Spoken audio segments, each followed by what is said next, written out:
Chen Kai has traversed time, finding himself transformed into a lord of the medieval era.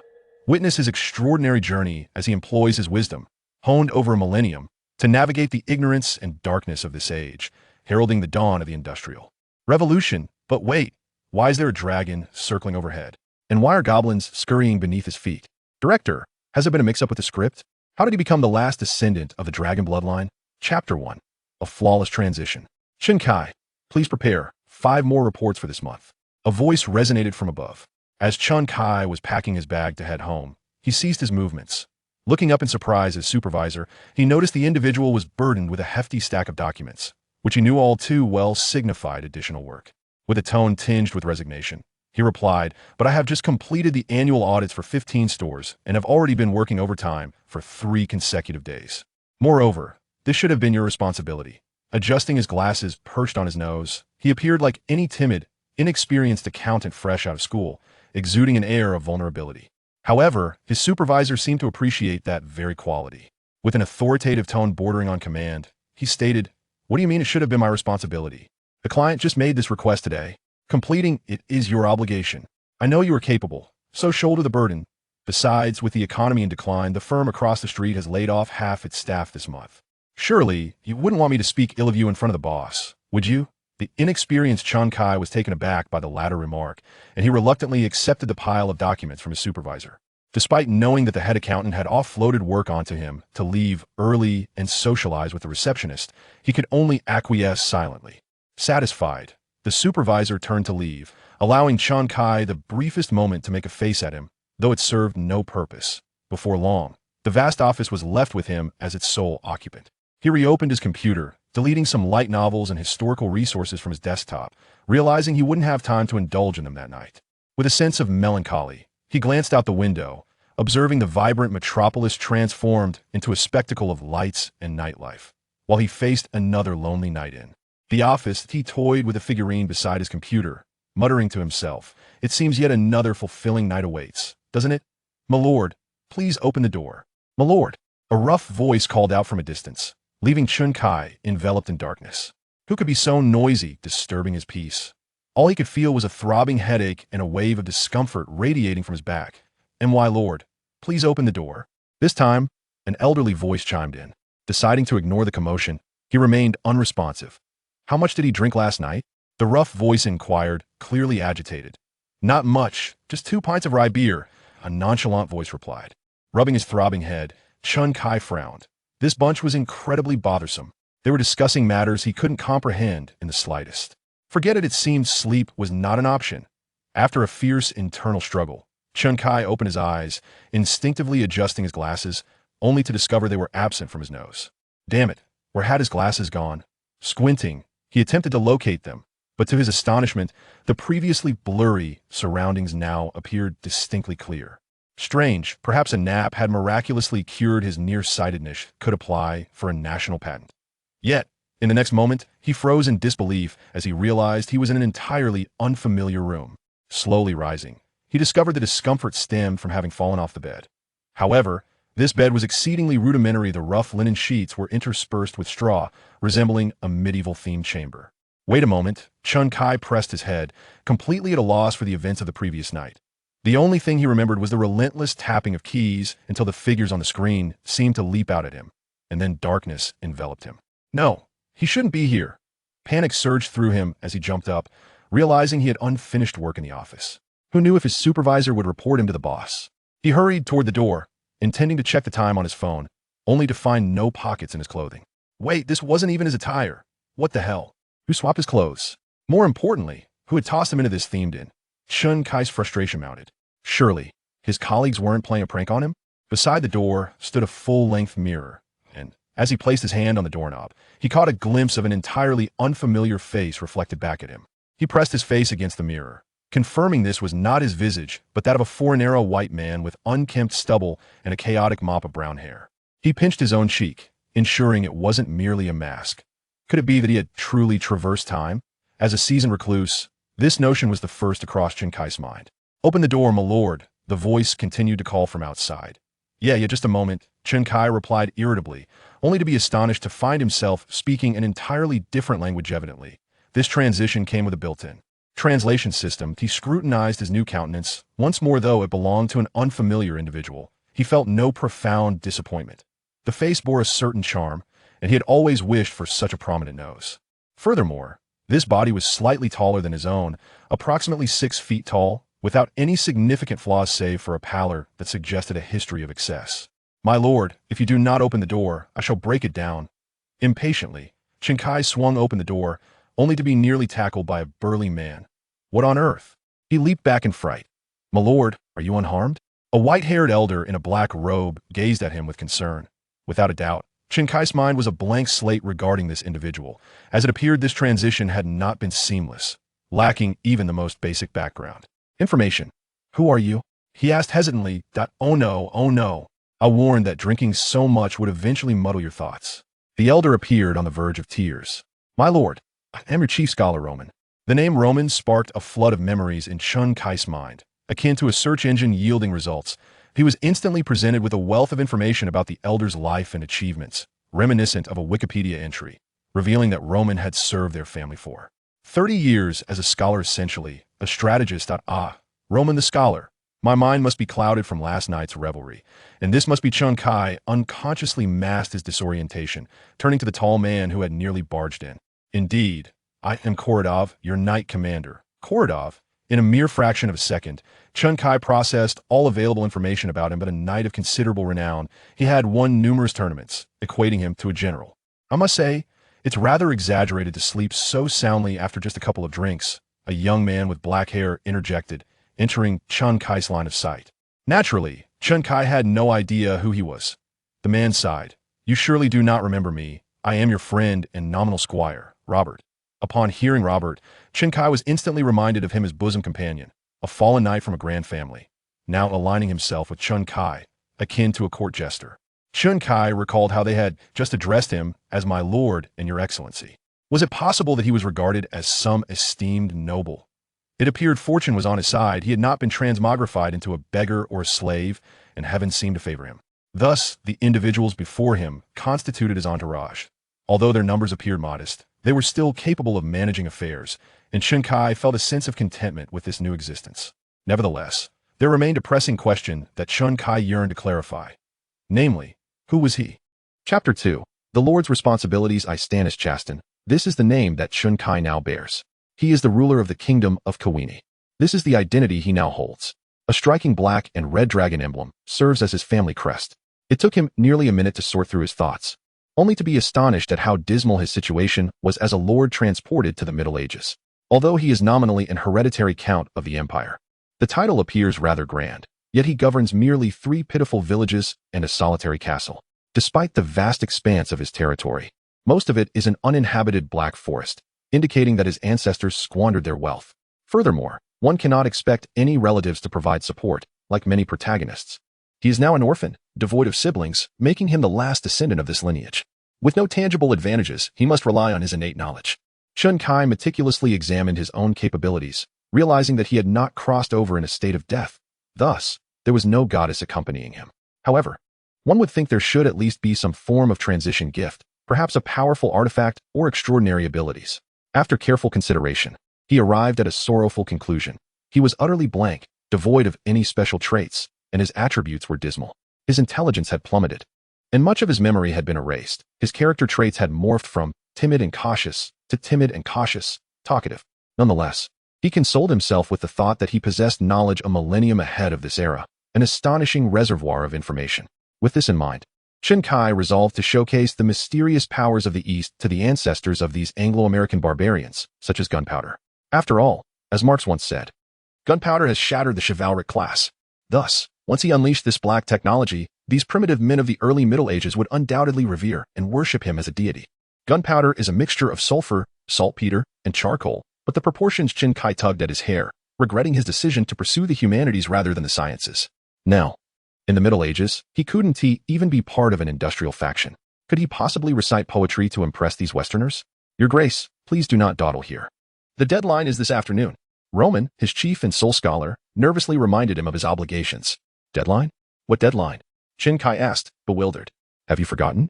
Last Monday, a horde of goblins raided the crops of Jebrun village. threatening that if we do not pay them, they will attack the other 2 villages. Wait, goblins. How can such magical creatures exist? Did I not cross over to the Middle Ages of Europe? Chen Kai exclaimed, aghast. The scholar looked equally perplexed. Your Grace? What are you talking about? What is Europe? You have been acting strangely since this morning. We are in the eastern part of the continent of Westland. At last, Chen Kai recalled that he was in a world known as Westland, also referred to as the Western Continent, confirming that this world was certainly not Earth. What is this? He had crossed into a fictional world, Fusuke. Chen Kai felt dizzy, realizing that even the knowledge he once prided himself on had become irrelevant. And even more frightening was the fact that the common knowledge here would differ completely from what he knew. This meant he had encountered the worst possible scenario of crossing over, arriving in a completely unfamiliar world with nothing to his name. Your Grace, please make a decision swiftly.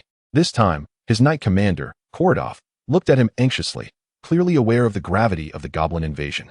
Clearing his throat, Chen Kai adopted a serious demeanor. He recognized that the current situation mirrored his experiences in strategy simulation games, requiring him to choose amongst several courses of action, one proposed by the Chancellor advocating for surrender, another undoubtedly supported by the Knight Commander advocating for combat, and the final option, an ambiguous one merely for the sake of having a third choice. What are your thoughts? Chen Kai inquired, attempting to apply a democratic approach. Balancing factions was a product of ancient wisdom. Of course we should pay the ransom. Both the Chancellor and Knight Commander replied in unison. Chen Kai was taken aback by their overwhelming inclination towards capitulation. Was this Lord S. entourage truly so cowardly? Do you have no other suggestions?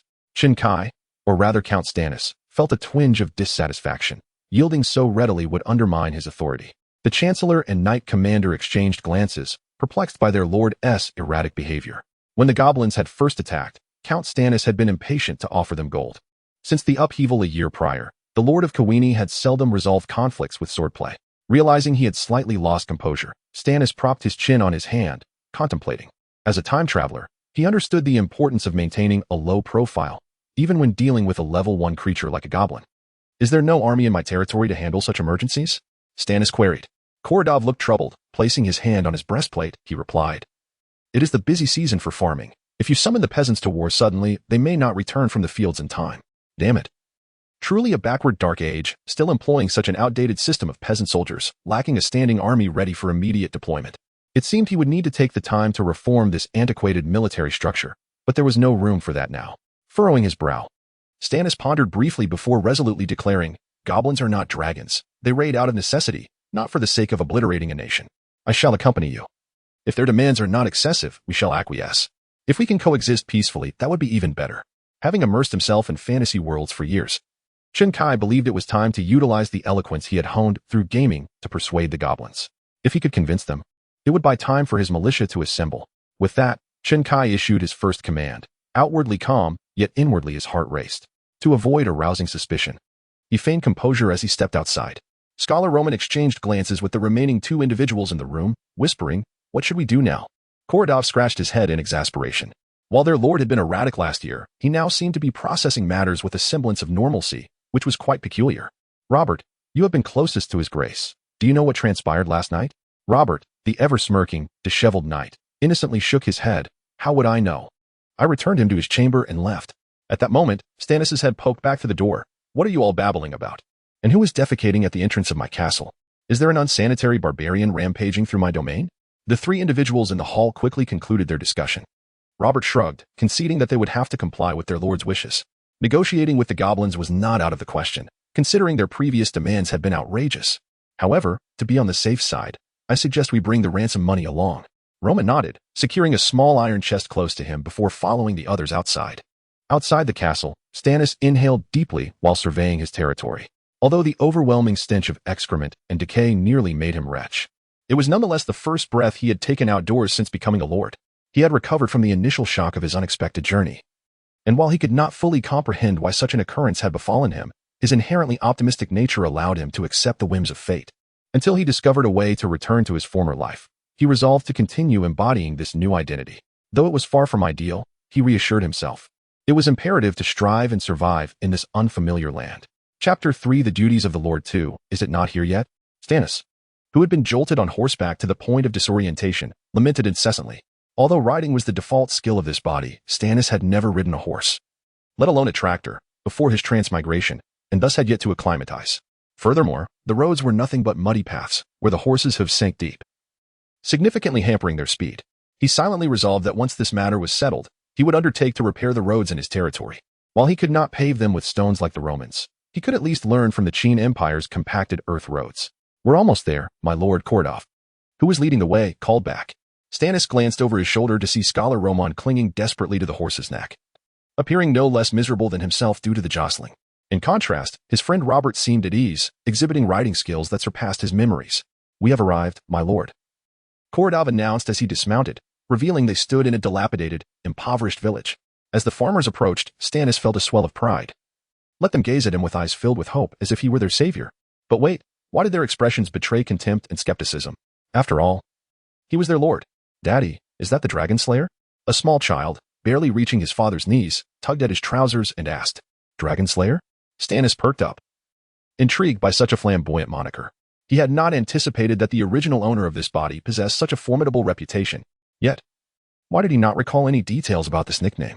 Just as he pondered, the murmurs of the villagers reached his ears. "Why is this fellow here? He must be here to plunder us again. I would rather face those greenskin monsters." Stannis was taken aback by the poor reputation he bore. It was evident how grievously the previous Stannis had failed. He resolved to assert his lordly presence and restore his standing. "Hey, you unruly peasants! Regardless of my past, I'm still your lord. Even if I have no accomplishments, surely my efforts count for something. I have come from afar to rescue you. I refuse to believe none of you will speak a kind word on my behalf." In the next moment, the crowd dispersed in a hurry, leaving not a single soul behind. He felt a wave of embarrassment wash over him. How dismally the former Stannis had performed as a lord. Surely it was not necessary for them to flee so hastily at the mere thought of offering him praise. Just then, Scholar Roman approached, pointing at the setting sun and whispering, "My lord, we must hurry. Our meeting with those creatures is drawing near, and they are known for their ill tempers. It appears I will have to offer tax exemptions to salvage my reputation." Stannis, having composed himself, continued towards their destination. Soon, they found themselves amidst fields of crops, where dark shapes loomed in the distance, standing about half a man's height. Given that it was early autumn, Stannis, drawing from his extensive historical knowledge, deduced that these must be a mix of wheat and rye. "Why have you come so late?" a shrill voice called out, and a diminutive figure emerged from the shadows. Approaching them, an ugly green face materialized before Stannis, characterized by an enormous nose and long, pointed ears, unmistakably identifying it as a goblin. Experiencing excitement at encountering a magical creature for the first time, Stannis clutched Kordov's arm, striving to suppress his exhilaration. "Ah, a goblin. It is indeed quite hideous." Roman quickly covered his mouth, aware that these little creatures despised comments about their appearance. "Your lord has arrived?" The goblin clearly recognized Stannis's face, though it was unwavering in its demands. Stannis stepped forward, employing his persuasive skills. "There is no need to rush, goblin sir. You have come seeking wealth. So let us not speak so harshly. Shall we discuss matters?" Unexpectedly, the goblin showed no interest in negotiation. Within their society, the concept of talking was non-existent. They only obeyed the strong. The goblin leader asserted, "There is nothing to discuss. You shall pay the agreed amount, or your other two villages will suffer the consequences." Stannis, caught off guard by the threat, took a step forward, intending to deliver a fearsome warning, a tactic he had often employed in reality that had proven effective. However, the goblin appeared terrified, leaping back. "Why you? Stay back, giant. We have heard of your reputation and know you are formidable, but if you think you can threaten us alone, you are gravely mistaken. I have made ample preparations for your arrival. Brothers, attack." Stannis was bewildered. He had merely come to negotiate, not to provoke a violent confrontation. He turned to his subordinates, seeking clarification for the goblin's agitation, yet the three men wore equally perplexed expressions, unaware of the goblin's sudden hostility. "I truly did not come to fight," Stannis lamented, regretting his arrival in a predicament. The goblins, driven by an overwhelming fear of his reputation, brandished their weapons without hesitation. Now, he could only hope his companions would intervene, yet Kordov remained still, not out of insubordination, but due to the overwhelming numbers of their adversaries. It was then that Stannis realized those half-man-high shadows in the fields were not crops but goblins, who emitted strange sounds as they surged toward them, quickly encircling them. These little monsters wielded bone and stone weapons, shouting fiercely, displaying none of the cowardice typical of games. This is not consistent with the narrative, Stannis thought, glancing around and swallowing hard. By his rough estimate, at least 200 goblins surrounded him. The goblin he had threatened gloated, "This is merely a fraction. My aunt is bringing over 100 more of my cousins." It then pointed at Stannis' sword, speaking crudely, "Dragon Slayer, no matter how strong you are, you cannot possibly defeat 300 of my kin. But I truly did not come to fight." Stannis, feeling cornered, understood that whatever he said would be futile. He had unwittingly placed himself in a dire situation. Realizing he needed to rely on wit rather than brute force, he swiftly raised his sword in a gesture of surrender. Smiling, actually, I have come to propose a grand alliance with you. We could forge a mutual defense pact. You raid, and we provide resources. Wouldn't that be splendid? An alliance with humans? Forget it. Astonishingly, the small goblin dismissed his title and strength. What if one day you, the Dragon Slayer, go mad over a woman and wipe us out? Where would we find justice? Do you have the money? It pressed. Of course. Scholar Roman stepped forward, producing an iron chest filled to the brim with gold coins that gleamed brilliantly. Behold, so much gold. Stannis appeared more agitated than the brigands themselves. If he could return with this chest of gold, he would truly be prosperous, able to indulge in bowls of soy milk at will. Suddenly, a grave thought struck him. This treasure belonged to him. My lord, please step aside, he implored. Scholar Roman sensed something amiss, as his master's eyes glimmered with an unsettling light, akin to a ravenous wolf eyeing a lamb. Realizing he must embody the demeanor of a seasoned count, Stannis pushed aside his anguish over the gold. Though the loss pained him, preserving his life took precedence. After all, as a lord, he surely had more treasures in his treasury. He feigned generosity, addressing the goblin. This gold is my gift to you. Is it sufficient? If not, I shall send someone to fetch more. No, you humans are cunning. We do not wish to be deceived, replied the lead goblin as he accepted the iron chest, then whistled, signaling the surrounding goblins to retreat like a receding tide. It seemed this crisis had been averted. Stannis wiped the sweat from his brow. Being a lord was indeed fraught with challenges. If the creatures of this world were so impulsive, unable to reason and quick to draw arms at the slightest disagreement, his future as a lord would be precarious. Furthermore, being robbed by goblins on his very first day in this realm was a blow to his dignity. Just as he began to relax, he noticed the other three regarding him with strange expressions. What is the matter? He inquired, puzzled. Kordov spoke first, my lord. You seem changed. In the face of countless foes, you would have once charged forward with your sword against any threat. Stannis shrugged. Perhaps the previous count was simply too reckless, leading to his replacement by the deity of traversing realms. Scholar Roman then interjected, his tone heavy with resentment. My lord, why did you suggest returning for more? Is there an issue? That chest contained the last of our treasury, he replied, the weight of reality settling heavily upon them. Chapter 4. The Lord's parallel world. As Stannis dejectedly re-entered the castle hall, he discovered others waiting for him, much like NPCs anticipating interaction with the protagonist. This must be a privilege of the Lord. Before he could select a line of dialogue, Robert approached with a playful grin and asked, Hey, boss, how's it going? Isn't the witch something special? This young man was aware of the witch's existence and Stannis' true thoughts, yet he refrained from offering a warning. What kind of so-called friend was this? Was he merely waiting for an opportunity to stab him in the back? Noticing the intense gaze directed at him, Stannis recognized the gravity of the situation. Robert quickly patted his shoulder in a gesture of comfort. Don't lose heart, boss. Although there are no beautiful ladies to accompany us, we do have other means of entertainment to help us through this long night. What entertainment? Stannis inquired with interest. Chess. We can engage in a 4-person tournament and play all night long. Stannis nearly choked on his indignation. He had not traversed realms merely to indulge in such a cerebral pastime. It's quite fun. Robert observed his reluctance, but did not wait for a response before whisking Kaladov away to fetch the chessboard. My lord, indulging in trivial pursuits is the beginning of all decline. The fall of great empires often begins with such seemingly innocuous vices, admonished Scholar Roman, his tone earnest and unwavering. It was astonishing how a simple game of chess could elicit such profound rhetoric. Stannis, observing the elder's disapproving gaze, began to understand why loyal subjects in history were often despised. These individuals had a remarkable talent for extinguishing the enthusiasm of others. He mentally noted that he ought to find a way to expel this old man from the castle. Fortunately, he had his loyal friend, Carrot, a quintessential sycophant by his side. Thus, Stannis paid no heed to the elder's incessant nagging, propping his legs on the dining table and leisurely resting his head in his hands. Yet, his chancellor continued to drone on. My lord, the lands are desolate, and formidable foes encircle us. You cannot afford to indulge as you did in the past year. Instead, you must strive to restore your family's glory. Glory? Stannis scrutinized the interior of the castle, where the walls were weathered, stones crumbled, and half the rooms lay in ruins. This place, ostensibly a castle, resembled little more than a refused depot of his own time. Who would covet such a dismal lordship? Let them take it if they wished. Scholar Roman persisted, oblivious to whether Stannis was listening. After all, you are the last descendant of the Dragonblood house. Dragonblood house. Stannis jolted upright, his mind racing. He quickly grasped the significance of the blood coursing through his veins.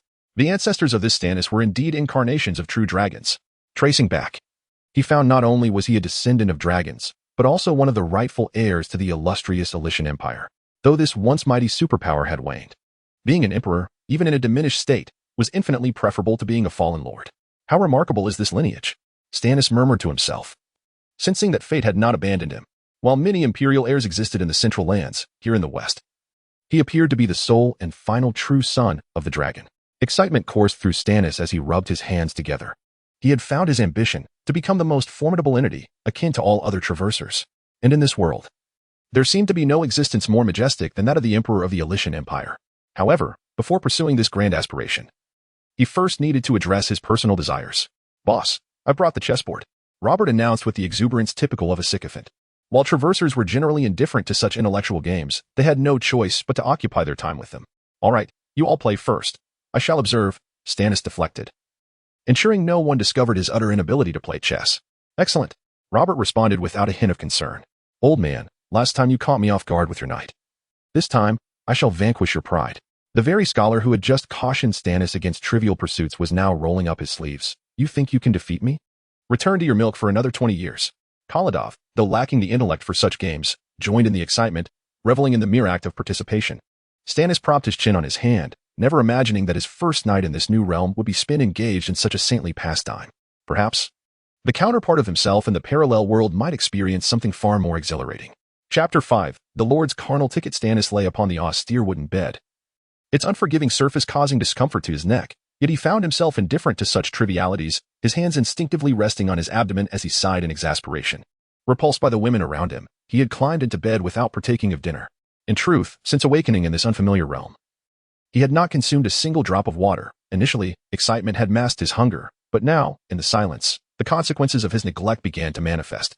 The rumbling in his empty stomach echoed throughout the room, and had the walls not been made of stone, he might have suspected that the entire castle believed an earthquake was afoot. However, after a day filled with absurdity, he had grown apathetic to the opinions of those around him. Not a single one of the Earl's retinue exhibited any semblance of normalcy. Wait a moment. Could it be that the Earl himself was a madman? He found himself reminiscing about his days at the accounting firm, where, despite being bullied daily, coerced into overtime, and berated by clients over the phone, he had managed to find a semblance of joy, having never once had a girlfriend in his 25 years of existence. After the final lament of his stomach, he could no longer endure the pangs of hunger and resolved to summon a servant for a late-night snack. Would it disturb their rest at this hour? He dismissed the thought. After all, he was now a bona fide lord. Clearing his throat, he bellowed, "Is anyone there? The lord is hungry." After a brief interval, a cacophony of noise erupted outside his door, the sound of many feet racing about, growing ever louder.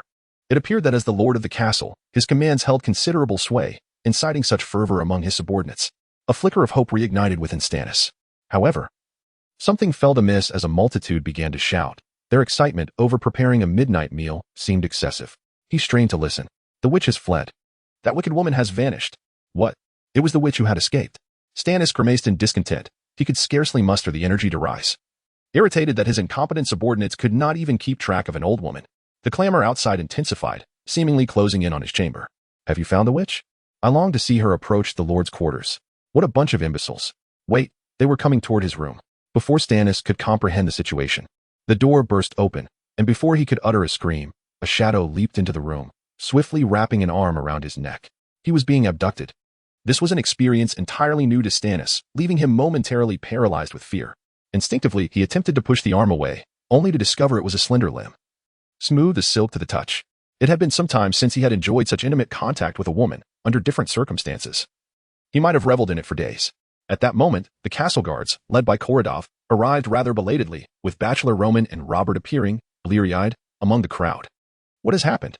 Is the boss being held hostage again? The word again spoke volumes of the trials Stannis had faced. He swallowed hard, realizing that being a lord was indeed a perilous occupation. "Release him, you accursed witch!" Koradov shouted, sword raised. A witch? The one restraining him was a witch? Yet Stannis distinctly recalled her as a wrinkled, diminutive crone. But what was this pale arm doing here? He struggled to turn and confirm the identity of his captor, only to hear a youthful voice declare, "Do not move, or I shall snap your neck." Terrified, he froze in place. Upon closer inspection, the voice was melodious and clear, reminiscent of a gentle breeze from Amsterdam, suggesting that a woman with such a delightful voice must possess exquisite taste. "Order your rabble to retreat." Still savoring the moment, Stannis complied, bellowing to his subordinates, "You all heard this brave. Oh no, this heroine. Do not approach. I wish to live. My lord, all men must die." Why not die with dignity? came the solemn interjection from Bachelor Roman. Stannis nodded thoughtfully. My esteemed Chancellor, you speak wisely. It resonates deeply within me. However, he inwardly lamented. Then you could at least switch places with me. The elder, oblivious to his plight, continued, My lord, upon your demise, according to the established laws of noble succession, your title should pass to your distant cousin, Baron Dorian. Hey. Do not unilaterally decide my posthumous affairs. Stannis protested. Korodov raised his hand, declaring, I oppose. Stannis felt tears of gratitude welling in his eyes. This foolish giant remained loyal. Dorian is a weakling. He is ill-suited to be a lord. I propose that your title should pass to your cousin, Sir Johnny, a major in the Imperial Army. What? Robert interjected, somewhat sheepishly. You believe I could inherit the earldom? I am, after all, related to Stannis. I have merely concealed it for 20 years. But now I must reveal my true identity as his illegitimate son. Wait, you are older than I am. This was madness. Had the inhabitants of this world lost their minds?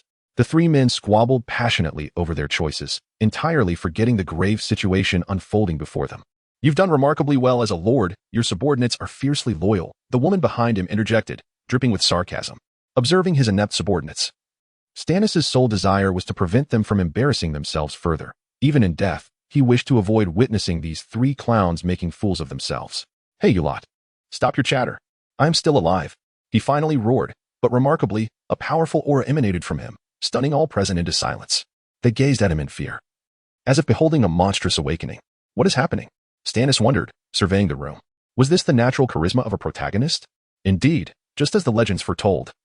The roar of the dragon's son, the witch spoke slowly. I wish to leave. Clear a path for your subordinates. Quick, clear the way for this heroine.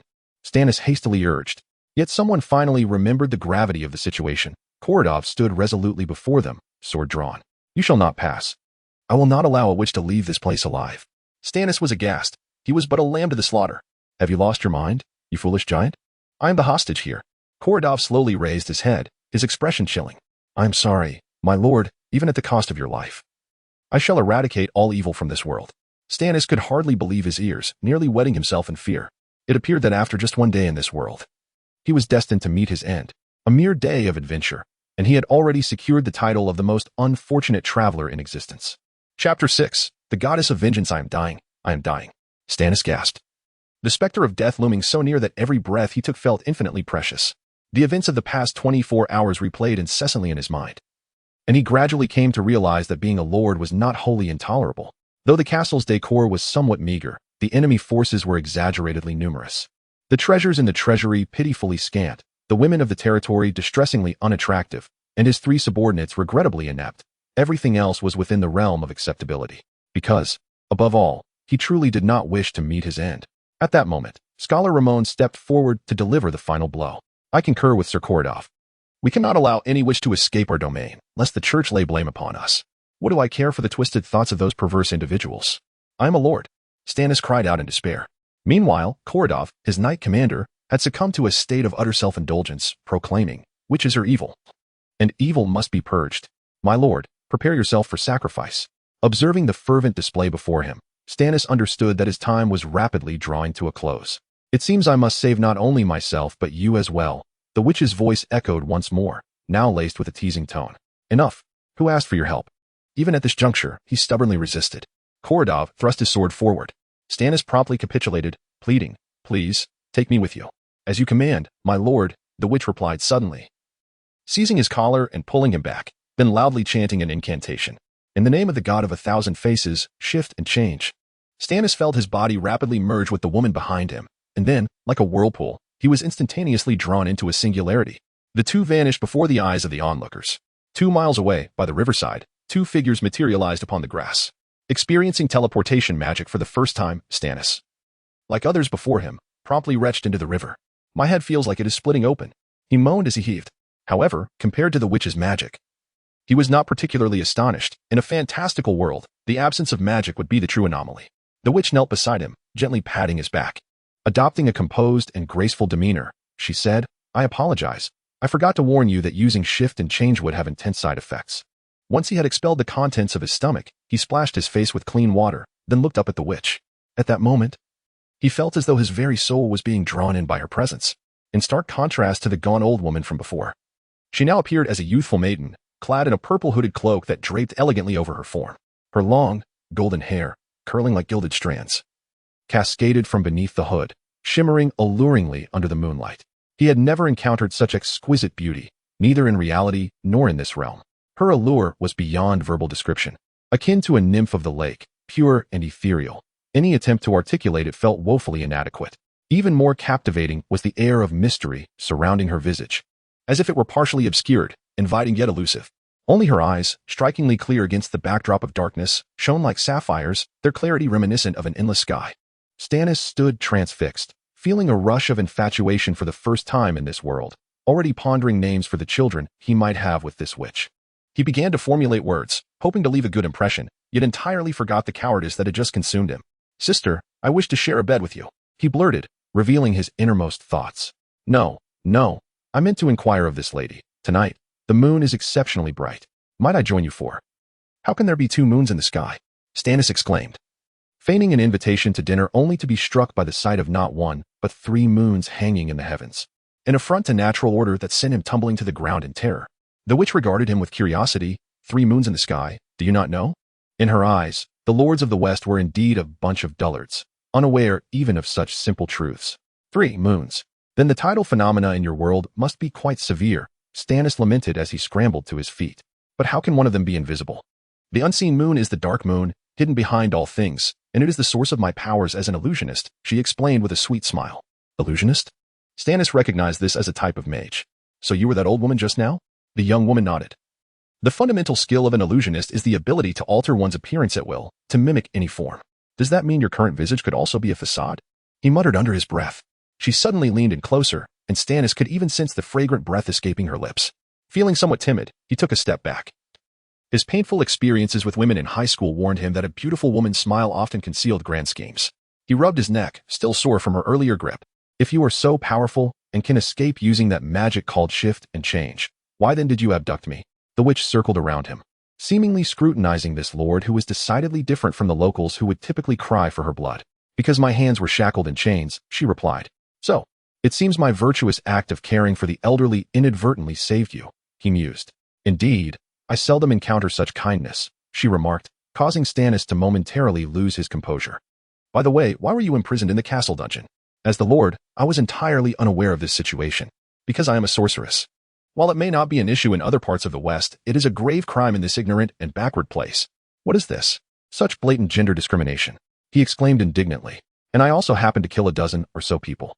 Those were undoubtedly all nefarious individuals. Half of them were innocent bystanders whom my spells accidentally claimed, she retorted. Stannis found it increasingly difficult to defend her.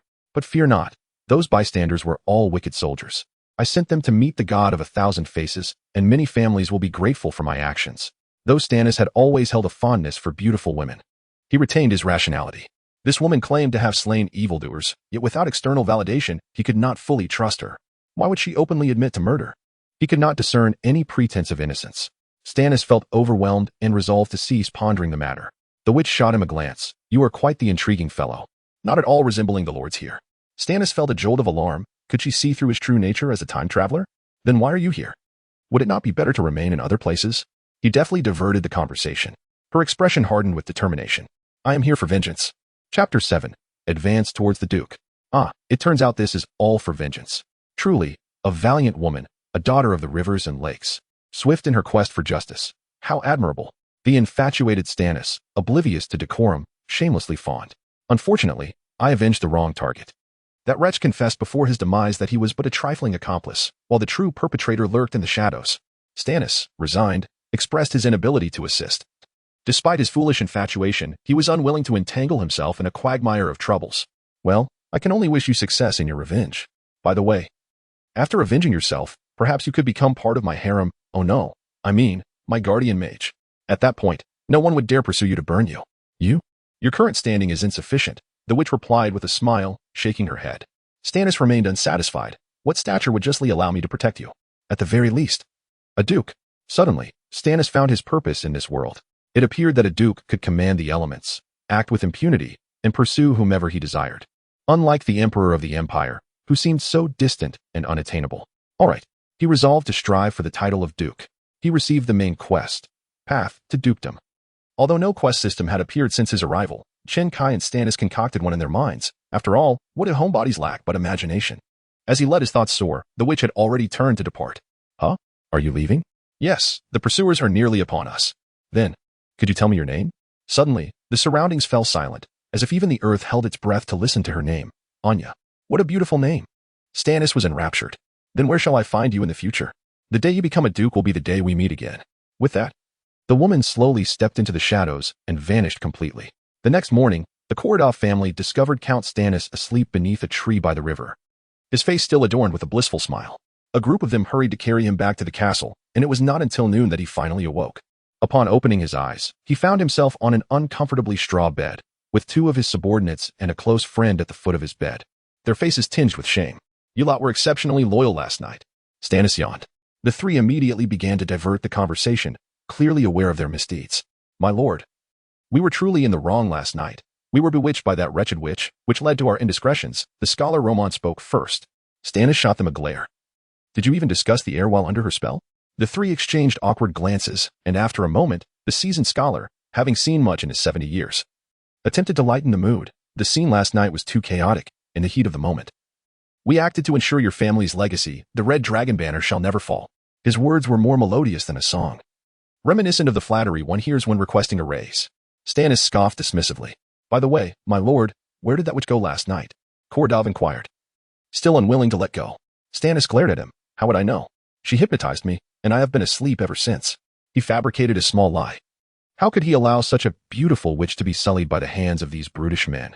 Robert nodded vigorously. What a powerful witch. Even my esteemed lord was put to sleep by her. Stannis had indeed been enchanted, though it was Anya's beauty that had bewitched him. By the way, I am famished. Stannis began to assert his lordly demeanor. He had not had a drop to drink in over a day. My lord, I have been waiting for you to say that. A large man leaped through the door, seemingly having been waiting there all along. Seeing this mountain of a man rushing towards him, Stannis was startled and jumped from the bed. Assassin. Someone is trying to kill me. The man skidded to a halt, bewildered. My lord, have you drunk too much? You don't even recognize me. I am your favorite chef. Cook. Stannis recalled a wealth of information about him. This bear-like man was the only chef in the castle, and he had no choice but to tolerate him. However, he could not remember the flavors of the dishes, as if his taste buds were vehemently rejecting the memories. How could I forget you, cook? Stannis exaggeratedly laughed. Bring forth something to eat quickly. The chef produced an iron tray from behind him, which held a wooden cup and several plates, with slices of bread resembling charred coal, a small amount of pale jam, and two bright red sausages. Though this bore little resemblance to the grand feast of Western nobility he once envisioned, his hunger rendered him indifferent to such details. He seized the cup and took a hearty gulp, nearly retching as he realized it contained a brew that tasted of spoiled beer. Who drinks so early in the morning? Enraged, Stannis hurled the cup to the ground. I want water. Everyone gasped in shock, and Scholar Romon hurriedly cautioned him. My lord, you cannot drink that. Water is deadly. After a moment of contemplation, Stannis grasped the meaning behind his words. The river water was synonymous with danger in this era. Not only was it often contaminated by animal carcasses and the indiscretions of upstream inhabitants, but it was also rife with parasites that could lead to dysentery and a swift demise. It seemed wiser to consume the mildly alcoholic beverage that offered some form of sanitation, even if it was difficult to swallow. Then, pour me another cup of this sour beer. To survive, Stannis had to adapt to local customs. However, Cook interjected, My lord, you have always adored this type of ale, which I lovingly named bubble beer. Stannis increasingly questioned the original owner's sexual orientation. He picked up a slice of bread and stuffed it into his mouth, if it could still be called bread. But one bite nearly shattered his teeth. It felt as though he had bitten into a steel plate. After exerting all his effort to chew a piece, he began to grind it with his molars. Pooh. Merely tasting it with his tongue made him spit it out. What is this? Is this fit for consumption? Cook immediately burst into tears streaming from his wide, cow-like eyes. My lord, you have changed. You used to love my cooking. He sobbed as he ran out, twisting and turning. Stannis merely grumbled, unaware that he had provoked such a response.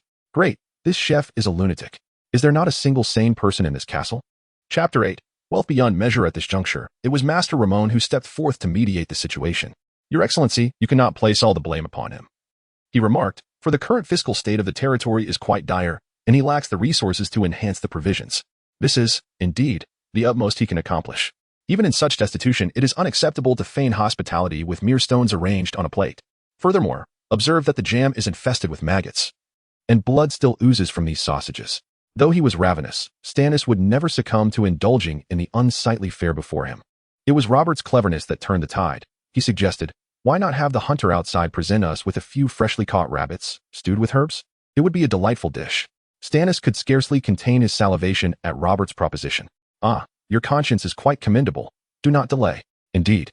I shall take my leave at once, Robert replied eagerly, hastening out.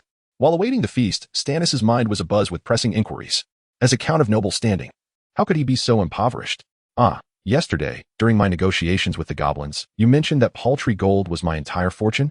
Master Ramon nodded, affirming, indeed, that is the sum that Robert procured from the countryside. Stannis found this hard to fathom. How can it be that I am so destitute? Yes, your excellency. You are indeed impoverished, the elder added, piercingly. This individual. No, I mean, how could my financial state be so wretched? Is it not due to your indulgence with some sycophant, coupled with the former lord's lavish expenditures on numerous mistresses?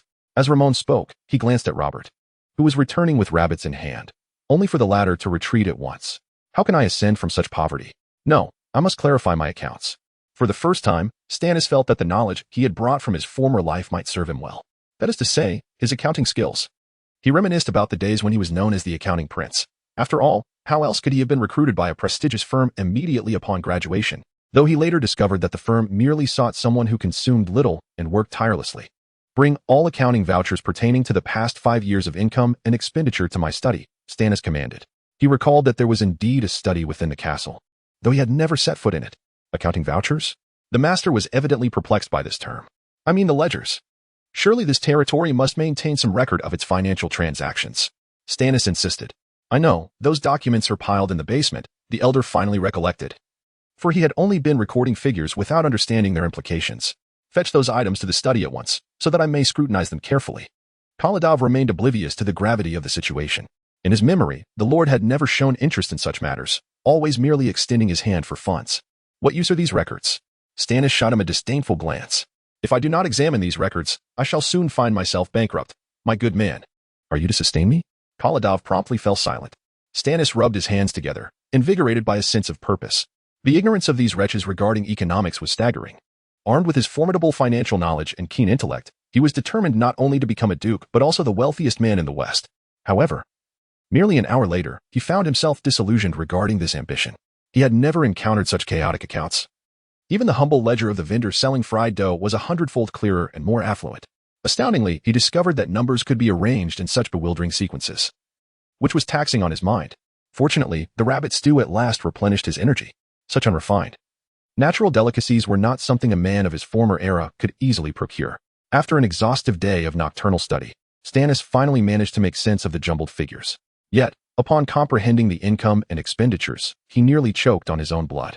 Firstly, the income from his territory, which included a castle, surrounding towns, and 3 villages, was primarily derived from land taxes and head taxes, as there was no church to siphon funds through religious deception. A portion was attributed to trade taxes, though those records resembled more the extorted tolls from merchant caravans traversing the territory. In total, these disorganized revenues amounted to a mere 2,000 gold coins annually, and without knowledge of the local purchasing power, he could not ascertain its true value. As for expenditures, there had been a continuous deficit for 5 years. Half of the funds went to fulfill the lord's obligations to the empire, while 80 was allocated to military expenses and the remaining 20 for the castle's daily operations. There were no public expenditures for road repairs, disaster relief, or pensions. It began to dawn on him why no one in this territory ever spoke well of him. Even more egregious was the substantial sum spent on Stannis' own indulgences. How could this fellow be so wasteful? He marveled that the territory had not been razed to the ground. Gazing upon the overwhelming debts and the names of creditors, Stannis felt a chill creep over him. The interest on these debts escalated at an alarming rate each year, and unless fortune smiled upon him or those creditors perished overnight, he saw no glimmer of hope for repayment. With a heavy sigh, Stannis collapsed onto the ledger, contemplating that perhaps ending his own life would be a more prudent course of action, hoping that in his next existence, he might inhabit a more favorable vessel. Chapter 9. An unrivaled army, yet life must continue, and after discerning the financial state of his domain, Stannis resolved to investigate the reasons behind such extravagant expenditures. He decided to address his largest outlay first. Korodov, if I recall correctly, you have claimed the champion's title in knightly tournaments on several occasions? Stannis remarked, soaking black bread in milk, the only way he could manage to consume such a rock-hard sustenance. Korodov pressed his hand against his breastplate and bowed, though he could not conceal the pride written on his face. Given your prowess, it stands to reason that the army you train should be formidable. especially since it accounts for 40% of my territory's financial expenditures. Stannis finally revealed his true intention. Korodov's expression darkened instantaneously, and he began to whistle towards the corner of the room. Let us not evade the matter. Assemble my army forthwith. I demand a review. Stannis suspected something was amiss. For throughout history, the practice of drawing salaries without service had been a direct cause of soaring military expenses. It was inconceivable that a force incapable of defeating even goblins could consume such vast sums of money. My lord, it is currently the harvest season. The militia are at home gathering grain. Might we postpone until winter, when they are less occupied? Scholar Roman interjected hastily. Stannis began to exhibit his obstinate side. No. I insist that it be done now. He plopped down on the floor, throwing a childish tantrum. Korodov hesitated in pain but ultimately resolved, very well, my lord. I shall notify the soldiers from the villages to assemble at once. I will strive to have them ready for your inspection by afternoon. He appeared not to be intimidated, but rather burdened by a sense of duty unfulfilled. Stannis, however, was beyond such concerns. He was eager to witness his army, envisioning days of clashing swords and galloping steeds ahead. In the afternoon, the languid autumn sun cast its warm rays upon Stannis as he sat cross-legged atop the dining table. Disregarding decorum, he was using a chewed willow twig to clean his teeth, the only substitute for a toothbrush he could conceive. Though his appearance as a lord was far from dignified, amidst a gathering of barbarians, maintaining etiquette seemed absurd. At noon, Cook roasted half a deer, and Stannis, having never tasted such a creature before, displayed no hesitation in indulging.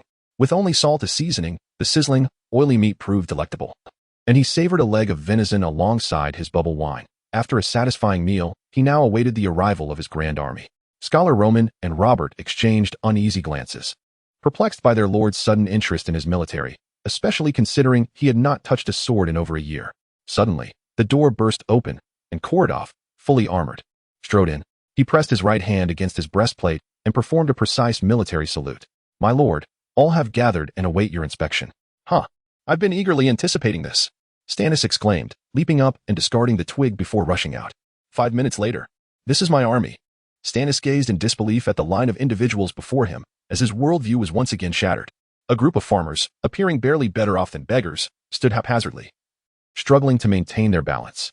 They could not even form a straight line, instead curving into a bizarre S-shape, armed with dilapidated farming tools. Each looked as though they had not eaten in days, their tattered clothes making it hard to believe they could be considered soldiers. Am I to rely on these people for battle? Stannis continued to wrestle with disbelief.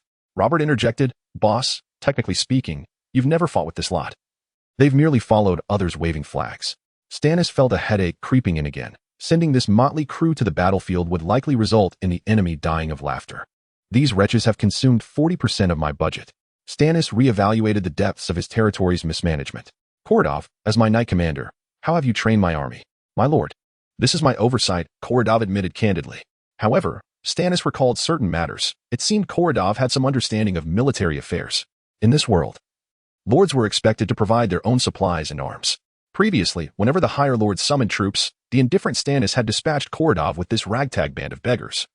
And each time Roman had scraped together just enough funds to cover their travel expenses. This meant that any money he had was consumed en route, leaving them unable to afford even a sword, let alone proper training. The fact that Korodov managed to return with these men intact was a noteworthy achievement in itself. All right, I do not hold you accountable. Stannis absolved his subordinate of responsibility. He began to circle the so-called soldiers. Many were of an age with his grandfather, their gazes vacant and expressions blank. He even questioned whether their bodies housed any souls.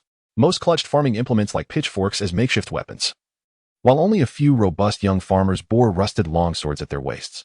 Their combat potential was utterly indiscernible, yet one detail captured his attention. Every man, young and old, wore a short bow slung over their backs. The eastern bank of the river in the Zavini territory was home to vast expanses of black forest. Though untended, it teemed with wild game for hunting. Thus, every Zavini man, regardless of age, was expected to possess the skill of archery, not solely for sustenance but also to provide game for tax obligations. In other words, these individuals would rather excel in their secondary vocation as hunters than fulfill their primary duty as conscripted soldiers. This army was a sight so painful that merely gazing upon it would haunt Stannis for days. He waved his hand dismissively, signaling them to disperse. Return whence you came. Soon. These unwilling conscripts scattered like birds fleeing in fright. Stannis meandered back to the castle, his mind racing. This was untenable. This army possessed no combat capability and threatened to deplete his finances further. He resolved to seek a novel solution to this predicament. Thus, he issued his first administrative decree as lord. From this day forth, we shall commence the reduction of the army. Stannis declared to his 3 advisors. Let us first have the numbers. No, let us directly eliminate 3/4, retaining only 20 strong individuals. However, they can no longer serve as farmers, starting tomorrow. They will establish a military camp by my castle. They shall henceforth be professional soldiers. Kordov, I entrust these men to you. Do not let me down. Kordov was overjoyed. He had long desired to forge a true army. Scholar Roman discreetly tugged at Stannis' sleeve. My lord, establishing an army requires funds, yet we have none at present. What is there to fret about? Based on my understanding of history, the most effective solution is. Stannis deliberately elongated his words to build suspense. What is it? The scholar inquired anxiously. Of course, it is the age-old art of borrowing money. Chapter 10, Diplomatic Maneuvering. When Robert heard Stannis' suggestion to borrow money from the surrounding lords, he laughed so hard that he nearly gasped for breath. Those lords are poorer than you. What on earth would you borrow from them? Their mistresses, perhaps? The mere thought of the women he had previously encountered sent a shiver down Stannis' spine. How could it be that he would receive not a single coin? As an earl, his diplomatic credibility was shockingly low. Stannis furrowed his brow, recalling his understanding of the medieval context.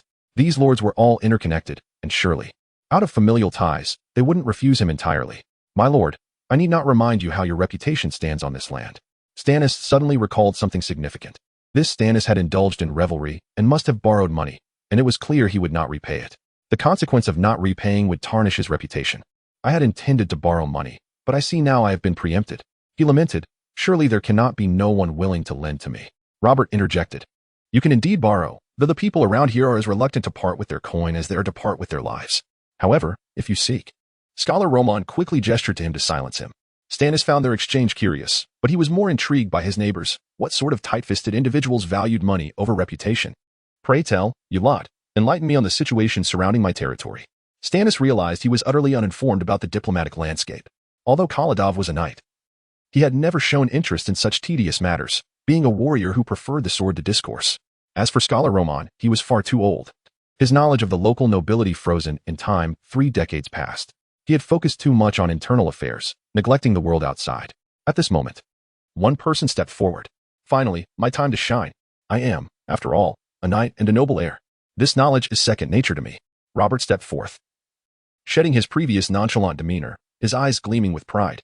Before anyone could react, he exclaimed, Hey, old man, do you have a map of the territories? It was only then that Robert dared to assert his authority. Scholar Roman appeared somewhat bewildered by this freeloader who had overstayed his welcome at the castle. Yes, but it is in the War Council. The group entered a dilapidated hall that had once been the War Council chamber. In Stannis' childhood memories, this place had been resplendent. But now it was but a shadow of its former glory, steeped in desolation. Roman rummaged through a cabinet in the council room for what felt like an eternity before dragging out a large, dusty scroll. This is a map drawn 5 years ago, encompassing all the vassals of the Duchy of Tantalus, though I cannot say how many families have changed since then. Roman added with a hint of guilt, acknowledging that providing the lord with diplomatic information was his duty. Stannis promptly supplemented the geographical context. The Duchy of Tantalus is one of the 7 kingdoms under the Empire, governed by a duke who is also one of the Empire's most illustrious electors. His territory, Kawini, falls under the duchy's jurisdiction. As he finished recalling the facts, he noticed Robert dismissively gesturing, No matter, I can elaborate. Kholodov, please assist me in hanging this. Soon, a massive map adorned the council's wall. Stannis gaped as he observed hundreds of family crests, symbolizing the multitude of families within the duchy. After searching for what felt like an eternity, he could not locate his own territory on the map. Boss, your domain is right here. Unbeknownst to him, Robert had produced a small stick, now pointing at the edge of the map. According to the map's orientation, Stannis discerned that he was situated at the easternmost edge of the duchy. A thick black line marked his territory's boundary, with a black background and a red dragon crest emblazoned in the center. This territory is quite vast, Stannis involuntarily exclaimed, realizing that his domain, Kawini, occupied a substantial portion of the map. A slender blue line divided his territory, which was the river viewable from the castle, while the eastern bank appeared to be at least 4 times larger than the western side. But what purpose did that serve? Memories reminded him that the eastern bank was an endless, desolate black forest, devoid of even a single village, land granted to the Dragonborn by the Emperor, yet essentially a barren wasteland discarded upon their family like refuse. As he drifted in thought, Robert rapped the table with the stick, clearing his throat. Now, pay attention. We are getting to the crux of the matter. Stannis jolted back to attention, as if he had returned to a classroom. The stick pointed towards the southern edge of Kawini, shaped somewhat like a horseshoe, where the central emblem depicted a white horse. This is the Horsehouse family. Their lands are predominantly grasslands, allowing them to breed the finest warhorses in the duchy. The current head of the family is Dardenhaus. Rumor has it he has entangled himself with several of his daughters-in-law, and it is said that whoever serves him best will see your husband, his own son, become the heir. Such a tangled family dynamic. This is reminiscent of Zhu Wen's era. Stannis shook his head, understanding that such a family was bound for internal strife. Indeed. While their family is powerful, they are unable to unite, making them prone to invasions. Next, Robert pointed the stick westward, where 3 families bordered his territory. These families appeared small but ripe for annexation. The topmost was the Buffalo family, as evidenced by their horned emblem. Their lands housed extensive mines, and they supplied iron from the eastern mines. In the middle was the Great Stag Deer family, positioned at the confluence of 3 rivers. Their fertile floodplains yielding bountiful harvests that overshadowed the surrounding regions. At the bottom was the Doledog family, renowned among lords for their exquisite armor production. These minor families have held a grudge against you for quite some time due to your refusal to repay debts, Robert concluded. As Stannis pondered this information, he mentally tagged each family. If they resented him, then conquest was the solution. He had already envisioned how to allocate roles after seizing these territories. His own land appeared strategically advantageous, brimming with resources, provisions, horses, and armaments. His only consideration now was how to assimilate them. And what of the family at the top? Stannis inquired, noting a vast territory marked by a white wolf head emblem above his own land. Based on the standard narrative, he had surmised the family's significance. Robert glanced at the map, somewhat astonished. Boss, you don't even recognize this one? An enemy? Stannis speculated. I merely wish to understand them better. Oh, that is the White Wolf family, your family's nemesis for over a century. Indeed, within the confines of a narrative, the presence of an arch-rival was all but inevitable. API call failed with status code 429. Error. Code. For 29. Message. Resource has been exhausted, e.g. check quota. Status. Resource exhausted, Chapter 11. An unwed fiancé. My foes are a pack of wolves. Stannis felt a twinge of disappointment. He perceived his adversaries as lacking in stature. After all, he was the embodiment of a true dragon, and one would expect his opponents to be of a more formidable ilk, perhaps the spawn of demons. Robert shrugged, suggesting that their claim of possessing wolf blood might merely stem from some long-ago ancestor who had copulated with a she-wolf. Stannis nearly chuckled, finally understanding why he had harbored such an affinity for this fellow. But why had his family harbored a grudge against them? Stannis mentally confirmed several times, yet remained perplexed as to why the wolf family had become his enemies, having been indoctrinated with this belief since childhood. Scholar Roman and Sir Borodov exchanged puzzled glances, seemingly baffled by the inquiry. Your Grace, is this truly significant? Roman asked curiously. Stannis instantly grasped the reason for his own dismal plight. It was not merely due to the incompetence of his subordinates, but also because his lineage lacked any meaningful value. Surely one would not arbitrarily designate a family as an enemy with eyes closed. Yet, if they were indeed our foes, why had they not obliterated us? Stannis was intrigued by how this family had survived until his arrival. Based on the foul stench of decay from the previous day, he believed any competent lord could annihilate them in a heartbeat. Robert interjected hastily, disregarding Roman's protests. Because of your father-in-law. Father-in-law? Stannis pondered, scratching his head. The notion was foreign to him. If there were a father-in-law, there should be a countess around, yet apart from the 3 bachelor souls lingering before him. He was certain no such woman existed, unless this body's prior inclinations were somewhat unconventional. Your Grace, do not heed his nonsense. Roman quickly attempted to redirect the conversation. You are not yet wed. How could there be a father-in-law? But Robert persisted. You are to marry your fiancée. Does not Lord Marquis Flawed count as the elder's father-in-law? Lord Marquis Flawed, though Stannis had yet to lay eyes upon him. Merely hearing the name sent an involuntary shiver through his frame. He instinctively recognized the power of that name. Flawed was renowned across the Duchy of Tynellis and even throughout the Empire. Although his title was modest, he was the protector of the eastern frontier of the duchy, second only in authority to the Duke of Tynellis. The Marquis had reached a venerable age and had 4 daughters without a male heir, meaning that whoever wed one of his daughters could potentially inherit the Flawed family's title, a prospect laden with significance. Ah, how fortunate I am to have such a formidable ally. Why did you not mention this sooner? Stannis exclaimed, his spirits lifted. It seemed fortune had not forsaken him after all. However, Your Grace, you once stated. Roman began, but was abruptly interrupted by Stannis. But what? We are on the brink of destitution, now that we have such a powerful patron. Should we not seize the opportunity? The elder wished to say more, but Robert silenced him. Indeed, the elder possesses a discerning outlook. He understands that matters of affection and love are superfluous. Only power and wealth hold true value. Should you become Lord Flawed's son-in-law, do not forget me. Though Stannis was uncertain of the particulars of their conversation, he felt indifferent. Inwardly, He mused that this fellow had squandered such advantageous circumstances. Although the Marquis might be stern, prone to threats of extermination, a bit of flattery could easily yield a generous reward, preventing him from languishing in this small castle. By the way, what is the name of the lady I am to wed? Stannis casually inquired, waving his hand as if indifferent. Roman sighed, recalling that the young count had previously vowed never to mention her name again, but now seemed to have lost his composure. Your Grace? She is the youngest daughter of Lord Marquis Flott, Miss Annist Flott. Annist, Stannis mused, stroking his chin. Ah, this fiancé appeared to be his childhood companion. How lovely she had been in youth, growing alongside him. But wait, how had she ended up weighing 300 pounds? Stannis recalled that 1 pound equated to approximately 450 grams, meaning this woman weighed a staggering 270 Jane. This was no longer a young maiden but a veritable mountain of flesh, although his last memory of Annist was from a year prior. There had been no indication of any diminishment in her size then. How could he have chosen this woman as his betrothed? Your Grace, have you forgotten? When your father was selecting a bride for you, Lord Flott stated that you could choose freely and would provide a dowry of equal weight in gold. No wonder he had become a sacrificial pawn for his late father. And the gold? Stannis inquired, his interest piqued. Long since squandered by your father on his mistress. Stannis ground his teeth in frustration. It was evident that the apple did not fall far from the tree.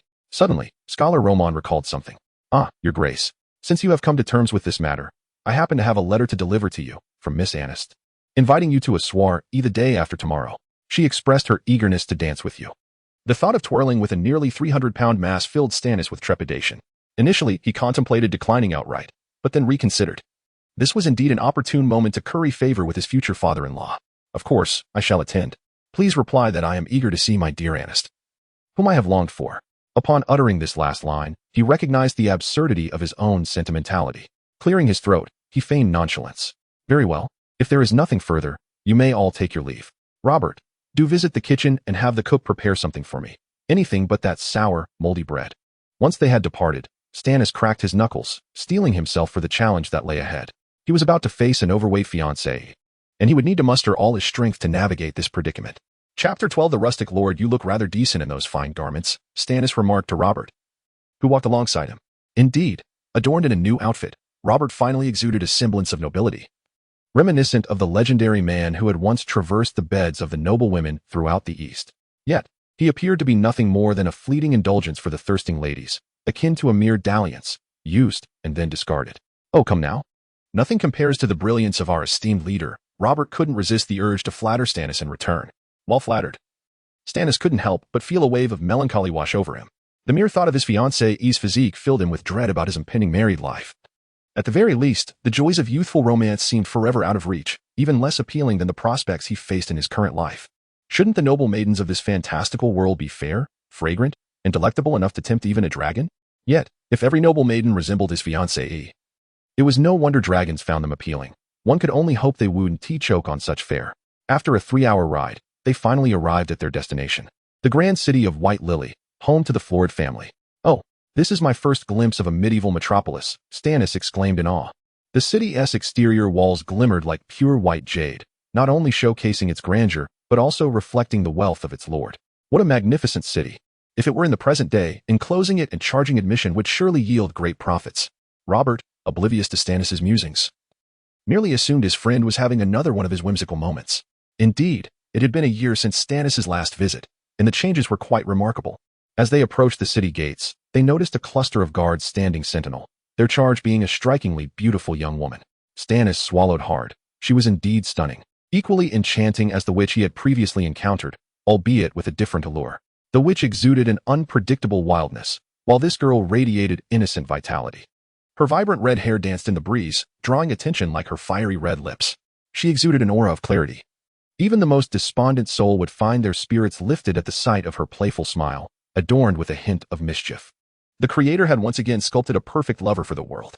At that moment, the young lady stood on her toes, elongating her neck as if searching for someone. A beauty like that must be awaiting some dashing nobleman, Stannis pondered, feeling a pang of envy. Despite his newfound title as Lord, he felt like the least successful among his peers, much like his life in reality. Just as he was lost in thought, an enchanting voice called out to him. Stannis. The melodious voice was like a refreshing spring breeze. Who could be calling his name? He looked around, bewildered. Stannis, over here. At last, he identified the source of the voice, the very young lady encircled by guards. Stunned, he let out an exclamation of surprise and excitement, galloping towards her. He had never imagined he would forge a connection with such a breathtaking beauty. The fact that she referred to him as brother hinted at a special bond. Yet, he could not recall her from his memory. The guard seemed to recognize him, parting to allow him through while leaving poor Robert outside. Stannis dismounted eagerly, following the cinematic etiquette he had absorbed over the years.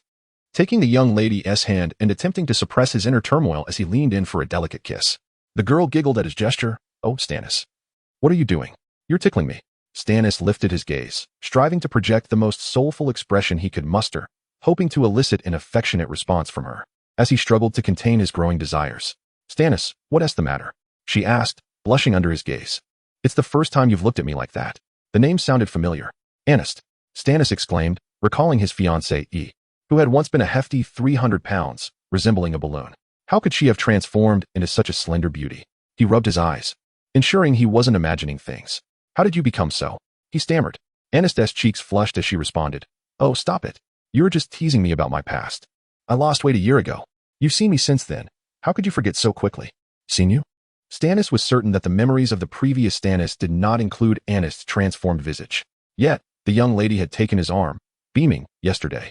I received your letter from your bachelor's messenger about the ball. It brought me joy for the entire day. I was so excited that I hardly slept. Waiting for you since dawn. How do you like my outfit?" She twirled, her light green gown swirling with delicate embellishments. Stannis realized that this crowd had gathered to welcome him. Rubbing the back of his head, he wondered if his allure was truly so potent. "It's been nearly a year since I last saw you. I've missed you terribly. I wanted to sneak away to your domain several times, but my father wouldn't allow it. I even sent Lily to find you, but she always reported you weren't at the castle." Just then, a young maid dressed in servant attire curtsied to him, clearly Lily. "Oh, even the maid is beautiful," Stannis thought to himself, feeling fortunate.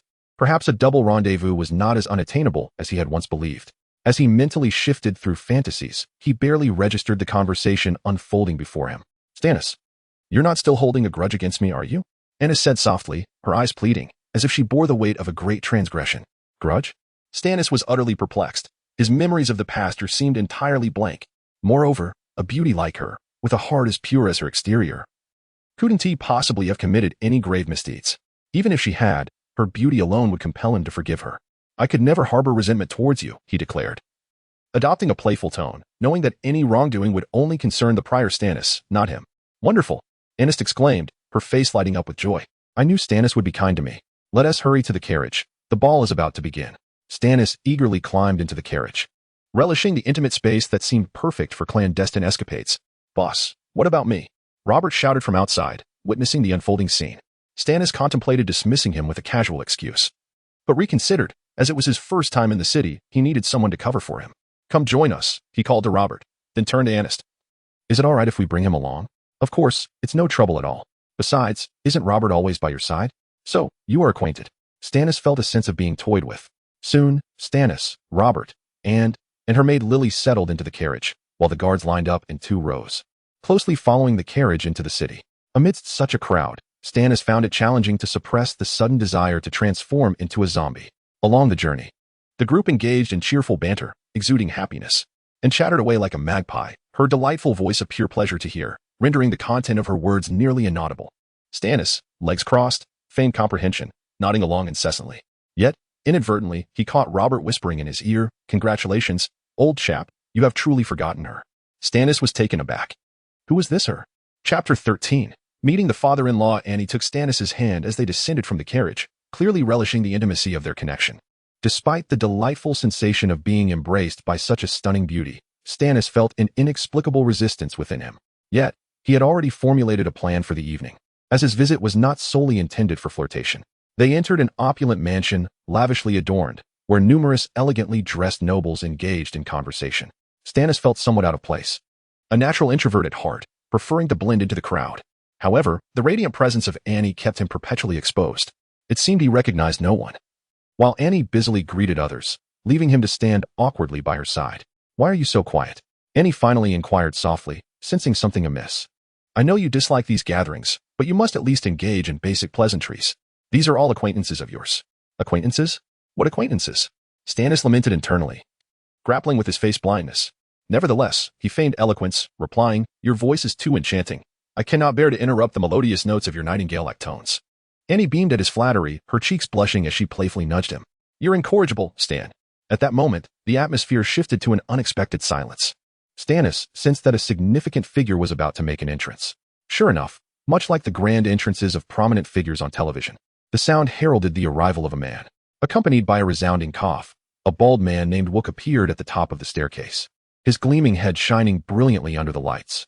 Beside him stood a tall, stoic man with dark hair, silently observing. Wook addressed the gathering. "Ladies and gentlemen, welcome to my residence for this evening's banquet. Your presence here is a tremendous honor for me, and the entire city shines brighter because of you. May the gods bless you," Stannis thought, observing the middle-aged man. Though Wook wore a smile, it was evident to any discerning eye that he was ill-suited for such an expression. His fierce, lion-like visage hinted at a temperament that was equally brutal, a fact that no amount of pretense could conceal. "And may you also receive the god's favor, Lord Rain." The crowd echoed in response. Lord Rain? Rain flowed? That meant he was Stannis' future father-in-law, the very beacon of hope for his escape from despair. With newfound courage, Stannis called out in the most exaggerated tone he could muster, "Father-in-law, your son-in-law has arrived." The crowd parted, creating a pathway for him to approach the count. Just as he prepared to embrace his father-in-law with exuberance, he was abruptly knocked down by the silent man beside Wook. The impact sent him reeling. As if struck by a hammer, Annie rushed to support him, cradling him in her arms. "Stannis, did you forget that no one may approach when Demirian is beside father?" Stannis, clutching his throbbing neck, was bewildered. How was he to know such a thing? And he turned to Demirian, playfully chastising him. "You shouldn't be so rough.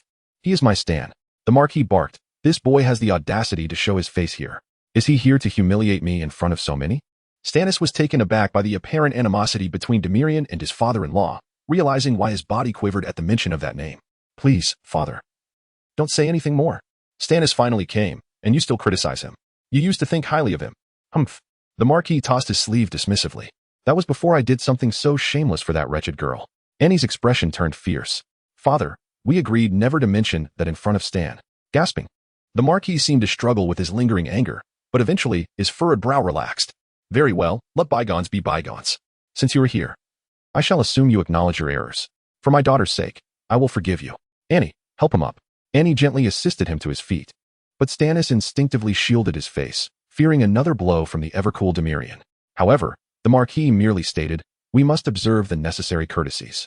Clearing his throat, the Marquis proclaimed, "Welcome, noble son of the dragon, conqueror of realms, born of unquenchable fire, heir to the blood of the holy dragon, last scion of the Red Dragon family. Count Stannis Justin." His lengthy, formal introduction provided Stannis with a moment of dignity. Yet, as soon as his name was uttered, the previously vibrant crowd fell silent. Stannis dared not meet their gazes, for the abrupt stillness enveloped him in discomfort, a sensation he dreaded. Annie discreetly nudged him, signaling for him to speak. Gathering his courage, Stannis faced the multitude of expectant eyes, feeling the pressure to deliver a stirring proclamation befitting a first-time appearance. "Hello?" he stammered, prompting whispers to ripple through the crowd, growing louder with each passing moment. "Is he truly the son of the dragon? It is said he is worthy of becoming the emperor of the empire his father was once so dear. Even in such a disheveled state, his title is rather intimidating." Stannis reveled in the realization of his legendary lineage. It felt like he had stepped into the role of a protagonist. He secretly delighted in the absurd nickname he had acquired, the Dragon Slayer, chuckling at the audacity of it all. Who uttered that last remark? "Step forward."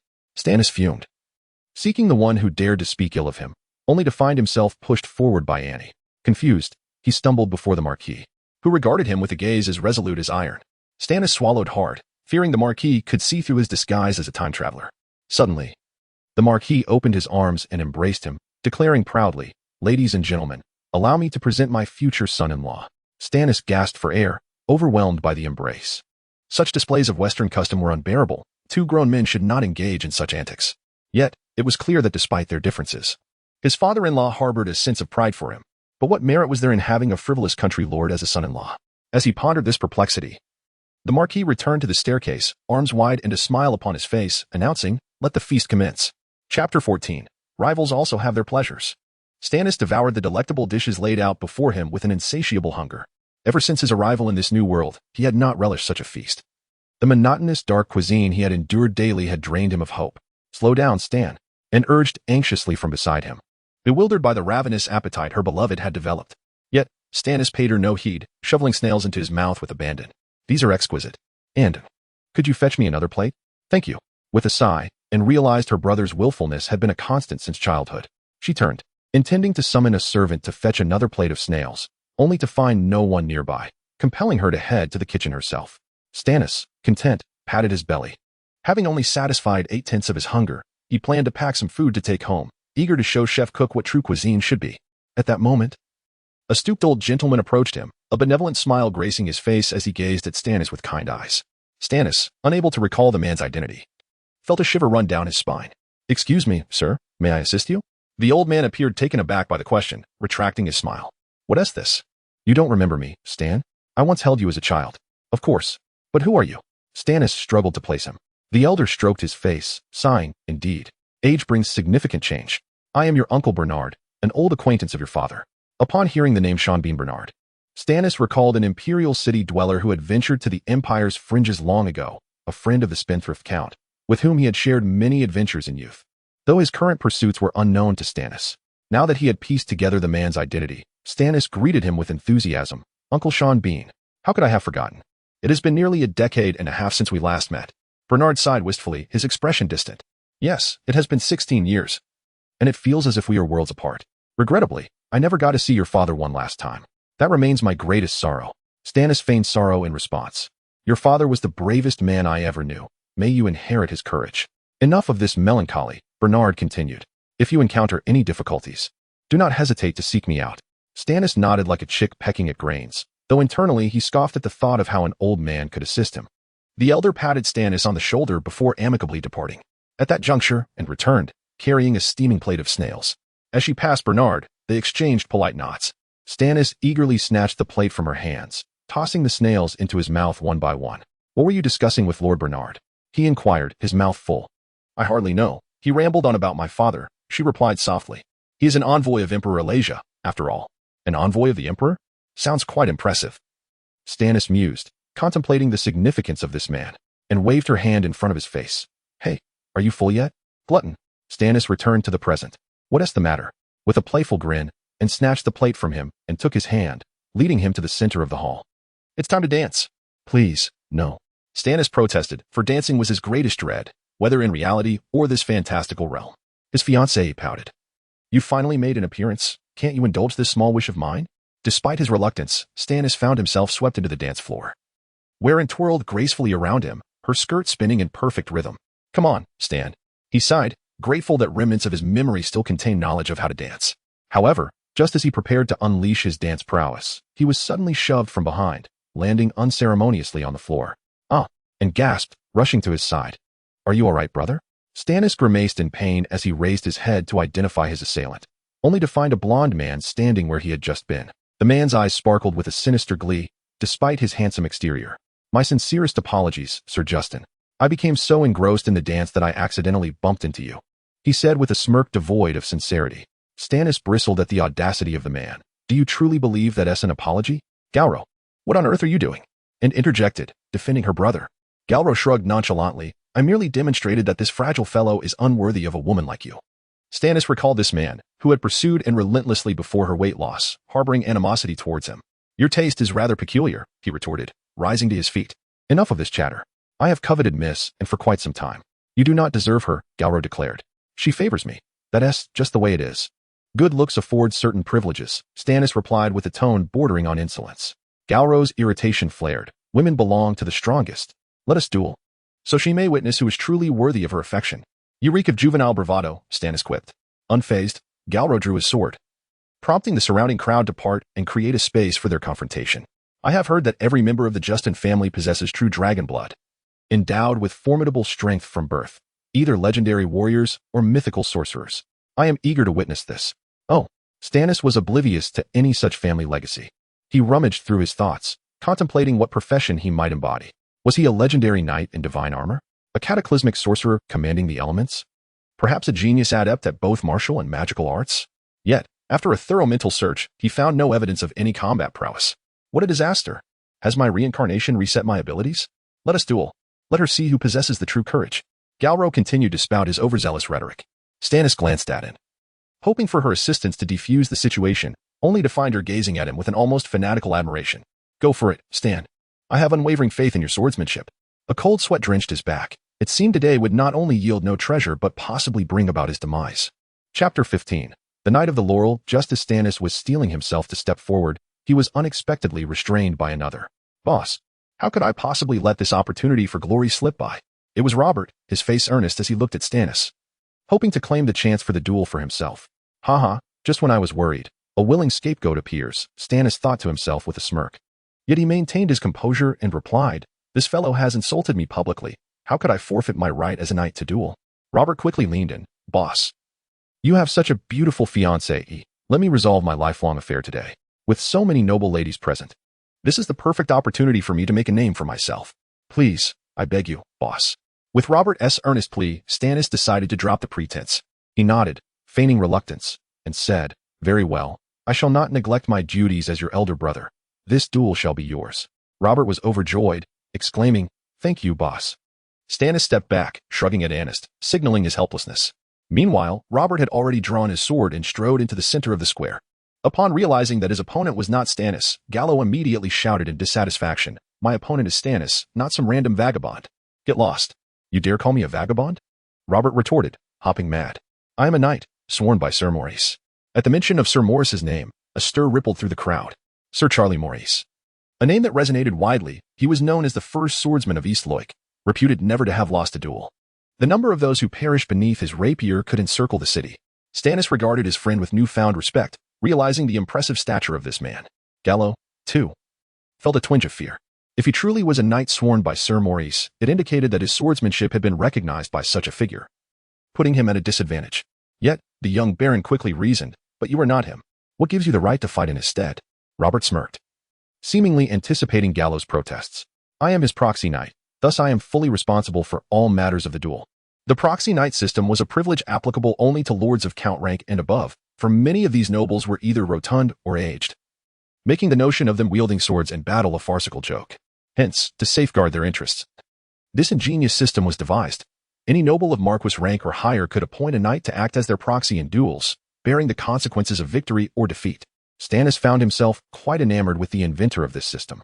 He puffed out his chest, thinking, indeed, I am a count, entitled to appoint a proxy knight. Come and challenge me if you dare. Gallo shot him a glare, astonished at his audacity. A young man seeking a proxy knight had no sense of knightly honor. Very well, I shall defeat your proxy knight, and then trample on your head, so that Miss Anist understands what sort of gentleman is worthy of marrying her. Stannis stuck out his tongue at him and shouted to Robert, Robert, do not disappoint me. Robert turned, clenched his fist, and pointed his thumb at himself, boasting, rest assured. Boss, once I make my move. Suddenly, a dark shadow lunged at him, Gallo, who appeared in front of Robert in the blink of an eye. It seemed in this world, duels commenced without any formal declarations. You scoundrel, how dare you ambush me? The impoverished knight bellowed, narrowly dodging the blow. Who has time for such formalities in a duel with a proxy knight? Gallo retorted, launching a flurry of strikes. So swift. Although Stannis was unfamiliar with this Western style of swordplay, he could discern the variance in speed. Yet, Robert remained unfazed, retreating to evade his opponent's strikes, seeking an opportunity to counterattack. As Gallo's strike came too swiftly, Robert seized the moment, retaliating with a counterattack that rent Gallo's outer garment. Now, Gallo could only defend with his sword, but even the most discerning observer could see his hasty defense would be ineffective, merely delaying the inevitable defeat. Haha, my good brother. Give him a good thrashing. Stannis began to celebrate, completely disregarding the impending disaster. Indeed, how could he lose when the sword was already at his face? Robert thought the same and decided to show off. To clearly display his prowess to the noble ladies around, he refrained from a direct blow, opting instead for a clash of swords, attempting to overpower his opponent's defense. Clang! A deafening sound erupted as their swords collided, and Robert's blade shattered into two pieces. Both Robert and Stannis stood frozen in shock, unable to fathom that such an outcome was even possible. Gazing at the broken sword in his hand, Robert muttered to himself, I should have known better than to pawn my family's sword for this rusty blade. Are you toying with me? Stannis seethed, his anger flaring. At that moment, Gallo spoke. According to the rules of the duel, the one with the broken sword is deemed the loser. However, I would not mind adding another life to my tally. Recognizing the situation, Robert hastily tossed the hilt to the ground, exclaiming, I surrender. Gallo turned his gaze to Stannis, who instantly felt a sense of doom approaching, knowing that his turn was next. Wait. A deep, resonant male voice echoed. Stannis immediately looked towards the source, as if he had found a savior. A striking knight stepped forth from the crowd, tall and graceful, with lustrous golden hair and features sculpted to perfection, reminiscent of a celestial being. Stannis felt an inexplicable flutter in his heart. The knight's arrival incited a greater commotion, more so than when Stannis had been revealed as the son of the dragon. The ladies, in particular, appeared entranced, with several fainting while clutching their handkerchiefs. Is it merely a handsome facade? This is too exaggerated. Stannis grinned, turning to jest with Anist about the women, only to find her gaze had also shifted. Alarmed, he waved his hand to redirect her attention. Sir Gallo, might I implore you to cease hostilities? After all, this is a marquis banquet, and I believe you would prefer not to witness bloodshed in this harmonious setting. The celestial being spoke soothingly, his voice calming yet imbued with an undeniable authority. And who are you? Stannis found himself standing alongside Gallo, who had moments ago been poised to thrash him. He desperately wished for his rival to deliver a crushing blow to the flawlessly handsome man. Yet, Gallo evidently disappointed him. The man reigned in his previous arrogance, bowing graciously. Of course, my lord be your land. Since you have requested it, I shall comply. With that, he sheathed his sword and retreated into the crowd. Beolandi, Stannis was profoundly astonished by the experiences of this individual, who was none other than the illustrious Crown Knight, celebrated as the brightest gem upon the crown of knighthood. Since his debut, he had dedicated himself to noble deeds, from slaying dragons and vanquishing demons to aiding the elderly and cherishing the young. He truly embodied a living compendium of virtue. And what was more remarkable was that his external beauty matched his extraordinary inner strength, rendering him perfect to the point of inciting envy. At that moment, the tall knight approached him and Anist, and Stannis could distinctly sense Anist's breath quicken beside him. Beolandi came to a halt, choosing silence as if allowing them time to admire his handsome visage. Once the moment felt right, he gracefully bowed towards Anist, performing a quintessential knightly salute. I hope I have not startled you, esteemed Miss Anist. Observing his childhood friend rendered speechless with excitement, Stannis responded on her behalf, No. And thank you for your assistance earlier. Beolandi appeared unfazed by Stannis, responding politely, It was my duty, after all. It would be a pity to possess great renown yet fail to display it. Stannis scoffed, finding the man overly self-absorbed. So, as enchanting as the tales depict, may I request the honor of a dance with you, Miss Anist? Beolandi extended his hand with elegance. Please, just call me Anist, the girl replied, flashing a sweet smile as she gently took his hand and stepped into the center of the square. Meanwhile, Stannis, her fiancé, was left to the side. It seemed that the embarrassment of being cuckolded was inescapable, regardless of the location. Now, amidst the jubilant atmosphere of the banquet hall, the only discontented souls were likely Stannis and Robert, as the spotlight had been entirely seized by this emerging figure. I despise that guy, Stannis remarked with a hint of bitterness. Agreed, Robert concurred. Aside from his good looks and noble character, he possesses a mane of thick golden hair that pales in comparison to us. Stannis felt somewhat pleased with himself. One cannot deny his exceptional talent. I overheard those women mentioning that his attributes are rather extraordinary. What was the term they used? Ah, yes. Profound? Robert burst into laughter, slapping Stannis on the shoulder. Well said. You are going to make me die of laughter. I never expected your wordplay to be so adept. The two forgotten men began to jest about Beolandi from a distance. Yet this did not diminish the captivating smile of the Crown Knight that wafted through the gathering of noble women and maidens. Perhaps this was the insurmountable chasm when it came to courting. Chapter 16. The Lord Living Off Alms. My dear Annie, might I ask a favor of you? Stannis awkwardly inquired after the banquet had concluded. Stannis, must we still resort to formalities? The noble young lady, clearly inexperienced in the ways of the world, failed to recognize his ulterior motives immediately. However, upon observing his flushed visage and avaricious gaze, Annie modestly placed her hand upon her chest and shyly remarked, Brother, did we not agree to reserve that for our wedding night? What nonsense is this? What do you take me for? Stannis replied, maintaining a facade of composure. I wish for you to introduce me to your father, my future father-in-law. Annie blinked her beautiful violet eyes in confusion. But are you not the one who fears meeting my father the most? Every time he calls for you, you flee as if you have seen a ghost. Nevertheless, a faint blush crept onto her cheeks, surprised that he would so soon regard her as his fiancée. Is there a matter of great importance to discuss? Annie squinted one eye, pouting in skepticism, clearly unconvinced. What do you wish to speak to my father about? Stannis retorted sharply, This is a matter for men. How can a young lady interfere? In his mind, such domineering behavior should surely appeal to a delicate maiden. I refuse, Annie promptly declined. Stannis nearly choked on his own frustration, realizing his youthful folly. He quickly adopted a pleading demeanor. Please, my dear Annie, just take me to see your father. Otherwise, I shall be left to face the bitter winds of tomorrow. So you seek to borrow money, Annie remarked, her demeanor shifting from naivete to shrewdness. She cast her gaze downward, hesitating slightly. But lately, that may not be possible. Father has been in a foul mood over his debts, and, as it happens, you owe him 500 gold coins. I advise you not to mention borrowing money in his presence. 500? How can one man owe such a sum? What am I to do? Stannis exclaimed, aghast, envisioning the interest on his debts accumulating like a mountain of snow. Perhaps he should disguise himself and flee. For being a beggar would surely be preferable to facing a vengeful creditor. Seeing her betrothed turning pale, and he sighed. Perhaps I could lend you a little to ease your burdens for now. Oh, my savior! Stannis nearly fell to his knees in gratitude. Annie smiled gently, shaking her head. Do not speak in such a manner, dear brother. Once we are wed, we shall be family. How could a wife turn a blind eye to her husband's debts? What a perfect image of a devoted wife. Stannis began to question the sanity of the young man who had failed to see the brilliance of this young lady after a year apart. Lena, Annie commanded, turning to her maid, please fetch the ivory box adorned with emeralds from my vanity by the window. Yes, my lady. The maid replied with a nod before retreating. Meanwhile, Stannis had already pricked up his ears, realizing that his fiancée possessed more than one jewelry box. Indeed, she was a woman of means, with Annie as his ally. How could he not prosper? By the way, did the Knight of the Laurel, Beolandi, say anything to you before he left? Stannis asked, crossing his arms and feigning indifference. Annie stuck out her tongue playfully. He merely invited me to visit the Imperial City next time. Stannis' skepticism was evident as he pouted. For if he were a woman and encountered such a perfect knight, he would have long since swept him off his feet. Are you feeling a bit jealous, dear Stannis? Annie teased, playfully tapping his lips with her finger. Blushing, Stannis stepped back. Enough of your prattle. At that moment, Lena returned, carrying a heavy little chest. Stannis eagerly seized the box, marveling at its exquisite craftsmanship. What a fine piece. This chest alone must be worth a fortune. Annie rolled her eyes. It is not as valuable as you think. The jewels are merely set into the ivory exterior. Stannis clicked his tongue in admiration before opening the chest, revealing a treasure trove of jewelry that filled its interior. He was momentarily blinded by the dazzling array, closing his eyes to regain his composure before reopening them to behold the opulence once more. Although he longed to pocket the jewels, Stannis' reason reminded him not to lose his decorum in front of his fiancée. He gingerly held the chest, speaking with a tone that suggested wealth was but trifles. Is it appropriate for me to accept such a generous gift? Will your father not take issue with it? These are mere trinkets, hardly worthy of concern. Even Lena's presence here makes it seem beneath our station. Without these, father will never know, Annie reassured him, affectionately patting his shoulder to encourage him to spend freely.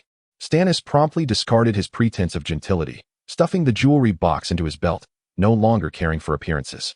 Annie, my dearest, I shall repay you doubly when I have the means. Just wait for me.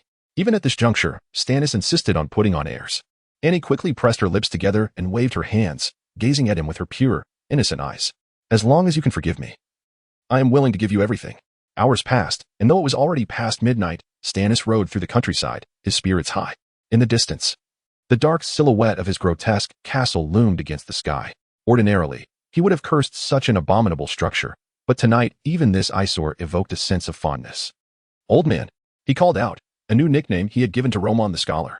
Though the castle was far away, his triumphant voice echoed through the stillness, akin to a victorious return.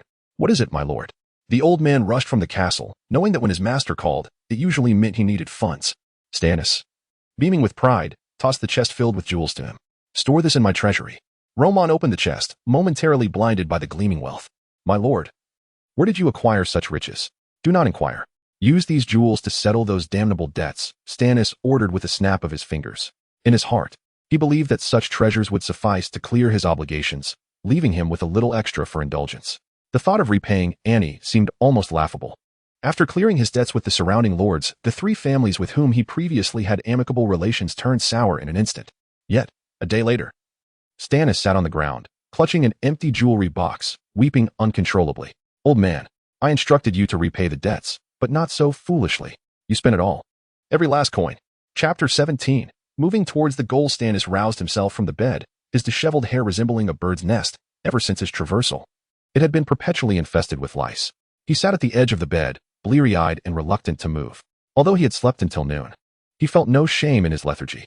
Gazing out of the stone window at the dreary, lifeless scenery, his mind was a blank slate. In the distance, the river, known as the Combi, flowed calmly day after day. It had been doing so for a millennium and would continue for another 1,000 years. On the eastern bank, the nameless black forest loomed like an endless shadow cast upon the earth, its gray expanse seemingly infinite. He finally understood why the medieval church strictly prohibited suicide. Witnessing such an apocalyptic sight, he, as a traveler, could find no reason to continue living. Bereft of wealth and power, even the so-called dragonborn talents had been stripped away from him. Was the goddess of fate toying with him? Without a golden finger to guide him, was it too much to ask for a somewhat reasonable starting condition? He could overlook his own attribute shortcomings, but his subordinates were equally incompetent. Perhaps it was time to start anew. "My lord, dinner is served." The elderly voice of the Grand Scholar echoed from outside, akin to a grandfather calling his wayward grandson to the table. Stannis did not stir. Surely, consuming such fare would lead to a restless death. "Wow, it smells divine. Cook, you've outdone yourself." This time, it was Robert's voice that rang out. The chef's booming voice followed. "Indeed, these ingredients were sent by Miss Annie. I merely showcased my true culinary skills in preparing them." The unmistakable sound of Korodov smacking his lips was heard. "Oh, this is delicious. Since the Lord refuses to come down, I shall claim his portion." "What? A feast sent by Annie?" Stannis hastily dashed down, without even donning his clothes. "You scoundrels! Leave some for me." After indulging in a hearty meal, like all the satiated idlers, Stannis began to ponder life. He resolved that he could no longer languish in this state of idle existence. As an ambitious traveler, he could not survive solely on the charity of others. Moreover, he had set his sights on becoming a duke, a necessary step to meet the witch known as Anya, though he already had a sufficiently lovely fiancée. One could never have too many in a harem. With this thought, Stannis retreated to his study, meticulously calculating for an entire day, finally producing the financial report for the past year of his domain. Each line detailed all expenditures and revenues, yet the bizarre income and outgoings left him bewildered. For instance, he was astonished to discover that he owed the Empire a staggering 19 types of taxes. He had not expected that even his impoverished region would be scrutinized and drained by tax collectors. Beyond the universally required land tax and head tax, indulgences, war taxes, and special surcharges were also mandatory, not to mention the absurd blood money for livestock. What baffled Stannis even more was that as a member of the exploiting class, he ought to be gleefully exploiting the serfs like a landowner tyrant. Yet, here he was, becoming the subject of exploitation. He was obligated to bear the duty of military service while also paying these exorbitant taxes.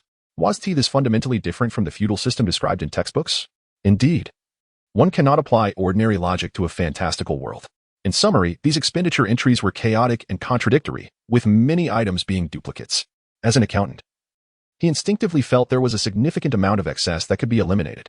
On the other hand, the income was straightforward, consisting solely of a few items: the produce from forcing farmers to till their land, the freedom fee they paid him, rental fees for draft horses, and the meager tribute from farmers upon marriage and land inheritance, alongside a paltry amount of trade tax. Yet, he found solace in the fact that his domain consisted entirely of self-sufficient farmers, with no slaves in sight. After all, in such poverty, who would be able to afford to enslave another? "Old man."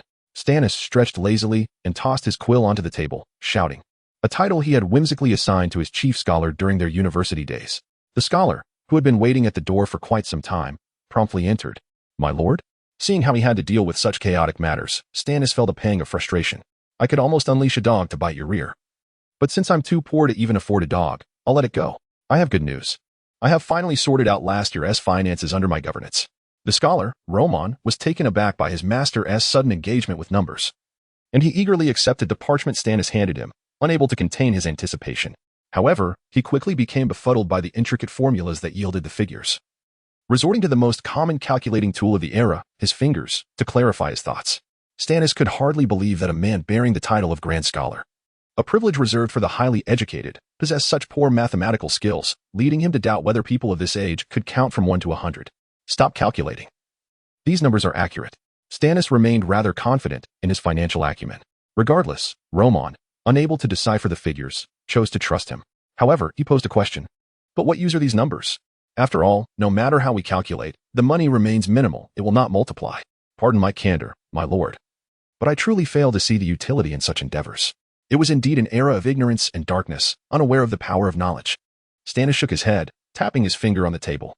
"If you cannot even discern where money comes from and where it goes, then it is no wonder we find ourselves in such dire poverty." "My lord, do you mean you have a way to extricate us from this predicament?" Roman inquired skeptically. But our military is no match for anyone.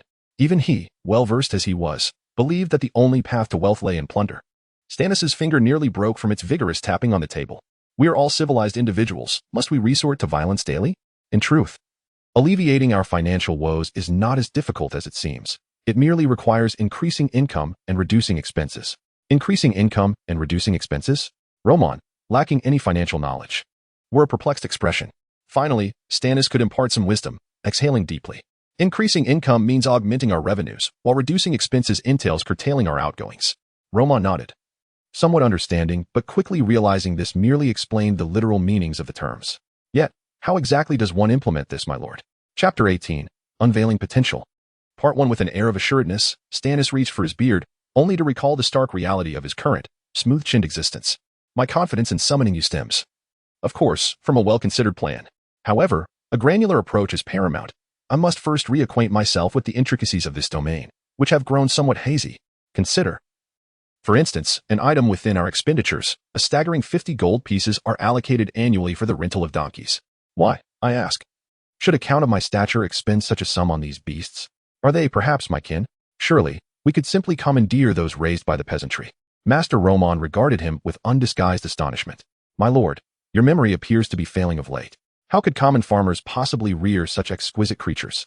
These noble beasts require considerable investment to cultivate. As such, we are left with no alternative but to lease them for the annual celebrations. Noble? Celebrations? Stannis was incredulous. How could a mere donkey, with its simple braying, be associated with such lofty concepts? Did the denizens of this world revere these creatures as deities, parading them during sacred festivities? Upon reflection, Stannis realized his suspicions were, regrettably, confirmed. In this realm, donkeys were coveted collectibles, surpassing even the most prized steeds in value. Stannis shook his head, abandoning any attempt to fathom the world's peculiar infatuation with these long-eared equines. This alone explained the exorbitant sums lavished upon these seemingly simple creatures. With the donkey budget proving inviolable, alternative avenues for fiscal prudence were required.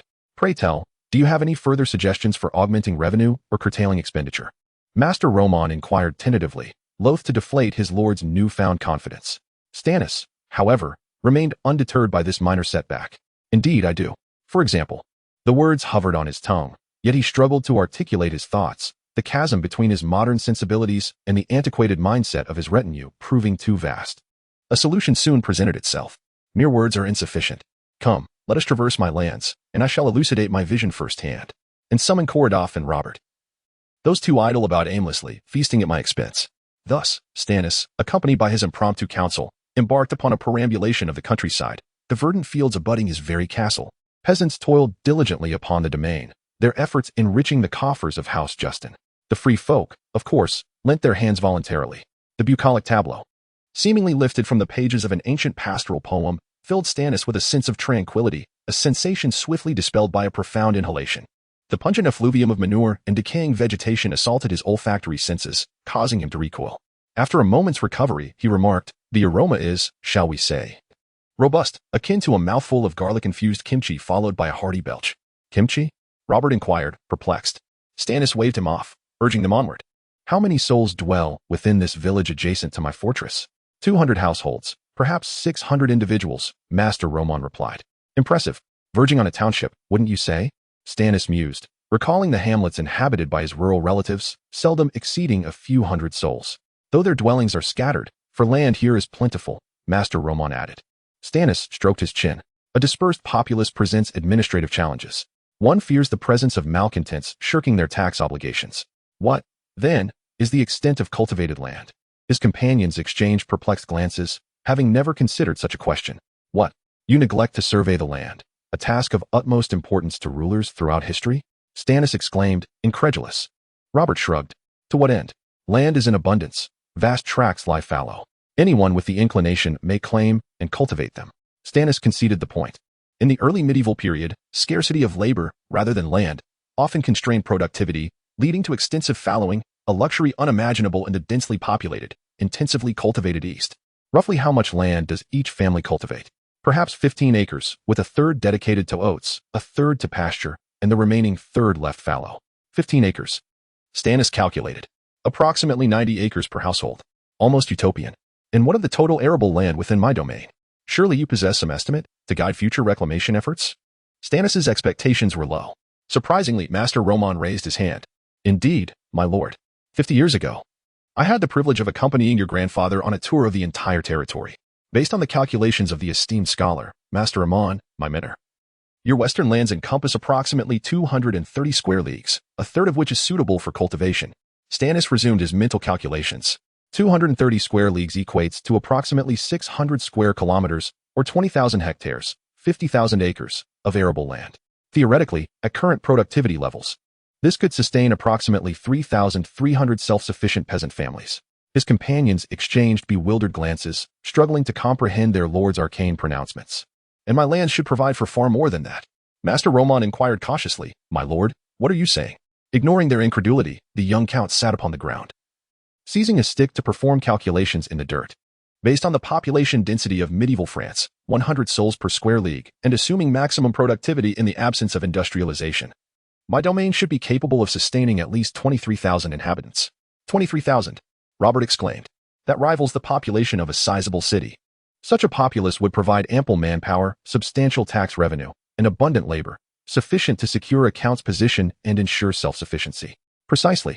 Stannis clapped his hands, rising to his feet. With proper stewardship, my land should indeed support such a population. Surely that is an exaggeration, Master Roman demurred, shaking his head. Even in its most prosperous era, this domain never exceeded 10,000 souls. Chapter 19 Open Source 2 Upon completing his calculations, Stannis began to ponder aloud. But how many people do I actually have? Master Roman quickly flipped through his book. According to the most recent census conducted last year, the true population of the village of Tansanis is 631, while Jalenbu and Arkazi have 406 and 354 residents respectively, totaling 340 households. Altogether, that amounts to less than 1,500 individuals. How could it be so few? My lord, do you not recall? Roman continued. Over a decade ago, a devastating plague swept through, and you yourself fell ill, nearly meeting the gods. Entire villages perished, and in the end, there weren't even enough people left to bury the dead. The survivors either congregated in a few large villages under the church's protection or fled to the eastern bank to escape the plague. Ultimately, the entire territory was left with barely 1,000 souls. At this recollection, Master Roman let out a deep sigh. Stannis, too, was reminded of the plague that ravaged the kingdom, leaving streets littered with corpses and rats feasting in broad daylight. A hellish scene that sent shivers down the spine of a traveler who had never witnessed such horror. Your son and his wife also succumbed to that plague. Stannis distinctly remembered that his master had lost nearly all his family during that time. He chose not to dwell on such sorrowful matters, wiping his eyes. The Earl, understanding the need to return to the topic at hand, inquired, "What is the yield per household, and what is the tax rate I am to collect?" Roman resumed his search through the book, and according to the latest records, each household's seasonal yield, including milled wheat, barley, oats, as well as harvested peas, cabbages, and cheese, varied between 15 to 25 units, depending on the harvest. As per the decree, freemen must pay 1/10 as a fee for protection under their lord's wing. Thus, averaging 20 units, I would collect 2 gold coins and taxes from each household, resulting in nearly 700 gold coins.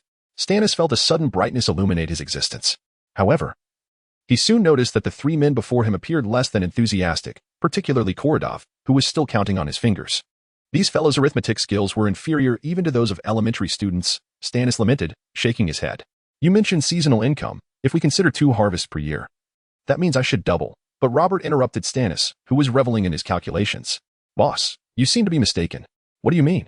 Stannis shot him an irritated glance, for he despised interruptions while he was calculating. It cannot be 2 harvests a year. It should be 2 months per harvest. Stannis felt as if a door to a new world had swung open. It dawned on him that in this fantastical realm, one could not apply common sense. In this land, even in this mid-high latitude region, crops could mature in just 2 months. By sequentially sowing different grains, one could reap a harvest year-round? 6 harvests a year, remarkable. Stannis beamed with joy, realizing his income could multiply 6-fold. 700 multiplied by 6 equals 4,200. He grinned foolishly, elated at the prospect of being a lord, simply lying back and collecting gold. In his mind's eye, he envisioned himself swimming in an ocean of golden coins. At that moment, Master Roman ruthlessly shattered his daydream. My lord, you seem to be overlooking something. What is it? Stannis asked, puzzled. You have forgotten that during winter, for 3 months, no crops can be sown. Stannis quickly dismissed this winter hiatus from his calculations, concluding that he could yield 4-5 seasons of crops per year. Well, that's still decent. He mused. 700 multiplied by 4-5 still leaves me with 3,100 gold coins. My lord, you are still mistaken, Korodov interjected. Stannis was nearly driven mad by the sequential taunts of these men. Do you find amusement in taking turns mocking me? Can you not deliver your points all at once? The Knight Commander persisted. My lord, have you forgotten that after the farmer's harvest, they still need an additional month to mill the grain? A month? That seems excessive. Stannis scoffed, incredulous. Does the concept of slothful labor even exist in this era? He struggled to believe that 2 months of farming followed by a month of processing was plausible, despite his ignorance of agriculture. Korodov gestured towards the mill, urging, it would be futile to argue further. My lord, please visit the mill and you shall understand. Stannis turned to see a dilapidated straw hut nearby, from which faint creaking sounds emerged. He followed his men and discovered that the hut was, in fact, a mill containing a weathered grinding stone, with two emaciated horses straining to turn it, though their efforts appeared woefully inefficient. What is the issue? Is something amiss? Stannis revealed his ignorance of agricultural practices. Kordov untied the reins from the grinding stone, stating, "My lord, would you like to give it a try? How difficult could it be?" Stannis spat into his palms and exerted all his strength, yet the mill did not budge. What is this made of? Is it some sort of alloy? Stannis, breathless, could not comprehend the lack of movement. This is the best mill in the territory, Roman added. And Stannis finally grasped why it took farmers a month or longer to grind their grain. But they have horses, do they not? He pointed to the two pitiful steeds. Yes, but we charge a rental fee for them, so the farmers prefer to grind the grain themselves, replied Roman. In that moment, Stannis finally recognized the greatness of the working class.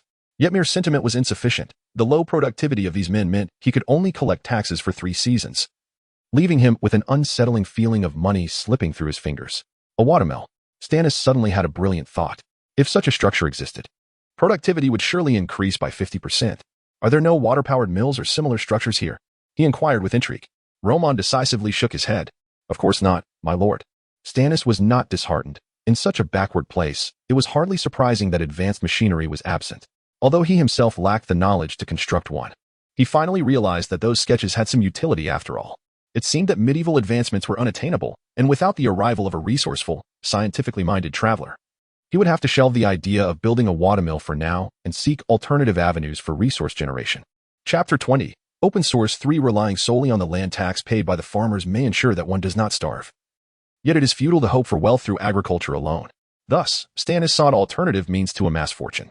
Although his 3 subordinates, including the benevolent scholar Roman, subtly hinted that robbing passing caravans was the swiftest route to wealth, Stannis resolutely dismissed their suggestions. He yearned for an elegant and dignified form of robbery. The following morning, Stannis gathered his advisory team and began to traverse his domain. The elderly man perused his self-made report. Behind him, Roman hurriedly approached, for although Kordov and Robert scorned his statistics, the learned Roman sensed the significance of Stannis's current endeavors. I observe that there is an annual merchant tax revenue from the territory, albeit meager. However, it appears not to be based on the sale of goods, but rather resembles a toll. Indeed, Your Excellency, you are correct.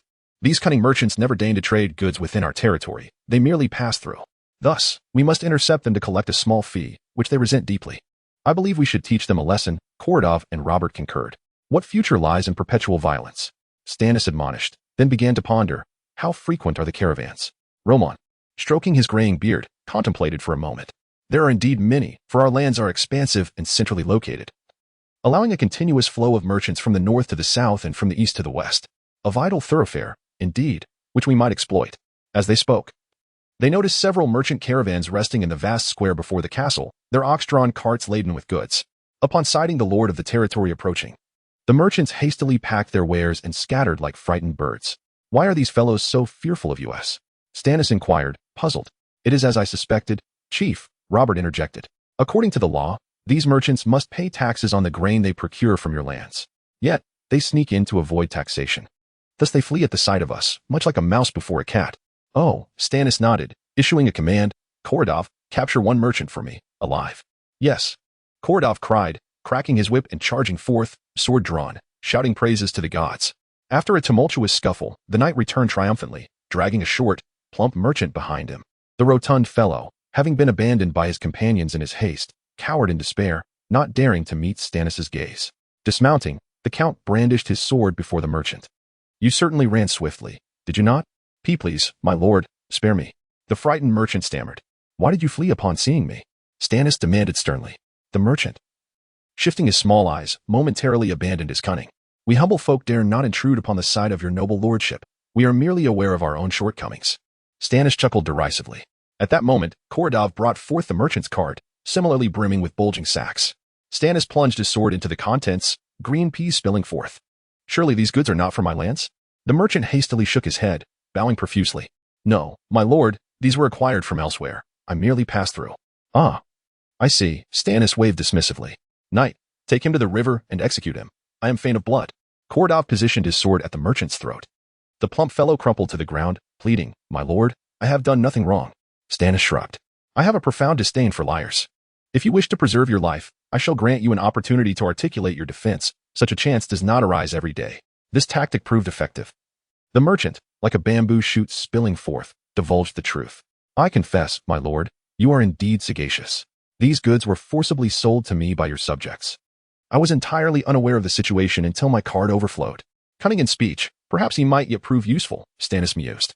What is your name, little one? The merchant flinched, fearing public execution. Nevertheless, he obediently replied, Albert, son of Abraham. And your surname? Forgive me, my lord, I dare not provide my full name, lest you issue a proclamation for my execution. The trio exchanged puzzled glances, and Robert spoke. Chief, has your mind gone awry? This fellow is a Lanana.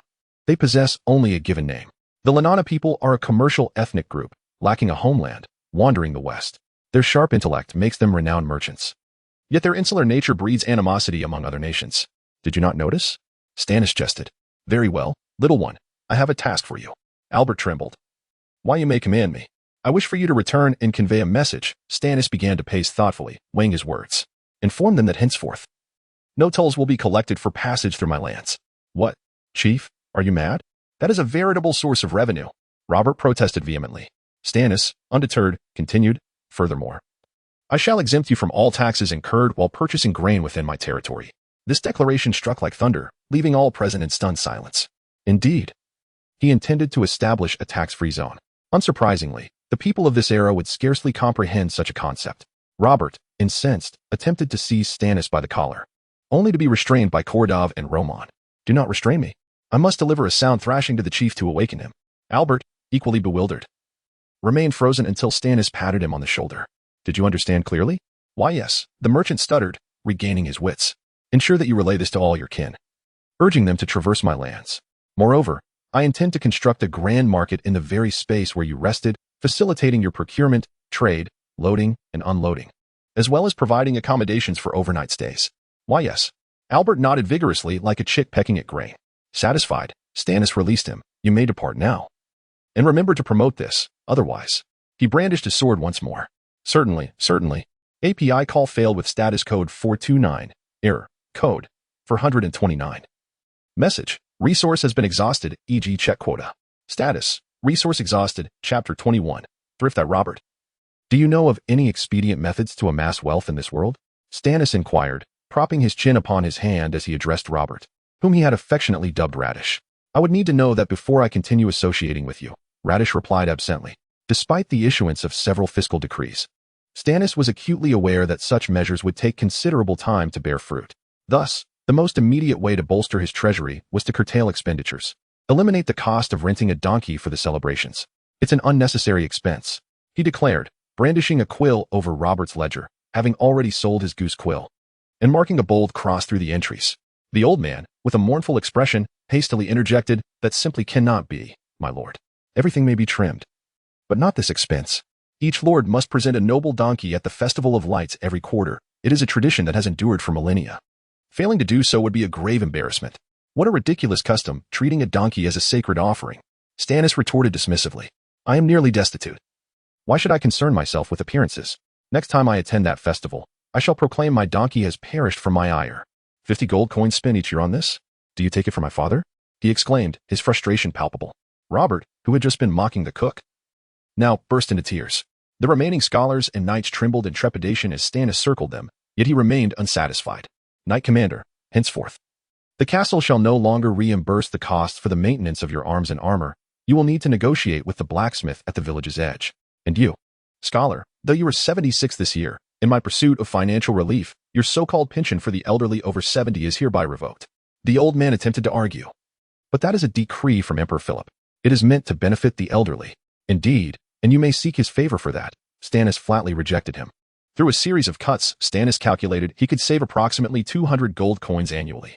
However, this was still far from sufficient. Come now. Can any of you devise further means of saving? At this moment, Stannis resolved to embrace a democratic approach, recognizing that the wisdom of the populace is boundless. His subordinates, however, were left dazed by his relentless reductions, their spirits dampened. They gathered, heads hung low, their faces etched with despair, reminiscent of the hopelessness of Luther's. It appears a strike may be imminent. Stannis thought with a slight smile, for he had everything under control. Whoever assists me in cutting expenses shall receive half of the savings as a reward, he proclaimed, igniting a flurry of suggestions from his eager subordinates. My lord, I propose that Kaladov's excessive appetite be curtailed. Sir, I believe Cook should no longer be compensated for purchasing ingredients. Let him find his own way. Cough, cough. My lord, given my advanced age, might you consider reinstating the pension for the elderly over 70? Could I perhaps have the castle as worn-out undergarments? I could make do with them as they cling warmly to my flesh. All eyes turned towards Cook, who had uttered this last suggestion, his face flushing with embarrassment. Oh, you are all insufferable. I merely wished to save my lord some coin, he stammered before hurriedly exiting. Stannis remarked, Scholar, I believe we ought to find a new cook. Indeed, my lord.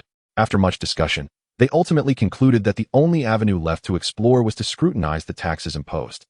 We are required to pay half our income in taxes. It feels akin to being plundered. How could such a sum be demanded?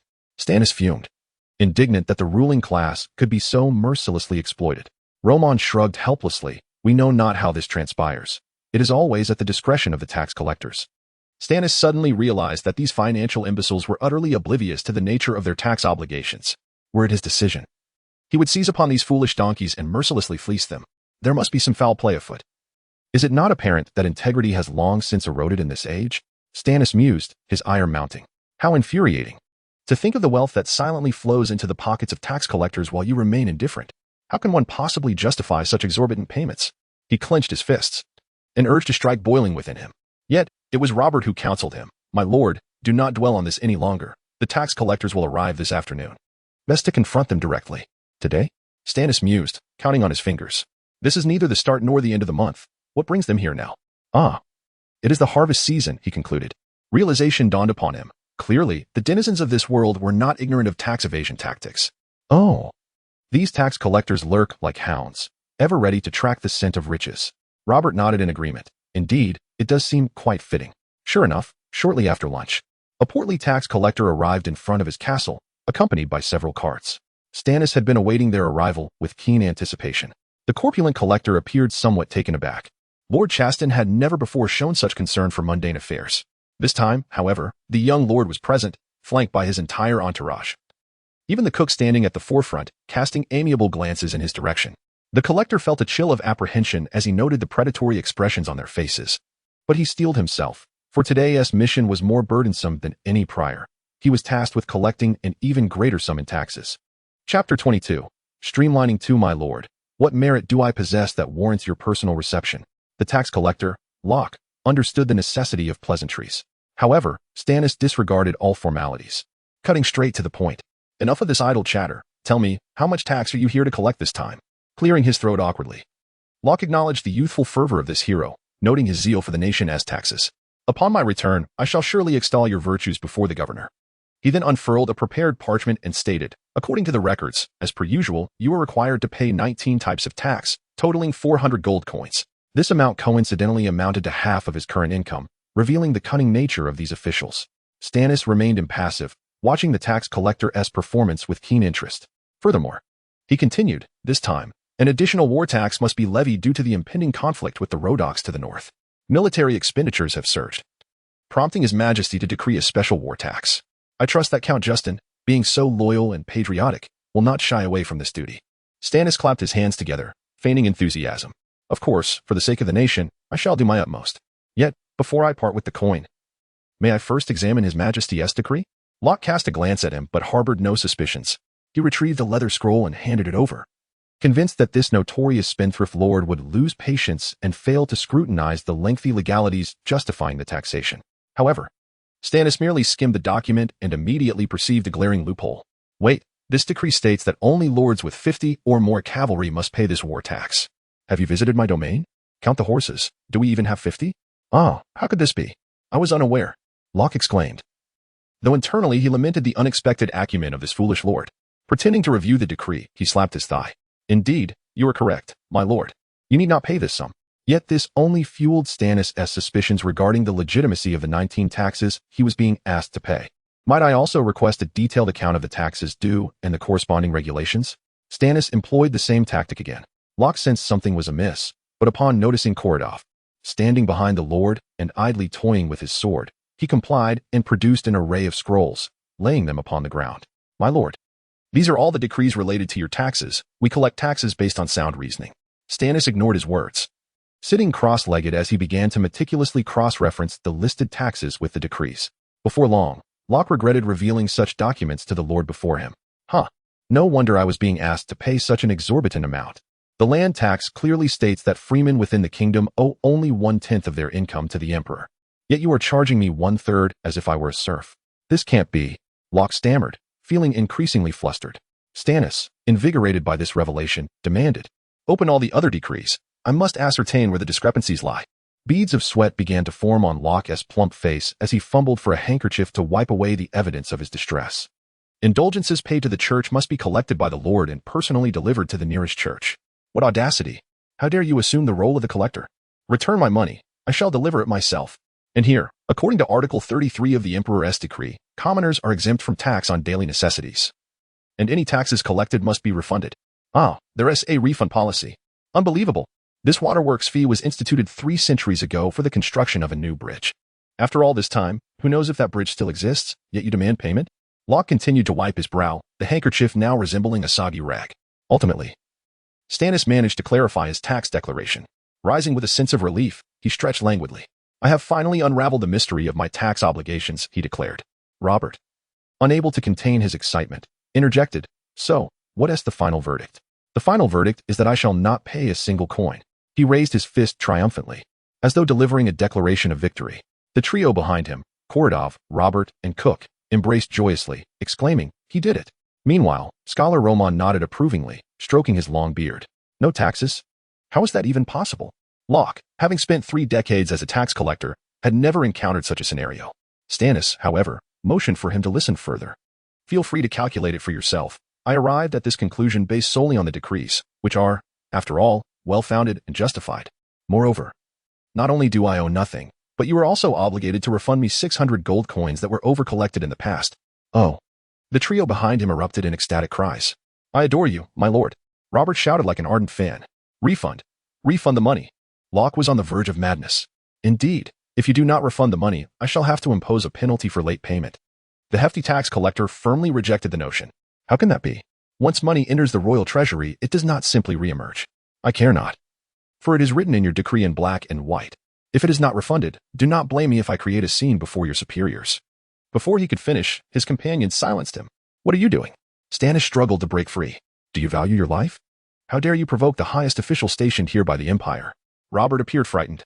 Fortunately, the tax collector did not catch the last words of Stannis. Yet Locke was evidently shaken by the Lord's words. He had encountered violent tax evaders, and those who stubbornly refused to pay. But never had he seen a lord who could calculate his own tax obligations so flawlessly. How could such a significant error arise? "I must return to consult my superiors before reaching a decision. For now, you need not pay the tax." With that, he begrudgingly turned and departed with his still empty cart. Stannis noticed his subordinates gazing at him with admiration. After all, they had never witnessed someone evade taxes solely through verbal prowess. At the very least today, he was a hero, a fleeting hero for the day. Chapter 23. Implementation of the domestic affairs system. After a series of tribulations, Stannis exhaled deeply, finally managing to extend his life. The debt had been suppressed to a mere 30 of its original amount, and for the first time in several consecutive quarters, the deficit had been eliminated. Although challenges persisted, such as the absence of an army, nearly non-existent public facilities within the territory, and a chaotic management system, not to mention 3 individuals in the castle indulging themselves, it at least seemed that hope was on the horizon. The future, while uncertain, was no longer merely a deadlock. Thanks to a fortunate turn of events regarding tax collection, after repaying a portion of the debt, Stannis' warehouse still retained a bit of its former wealth, filled with grain submitted by the farmers and produce from his own fields. It appeared that during this era, the primary form of tax payment was in kind. Stannis was acutely aware of the drawbacks of the system, as it was riddled with inefficiencies and corruption at intermediary levels. It was time to implement a single whip policy, akin to that of the esteemed Minister Zhang. However, the prerequisite for such a policy was a substantial amount of convertible currency. Despite his prolonged sojourn in this realm, Stannis had yet to encounter a single coin, and if the lords were in such a state, one could only imagine the plight of the weary farmers, who remained shackled to their lands and continued to barter goods in the most primitive manner, devoid of any demand for currency. Fortunately, there existed within his territory a region of economic vitality. Following his release of the rotund merchant Albert and the promotion of a series of advantageous policies, the number of merchants passing through his land had quintupled. Trade caravans now traversed the roads in a constant stream, bringing vibrancy to the once desolate space before the castle. Stannis, hands clasped behind his back, toured the area with Korodov.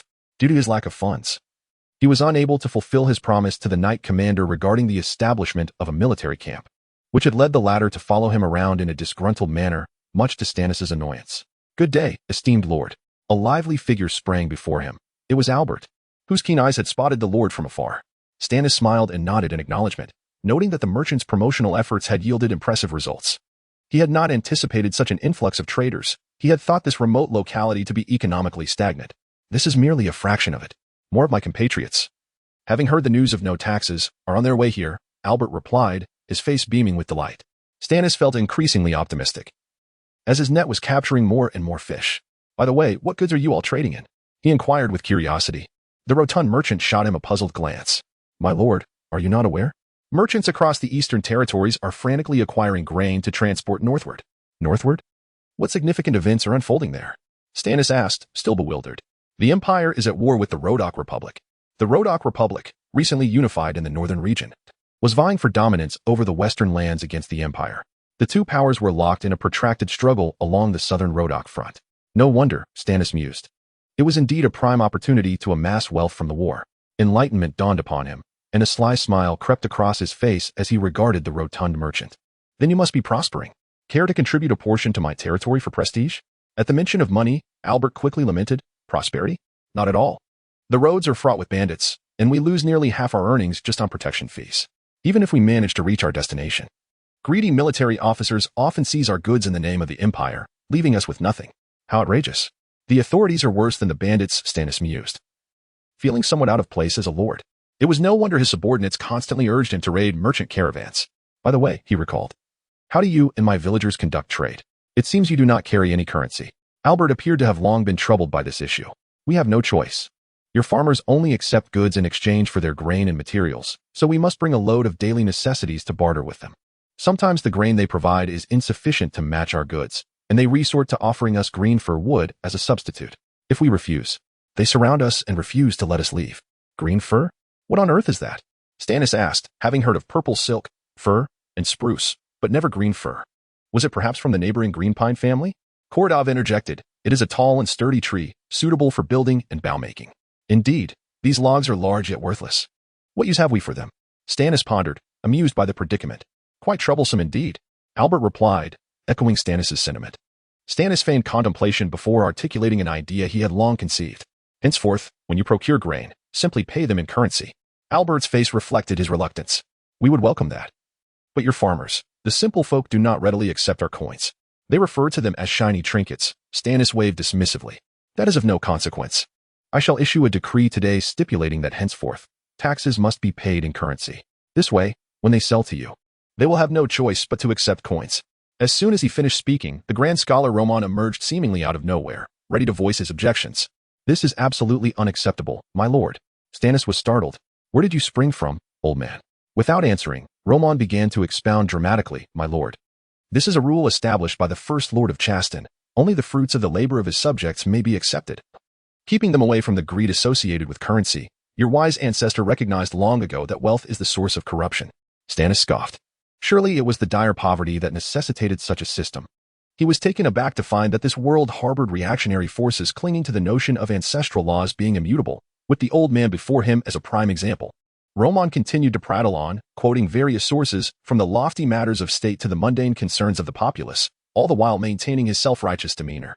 Stannis yawned, finally interjecting, "If you agree to currency taxation, I shall restore your pension for those over 70. I agree to currency taxation." The taxation in kind should have been relegated to the annals of history long ago. The opportunistic Grand Scholar immediately shifted his stance. Stannis, pleased, turned to Albert. "The principal issue has been resolved. What further concerns do you have? If you remain uneasy, I will add a clause to the decree. Should my subjects refuse to accept payment in currency, they shall face punishment." "Foolish oaf. What should be the punishment for violating a lord's decree?" Kordov interjected solemnly. "Whipping." Albert's face brightened at the prospect.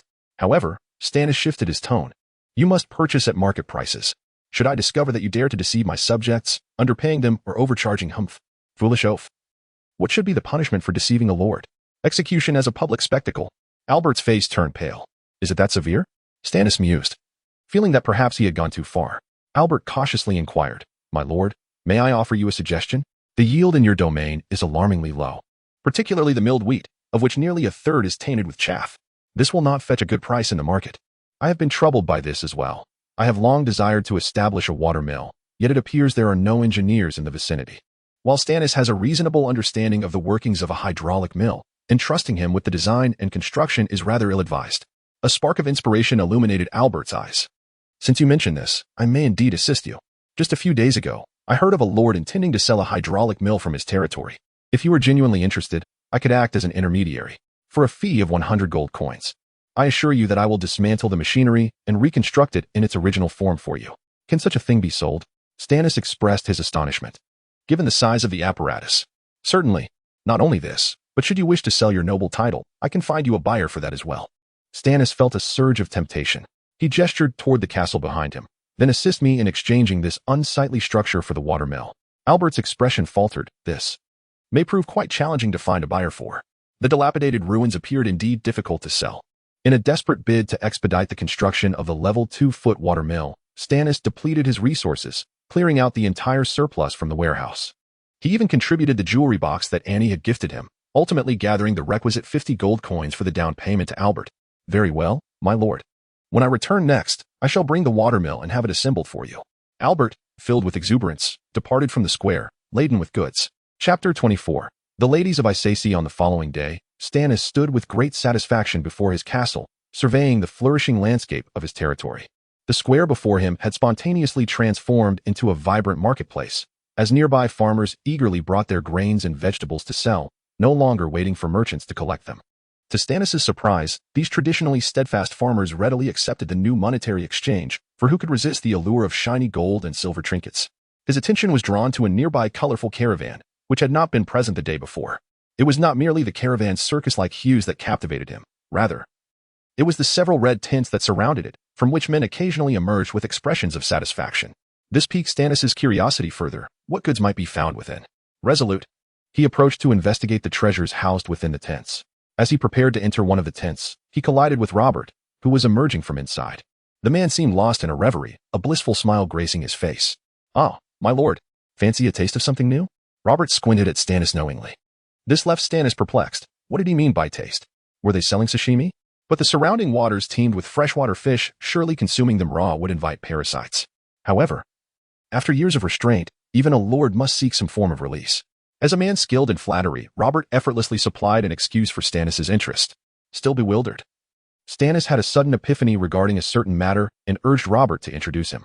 Stannis grasped him tightly, his legs trembling with anticipation. Robert, caught in Stannis' iron grip, gasped for breath and reassured him. My lord, there is no need to rush. It takes time to attend to a guest. Realizing his own overzealousness, Stannis released Robert. But my lord, I must tell you, these new Isaci ladies are simply exquisite. Robert struggled to find words of praise. The Isaci people, having wandered for a millennium after their kingdom's fall, were unlike the shrewd and insular Lanana. They were true wanderers, seamlessly integrating into the lower echelons of every city. Renowned as the finest dancers, seers, and the most passionate lovers, Stannis felt a stirring in his heart, a longing that had built after over 20 years of solitude. If these ladies were as passionate as the tale suggested, perhaps he would not have to spend another night alone. When will it happen? I am already on edge. Robert doubled over with laughter at his innuendo. Calm yourself, my lord. They should be ready soon. A gentle voice floated from the tent. Look, it's all set now. Enjoy your evening, and may you dream sweetly. With that, Robert patted Stannis' shoulder and departed. Sweet dreams? Stannis pondered, bewildered. Next, the alluring voice beckoned again, nearly ensnaring Stannis' very soul. As he stepped inside, he found himself in paradise, greeted by 4 enchanting ladies, each exuding an exotic charm. If this was not heaven, he had no desire to ascend to any other. Good day, esteemed lord. Your presence graces us with honor, the woman with orange hair spoke, her lips parting to release an indescribable fragrance that enveloped Stannis, rendering him weak. The other 3 ladies gazed at him with enchanting eyes, yet even amid such beauty, Stannis maintained his composure. How do you know who I am? He inquired. Amused by his politeness, the central lady replied, Who does not know the illustrious dragonslayer Stannis? I am Luga, and I am delighted to serve you. Stannis, still unaware of the significance of his moniker, listened as Luga introduced her companions, Cece, Lena, and Galia, each corresponding to shades of gold, red, and pale blonde. What services do you offer? Stannis asked, his face reddening, unsure how to broach such topics. We Isaci possess a unique elixir that grants one the ability to experience sweet dreams, Luga revealed. Stannis felt a pang of disappointment but inquired further, dreams of what nature? Luga nodded and produced a small vial filled with a pink liquid. This potion, crafted by our own hands, allows you to fulfill any desire in your dreams. Stannis, enchanted, asked, "Is it realistic?" "Indeed, I assure you it is 100% immersive. I want it." "How much?" Stannis exclaimed eagerly. 10 silver coins for each dose, but Luga hesitated, her demeanor hinting at something more. "What else?" Stannis pressed, intrigued. "A drop of blood from a man," she replied shyly. Stannis waved dismissively. "That is trivial for me. Take as much as chapter 25. The Crow's Master. Disaster has struck." "Disaster?" Robert's panicked face appeared as the tent flap was thrown open. However, Stannis was still lost in reverie, nestled upon Sissy's ample bosom. Robert yanked him up, shaking him vigorously, and shouted, "Master, stop dreaming and wake up." In an instant, the muse with breasts larger than his head vanished, and Stannis opened his eyes to behold the excessively dissipated face of his close friend. Stannis was instantly furious, feeling as though he had been plunged into the depths of hell. "What are you doing?" "I was just finishing the foreplay and about to attempt a rather intricate position." "Master, I didn't mean to spoil your fun, but they've arrived." Robert seemed terrified, even stuttering. "Look at you, quivering like a coward. Who is it?" Stannis was annoyed at being disturbed over such a trivial matter and resolved to establish rules for his leisure time. Robert swallowed hard, as if merely uttering the name required all his courage. The Crows." Upon hearing this word, the Icesi women immediately cowered, their faces reflecting a terror as if the word itself emanated from the depths of hell. Stannis, however, was perplexed. What's so frightening about crows? Those noisy birds can simply be shot down with a bow. Don't bother me with every little thing. Shoot them? Robert's eyes widened in disbelief. Is killing birds the only solution you can conceive of?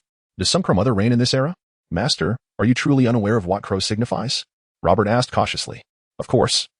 I know. They're blackbirds with large beaks and long wings that croak and live a long time. Robert shook his head in resignation. You truly know nothing, do you? Master, I'm not referring to crows as birds, but rather the crows of the royal court. What manner of creature is this? Before Stannis could finish, Robert dragged him out of the tent. On the way to the castle, Robert swiftly explained the situation. These crows were the law hunters of the royal court. Zealots trained by the church to hunt down black mages and witches. Their arrival heralded indiscriminate death and torture, earning them the fearful moniker of the Emperor's Crows among the people of Westland. So, why would they come to me? Stannis couldn't recall any dealings with the church. Master, have you forgotten? A witch escaped from here last time. They've come to investigate. The image of the beautiful witch Anya resurfaced in Stannis' mind. What does this have to do with me? I was a victim too. If they were reasonable, they wouldn't be called crows. In any case, they seem quite displeased. May fortune favor you, Master. Robert finished. Stannis found himself in the castle hall. In the distance, Scholar Roman was in hushed conversation with a white-bearded clergyman, while 3 figures in black stood in the center, 2 tall and 1 short. Upon seeing him, Scholar Roman and the clergyman ceased their discussion. Stannis sensed an ominous atmosphere, but he proceeded toward his throne at the end of the hall. After all, he was an earl. Surely, the church wouldn't dare to harm him? As he passed the 3 figures in black, Stannis made a point of observing them. The 2 tall men glared at him with unfriendly eyes. Upon closer inspection, Stannis couldn't help but remark, your attire is certainly distinctive. He was correct. The hair and eyebrows of the 2 tall men had been shaved completely smooth. Their skin was as pale as if they hadn't seen sunlight in years, and their lifeless faces were devoid of emotion. They wore tight-fitting black leather suits covered in buckles and zippers, as if pieced together. If nails were hammered into their painted white faces, they could easily star in Hellraiser. Very cyberpunk, Stannis mused. However, he couldn't make out the face of the short one, which remained concealed beneath the shadow of a hood. He sat upon his throne, intending to say something. However, Scholar Roman spoke first. Your Excellency, allow me to introduce Priest Siamang, the Archbishop in charge of all religious affairs in this region. In Westland, the existence of different religions was permitted. To manage them uniformly, the Empire established the supreme religious position of Emperor of Law, granting him and the royal court full authority to manage and mediate conflicts between various faiths. The clergyman beside him bowed. Greetings, esteemed Lord Justin. I apologize for disturbing you. We have come regarding the witch who escaped a few days ago. These are monks and nuns from the Blazing Sun Church of the Royal Court. They simply wish to inquire about a few matters. Blazing Sun Order, Stannis recalled. Although Westland permitted the existence of different deities, the Blazing Sun Church, which worshipped the sun goddess Ah, had expanded rapidly in recent years. They proclaimed that there was only one god, the sun goddess Ah, and were subtly threatening to replace other faiths as the sole religion. Stannis snorted inwardly. His first impression of these people was unfavorable, mainly due to their outlandish appearance. What questions do you have? The events of that day were clear. The witch had taken him hostage and escaped, witnessed by many. He crossed his legs, eager to dismiss them quickly so he could return to his dream muse. Then, Why did you release the witch's shackles? Unexpectedly, a female voice spoke. Undoubtedly from the short figure who had remained hidden. Her voice was as cold as ice, devoid of emotion, yet strangely familiar to Stannis. I released them because I felt like it. Why must there be a reason? He maintained his casual demeanor, concluding that the woman was hiding beneath the hood to conceal a bald head. The thought of a bald woman with no eyebrows sent a shiver down his spine. Are you not aware that the witch was a dangerous criminal, captured at the cost of 2 of our brothers and sisters? How would I know that? Stannis muttered to Robert, shifting the blame. So many people to capture one witch, and they still lost 2? Pathetic. Chapter 26. The boisterous lord unlike his usual compliance. Rob constantly gestured at him, signaling that this time the situation had escalated significantly. Indeed, the woman removed her hood, revealing her visage. To Stannis' astonishment, not only did she possess hair, but she was also strikingly beautiful. Her shoulder-length white hair framed her face, adorned with bangs that reflected contemporary style. Her delicate features, meticulously crafted by the gods, rested upon her petite countenance. She appeared younger than the lord himself, lacking any hint of youthful vitality typically associated with her age. Save for the emotions conveyed through her eyes. Though undeniably attractive, the fervor and hatred gleaming in her silver eyes sent shivers down one's spine, creating a stark contrast with her dainty appearance. Stannis found it peculiar that the woman regarded him with such animosity. Her face seemed vaguely familiar. Yet his memory refused to divulge her identity. Nevertheless, he was disinclined to ponder further, as his gaze hungrily roamed over her figure, clad in a glistening black leather outfit that accentuated her flawless, petite form. With her enchanting visage, she resembled a dark Barbie, prompting Stannis to feel as though he had unlocked a new realm of possibilities, contemplating the allure of such a type. Stannis, I shall ask you once more. What transpired that night? Unexpectedly, the woman addressed him directly by name. I do not know. He despised being threatened above all else. Stannis, you squandered the opportunity presented to you. I suspect you deliberately let that witch escape. She exclaimed loudly. No sooner had her words left her lips than the 2 silent tall crows unsheathed their swords simultaneously. What is happening? Stannis' mind was in disarray. Why the sudden escalation to violence? Nonsense. He summoned his courage to retort angrily. She abducted me from the castle, and I, unwilling to endure humiliation, fought back and then fainted from rage. Boss, what does fainted from rage mean? Robert quietly inquired. It means to faint in a fit of anger, Stannis replied, demonstrating an angry expression. Boss, I never imagined you maintained such fury and fought against evil forces even while unconscious, Robert flatteringly remarked. However, the female crow was unyielding. I suspect you are feigning ignorance. Seize him. Is this a joke? I even fainted in anger, yet it was in vain. What a ridiculous situation, Stannis lamented, regretting the use of his expressive talents. The chaos escalated as the 2 male crows advanced towards Stannis. But Kordov and the guards were evidently not inclined to let them succeed. In a panic, Scholar Roman beseeched the cleric Shamong beside him. Old classmate, perhaps you should say a few words. We cannot truly allow our lord to be taken away. After contemplating the situation, Shamong realized that these members of the Sunburned Order, emboldened by the backing of the Hall of the Law King, had become excessively reckless. Moreover, their lord had the Marquis of Floyd as a formidable ally. Inciting his wrath would be unwise. Thus, the elder approached the woman, attempting to mediate. Sister Evelyn, I believe there must be some misunderstanding, given Count Stannis' esteemed status. He would never risk himself to aid an evil witch. On this point, I can personally guarantee. The woman calmed, reflecting upon the lack of sufficient grounds to detain the man seated before her. She waved her hand, signaling her companions to withdraw. With this, Stannis grew emboldened, standing upon his seat with a triumphant posture. Come on, weren't you just so audacious? Did you not intend to capture me? Well, you failed. What can you do to me now? The woman was taken aback by his shamelessness, and even Robert could not bear to witness it. He tugged at Stannis' garment. Boss, enough already. After all, you were the one who wronged her first. What wrong? Stannis was bewildered. Observing her silence, he began to advocate for the beautiful witch, questioning why they sought to imprison the witches. They were merely a bit more beautiful and unconventional, occasionally causing harm to the innocent. To subject them to torment in dungeons for mere disagreements was exceedingly excessive. At that moment, the woman retorted fiercely, according to the Holy Scriptures, those consorting with witches shall be subjected to the punishment of fire. Your earlier remarks are sufficient to bring you before the tribunal for judgment. Fire, punishment. Stannis promptly fainted, tumbling from his seat. Nevertheless, the crows did not advance. The woman sheathed her sword and commanded, however, given the bishop as protection. I expect you to refrain from future associations with the impure. Otherwise, the wrath of the Hall of the Law King shall truly descend.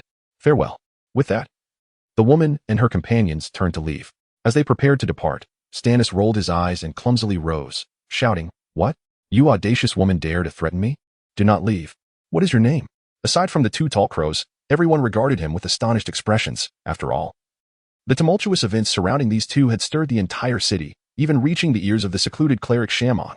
What is it? Stannis sensed he had misspoken. The woman halted, turning her head, her previously expressionless face now reflecting astonishment. Do you not even recognize me? Who would recognize you, you sadist? I do not wish to know you, Stannis retorted defiantly. Robert, pulling at his sleeve, quietly advised, Boss, while I understand your heartlessness, you cannot pretend not to know Evelyn. Suddenly, dozens of names bearing that common title surged in Stannis' mind. He had no desire to differentiate them one by one. However, given their tone, it seemed he indeed knew this woman. So, with a shift in his gaze, he continued, Evelyn, is it? I believe I have heard that name. Yet I also seem not to, as I ponder whether it is worthy of remembrance. And you as well. This remark struck Evelyn profoundly. Her previously furious expression now brimmed with tears. Fine, she declared before turning away, leaving the castle without a backward glance. Stannis sighed in relief, having successfully navigated the encounter. As he prepared to issue a decree forbidding any further intrusions into the castle, he noticed that everyone was regarding him with disdainful glances. What now? Stannis shrugged helplessly. Robert stepped forward, articulating the collective sentiment with a single phrase, villain. Fuming, Stannis felt as though he were bleeding from the heart. After all, it was the previous version of himself that had caused this chaos. Truly, one could be at home while calamity befalls from all directions. Stop with the trivialities. Summon Miss Luca to the castle. I wish to engage her in a heart-to-heart conversation.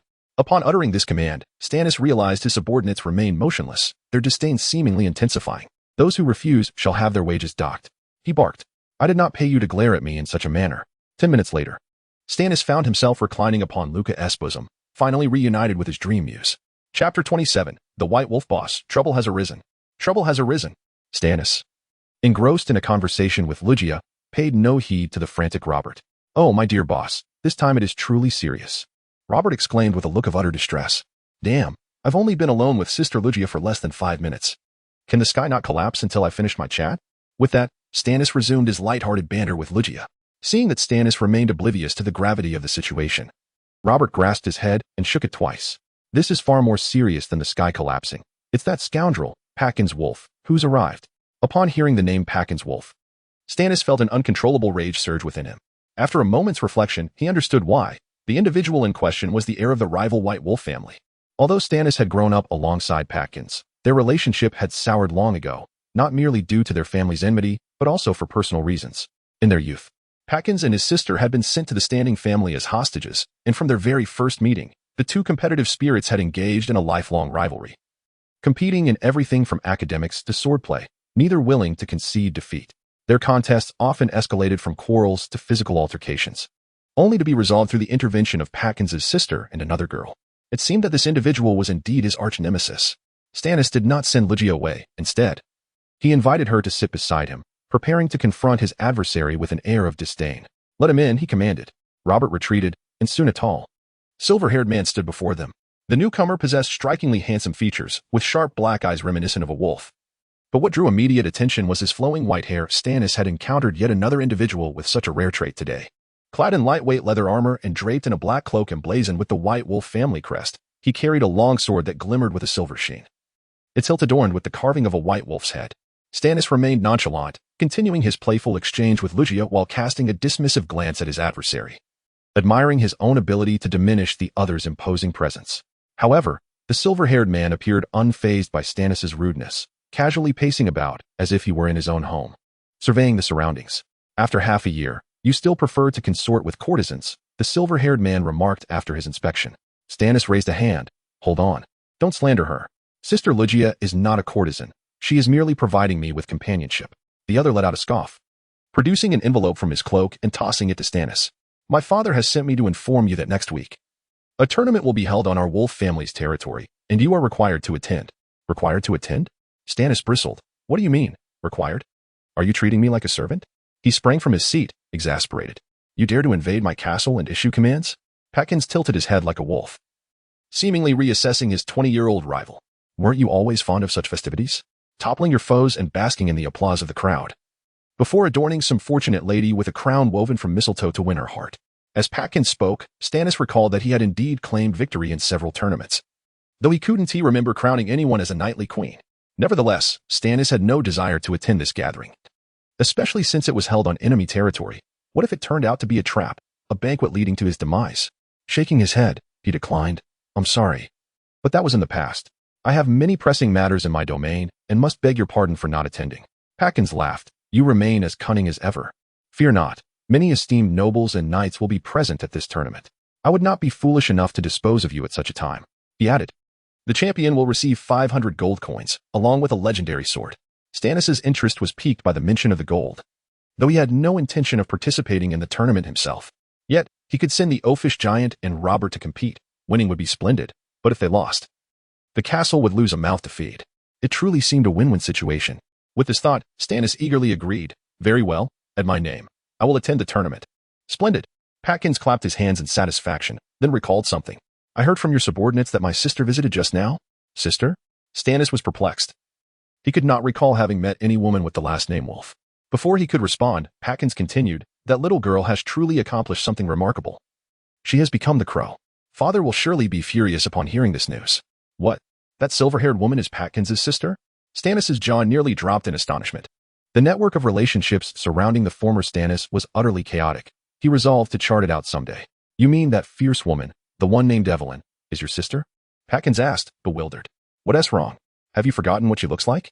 We grew up together, despite the unfortunate end to our companionship. So, she was indeed Evelyn Wolf. Stannis' mind sifted through countless women bearing that name, and the memories of the silver-haired girl from their childhood began to replay in his mind. This girl, 2 years his junior, had once trailed after him like a shadow, crying if he did not include her in his games. Her presence had been a source of exasperation for everyone. But how could that weeping little girl have transformed into such a formidable figure? Why had she pretended not to know him? Even attempting to capture him and roast him over a fire? The transformation was astounding. While Stannis was lost in contemplation, Packins donned his gloves, preparing to leave. Next time you see that little girl, tell her to ride home. I wouldn't want to spend my days worrying as her brother. With that, he departed through the castle's grand doors, leaving Stannis alone with Lugia. The woman embraced the young lord from behind, softly whispering in his ear, So, my lord, shall we proceed? Stannis, still deep in thought, lifted his gaze to the small vial of potion swaying in her hand and smiled, shaking his head. I'm truly sorry. Let us forego it today. Lugia sighed with disappointment. Very well, my lord. Should you find yourself in need, do not hesitate to return to our usual place. My sisters and I shall always await your visit. Stannis nodded, watching the sway of her departing figure as she left. He then slumped wearily into his throne, gazing silently at the sunlight streaming through the stone window. His sudden despondency stemmed from the realization of a terrifying truth. Thus, there exists a vast expanse of emptiness within his memory, while many of his recollections remain anchored in the void preceding that emptiness. Chapter 28, The Red Dragon Boss. There are many beautiful young ladies attending this martial arts tournament, Robert exclaimed, seated atop his horse and eagerly caressing his newly acquired sword. Stannis cast a sidelong glance at him, stifling a yawn. Haven't you embarrassed yourself enough last time? Was that merely a blunder? Who would have anticipated that sword would break so easily, falling prey to that unscrupulous merchant? Recalling the duel with Garo, where his sword had been severed, Robert seethed with anger. But this time will be different. To prepare for this tournament, I had the blacksmith, Big Ma, forge me a splendid longsword overnight. I absolutely won't falter again. Where did you procure the funds for that? Stannis inquired skeptically, as he was certain that since the cessation of Robert's allowance, the fellow had been lamenting his financial woes incessantly. Of course, I'm in debt. I told the blacksmith that once I triumph in the tournament, I shall pay him double, Robert declared with unwavering confidence. At this, Korodov snorted derisively. Stannis turned his head, curious. What's the matter? Korodov tapped his armor, concealed beneath his cloak, producing a sharp clink. How can you claim to participate in the glorious knightly tournament when you don't even possess the armor that symbolizes a knight's honor? This remark struck a nerve with Robert, who lowered his head and muttered defensively, I was planning to find a drunken fellow at night and relieve him of his armor. Stannis feigned a conciliatory tone. Let us not be so serious, knight. The martial arts tournament is, at its core, a form of cultural entertainment. Participation is secondary. The most important aspect is to enjoy oneself. Enjoy oneself. Korodov shot him a glare. Do you think I have won 3 knightly crowns merely for fun? Stannis was momentarily at a loss for words. It appeared that this simpleton took the event quite seriously, and he decided to refrain from further provocation. All right, I understand that. As a knight, you cherish your honor. Make sure to bring home a championship this time. Stannis feigned enthusiasm as he patted Robert on the shoulder, secretly hoping that this single-minded individual might indeed earn him 500 gold coins. The trio set off for the Hogenheim territory of the Wolf family, leaving the unfortunate scholar Ramon behind to guard their abode. His advanced age rendered him incapable of enduring such a lengthy journey. By the way, Stannis recalled an important matter. Let me quiz you. Why is my family referred to as the descendants of dragons? A prize awaits the correct answer. This question had puzzled him for quite some time. He had been raised with the belief that dragon blood coursed through his veins, yet no one had ever elucidated the reason behind it. Externally, he bore no remarkable differences from ordinary folk, as if there were nothing extraordinary within him. It was quite excessive, without even a distinctive skin effect. How could one showcase their superior lineage? The Wolf family had at least a white-haired ancestor to boast about. I know. Robert raised his hand. Because your ancestor branched off from the Eligius royal family 1,000 years ago, and Eligius has always claimed to be the true embodiment of dragons. Thus, as a distant relative, you surely carry dragon blood. This response was utterly nonsensical, setting aside the dubiousness of that so-called Eligius royal lineage after a millennium of intermingling. Even the purest dragon blood would likely have been diluted. You don't truly believe that, do you? Stannis mused, realizing how easily these Westerlanders could be deceived. Perhaps he should proclaim himself the incarnation of a commoner next time. Robert's eyes widened with conviction. Of course I believe it. Didn't you demonstrate your dragon shout in public just last week? Dragon shout? Stannis recalled the moment he was seized by Anya, overwhelmed by fear and rage, and let out a roar that stunned the audience. Was that truly a dragon shout? He hadn't considered it in that light. He merely thought he had been too loud. Yes, every time you become enraged, you transform your shouting into a dragon's roar. It's quite impressive, Robert exclaimed, giving a thumbs up, filled with admiration. Then why is my family crest a red dragon? Is there a particular significance to it? Stannis inquired, revealing his preference for the lush green over the bright red. Perhaps he had an inkling that forgiving many upon arriving in this world would be necessary. I'm not sure. However, I heard the old man Ramon say that the legitimate royal family uses a silver background with a golden dragon crest, so you offshoots must select different colors, such as blue with a white dragon, yellow with a purple dragon, or green with a green dragon. It seemed this fellow's ancestor had chosen a rather striking color scheme, black with a red dragon. Moreover, it was said that under special circumstances, those with dragon blood could transform into true dragons and soar into the sky. Is that true? That's rather extravagant. Stannis regarded this with skepticism, as it clearly contradicted the law of conservation of energy. There's no doubt about it. Besides, don't you remember? Your crest features a red dragon, which is backed by the legendary son of the sacred Dragon King. With such a powerful endorsement, what is there to doubt? The sacred Dragon King? Stannis' understanding was once again challenged. Was there truly a king among dragons? Did such creatures also adhere to a hereditary system? However, he lamented, being a descendant of dragons seemed to offer little practical benefit. From everything I have experienced, this dragon lineage has not bestowed upon me the expected honors. No one fears me, nor do they submit to my authority. It seems I lack any advantage in courting as well. Moreover, an important question struck him. Aside from the dragon shout, was there no other means to prove his identity? He recalled that each noble family possessed distinct physical traits. For instance, the Wolf family had white hair. Was there no hereditary characteristic within the Red Dragon family? After pondering, Robert replied earnestly, No, boss. Your father's hair is dark gold, while yours is brown. Who knows, your son's hair might even be green, if your own lineage is uncertain. What if an outsider usurps your inheritance? Stannis had no desire to be the king of green hats. Robert shrugged, who knows? Perhaps one day you'll awaken and transform into a true dragon, rendering such mundane matters irrelevant.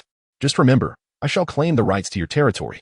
This rascal, always fixated on his territory. Even if he were to become a dragon one day, the first order of business would be to devour him as a feast. At this moment, Robert grew impatient. Boss, I've answered so many questions. Didn't you mention a reward earlier? Stannis smiled slightly, pulling an empty bottle from his pocket and tossing it to his companion. What is this? Robert shook the bottle, finding it devoid of any potion. Ah, I seem to have run out last night. Next time you venture to Luga for a spring dream, just put it on my tab, but only once. Chapter 29. The tournament. The grand city of Wolfsburg, the stronghold of Hogenheim, was resplendently adorned with lights in anticipation of the forthcoming festivities. The nightly tournament, a beloved spectacle among the people of the West, offered an exhilarating diversion from the drabness of this barren land. What could be more thrilling than noble knights engaging in fierce combat, shedding their dignity to grapple like savages? The tournament comprised two forms, mounted combat and foot combat, with participants varying as determined by the organizers. Battles could be one-on-one, team-based, or in chaotic free-for-alls. There were no restrictions on the knights who could partake, as they could either volunteer or be appointed by their higher lords. The motivation for countless knights to spill blood in this arena was the pursuit of unparalleled glory. The victors would gain fame across the land, while the vanquished would fade into obscurity. Stannis rode into the bustling crowd, recalling that Wolfsburg had never been this lively in his memory. As a child, the former occupant of this body had visited with his father, the venerable Count Justin, During a time when this land was stark and cold, dominated by endless snow and the solitary castle that stood like a wolf's fang amidst the vast northern mountains. However, the vivid contrast between those memories and the current scene was striking. The once sparse village at the foot of the mountains had blossomed into a grand and prosperous town. Leaving Stannis bewildered, he turned to Robert and inquired, "What accounts for such a transformation?" Robert exchanged curious glances with Korodov before replying, "Boss, have you forgotten? Since the Marquis of Wolf married his third daughter to the Emperor's fourth son a year ago, it has been a meteoric rise. Moreover, his sons are all remarkable, which has propelled the entire White Wolf family to new heights. So, they have indeed ascended to a position of influence," Stannis mused. Realizing this was the reason for the tournament's organization, the streets were thronged with fully armored knights in their attendance, their shields and armor emblazoned with family crests, while those without such insignia were simply chivalrous knights without lords. Is there truly this many? Stannis found himself somewhat trapped amidst the throng. "Indeed, boss. I estimate that all the notable knights from the Eastern realms have gathered, for the champion's prize is the legendary sword, Fire Kiss," Robert stated, his eyes sparkling with anticipation. Stannis' focus diverged entirely. He was preoccupied with procuring the 500 gold coins necessary to realize his grand infrastructure dreams. At that moment, Korodov interjected. "The old Marquis is willing to part with such a sword. It seems he intends to make quite a spectacle of this event. A mere sword? What is there to contest?" Stannis scoffed inwardly, feeling a surge of superiority over their seemingly lowly interests. "Boss, should we find a place to stay? With so many people, I fear there may be no accommodations left by nightfall," Robert expressed, concern etched on his face. Stannis shot him a sharp glance. "Stay in a tavern? We mustn't squander our funds. Are you paying?" But Robert attempted to argue. Yet, the Lord dismissed his objections with a wave of his hand, asserting, "There are no buts. To save money, I intend to seek out the Wolf family and request their hospitality." "Boss, are you out of your mind? Those men would be eager to eliminate you. Why would you willingly walk into their midst?" Stannis smiled faintly, confident that these Western barbarians could not comprehend the wisdom of his Eastern origins. The most perilous places often proved to be the safest, especially when they could lead to financial savings. Reluctantly, his two subordinates accompanied him to the Wolf family's main castle. But they were soon halted by a formidable wall encircling the mountainside. "Indeed, they have prospered," Robert noted, nodding appreciatively at the impressive fortifications. However, Stannis was more preoccupied with how to gain passage through the guards. Despite the throngs outside, few appeared able to gain entry. "How shall we get through?" Stannis pondered aloud, scratching his head. "Can you spot any familiar faces nearby, someone who might assist us?" Robert stood in the stirrups, scanning the crowd, when suddenly his expression brightened. "Boss, I found someone I recognize." Stannis followed his pointing finger but, afflicted with severe face blindness, still could not discern the differences among the bearded men before him. "Where are you looking?" The man tending to the wounded guard at the gate. "Surely that's Robin-Say."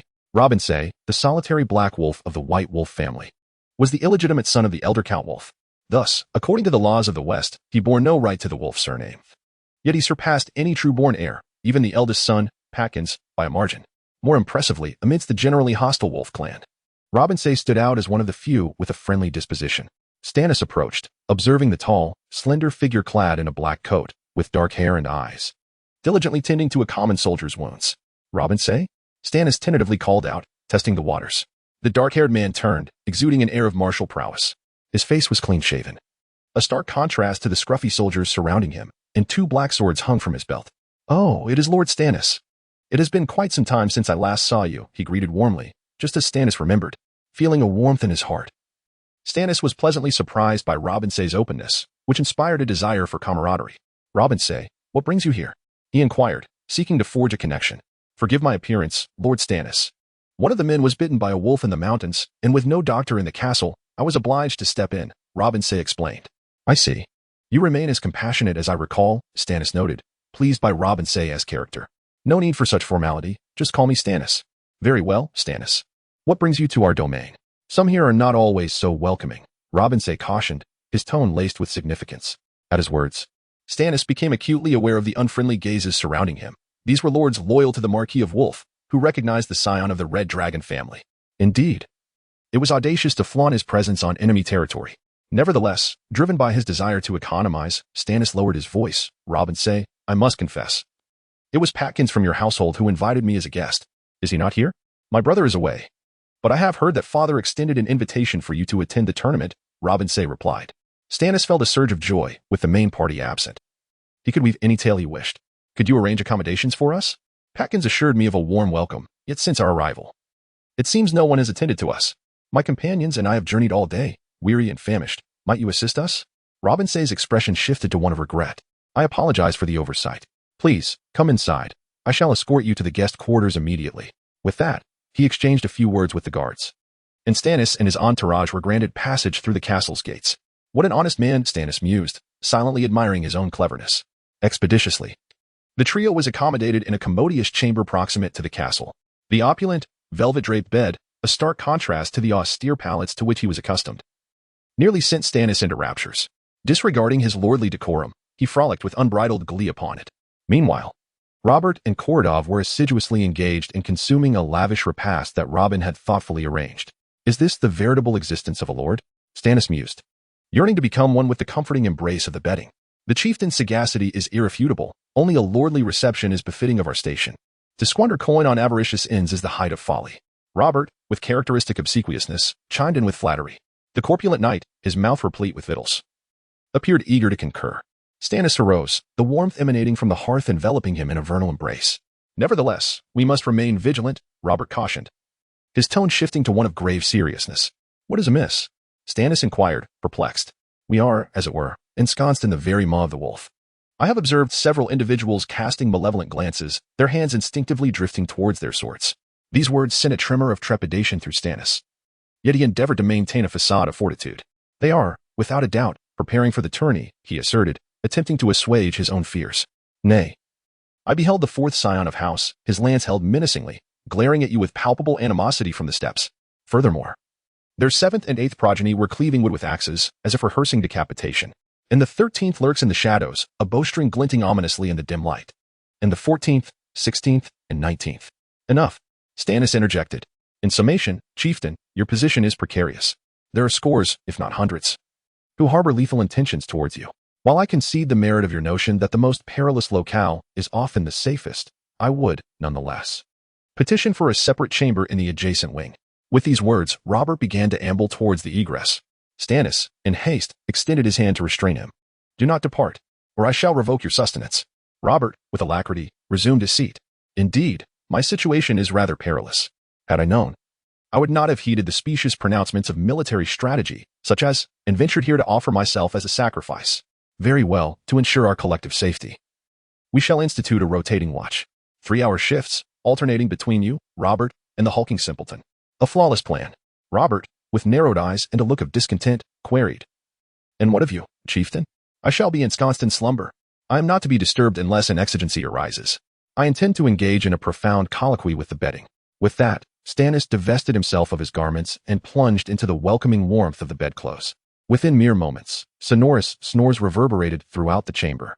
Chapter 30. The night's sunlight streamed into the room, compelling Stannis to open his eyes. He wiped the drool that had pooled at the corner of his mouth and, with considerable effort, extricated himself from the embrace of his covers.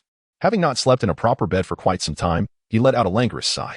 He patted his head, attempting to rouse his muddled mind. Robert. What time is it? He called, but the silence of the room answered him. What is happening?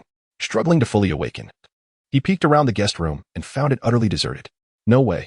With a swift kick, he sent the covers flying and executed a roll across the floor, pressing himself against the wall, vigilant and alert. It appeared there was no one hiding within the confines of the room. He cautiously peered outside the window, observing nothing out of the ordinary. The remnants of breakfast on the nearby table and the absence of any signs of struggle led him to a dreadful conclusion. Those two scoundrels had abandoned him. How outrageous. Was the loyalty of his own subordinates negative? Yet, Stannis found himself devoid of energy to express his fury. Alone, he was perilously vulnerable and needed to escape this place of turmoil swiftly. He donned his clothes and cracked the door open, carefully surveying the outside. The square lay deserted.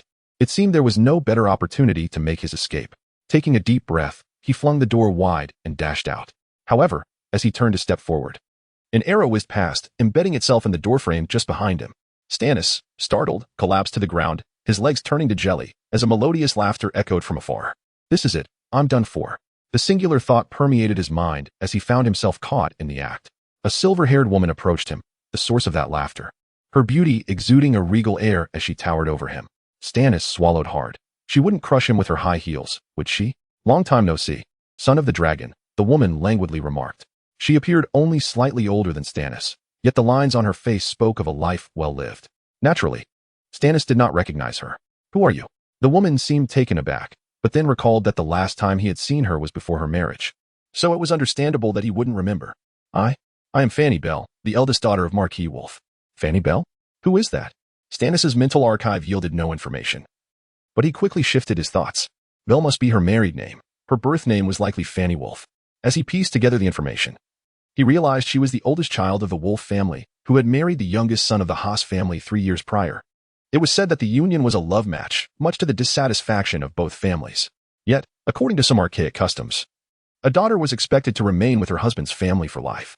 Why then was this married woman back at her parental home? Why aren't you at the Haas estate? Stannis bluntly inquired as he rose to his feet. A shadow passed over Fanny's face, quickly dissipating as she revealed a sinister smile. I came back specifically to kill you. The Lord, now steady on his feet, was taken aback and began to ramble about the virtues of peace.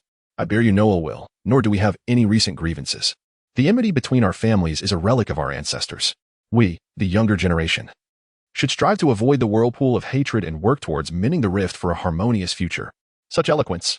No wonder so many young ladies are enamored with you, Fanny complimented, her tone laced with sarcasm. Thank you, Stannis replied, scratching his head. Rest assured, my father has commanded that no harm come to you, and it was not I who loosed that arrow, it was my little brother. He looked up to see a boy of no more than 10 years, bow in hand, aimed directly at him. What a little rascal. Playing with such dangerous toys, without supervision. Stannis grimaced, making a silly face at the child. An arrow shot straight towards him. Hey, can you control your little troublemaker? This is getting serious. The arrow barely missed, grazing past his ear. Fanny, sensing the gravity of the situation, turned with a serious demeanor. Ro, stop this nonsense. If anyone is to take his life, it shall be our father. What kind of upbringing is this? Discussing murder from such a young age? Stannis thought, recognizing the child's behavior reflected that of his parent. However, it appeared that Fanny commanded respect, as the boy obediently vanished. With a smile, she turned back to him. My younger brother is quite fond of my sister Evelyn. Unfortunately, your actions drove her to leave home, so you can empathize with my brother's desire to take your life. Can't you? Stannis, caught in a predicament, felt his situation was dire. You expect me to empathize? I'm the one nearly getting shot here. Stannis, how many enemies have you made? Fanny continued, I heard you encountered my sister recently? The thought of the ravenous woman who had aimed to roast him sent a shiver down his spine, yet he nodded. Your family should really keep her in check. Letting her run amok with those fringe cultists is irresponsible. Fanny sighed. You know she has always been headstrong. Have you forgotten that before that incident? You and Wilkins were the only ones who could persuade her. Even I couldn't reason with that willful child. So she's a bit of a Yandera? Stannis grimaced. The notion of such a harem was unappealing to him. By the way, where's your brother? Did he summon me? It's been a day. And I still haven't seen him. Father sent him on an errand. He won't return until next week. By the way, aren't you participating in the tournament? Fanny asked, curiosity evident in her tone. Why would I? Stannis replied, puzzled. He had never been fond of physical exertion, particularly sports like basketball, which he found utterly perplexing. Why would anyone want to exhaust themselves chasing a ball with a group of shirtless men? Perhaps it was a pastime for those without girlfriends to experience some semblance of physical connection. Fanny appeared astonished. Regardless, you are a renowned knight. I still vividly recall your gallant feats of unseating foes from their steeds. Do I still have that kind of prestige? Stannis stroked his chin, skepticism etched on his face. He felt utterly devoid of knowledge about knighthood. Any memories regarding it seemed to have been erased. Yet, he sought a convenient excuse. I have retired from the knightly life. Finding the act of battling atop a horse to be quite undignified, Fanny's expression turned to one of disappointment. What a pity. You once won the hearts of many young ladies through your prowess. Oh? Stannis was intrigued. Perhaps he would indeed consider revisiting that vocation. While his primary motivation might be to attract women, he realized that not mastering the sword would eventually expose his true nature. Well, I shan't keep you any longer. You must be eager to attend the tournament. Exit the castle and head east for 4 miles to reach the arena, Fanny directed him. Stannis felt a surge of fondness for her. Indeed, an elder sister type was ideal for companionship, not to mention her married status added an intriguing allure. Are you not coming? He inquired, genuinely perplexed. Fanny chuckled, shaking her head. If I were to attend, what identity would I assume? It would only serve to embarrass my father. Having uttered some enigmatic words, Fanny turned and vanished through the castle gates. Chapter 31. Before the battle indeed. Your devotion is quite touching. Stannis boomed from behind them, his tone laced with menace. Robert, startled while assisting Kaladov with his armor, recoiled, causing the heavy breastplate to clatter onto Kaladov's foot. Ouch. The knight captain yelped, tears welling in his eyes. Ah, boss, fancy meeting you here. Splendid weather we're having, eh? Robert chuckled nervously, sensing the impending storm. Stannis seized Robert before he could slip away, his face a mask of displeasure. Why did you abandon me? He demanded. Did you intend for the wolves to dispatch me? Preposterous. Robert retorted with feigned indignation. Who filled your head with such nonsense? The truth is, we roused you repeatedly this morning, but you remained lost in slumber. Fearing we'd miss the registration deadline, we ventured ahead to secure our spots, intending to retrieve you thereafter. Is that so? Stannis remained skeptical. Robert promptly raised his hand, swearing, I vouch for the veracity of my words with my honor. Despite the dubious value of Robert's honor, Stannis found himself without a compelling counterargument. The prospect of inciting a full-blown strike was unappealing, especially considering his uncertain path back. Very well. Did you secure your registration? He inquired. Assuredly. There are 50 slots, and we claimed the 49th, a stroke of luck. Robert hoisted the cumbersome armor and resumed fastening it onto Kaladoth, while conspicuously neglecting his own attire. What? Only the behemoth is competing? Stannis questioned, recalling Robert's earlier boast of victory. Robert sheepishly scratched his head. I shall abstain from this tournament. Not out of trepidation, mind you, but rather due to the unexpected influx of formidable adversaries. The challenge has become rather significant. It seems every renowned knight from the eastern marches has converged for this competition. Surely not, Stannis muttered, hoping to capitalize on their combined prowess. A parchment was thrust into his grasp. Here, boss, peruse the roster. Even Kaladoth only managed to secure the third seed. Stannis examined the document, densely populated with names, several of which were boldly emphasized. Kaladoth's name was among them. What does this signify? He asked, gesturing to the emboldened names. Robert craned his neck for a better view. Ah, those are the individuals I've identified as exceptional combatants, the consensus top 5 contenders. The victor will undoubtedly emerge from their ranks. Intriguing, Stannis murmured. Committing the names to memory, Robert patted Kaladoth's armor, declaring with satisfaction, there, the armor is complete. Stannis beheld a fully armored behemoth before him. Kaladoth was now ensconced in gleaming, pale gold plate armor, its surface shimmering faintly. His head was entirely encased, leaving only his eyes visible. Oh ho! Stannis exclaimed, marveling at the sight of the full plate armor. He tapped the armor with his finger, producing a resounding clang. Ever the critic, he added, impressive, to be sure. But what purpose do these ostentatious pauldrons and the skirt armor, practically dragging on the ground, serve? Kaladoth, seemingly unconcerned with such matters, replied, that is simply how it was designed, my lord. I cannot say why. And this armor must be worth a considerable sum? Stannis inquired, his mind already plotting. At that moment, a sonorous horn echoed across the heavens. The tournament is about to commence, Robert announced, proceeding to haul Kaladoth onto his steed. However, the task proved too arduous for a single individual. Boss, lend a hand. Robert pleaded, his face flushed with exertion. I am here as a lord, not a squire. Stannis grumbled, though he relented and stepped forward. Robert, struggling to lift Kaladoth's arm, exclaimed, what does it matter, boss? The big lug promised to let me wield that sword of his for a month if he wins. I'd pluck griffin eggs for a chance to wield that legendary weapon. I'll pull from here, you push from below. Kaladoth grunted, attempting to hoist his own leg, but to no avail. Boss, a bit more effort. Stannis braced his shoulder against Kaladoth's skirt armor, while Robert tugged on the pauldron, using his body weight for leverage. Perhaps the armor's design was intended for just such a predicament. Eventually, Stannis resorted to using his nose and mouth, his expression contorted into a grotesque mask. 2 young ladies passing by averted their gazes, their faces flushed with embarrassment. Stannis, perplexed, glanced at them. Failing to grasp the source of their mortification, his face was pressed against the mounted man's posterior, while Robert appeared to be intimately embracing Kaladoth's stubble-covered face. From their perspective, it seemed as though the 2 men were engaged with the man in the middle. Wait, allow me to explain. Stannis cried out in despair. It's not what it appears. The maidens only quickened their pace upon hearing his voice. Pervert, one of them distinctly uttered. My inclinations lie with women. Please, don't leave. Stannis lamented, tears welling in his eyes. Finally, after an arduous struggle, they managed to hoist the knight onto his horse. Robert, nearly collapsing from exhaustion, handed Kaladoth a lance from the weapon rack. Stannis noted the absence of a lance head. My lord, I shall not disappoint you, Kaladoth declared, lowering his visor and guiding his steed toward the arena. Stannis, observing Robert still at his side, inquired, are you not accompanying him? What if he falls from his horse and requires assistance? Robert confidently waved his hand. No need. Today is merely the preliminary rounds. The seeded competitors will not be matched against one another. The big lug is more than capable of handling those who are simply here to make up the numbers. And what if he needs to relieve himself? Not to worry, I've attached a pig's bladder to his nether regions. He can relieve himself as he pleases while mounted. Even for more substantial needs. Stannis shuddered at the mental image. That is utterly repulsive. Now, let us secure our seats before we are relegated to the back, where we can only jeer from afar. With that, Robert seized Stannis' arm and steered him toward the tournament grounds, a vast hippodrome. Chapter 32. The Spear Duel. Although the two of them hurried towards the arena, they arrived too late. By the time they reached the racetrack, the surrounding area was already teeming with people, mostly rural folk from the nearby countryside, who had come to witness the spectacle. At that moment, the crowd erupted into a series of gasps, stirring a sense of anticipation within Stannis. After all, he had yet to experience a genuine medieval duel firsthand. With that thought in mind, he quickly scanned the noisiest section of the crowd, but unfortunately, the throng was impenetrable. "Hey, make way for the esteemed Count," Stannis called out, raising his voice. Alas, the farmer seemed rather oblivious, and none moved aside for him. "Rascals," he muttered, spitting in frustration as a burly man turned to glare at him. "Who the hell are you talking to?" Stannis quickly donned a conciliatory expression, bowing slightly.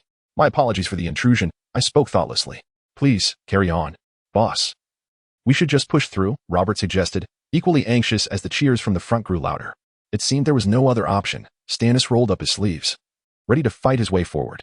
He mused that if he were to shove a couple of garlic cloves into his mouth and unleash a dragon's roar, it would surely have a remarkable effect.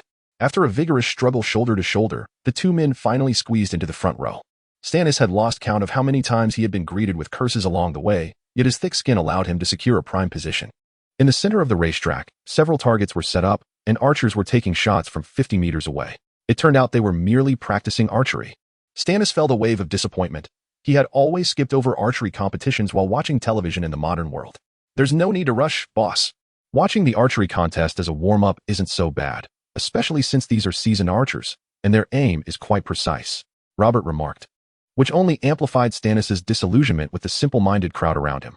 Yet Robert seemed to have discovered a new world. He shook Stannis' shoulder and pointed towards the edge of the square. "Look, isn't that hunter from your territory? What was his name?" "Ah, Caney," following Robert's. Stannis spotted a black man standing there, bow in hand, his head bowed in silence. Yet his gaze was as sharp as an eagle's. Quite striking, Stannis thought, although he couldn't recall ever having seen him before. "Of course you wouldn't, boss. You were either out carousing or holed up in the castle having a good time. How could you have encountered such a solitary figure hunting in the east of the river?" Robert quipped. "Oh, so impressive." Stannis had not anticipated such talent within his domain. He was eager to witness the unfolding spectacle. When it was Caney's turn to compete, he calmly released a few arrows and secured first place in the archery contest. Stannis stood there, mouth agape, utterly stunned. After the competition, the champion received 5 gold coins and a silver arrow as a prize. It seemed archers were not held in high regard, for the value of their rewards paled in comparison to those awarded to knightly champions. Nevertheless, Stannis pondered the implications of this prize. Did personal income tax even exist in this era? Once the archery contest concluded, several servants swiftly entered the arena to dismantle the targets and prepare the grounds for the upcoming main event. "It's about to begin," Robert said, barely able to contain his excitement. Yet Stannis found his attention drawn more towards the spectators in the opposite gallery. A large group of elegantly dressed nobles occupied the seats, with a middle-aged man with pure white hair sitting prominently in the center. He appeared to be the patriarch of the Wolf family, the old Marquis Wolf, who was occasionally whispering with guests beside him. Beneath him, a multitude of similarly silver-haired children sat in orderly rows. "Are they all from the Wolf family?" Stannis remarked in surprise, astonished by the size of this clan. Robert glanced over and replied, "Indeed, they're all Wolf's offspring. He and his wife have birthed 19 sons and 6 daughters. Quite remarkable, isn't it? Not counting his one illegitimate son. Is he some kind of stud? He must be quite busy changing lovers," Stannis mused. "Yet the Marquis is famously loyal to his wife. All those children are with her alone. Then his wife must be perpetually either pregnant or on the verge of it," Robert shrugged. "Pretty much." Stannis fell into contemplation, pondering why his father, old Stannin, no. He meant to say his father had only fathered him. With so many mistresses, surely there had to be numerous illegitimate children. Robert shook his head. "Well, that's good. At least there's someone to take your place." "Oh, no. I mean, your family truly is only you as an heir. If it weren't for your dragon's roar, old Roman might even question whether you carry the blood of the Stannin family." What a peculiar situation, Stannis thought. With so many women, only one heir remained. It seemed that even before he was conceived, Stannis was destined to be a solitary survivor. Robert, growing impatient, shouted, "Damn it. Why hasn't the duel started yet? I was nearly crushed back there." Stannis chose to ignore his companion's boorish remarks, his curiosity once again drawn to the white-haired children. None bore familiar faces, not even Evelyn, the Raven, nor his eldest brother, Packins. Even Fanny, whom he had just met that morning, was absent. How curious it was that the prominent figures were absent from this event, leaving only a cast of minor players before him. Unlike Stannis, who scrutinized them, The wolf family was entirely focused on the knights preparing to compete, oblivious to the fact that their arch-nemesis, the son of the Red Dragon, lurked among the crowd. Watching them closely, amidst thunderous applause, the first pair of knights entered the arena from opposite sides, both clad in full armor, lances in hand, shields at the ready. Finally, it's starting, Robert exclaimed, fists clenched in excitement. The crowd erupted into frenzied cheers, each wave of sound rising above the last, and in this electric atmosphere, Stannis felt his own blood begin to boil. At that moment, the tournament's arbiter, Sir of Hot Springs Town, stood up, his signature booming voice cutting through the din began. With the impatient whinnying of horses, the long spear duel commenced at last. Chapter 33, Glory the Victor, Sir Leonard of Riverrun. As the herald's voice reverberated, the atmosphere reached its zenith, his role as master of ceremonies evident in his ability to galvanize the crowd. Attendants hastened to remove the vanquished knight from the field, while the victor basked in the adulation of the spectators. Stannis, however, stifled a yawn. The initial novelty of the joust had waned, replaced by a sense of ennui. He struggled to comprehend the allure of this sport, this exercise in equestrian pugilism. The joust, the pie-seed or assistance of the tourney, pitted knights against each other in a test of strength, horsemanship, balance, and agility. Yet, Stannis remained unmoved, the outcome often decided in a fleeting instant. By the gods! This is exhilarating, Robert exclaimed, shaking Stannis' shoulder. In stark contrast to Stannis' apathy, the crowd erupted in fervent cheers. The four-seated knights have all advanced, haven't they? Stannis inquired, recalling the names announced earlier. Indeed, the favored contenders had prevailed. Aye, save for Kolarov, Robert confirmed. The others vanquished their opponents. Soon, it was the behemoth's turn. Next, Sir Kolarov of Kavini. The cheers intensified, grating on Stannis' nerves. His opponent, a certain stone, was met with derision. A hedge knight, Robert explained, noting the disparity in their reception. Without land, lord, or title, they are often brigands.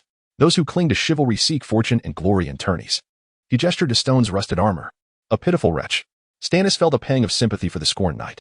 Perhaps he'll surprise us. At the herald's signal, the knights charged, their steeds shaking the earth. Reaching full speed, they collided with a force Stannis estimated at over 7 tons. Stone attempted a feint, aiming to bypass Kolarov's shield. Kolarov, however, simply shattered Stone's shield and unhorsed him. Such brute strength, Stannis exclaimed. Robert nodded. He relies on it. Stone landed heavily, a brutal spectacle that Stannis averted his gaze from. He's ill-suited for this, Robert remarked. Kolarov, removing his visor, basked in the crowd's acclaim, a rare display of emotion. He's become quite flamboyant, Stannis observed. Indeed, Robert chuckled. Victory has gone to his head. With the seated knights advancing, Stannis, weary from the throng and its odors, declared, I shall forego tomorrow's spectacle. I intend to indulge in a day of repose. Robert protested, you would choose slumber over this spectacle? The viewing conditions are abysmal, Stannis retorted. I shall not attend. As he turned to leave, a voice called out, Stannis Chasteau. Turning, Stannis found himself face to face with Marquis Vovk. I am undone, Stannis muttered, bracing himself. When did you arrive in my lands? Marquis Vovk inquired, feigning surprise. After a whispered exchange with Robin Sayas, he continued, my son, Packins, suggested the invitation. I had not intended to extend one. Yet here you are. It seems fate has delivered you to my doorstep. He paused. However, for the sake of my little Evelyn, I welcome you. Join me in the stands tomorrow. Let the Red Dragon witness the might of our White Wolf family. Stannis was taken aback by the invitation. Until tomorrow. Then, Marquis Vovk concluded, departing with his entourage. Chapter 34.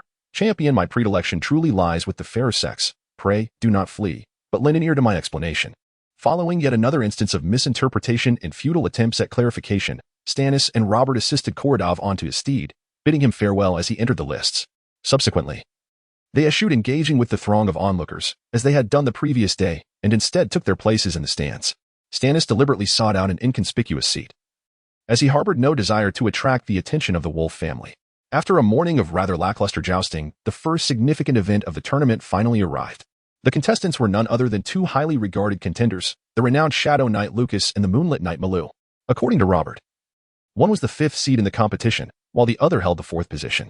Stannis, who had spent the better part of the morning stifling yawns, was at last able to focus his attention, anticipating a knightly duel that would surpass even the most epic of tales. Ere long, the 2 knights made their entrance, both possessing a striking handsomeness.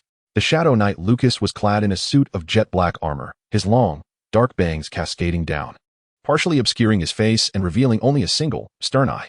Perhaps he received a bonus during nighttime battles. Otherwise, why would he be called the Shadow Knight? In stark contrast, the Moonlit Knight Malou was ostentatious in the extreme. His blue-silver armor had been polished to a dazzling sheen, shimmering like sapphires and adorned with intricate runes. Like his armor, its wearer possessed a resplendent countenance with wavy, flaxen hair that flowed as gracefully as a woman's. He seemed quite concerned with his appearance, even applying a touch of rouge to his lips and foundation to his cheeks. Regardless of their prowess, these two distinguished themselves from the common rabble with their mere presence. Malou must prevail. Malou must prevail. Stannis overheard Robert fervently praying beside him. What are you muttering about? He inquired curiously. Robert, clenching his fist in anticipation, exclaimed, I wagered 40 silver coins on Malou's victory, with odds of 3-1, old chap. Would you care to place a bet? Nay, I shall refrain. You enjoy yourself. Stannis replied. As a seasoned purveyor of misfortune, capable of drawing 100 consecutive cards, Stannis knew that the day he could rely on luck would never dawn. Accompanied by the impassioned cries of the town hot springs announcer, the two knights commenced their accelerating charge, eliciting an ever-increasing uproar from the surrounding spectators. The initial impact concluded with the lances striking their respective shields, seemingly resulting in a stalemate. After their first pass, the two knights returned to their starting positions, each retrieving a fresh lance. It is becoming increasingly thrilling, Robert exclaimed, clutching his heart. Following another shower of splinters, the two knights once again crossed paths, still without a victor emerging, although this time the lances struck their armor. Are they going to keep at it? When will it end? Stannis began to grumble. Upon hearing his outburst, several members of the wolf family in the rows ahead turned to glare at him, faced with so many black wolf eyes fixed upon him. Stannis recanted, I beg your pardon. This is indeed a breathtaking display of offensive and defensive prowess. The knights retrieved new lances, but this time they gazed intently at one another, refraining from initiating a charge. Robert assumed the role of commentator, explaining, they are preparing for a decisive blow. Stannis, too, began to concentrate fully, his blood quickening in response to the palpable tension. With this final strike, Lucas proved superior, unseating Malou from his mount. Ah, my money. Robert lamented despairingly, having lost his wager. The moonlit knight, seated on the ground, appeared unharmed, though an expression of lingering fascination lingered on his face. He raised his head and softly addressed Lucas. How mortifying. In the end, I was so captivated by your gallant bearing that I lost the will to fight. I concede. The Shadow Knight, still mounted, regarded him with aloofness before shaking his head. Nay, you did not. Lucas then dismounted, took his opponent's hand, and helped him to his feet, proclaiming to the crowd, there are no losers in this contest. To demonstrate my respect for his honor, I shall withdraw. Malou, taken aback by this gesture, embraced him with fervor. Oh, Lucas. The atmosphere suddenly took on a philosophical quality. Stannis, never imagining that such delicate bonds could exist between knights in this era, felt compelled to offer his thoughts. I must say, suddenly, a thunderous wave of cheers erupted throughout the arena. What a magnificent display of friendship, the onlookers exclaimed, with some young women even fainting from excitement. How touching, Robert murmured, wiping away tears. Stannis began to question his own values. With the Shadow Knight's withdrawal, only 3 seated knights remained in the competition. After another protracted and tedious display of lance-to-lance combat, the second major event of the tournament, a duel between the second seed, Hulkinghal, and the third seed, Korodov from Kavini, was set to commence. Both appeared to be heavily armored knights, clad in impenetrable suits of armor, even wielding lances that were thicker than those used by most. Oh, this shall be a spectacle to behold. These two are renowned for their immense strength. They may well decide the outcome with a single blow, Robert declared, resuming his role as commentator. Finally, a proper duel, Stannis remarked expectantly. However, he was soon to be disappointed. The two knights were as ferocious as bulls, but also as foolish, charging at one another's shields with their lances, never varying their angle of attack. They engaged in an endless cycle of colliding and shattering lances, only to return and retrieve new ones. Yet, each collision sent the spectators into raptures, as the clash of these two titans seemed to them like the descent of gods. How exhilarating! How magnificent! Stannis glanced at Robert, who was blatantly exaggerating, and shook his head with narrowed eyes. After the two knights shattered their 7th lance, Stannis finally succumbed to slumber. Awake! Awake, old chap! Stannis wiped the drool from the corner of his mouth and struggled to open his eyes. What is it? Alas, how could you slumber through such a thrilling contest? Robert lamented, as though Stannis had missed an unparalleled spectacle. But in truth, he cared not in the slightest. What was the outcome? After shattering their 17th lance, they exchanged blows atop their steeds for a time, until finally Hal unseated the blockhead, claiming victory, although he subsequently withdrew from the tournament due to exhaustion. I am at a loss for words, Stannis admitted in response to this outcome. Thus, 4 seeded knights had withdrawn from the tournament, and with the top seed, Galeblade Ravania, unable to compete due to a stomach ailment, the knights who had been most favored to win had all been eliminated. The tournament was ultimately won by an obscure knight from a small, unremarkable town, Chapter 35, The Night Banquet After an Unforgettable Day. Stannis returned to his lodgings with his companions. He still could not fathom why an obscure individual had claimed the championship. Stannis remained perplexed by the events of the day. All 5 contenders had been eliminated, yet it seemed that any favored competitor could easily be vanquished. Koradov lay in bed, snoring without a word, for a true night. He believed needed only the thrill of a fierce battle against a worthy foe.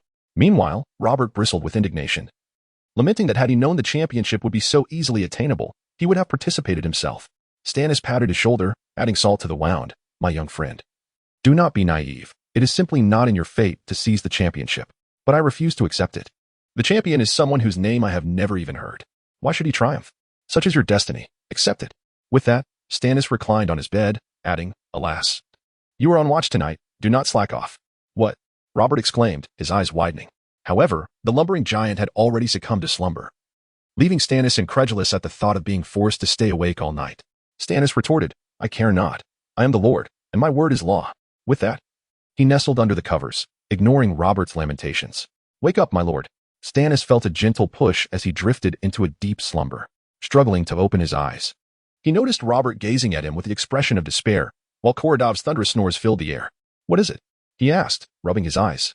The wolves have sent someone. Robert replied weakly. What, from the House of Wolves? Stannis was instantly alert. At such a late hour. Could it be that they sought to eliminate him to liven up the tournament? Seeing Robert on the verge of sleep, Stannis felt a surge of anger. What time is it? How can you still think of sleeping? Our lives hang in the balance. They are specifically seeking you, even if danger looms. It is no concern of ours. Quickly, don your attire and attend to them, or we shall all be embarrassed. Damn it. Whose side are you on? Robert retorted. Nevertheless, Stannis decided to dress and confront the situation. As he rose, Robert collapsed onto the bed. Go on, my lord. If they slay you, I shall surely return with Koradov to avenge your demise. Huh, just teasing you. We wouldn't waste our time avenging you. Robert's voice trailed off as he sank back into dreams. Stannis, irritated that Robert could not even feign concern, opened the door to find Robin Sai waiting outside with several guards. Pray tell, what brings you here at such an hour? Stannis inquired cautiously. Robin Sai, gripping the hilt of his sword, replied, by my father's command. I have come to invite Count Stannis to a banquet in celebration of the champion's emergence. Stannis forced a smile, attempting to decline at this late hour. Do we truly need to attend a feast? Does it not seem a trifle late? The dark-haired man remained resolute. It is merely past midnight. The second round of festivities has only just commenced. Your presence is imperative. Recognizing the restless guards behind him, Stannis understood that further refusal could lead to dire consequences. He glanced back at his 2 slumbering companions and made up his mind. Very well, I shall accompany you. Upon entering the banquet hall of Castle Wolves, Stannis was taken aback to discover that a night feast was indeed underway. Several long tables extended from the entrance to the far end, filled with revelers who were shouting boisterously and drinking to excess. Observing the lively scene, Stannis' doubts began to wane, as Robin Sai bowed and departed with his entourage. Is there no assigned seating? Stannis thought it unwise to remain standing idly at the entrance, so he sought a place to sit. Unfortunately, the hall was filled to capacity. Suddenly, he spotted the knight from the hot springs town, busily attending to guests, seemingly serving as the evening's master of ceremonies. Excuse me, I apologize for my tardiness. Is there a place for me? Stannis approached, feeling somewhat sheepish. The master of ceremonies recognized him, exclaiming, Sir Justin, how could there be no seat for you? I have a splendid spot reserved just for you. Really? Stannis felt a surge of hope. Perhaps fortune was finally smiling upon him. However, he soon paid the price for his hubris. The banquet's organizer was nothing short of a genius. Stannis inwardly cursed the planner 1,000 times, as he found himself seated among the children of the Marquis of Wolves. Surrounded by silver-haired younglings, Stannis stood out like a black coal on white snow. Curse that banquet planner. Throughout the evening, Stannis kept his head down, quietly munching on potatoes, acutely aware of the piercing gazes of the Wolf family members directed at him. Though laughter and mirth echoed around him, his table remained eerily silent. He inadvertently glanced up and met the gaze of a small boy across the table, who regarded him with a fierce intensity. This child could not be more than 3 years old. Unable to endure any longer, Stannis addressed the child. I say, little one, what do you know of family feuds? Why do you glare at me? To his surprise, the boy responded with an obscene gesture, declaring, bad man, bully, Evelyn, sister, disdain. How dare you, you little brat? You can't even speak properly, and yet you dare to accuse me. Stannis felt his temper rising. When have I ever bullied your perpetually stoic sister? Bad guy. A small voice piped up from his right. Stannis turned in exasperation to see a girl of about 10 glaring at him. Why are you scolding me? He demanded. The girl flashed a bright smile, declaring, "I will bite you. A year ago, you made my second sister cry, and father was furious. I have never seen him so angry." Stannis scratched his head, struggling to recall the incident. Aside from their childhood acquaintance, he had little interaction with Evelyn. Just then, a teenager, perhaps 17 or 18, chastised the younger children. "Renee, Sonny, cease your chatter with this fellow." The table fell into a profound silence. Stannis recognized the young man as the one who had smirked at him on the stairs 2 days prior. He believed him to be the fourth son of the old Marquis. The atmosphere around the table grew tense. Chapter 36. The amnesiac Lord Stannis awkwardly took a sip of the crimson liquid in his cup, which contained grape juice, as no alcoholic beverages were served at the table. With the exception of himself, as there were no other adults present. After finishing his potato, he was about to reach for another piece when he noticed a girl in the upper left corner, who had been stealthily observing him. She appeared slightly older than the other children and seemed to have a question she wished to ask but lacked the courage to do so. Though not particularly fond of young girls, Stannis found himself defenseless in the presence of this beautiful little girl. "My dear young lady, do you have a question for me?" "Aside from insults, of course." The girl blushed slightly, hesitating for a moment before speaking. "Pace wishes to know if you are truly a son of the dragon?" This question drew the attention of all the wolf children towards him. Stannis chuckled awkwardly. "I suppose so. I am not entirely certain." The girl continued. "Is it true that you and my second sister are like what the eldest sister says, that dragons and wolves can never unite?" "Unite?" Stannis pondered, finally grasping the crux of her inquiry. It appeared that the former owner of this body had been entangled in a scandalous affair with the second daughter of House Stark. And judging by various reactions, this romance had ultimately ended in tragedy, with Stannis himself playing the role of the heartless villain. No wonder the woman named Evelyn wished to flay him alive. However, Stannis racked his brain, unable to extract any valuable memories regarding this ill-fated romance. His relationship with Evelyn had always been one of pure friendship, which had abruptly ceased a year ago. Damn. Another significant gap in his memory, surely. The answer lay within that void. Nevertheless, the thought of two feuding heirs engaging in a clandestine romance filled him with the stench of love, or rather, the melodrama of Shakespeare. With this revelation, Stannis resolved to sever ties with his past self. "Allow me to clarify," he declared. "The person you see before you is no longer the individual I once was.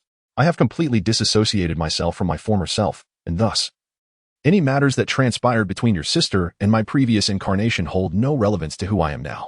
This declaration seemed to bewilder the children, as the animosity on their faces began to fade. Yet, the girl named Pace, undeterred, inquired at an inopportune moment, "So, does it not matter to the present you how many times the second sister has cut her wrist for you in the past?" Stannis felt their hatred intensify once more, and he resigned himself to munching on his potato again. However, when he thought of the eldest sister, he recalled the absence of Fanny, the eldest daughter of House Wolf. Had she been present, these rascals would not be so unruly. He nudged the boy to his right with his arm. "Hey, what is your name?" The 15 or 16-year-old boy replied with a hint of irritation, "George." Stannis, undeterred, persisted in his camaraderie. "Brother George, why has your elder sister not come?" I know, interjected the younger boy across the table. "Fanny, sister, angered, father, furious, forbidden, dining, eating." "Thank you." Stannis waved his hand dismissively. "Do you know why?" All the boys and girls shook their heads in ignorance. Stannis was about to inquire further when a crisp tapping sound emanated from the head of the table. He looked up to see Marquis Wolf rising, tapping his spoon against his wine glass, and soon, the noisy hall fell silent. "I would like to once again express my gratitude to all our guests for attending. Your presence has truly illuminated my hall. I hope this tournament has not disappointed you. Allow me to extend my congratulations to the victor once more. Let us toast." "What is your name again?" "Never mind." "To the champion knight who has attained unparalleled honor." "Champion knight." The entire hall raised their glasses in unison. Stannis almost burst into laughter at the plight of the unnamed unfortunate soul. "Furthermore, I hope you will all attend the award ceremony tomorrow morning.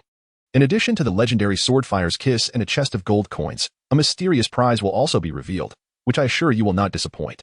The mention of a mysterious prize piqued Stannis' interest. He had intended to depart the following morning, but now he resolved to remain and witness the spectacle. At 4 a.m, chaos ensued. Stannis, feeling like a headless chicken, rushed out, clutching his bladder. At the previous night's feast, he had indulged in potato after potato, washing them down with copious amounts of grape juice, and ever since returning, he had felt the urgency to relieve himself. He had already made several trips during the night, as the guest room lacked a lavatory, necessitating a long trek to find a privy. But this time, he could no longer hold it in and, disregarding his dignity, found a wall to relieve himself. Halfway through, he remembered to check for any onlookers, as he, after all, had the title of bird god and did not wish to be mistaken for a perverted exhibitionist. At that moment, dawn was breaking. With the bright moon and the red moon still hanging in the sky, and the surroundings were eerily silent, devoid of even a guard. Stannis shook himself, ensuring he was finished, and as he turned to head back, he spotted a luxurious carriage parked at the foot of the castle stairs. Reminiscent of a pumpkin carriage from a fairy tale, adorned in shimmering gold and jewels, almost dreamlike. Who could possess such wealth to craft a carriage so resplendent? Stannis approached, risking being dazzled by its brilliance, hoping to snag a gold bar for himself. However, as he drew closer, he was captivated by the intricate design painted on the carriage. He was certain it depicted a chrysanthemum that had yet to bloom, crafted entirely from gold dust. What a peculiar sense of humor, to flaunt a chrysanthemum so boldly. He dismissed the thought, as drowsiness began to wash over him again. Quickly returning to his room, he found Robert, who was supposed to be on watch, sprawled on the floor, snoring loudly. Stannis contemplated kicking him to remind him of his duties but ultimately decided against it, reasoning that if House Wolf truly intended to eliminate him, even the elder Lamont standing guard would prove futile. Chapter 37. The Tanis Dahlia. On the following morning, the trio of Chi Weni emerged from their chambers, invigorated after a restful night's slumber. However, Robert's face contorted in pain as the discomfort of sleeping on the cold, hard floor left him with aching joints. They made their way towards the square at the rear of the castle, where the awards ceremony for the grand tournament was to take place. Upon their arrival, they were greeted by a throng of spectators, with Stannis shamelessly pushing his way to the front row. At the main stage, a fully armed soldier stood, cradling a long sword in his hands. The sword, though unremarkable in design, lacked even the most intricate of engravings on its hilt. Could that be the famed Fire Kiss? Robert's eyes sparkled with excitement. To a true knight, a legendary sword is indeed a priceless treasure. Surely, there was no mistaking it. He longed to grasp that sword. Kaladov imagined Stannis' shoulder as the hilt, squeezing it fervently. Stop squeezing, or you'll crush the bones. The lord grimaced in pain. Yet, in comparison to the sword, Stannis' attention was drawn more to the open chest beside the soldier, from which a golden radiance emanated. Could it be that there were 500 gold coins within? Displayed so brazenly, it was rather audacious. Stannis swallowed hard. The allure of gold was far more tantalizing to him. At that moment, the venerable Marquis Wolf ascended the stage and waved to the audience, a moment that filled him and his family with immense pride. For only the most powerful of families could host such a grand tournament. Behind the Marquis stood his numerous offspring. Stannis, however, could not spot his elder sister Fanny. Instead, several young pups were making faces at him. He feigned anger, shaking his fists at them. The Marquis commenced his speech. Once again, I extend my gratitude for your presence, and it is my honor to present the award to the champion of this tournament. However, before we proceed, let us reflect on the arduous history of the Wolf family. Dating back approximately 7 centuries, Stannis paid little mind to the Marquis' nostalgic recollections and instead engaged in light banter with Robert. Yesterday, while I was relieving myself, I noticed a carriage parked in front of the castle, seemingly crafted from gems and gold. Robert's interest was piqued. Oh, who could be so extravagant? Stannis shrugged. I know not, but I find myself more curious as to why that carriage arrived under the cover of night. Mid-sentence, he recalled the emblem emblazoned upon the carriage. Indeed, it bore a design reminiscent of a grand chrysanthemum in gold. Do you know what that signifies? Robert pondered deeply, his eyes suddenly widening as if a revelation struck him.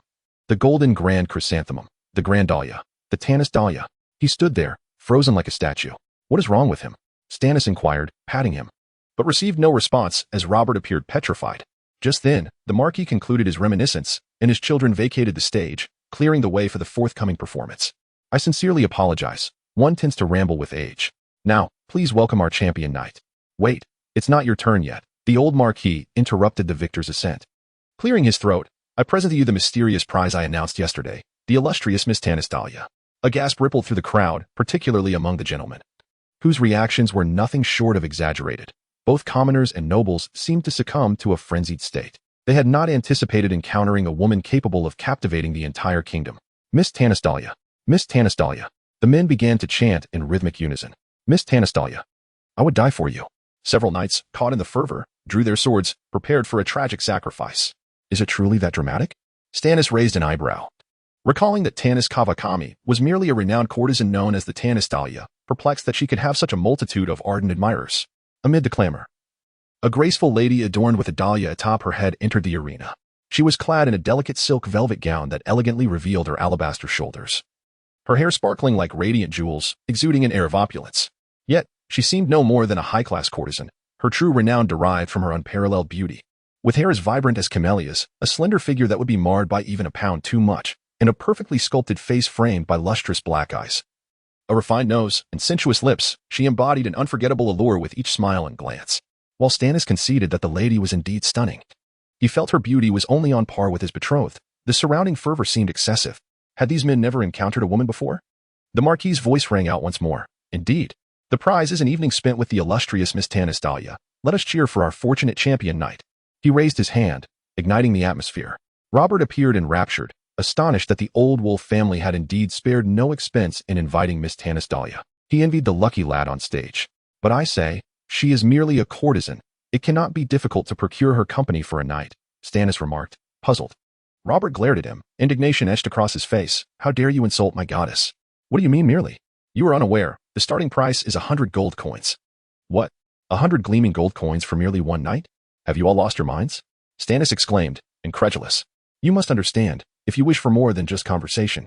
Robert laughed heartily. That amount only grants you an audience. If you desire to share her bed, you might as well haul the emperor's treasury, and still. It would depend on her whim. Once, a foolish young noble, in his ignorance, offered her a family heirloom silver ring for a night of passion.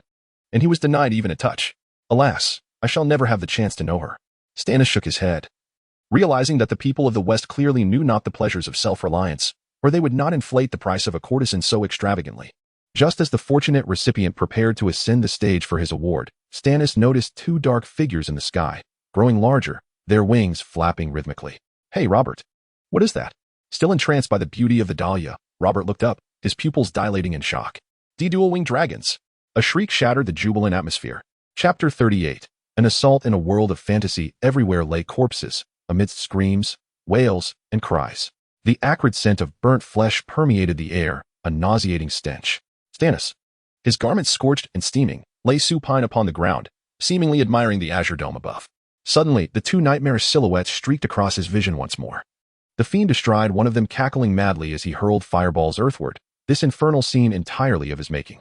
He began to reflect on the events that had transpired, pondering how he had come to be lying half-charred upon the ground. Earlier, Stannis had noticed the two dark specks approaching. At that moment, the champion was ascending the dais to receive his prize. Stannis had pointed out the approaching figures to Robert, whose visage contorted into a mask of utter terror. The champion, preparing to deliver his acceptance speech, began, "Firstly, my name is," when a piercing scream erupted from Robert's throat. Wyverns. All heads turned skyward in unison.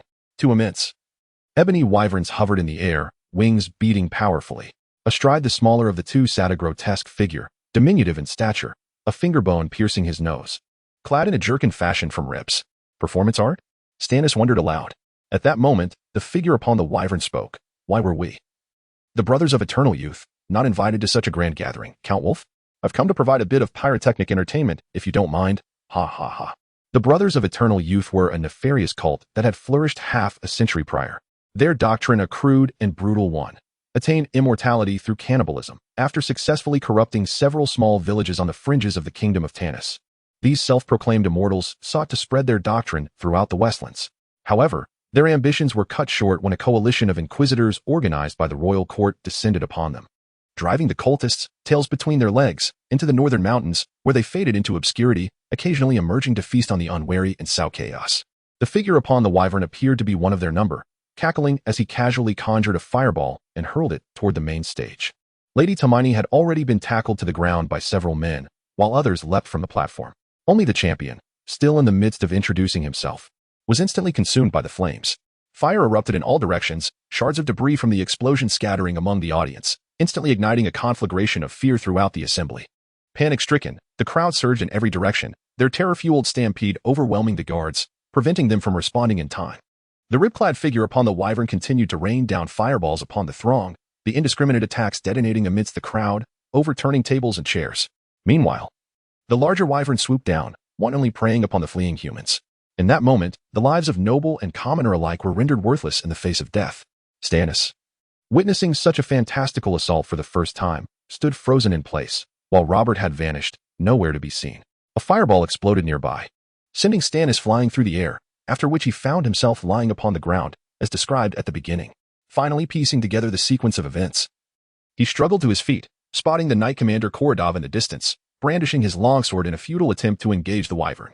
However, the agile creature effortlessly evaded his attacks. As for that Robert, the scoundrel had long since fled. That cur, I should have him banished from the castle. Stannis surveyed his surroundings, noting the charred remains of several corpses still radiating heat. Suddenly, he noticed beneath the ruins of the main stage that the champion still clung to life, clutching the legendary sword, Fire Kiss, in his grasp. Stannis shuffled over. Not to offer aid, but because he remembered the chest brimming with gold coins that should have been nearby. He rummaged around the dying man, but could not find a single coin. Could they have been melted into molten gold by the fireball? Ack, the champion gasped. As if trying to speak, Stannis glanced around, noting that he was alone. It seemed the man was about to entrust his dying wishes to him. He leaned in close. Speak your last words. I assure you I won't fulfill them. The man stared at him with a desperate gaze, a mixture of terror and resentment. Finally, summoning the last of his strength, he croaked his final words.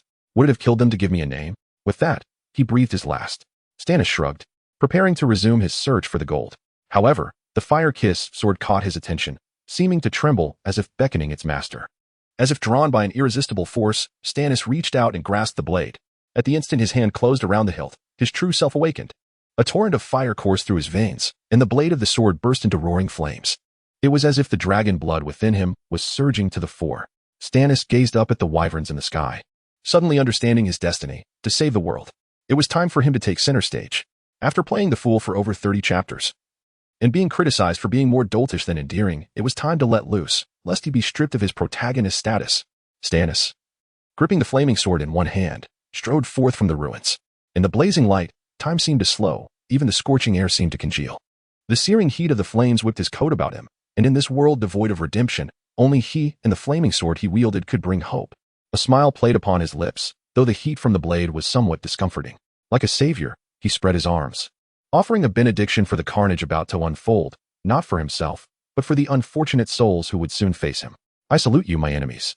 Allow me to consign you to ashes. Stannis executed a flamboyant knightly bow, bending low in a deep curtsy. The rib-clad figure atop the wyvern seemed to notice him, as the aura emanating from the figure on the ground instilled fear in the two wyverns. Stannis then made a throat-slitting gesture before single-handedly advancing, sword in hand. Suddenly, he was kicked from behind, sending him sprawling. Ouch! He cried, tumbling to the ground, the Fire-Kiss sword flying from his grasp. Ignoring the pain, he whirled around, roaring. Who in blazes did that? To strike at a man at a time like this? A dark figure rolled past him, snatching up the fallen sword and racing toward the wyverns. It was Robert. So he had been lurking in the shadows, waiting for the opportune moment to play the hero. That scoundrel, he's double-crossed me. Chapter 39. Who is the protagonist? The legendary sword known as the Fire Kiss is said to have been forged in the molten lava of Mount Suwais. Born amidst soaring flames, in the hands of Robert, it now lay dormant, devoid of its fiery glow. Stannis, who had once wielded the sword's power, now lay prostrate, resigned to his fate. Was it truly the fate of a protagonist to be betrayed by his own comrades? Nevertheless, Robert reveled in his newfound glory, finally presented with the opportunity to shine. Though Fire Kiss lacked its signature flames, its legendary status rendered it far superior to a mere mundane weapon. Seizing the moment while the colossal wyvern was preoccupied with Korodov, Robert ascended the platform and leaped with all his might, severing one of the beast's wings. Oh, impressive! Even Stannis, still on the ground, gasped in awe. Crimson blood erupted from the wound, and the once majestic creature plummeted to earth, raising clouds of dust in its wake. As the dust settled, only Robert remained, sword in hand. The man before Stannis was no longer the cowardly sycophant he once knew. This Robert, sword drawn, appeared ready to confront the world itself. The figure in the sky, clad in a vest, seemed equally astonished, unable to fathom how a mere human could inflict such harm upon a full-grown wyvern. You are quite remarkable, kid. The vest-clad man roared, conjuring massive fireballs in both hands. Stannis felt an instinctive urge to flee. He wished to avoid being blasted away once more. Yet Robert, the self-proclaimed knight, remained fixated on his opponent, his gaze penetrating, as if he saw only a dying man. Haha, why should I rush? The creature on the dragon's back suddenly laughed, retracting the flames in his hands. A splendid show is about to unfold. A show? What do you mean? Stannis halted his flight, but he soon grasped the implication behind those words. The wounded wyvern, far from defeated, roared as it rose from the rubble, its serpentine neck thrashing in fury and pain, making it all the more perilous. Behind it, a woman sat, hugging her knees. Demony, my beloved pet, after sustaining injury, cannot resist the urge to feast upon a human as a painkiller. I wonder whom it shall choose. The vest-clad man surveyed the remaining individuals on the ground with keen interest. Stannis suddenly realized that only Robert, Dahlia, and himself remained near the dragon. The series of explosions had left them encircled by debris, forming an obstacle that seemed insurmountable. Why did I come here? The wyvern flicked its neck, its four eyes opening wide like those of a spider, its dagger-like teeth stained with flesh and blood, as it sniffed the air, contemplating its next meal. Please, not me. Don't eat me. Stannis silently pleaded. Suddenly, the dragon sprang into action, turning its maw toward the woman. Stannis exhaled in relief, yet Demony remained motionless, simply smiling at the gaping, tooth-filled maw of the beast, for she knew someone would come to her rescue, even at the cost of their life. Indeed, Robert would not allow the dragon to prevail. Like a bolt of lightning, he vanished, only to reappear before Demony, his speed surpassing that of the dragon. Stannis felt a pang of jealousy. This young man was far more eager to save the damsel than himself. Before the dragon could react, Robert struck its soft nose with the hilt of his sword, then delivered a powerful kick to close its fearsome jaws. The dragon, dazed by the combination of blows, turned to charge at Stannis. The lord, who had just been celebrating his good fortune, found himself facing a sudden reversal of fate. "Help! Save me!" he cried out, his voice betraying his dignity. It was a far cry from Demony's calm demeanor when she faced imminent peril. Koradov had long since fled, leaving Robert to confront the threat alone. "Miss, are you unharmed?" Robert inquired solemnly. Demony smiled and shook her head, though her ankle bore a minor scrape, trickling blood. "Oh, my lady, you are injured. Is it grave?" Robert exclaimed, cradling her foot tenderly. Demony kindly nodded. "Your grip is rather painful." "Your humor is as delightful as the tales suggest," Robert replied, shamelessly refusing to release her foot. "Robert, for heaven's sake, stop flirting. Come help me, or I swear I won't leave my territory to you even in death." Stannis shouted, half of his body already engulfed in the dragon's maw. Were it not for his knees bracing against the creature's throat, he would have been consumed. In that moment, the tragedy of a two-legged dragon, deprived of hands, was all too apparent. Yet even so, he felt himself sliding toward its gullet. Perhaps next time, he could traverse to a better world. Suddenly, a heavy blow struck the dragon's right cheek, causing it to cough violently and expel Stannis from its mouth. "I must say, old chap, you're rather inconsiderate. I was about to win that lady over." Robert continued to boast, having just executed a swift spinning kick to rescue his companion. Stannis, drenched in the dragon's vile slime, wanted to curse but was instead overwhelmed by the stench of dragon mucus filling his mouth. As the dragon's fury escalated, its four eyes widened in rage, its neck coiling in preparation to devour Robert. With momentum built, the dragon lunged forward, but Robert nimbly evaded, raising his sword to deliver a devastating blow, exposing the very bones within its grotesque neck. In a second decisive strike, Robert Chapter 40, the great reputation the assailants had finally departed, and the survivors began to emerge from their hiding places. Robert maintained his original stance, sword in hand, his expression resolute. However, he was soon sent sprawling to the ground by a forceful kick. "Who dares to strike me, the unparalleled hero?" he exclaimed, scrambling to his feet with indignation, only to find Stannis standing behind him, looking even more furious. "Boss." Robert realized that he had taken the previous kick too harshly. "Do you think you're impressive?" Stannis' tone was laced with barely contained anger. In a bid to placate him, Robert quickly replied, "Boss, this is a rare opportunity to change my fate. I acted impulsively, but look at what I've accomplished. How ridiculous." Stannis glared at him, rubbing his sore backside from the kick. "You clearly wanted to show off in front of that actress." He had astutely uncovered his subordinate's intentions. Robert chuckled. "Miss Dominy knows many influential figures. If I can establish a connection with her, fame and fortune will surely follow." "Oh, so you intend to rise through the affections of women?" Stannis mused, already suspecting his nature. Robert, however, felt no shame. What's wrong with that? Countless legendary knights in history have risen from obscurity through their liaisons with women. Why shouldn't I? Perhaps my heroic rescue of Miss Dominy left an indelible impression on her, and she might be moved to offer herself to me. "Boss, I might just leave you behind." Stannis felt a sense of unease. After all, he was the one with a fiancée. Furthermore, as a time traveler, he thought such romantic exploits should befall the protagonist, not himself. On another note, even if he could not become her steadfast lover, becoming familiar with her might yield introductions to her sisters, an enticing prospect. Robert was lost in his daydreams, oblivious to Stannis' growing irritation. "You certainly have lofty ambitions," Stannis remarked, unable to bear the sight of his comrade's naive fantasies any longer. "You're calculating quite well." With that, he seized the fiery sword from Robert's grasp and examined it closely, recognizing its legendary status. "Indeed, I shall wield this sword to carve my own name into history," Robert declared, raising his fist and gazing skyward with grand aspirations. Yet, Stannis doused his enthusiasm with a dose of reality. "You think you can achieve fame? I might suggest you seek alternative employment. If you continue to sell out, even 10 lives would not suffice for your survival. I must seriously consider whether to expel you." Of course, he merely sought to frighten his subordinate. He had not anticipated that this seemingly inept individual had the prowess to single-handedly vanquish a wyvern. Surprisingly, Robert, who had previously feigned weakness, now stood firm. "Boss, I sincerely apologize, but even if you do not dismiss me, I must resign.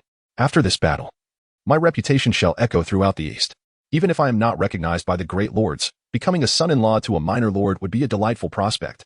I am determined never to be subservient again. Stannis was taken aback by Robert's unexpected newfound resolve. Are you certain? Despite the situation, he felt a pang of reluctance to part with this sycophantic companion. My mind is made up. There is no need for further persuasion, Robert replied solemnly. I have decided to take my talents southward. The north is embroiled in war with the Rodoks, which is far too perilous. Meanwhile, the south is merely occupied with bandits and goblins, presenting ample opportunities. Stannis understood that unrequited feelings were often futile, and since Robert had resolved to leave, he pondered how to divide the sword. Lacking gold, he thought to profit from the weapon, knowing that many Na'vi knights would pay handsomely for such a blade. Of course, all rights belong to me, as I was the one who discovered it, Robert asserted, unflinching. Stannis was taken aback. If I recall correctly, I inherited this sword from that nameless wretch. But you lost it, Robert countered. They continued to bicker. It was your underhanded tactics that caused the loss. I don't care. I want the sword. A great hero cannot achieve glory without a legendary blade. Robert began to act shamelessly. If you can make such claims, then I shall relinquish the sword to you, Stannis declared, tightening his grip on the hilt as the blade ignited with flames once more. This is not only flashy but utterly pointless. You claim it's yours. Do you have any witnesses? Robert refused to concede. Indeed, the events had transpired within this desolate ruin, and apart from them and Miss Domini, there were no witnesses. Furthermore, the actress, having just been rescued by him, would surely provide false testimony on his behalf. Stannis felt a surge of frustration at being outmaneuvered by Robert. Then a voice broke the tension. I remember now. In that moment of despair, it was this warm flame that saved me, pulling me back from the brink of death. A dusty old nobleman emerged from the rubble. More people began to filter in from the outskirts, their eyes wide with astonishment at the sight of Stannis wielding the flaming sword, akin to the fabled dragon-slain warrior. A radiant figure descending from the heavens. Look at the monster's severed head at his feet. Could he be our savior? A woman cried out in excitement. Indeed. Robert was unprepared for such a dramatic turn of events. Certainly. Look at him. He is covered in the black blood of dragons. A testament to his battle against the beast. Another man exclaimed. Yes, this nobleman's visage radiates righteousness. He alone could be our liberator. A child chimed in innocently. Hearing the crowd's increasingly absurd claims, Robert felt compelled to intervene and clarify the truth. Ahem, the person standing before you is actually. But he was drowned out by the exuberant throng. Long live the savior. The people surged around Stannis, lifting him high and casting him into the air, fervently cheering as if witnessing a divine manifestation. Stannis, taken aback by the sudden shift, accepted their adulation with surprising grace, waving to the crowd. This title of savior is too grand. I am merely Stannis, he humbly proclaimed. You are the Dragon Slayer. The crowd erupted in awe. At that moment, Robert fought his way to Stannis' side, gazing up with desperation. Boss, I implore you to clarify. I am the one who slew the dragon. I am the true savior. Observing Robert's pained expression brought Stannis a sense of satisfaction. Justice prevails, and the wheel of fate turns as it should. The ancients do not deceive. You claim it was you. Do you have any witnesses? Stannis retorted. Echoing Robert's earlier words, Robert glanced around, realizing that Domini had vanished without a trace. She was as elusive as a riddle. Stannis, reveling in the moment, took pride in the absence of witnesses. Without proof, what can you say? But, Robert feebly attempted to defend himself. Disregarding Robert, he brandished Fire Kiss, its flames blazing brilliantly in the air. Indeed, it is our duty to eradicate evil and uphold justice, he declared without a change in expression. Immediately, he was drowned out by the cheers of the onlookers. Hail, Dragon Slayer. Today, the name Dragon Slayer was destined to resonate throughout the kingdom of Tanis. Robert, meanwhile, wept inconsolably at his side. A hero truly emerges in youth. I misjudged you before, thinking you would remain mired in obscurity, Count Wolf remarked approvingly from within the crowd. As a result of this event, his diplomatic relations with the Wolf family improved significantly. The following day, Stannis and Korodov packed their belongings, preparing for their return journey. Robert lingered awkwardly around Stannis. What is it, great hero? Come to bid farewell? Aren't you going to spread your fame throughout the eastern territories? Stannis teased. Hearing this, Robert's face flushed even more crimson. The time is not yet ripe. I wouldn't dare hinder you, so as not to impede your bringing your talents to the south. I shall take my leave. Robert, who had been standing before him, vanished in an instant. Stannis looked down to find the other man clinging to his leg, weeping profusely. Boss, don't abandon me. I momentarily forgot my initial resolve. In truth, I wish to follow you for life. Stannis shuddered at his words. All right, stand up. This boss isn't heartless. Since you insist on following me, I can hardly refuse. But if you ever try to sabotage me again, absolutely not, boss. I swear on my honor. Robert quickly raised his hand in oath. Subsequently, Stannis claimed Fire Kiss for himself, but as compensation, he reinstated Robert's monthly allowance to 1 gold coin. Of course, this decision required great resolve and a painful sacrifice on his part. However, it wasn't as if he had money to burn. While a legendary sword might be more precious than life to a knight, it meant little to Stannis, who had been an accountant just 2 weeks prior. After a day of deliberation, he disregarded the strong objections of Robert and the Knight Captain and sold Fire Kiss, his first legendary weapon, to Fatty Fatius, the Baron from Riveron, for 300 gold coins. Chapter 41. Territory Development. After selling the Fire Kiss sword, Stannis found himself in possession of a considerable fortune. He promptly invested all his funds into the development of his territory, and the construction progress, which had previously come to a standstill, resumed. Once the final payment was settled, the watermill by the river was finally completed. Thanks to the perennial swift currents of the Combi River, the internal water turbine operated splendidly, and the 2 massive millstones turned continuously, poised to commence operation shortly. Your Excellency, it appears that once operational, the milling speed within the territory will significantly increase, reported Scholar Roman. They unloaded an entire cart of wheat into the watermill for testing and discovered that what once took a week to grind using a dry mill could now be accomplished in merely half a day, even with the upper stone mill still in use. Moreover, the quality of the flour improved from coarse to superior. Stannis anticipated a substantial increase in his income. Who was it that claimed a watermill could not be established? He boasted triumphantly. At that moment, the 3 individuals present could only commend his sagacity and decisiveness. However, Scholar Roman expressed his concerns. Your Excellency, once the watermill is in operation, the surrounding farmers will undoubtedly flock to it. I fear this could lead to chaos or even riots. Stannis had already contemplated this issue. The solution was simple. Those who paid the usage fee first would have priority. As for the rate, he decided on charging 5% of the total price of flour produced per session. I must recoup my initial investment, he declared. The 3 aides exchanged worried glances. And it was Robert who cautiously remarked, Boss, I'm afraid that might not work. If you allow them to use it for free, they'll take advantage of it. But if you charge them, I fear they would rather return to the cumbersome dry mills than pay for your watermill. Stannis shot him a glare. They wish to use my services, yet I shall not grant them for free. He instructed, Old man, take note of my words and post them as a notice at the mill's entrance. Scholar Roman quickly unfolded his leather-bound book to take notes.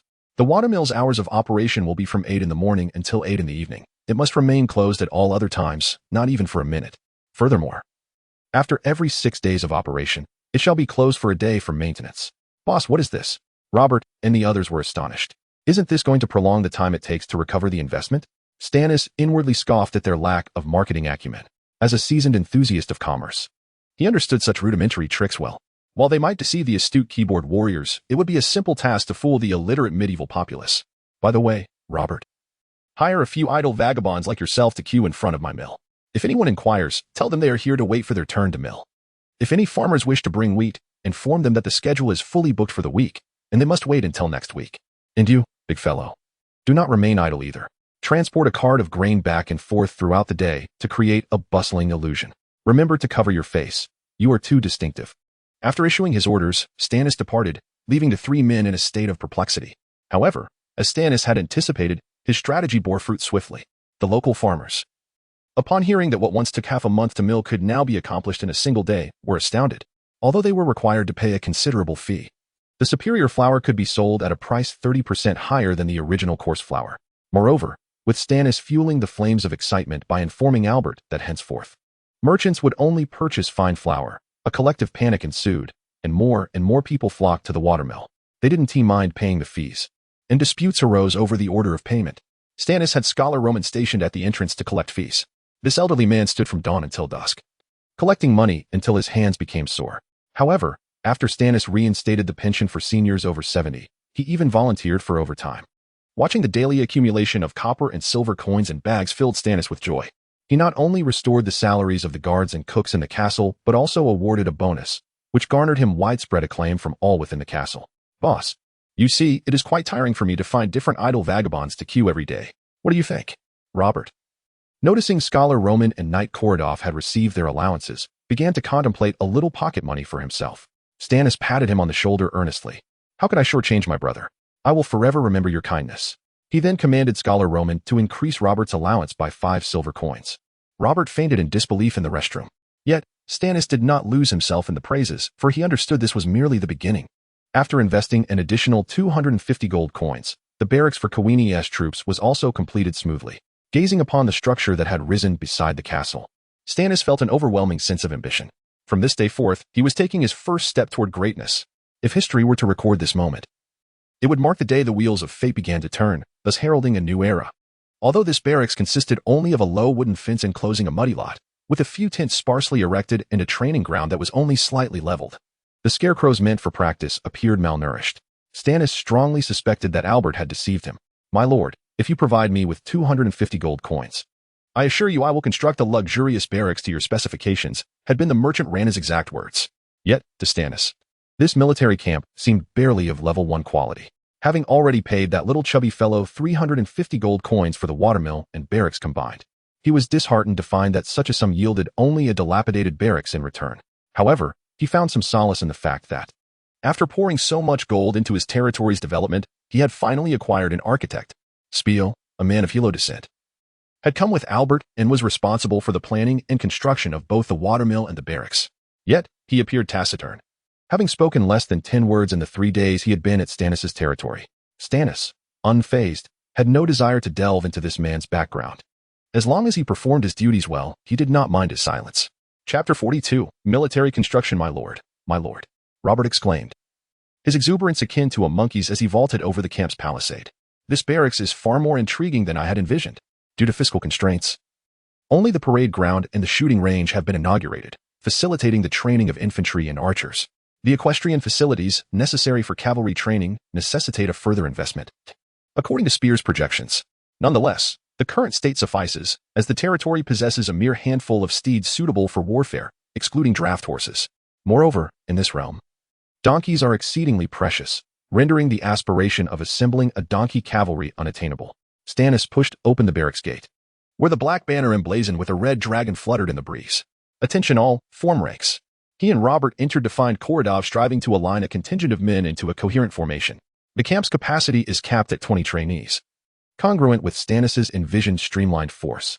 Upon the Lord's arrival, Koradov maintained the drill, earning Stannis' approbation. Commendable, reminiscent of Zhou Yafu's encampment.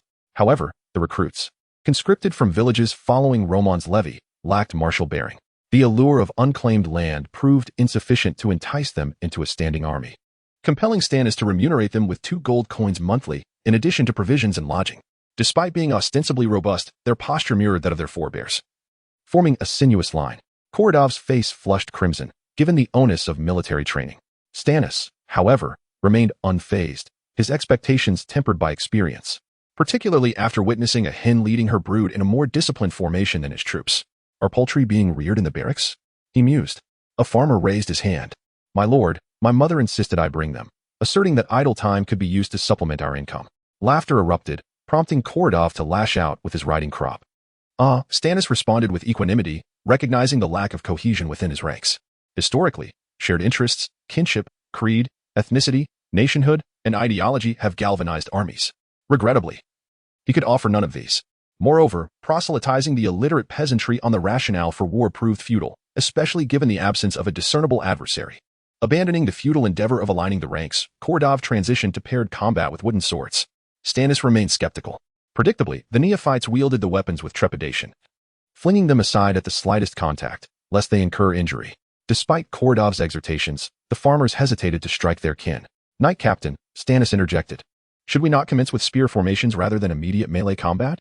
After all, in the age of cold steel, the expeditious method of raising an army involved arming them with spears and deploying them as cannon fodder."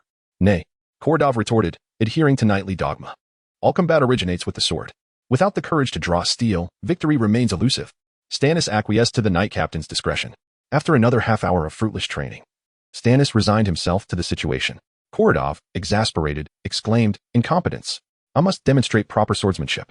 Robert, startled from his interaction with the chickens, responded innocently, "Engage me in combat." Koradov commanded. Robert, wary of inciting his ire, approached hesitantly, wooden sword in hand. "Let us merely spar." His words trailed off as he perceived the fury in the larger man's eyes. "This is the battlefield," Koradov roared, lunging at Robert, who succumbed to the assault. The wooden sword struck Robert's face, splintering upon impact. Behold the consequence of indolence. The battlefield offers no consolation prizes, only fatalities. Stannis watched with detachment. "Are you not going to rise?" he inquired of the prone Robert. "I am deceased," Robert declared, seizing an opportunity to shirk duty. Ah, Stannis replied. Perhaps the day of his grand army's commencement would never dawn. Chapter 43, Musings on Archery. Knight Commander, cease the drills. Allow them a respite, Stannis proclaimed with a yawn. Kordov cast a glance at the soldiers sprawled before him, languidly reclining in the mud. He cracked his whip a few more times, but to no avail. Frustrated, he slumped onto the steps, finally conceding defeat. Kordov, temper your zeal. Rome, or any city for that matter, wasn't erected in a day. Nor do I anticipate my invincible army will conquer the Westlands by tomorrow. There's ample time, the Lord consoled his subordinate, though hope had waned within him. And so, the men basked in the sun's warmth, sprawled upon the muddy ground. After a considerable interlude, several soldiers roused themselves. Perhaps the supine posture had grown tiresome, for they began to amble about, stretching their limbs. The archery targets piqued their interest, and they swiftly procured short bows from the nearby rack, drawing the strings taut and taking aim at the bullseye. This stirred Stannis' curiosity. He rose and sauntered toward them, stepping over the supine form of Robert, who remained prone on the earth. Fancy a try, lads? Stannis inquired, hawking his wares like a park vendor. The peasant soldiers exchanged hushed whispers before nodding in unison. Fortune smiles upon you, for today the Lord himself invites you to partake in this amusement, Stannis declared, retrieving several bundles of arrows from the armory, procured at a discount from Albert. He tossed the arrows into a quiver. Shoot at your leisure. A silver coin awaits he who strikes the bullseye, enticed by the reward. The peasants grew even more eager. A diminutive fellow seized an arrow, knocked it, and took aim, releasing the projectile. It missed. A wave of laughter rippled through the crowd. Stannis chuckled and shook his head, his hopes for this lot dashed. The small man sheepishly scratched his head. Too close, he mumbled. I'm not accustomed to such proximity. Oh? Stannis' interest was piqued. The man didn't seem to be boasting. The initial firing line was approximately 20 meters from the target. The small man retreated a considerable distance, stopping at what Stannis estimated to be 50 meters. The little guy knocked another arrow, drew back the string, and released. The white-feathered arrow found its mark, piercing the very center of the target. Bravo! Excellent! Stannis exclaimed. My lord, you owe me a silver coin, the man said with a grin. Stannis, true to his word, retrieved a nag's silver coin from his pouch and tossed it to him. What's your name? He inquired. The small man bit the coin, verifying its authenticity. My lord, I am Habit, from Jelenbrasike village. The lord nodded and turned to address the crowd. A reward for anyone who hits the bullseye. More and more men gathered near the targets, brimming with confidence and eager to test their mettle. In the end, Stannis was lighter by 20 silver coins. Who knew these peasants were such skilled archers? Their swordsmanship is atrocious, but perhaps they've invested all their skill points in archery. Stannis decided to put them to the test further. He hefted his coin purse, which still contained about 20 silver coins. You all seem quite adept with a bow, he announced.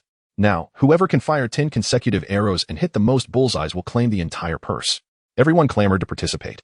After a series of contests, Habit, the small man from before, emerged victorious. Stannis tossed him the entire coin purse. Thank you, my lord, Habit exclaimed, overjoyed. But dissent brewed within the crowd. If Kanye were here, this little guy wouldn't have been so lucky. Kanye? Stannis recalled the name, the black man he had seen at the tournament. The fellow had only fired a few arrows, yet he had secured the championship. Is he that skilled? He inquired, although he had witnessed the man's victory. He had not been especially impressed, as Kanye had been so listless. The crowd nodded in unison. Indeed, he's the best among us. They say he can hit an eagle's eye from 300 meters. Such hyperbole? Stannis was skeptical. By the way, are all of you as skilled as this? Are others like you? Habit nodded. Certainly.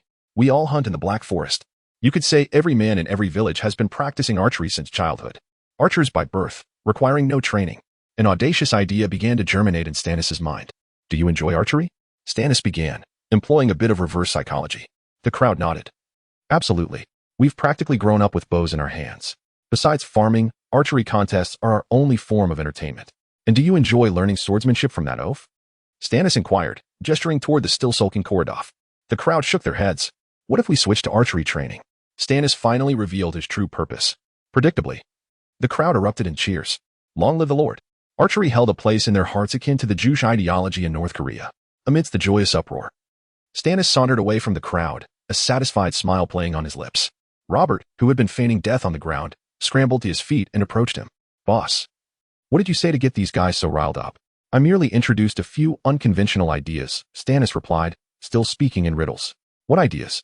Robert remained perplexed. Military ideas. What about forming a unit composed entirely of archers? Stannis finally unveiled his vision. Historically, the Achaemenid dynasty had fielded a peculiar army of infantry with oversized shields and short bows, which Alexander had easily shattered. But before that, The dense projectile fire of the Persian Empire had inflicted considerable suffering on its enemies.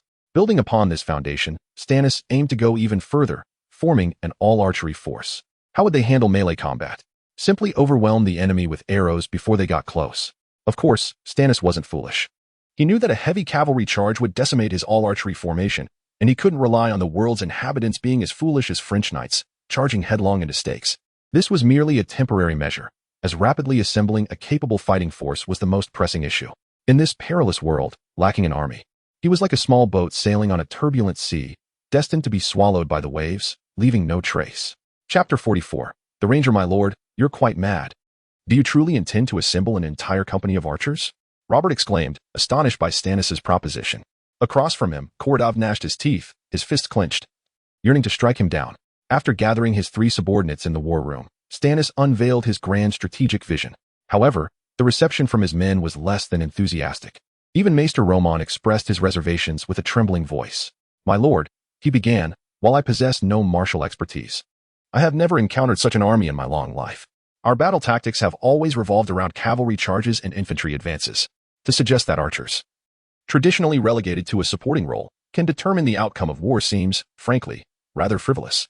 Stannis, displeased that his ingenious concept was being dismissed by his own men, could nonetheless comprehend their skepticism. After all, the prevailing belief of the era was that direct, passionate melee combat was the key to victory. Oblivious to the future when projectile weapons would supplant blades as the dominant force on the battlefield, Stannis could have enumerated 100 reasons to justify the establishment of an archer corps, but ultimately, he distilled his argument into a single, decisive statement. I am the Lord, and what I decree shall be done. My lord, that's rather autocratic. Robert protested. Stannis merely shrugged, unabashedly acknowledging his unyielding nature. Kordov, commence training those men in volley fire starting tomorrow. The thought of a rain of arrows, blotting out the sun, sent shivers of excitement down Stannis' spine. However, the knight captain demurred. My lord, I am a knight of renown. How could I possibly be proficient in such a rogue skill? Ah, yes, quite right. Stannis mused. In the second edition of Dungeons & Dragons, knights were indeed prohibited from wielding any ranged weapons, a nonsensical restriction he had derided since his youth. Must you be so inflexible? Imagine, on the battlefield, 2 knights charging towards each other, locked in a life-or-death struggle. Suddenly, you produce a crossbow from your breeches and unexpectedly shoot him in the face. Wouldn't that be a delightful turn of events? Stannis cajoled. Nay, knights should settle their disputes with steel and honor, Kordov retorted with unwavering conviction. Realizing that the man was hopelessly indoctrinated with chivalric ideals, Stannis was compelled to seek another to train his troops. His gaze then fell upon Robert. A man known for his brazenness and penchant for freeloading, unlikely to be burdened by an overdeveloped sense of honor. Sensing his intentions, Robert hastily declined, My lord, I am utterly unsuited for such a task. While I am familiar with drawing a bow and loosing an arrow, my proficiency extends no further. My accuracy is far superior in the boudoir. When it comes to serious matters, none of you are reliable. Stannis lamented, wishing he could banish the lot of them.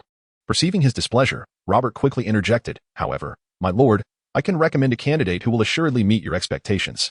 Who? His words piqued the lord's curiosity. Kanye, the hunter. Kanye? Stannis recalled the dark-skinned man, still vividly remembering his triumph in the archery competition. The archers from yesterday held him in high regard.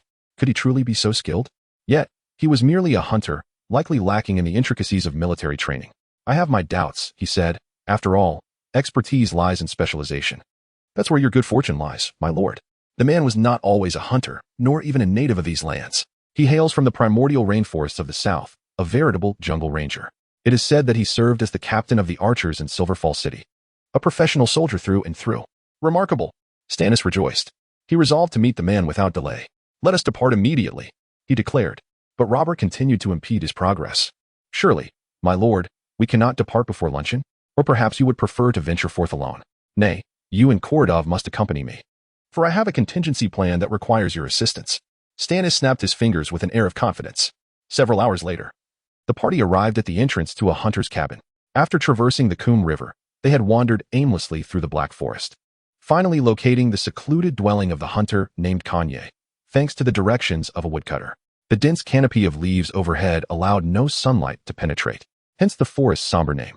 Is this the place? Stannis inquired, gesturing towards the cabin with his riding crop. We cannot say for certain, my lord, Maester Roman replied earnestly. Pray tell, why did you accompany us if you are uncertain? Were you not assigned to collect tolls at the mill? Stannis had failed to notice the old man's presence on this expedition. Just then, a deep baritone voice echoed from within the cabin. Who approaches? And what is your purpose? Stannis knew he had found the right man, for such a voice and cadence could only belong to a reclusive and enigmatic figure. He dismounted at once, prepared to show deference and personally enter the cabin. Surely, such a commoner would be moved to tears by the arrival of his lord in person. My lord, shall we enter as well? Robert asked, gesturing to himself and the knight captain. Stannis shook his head. Such burly figures were best suited to playing the role of the brooding second or third brother, stewing with resentment outside. I shall proceed first with plan A. If that fails, it will be your turn to take the stage. Stannis assigned the tasks and then strode alone towards the wooden cabin. The room was unlit, shrouded in darkness. He groped about for what seemed an eternity, unable to locate the source of the voice. I am here. A row of white teeth flashed in the darkness as Kanye spoke. Stannis had overlooked the racial attributes of the man. He fumbled his way forward, bowing and scraping. I have long admired your reputation, sir. I have come to entreat. He paused. Alas, where has he gone? A burst of orange flame illuminated the room, revealing the displeased face of the cabin's owner. Stannis, who had been bowing in the wrong direction, spun around. Ah, there you are, he said sheepishly. The man, Kanye, remained silent, stroking his puffed-out cheeks and scrutinizing the intruder with eyes as sharp as a hawk's. Allow me to introduce myself. I am Stannis. You may have heard the name. Indeed, I am the Lord. The man remained unresponsive. I have come to offer you the position of instructor, to train my soldiers in the art of archery. Still, no reply. As for compensation, the weekly wage is 3 gold pieces, with room and board included. At the year's end, there will be a bonus of 2 months' salary, as well as incentive clauses. The contract is for 1 year, renewable. Stannis realized that he was the only one speaking, the other man utterly silent. He ran out of words, and an awkward silence descended. You do not seem to be a native of these lands. Unable to think of anything else to say, he attempted to make conversation. Is it truly so difficult to discern? Kanye retorted, pointing to his skin with a sardonic tone. Then, the hunter finally spoke. If you seek someone to teach your men how to kill, then I must ask you to depart. Stannis quickly replied, What? Is there something amiss? Are the terms negotiable? Perhaps I could assist in resolving any marital discord? The hunter shook his head, then suddenly lifted his gaze, his eyes gleaming with a feral intensity. When I was a ranger, I killed over 100 men. How many have you slain? Stannis was taken aback by the question, as such an act had never crossed his mind, at least not as a hands-on endeavor. Kanye discerned the answer in his eyes. Seek me out after you have taken your first life, my lord. Now please depart. Visibly enlightened, Stannis emerged from the dwelling, where the trio eagerly awaited him. Well, your excellency? Maester Roman inquired cautiously. The lord exhaled deeply and gestured to the 2 henchmen. Execute plan B. Robert and Korodov, with unseemly haste, rolled up their sleeves and entered the wooden structure. Amidst the ensuing chaos of overturned furniture and shattered dishware, the 2 emerged, bearing the unconscious Kanye. You didn't kill him, did you?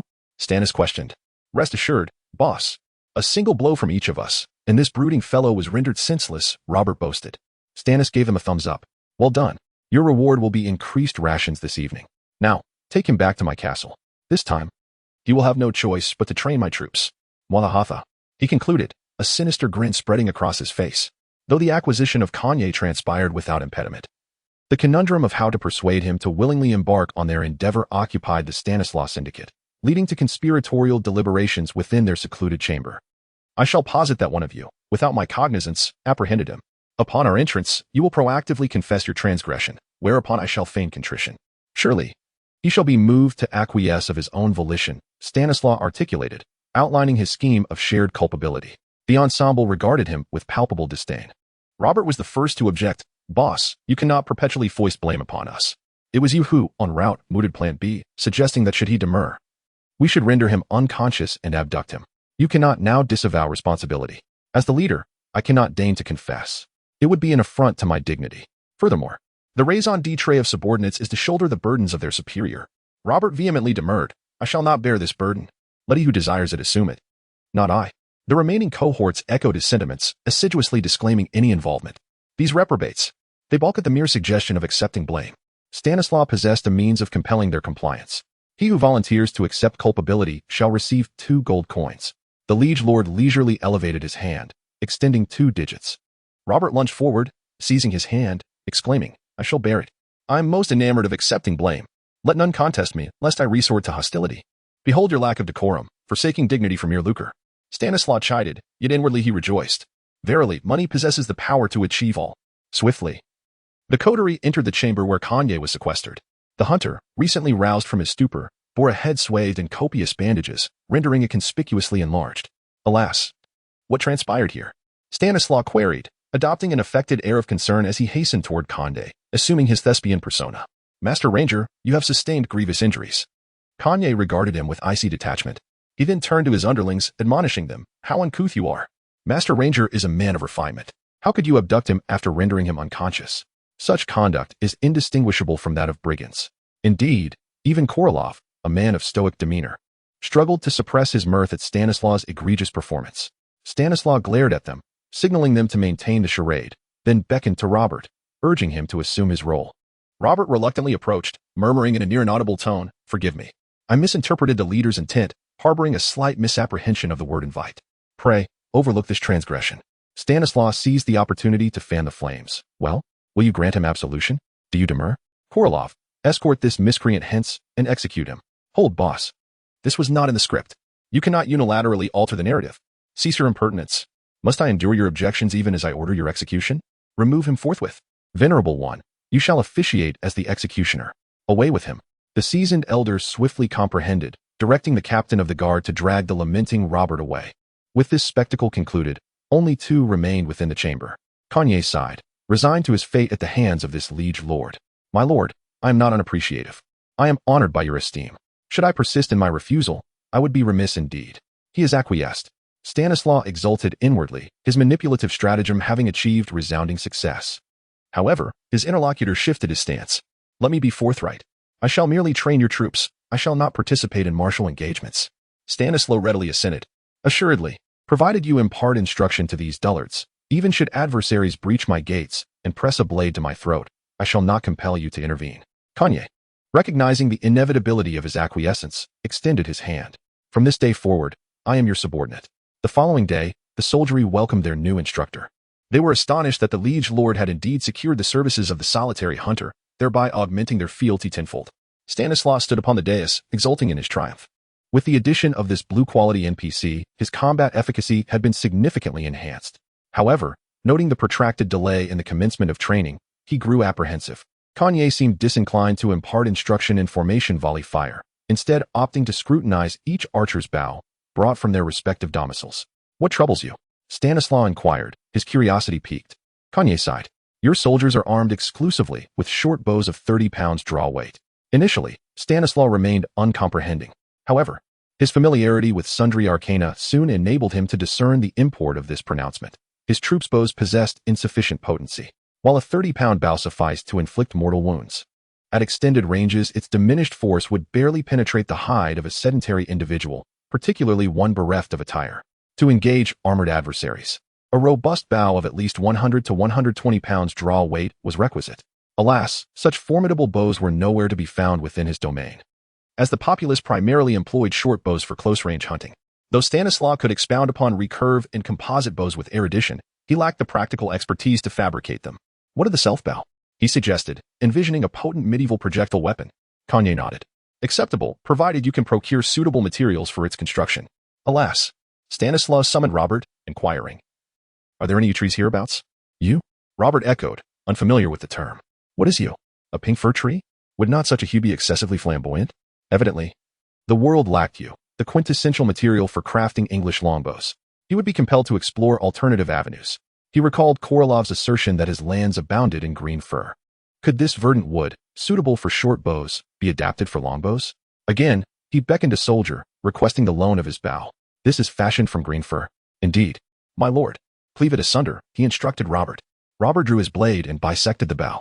The exposed cross-section revealed the bow's composition, a verdant core encased in yellowish-white outer layers. The appellation green fir derived from the hue of its heartwood.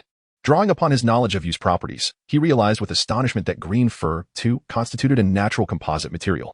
The yellowish-white wood possessed exceptional tensile strength, while the verdant wood exhibited rigidity and resistance to compression, akin to the sinew and horn of a composite bow. In essence, he had discovered the ideal material for crafting longbows, within his very own domain. Chapter 46. The prototype bow. Is there a bowyer here? Stannis inquired, having already gathered the raw materials needed to craft the longbow of his dreams. The assembled farmers all shook their heads, for most of their bows were self-made. This was a dilemma. He felt somewhat troubled. as he understood that crafting a longbow was not merely a matter of whittling a stick into shape and binding a thin string to it. To maximize the potential of the materials, the ratio of the two types of wood required meticulous precision, along with careful adjustments to the thickness of the bow limbs and the tension of the bowstring. Such delicate work was beyond the capabilities of these burly men, whose fingers resembled thick lotus roots. What of the carpenter?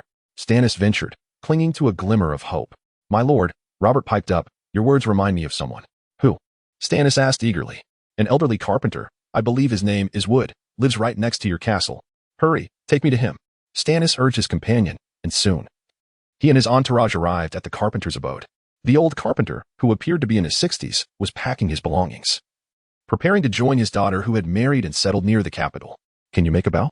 Stannis asked bluntly. Indeed, my lord. In my youth, I was quite adept at bow making, the old man replied cheerfully as he packed away the tools of his trade. Stannis felt a surge of joy. Excellent. I wish for you to stay and help me craft a bow. The price is negotiable. To his surprise, the carpenter flatly refused, my lord. I am far too old for such work. Having lived to this age, I believe it is time for some well-deserved leisure. My daughter has written to me, asking me to help with her grandchildren, so I must decline your generous offer. Stannis stroked his chin, understanding the old man's desire for familial bliss. Kaladov, take him to the river and chop him down. I am faint with blood. My lord, please spare me. I have done nothing wrong. Wood pleaded urgently. As your lord, I request your assistance, and you dawdle? Do you not deserve to be punished? Stannis's tone was stern. With a sorrowful expression, the carpenter replied, I will do it. I will. Is that not what you wish to hear? Stannis turned, signaling his men to bring in a large piece of wood, dried for timber. I command you to craft a perfect longbow within a month from this wood, with a draw weight of at least 120 pounds.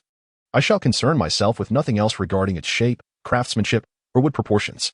Should you fail, do not blame me for my wrath. 3 days will suffice, my lord. I shall do my utmost. Wood readily agreed, appearing confident that a 120-pound bow would pose no challenge. 3 days later, a nearly man-sized longbow was presented to Stannis. Upon his first sight of the physical bow, he was clearly captivated. This powerful weapon was indeed as impressive as depicted in his visions.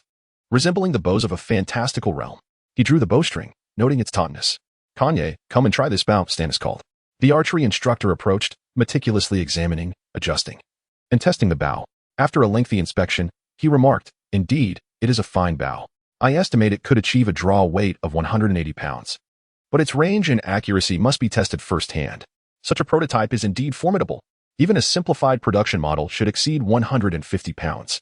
The remaining question is whether my men can draw it, Stannis pondered. Boss, why not give it a try? Robert suggested mischievously. Very well, I shall, Stannis replied, fully aware of the potential embarrassment, yet eager to experience the sensation of drawing a bow as a master archer. Fetch me a pair of gloves, he added, harboring a lingering fear that he might sever a finger upon releasing the string. Soon, gloved and ready, Stannis appeared at the archery range, where a crowd had gathered to witness. He inhaled deeply, mimicking the stance he had seen in films, holding the bow with his left hand and drawing the string with his right.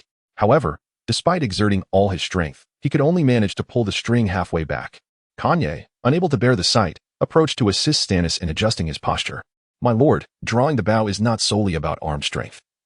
The power originates from your legs and must flow through to your back. Once adjusted, Stannis felt his posture shift dramatically. Yet, employing Kanye's method, he successfully drew the longbow fully. A gasp erupted from the onlookers. For even the most skilled archer would struggle to accomplish such a feat with a bow of that magnitude. Truly the son of a dragon, born with great strength. Robert marveled. However, it was Stannis who felt the most satisfaction. He had never expected to possess such prowess, transforming from a frail recluse into a man capable of wielding a powerful bow. The journey had only required a single crossing through time. He then released his grip, and the arrow remained suspended in the air, while he himself was propelled backward. This bow is extraordinarily powerful. After tumbling to the ground, Stannis began to understand why knights were often portrayed as incapable of wielding ranged weapons. Robert helped him to his feet. Dusting himself off, Stannis did not feel humiliated. Rather, he was slightly pleased. The presence of such a powerful bow in his hands signified impending doom for his enemies. Next, it was time to test the bow specifications, and Kanye would take on the role of the archer. Stannis fashioned a scarecrow and adorned it with a layer of iron to simulate armor, serving as the target for his longbow's might. Yet, he sensed something was amiss with the figure. At that moment, Kaladov approached, placing a burlap sack over the scarecrow's head and painting a comically disdainful expression, inscribing Robert on the iron front. Now that is far more engaging, Stannis agreed wholeheartedly. Why did you write my name? Robert protested. Can it be more realistic? Stannis encouraged his men to enhance their creativity. At that point, Scholar Roman timidly approached, adding a crude drawing of a phallus to the scarecrow's groin area. The crowd erupted into laughter, taken aback by the surprisingly playful nature of the otherwise serious elder. Old Roman, at your age, must you still behave so shamelessly? Robert grumbled. Enough of this nonsense. Robert, you and I shall carry this scarecrow to the field. Kanye, will 300 meters suffice? The black man signaled his approval. Then let us begin. Chapter 47. Testing. Stannis and Robert lugged the dummy used for testing across the meadow, having removed it from the encampment due to space constraints. This afforded Stannis an opportunity to ascertain the peculiarities of his current existence. He surmised that he was missing approximately a year's worth of memories, and having been in this world for about a month, he felt he should be making progress. Pray tell, Robert, Stannis inquired cautiously, do you recall what I was engaged in at this time last year? Robert pondered thoughtfully. If memory serves. Were you not engaged in slaying a dragon? He ventured. Slaying a dragon. Stannis nearly dropped the dummy. Robert regarded him quizzically. My lord, could it be that you have forgotten such a momentous occasion? Is that not the genesis of your epithet, Dragon Slayer? Ah, so his moniker was indeed genuine. He had previously assumed it was merely a jest. Did my valiant dragon slaying leave a lasting impression upon you? Stannis inquired with a hint of pride. The ability to slay a dragon implied his character must have been quite powerful before his arrival. Robert shrugged. Alas, there were no witnesses. Only that you returned covered in gore, and after much prodding, you revealed that you had vanquished a dragon. Blast. No witnesses. Could it be that the previous Stannis had merely fabricated the tale, dousing himself in chicken blood for effect? If I did slay a dragon, surely I acquired some spoils. I seem to have misplaced them. Might I trouble you for a hint? Stannis probed. My lord, there were no such treasures. Furthermore, your focus was entirely on rescuing someone. I dare say you would have been oblivious to a pile of amethyst crystals had they been placed before you. Rescuing someone? Stannis was bewildered. Pray, what was the name of the person I rescued? My memory fails me. Robert halted abruptly, his gaze scrutinizing Stannis with suspicion, as if he were seeing him anew. Stannis felt a prickle of unease. Had he been exposed? However, Robert ultimately dismissed his doubts and resumed walking, though his demeanor had grown anxious, as these reminiscences were something he wished to suppress. I beseech you, cease your jesting, my lord. How could you possibly forget her name? Even if the world were to fade from your memory, her name would remain etched within. Enough of this torment. This her again. Did he, in addition to his betrothed, and his childhood companion, Evelyn, have some other significant female connection? He was about to press further when Robert stopped, placing the dummy on the ground. I reckon this is about 300 meters, my lord. Stannis turned to find they were far from the encampment. The spectators had dwindled to distant figures. Indeed. That seems about right. Robert gestured to Kanye in the distance, signaling him to begin. Standing at the edge of the encampment, Kanye moistened his thumb and raised it to gauge the wind's direction and velocity. He then knocked an arrow, raised his bow at a 45-degree angle, and released. The arrow whistled through the air, tracing a perfect arc before lodging squarely in the dummy's taunting face. Huh. You've been headshot, Robert. Stannis exclaimed gleefully. Robert shook his head in resignation. The man simply had to show off. Could he not have simply aimed for the torso?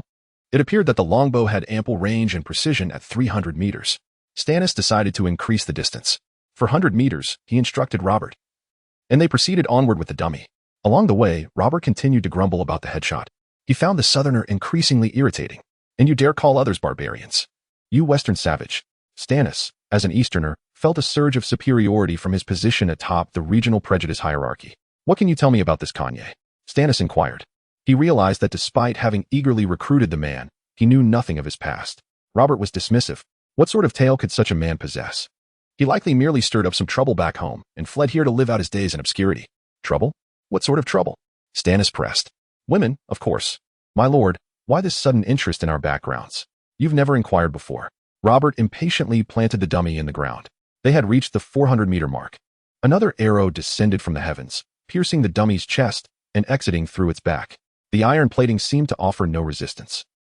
This bow packs quite a punch. Robert was impressed. He had not expected the Lord's longbow to be so formidable. Ordinary bows lost their power at 300 meters. Increase it to 500 meters. Stannis directed. As they continued, he pondered Robert's words. He realized he knew far too little about those around him. Even his 3 default subordinates were known to him only for their idiocy. At 500 meters, they could barely discern Conde, who had become a mere speck in the distance. A sharp clang resounded as an arrow struck the iron plating, ricocheting off and leaving only a shallow dent. It seemed that even the longbow lost its potency at such a range. Haha, looks like the fellow isn't omnipotent after all. So much for marksman, Robert quipped, clearly pleased. As the words left his mouth, another arrow whizzed through the air, lodging firmly in the dummy's unprotected groin, piercing the small phallus drawn by Maester Roman. Your manhood is forfeit, Stannis observed, leaning closer to confirm. Call it the serpent, Robert exclaimed, his priorities seemingly misplaced. You've even named the thing. Stannis was astonished that anyone would be so frivolous as to name their genitals. He generally referred to his own as Little Chen Kai. After a half day of testing, the report on the prototype longbow was finally compiled. Optimal range, 300 meters, capable of easily penetrating iron plating with exceptional accuracy. Effective range, 400 meters. Capable of inflicting significant damage to armored targets. Maximum range, 500 meters, capable of harming unarmored targets, such as Robert's unprotected serpent. Chapter 48. The Lord must also descend into the dungeon at my command. Fire. As Kanye uttered his final word, Stannis, who had been observing from the sidelines, chuckled, his mind once again wandering astray. However, in an instant, the unified sound of bowstrings reverberated through the air, seemingly coalescing into a single entity, precisely the sound Kanye had envisioned for a volley of arrows. As countless arrows hurtled towards the enemy in unison, the true nightmare commenced. The training had evidently borne fruit. Over the preceding 2 days, Stannis had tasked Wood, the carpenter who crafted the prototype bow, with producing a batch of longbows overnight. He also voluntarily enlisted the aid of 2 additional carpenters from the neighboring villages, compensating them with half a gold coin per bow, rather than relegating them to the status of semi-slaves akin to artisan households. As for why 3 individuals could fabricate 20 bows in a mere 2 days, as opposed to the year-long process of selecting, preparing, and drying materials in reality, Stannis professed ignorance, attributing it to the established setting. However, due to their expedited production, these rudimentary greenwood longbows possessed a draw weight of only 150 to 160 pounds, yet their potency remained considerable.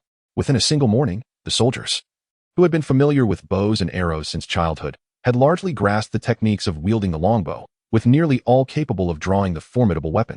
It appeared that the denizens of this fantastical realm possessed an elevated level of strength, evidenced by their ability to don armor akin to Gundams while executing graceful somersaults. In the afternoon, Kanye commenced instructing them in the paramount principle of archery units, volley fire. Accuracy was of secondary importance. The primary objective was to simultaneously launch arrows in a unified direction, leaving the rest to fate.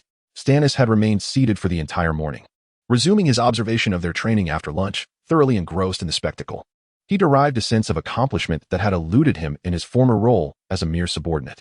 Witnessing his army begin to take shape, he mentally conjured images of his invincible legions embarking on their campaigns. Boss, trouble has befallen us. Accompanied by his signature porcine wail, Robert once again vaulted over the fence. Are you a simian? Why bypass the gate and scale the wall each time? Stannis lamented the precarious state of his fence. Robert chuckled. It shaves off a fraction of a second, doesn't it? In all seriousness, boss, the Raven has returned. Ravens. The image of those punk-clad individuals resurfaced in Stannis' mind. What was their purpose this time? Had the matter of the witch not yet been resolved? Were they perpetually idle, loitering in his vicinity? This Raven's visit is unrelated to that incident. Robert hastily interjected. Then what is the purpose of their visit? The Raven remains taciturn. Who would dare inquire? Stannis furrowed his brow, pondering whether he had inadvertently committed another blunder. How many are there this time? He inquired. A solitary individual, Robert replied, raising his index finger.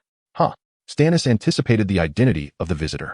Upon entering the castle's great hall, he discovered the very person he had expected.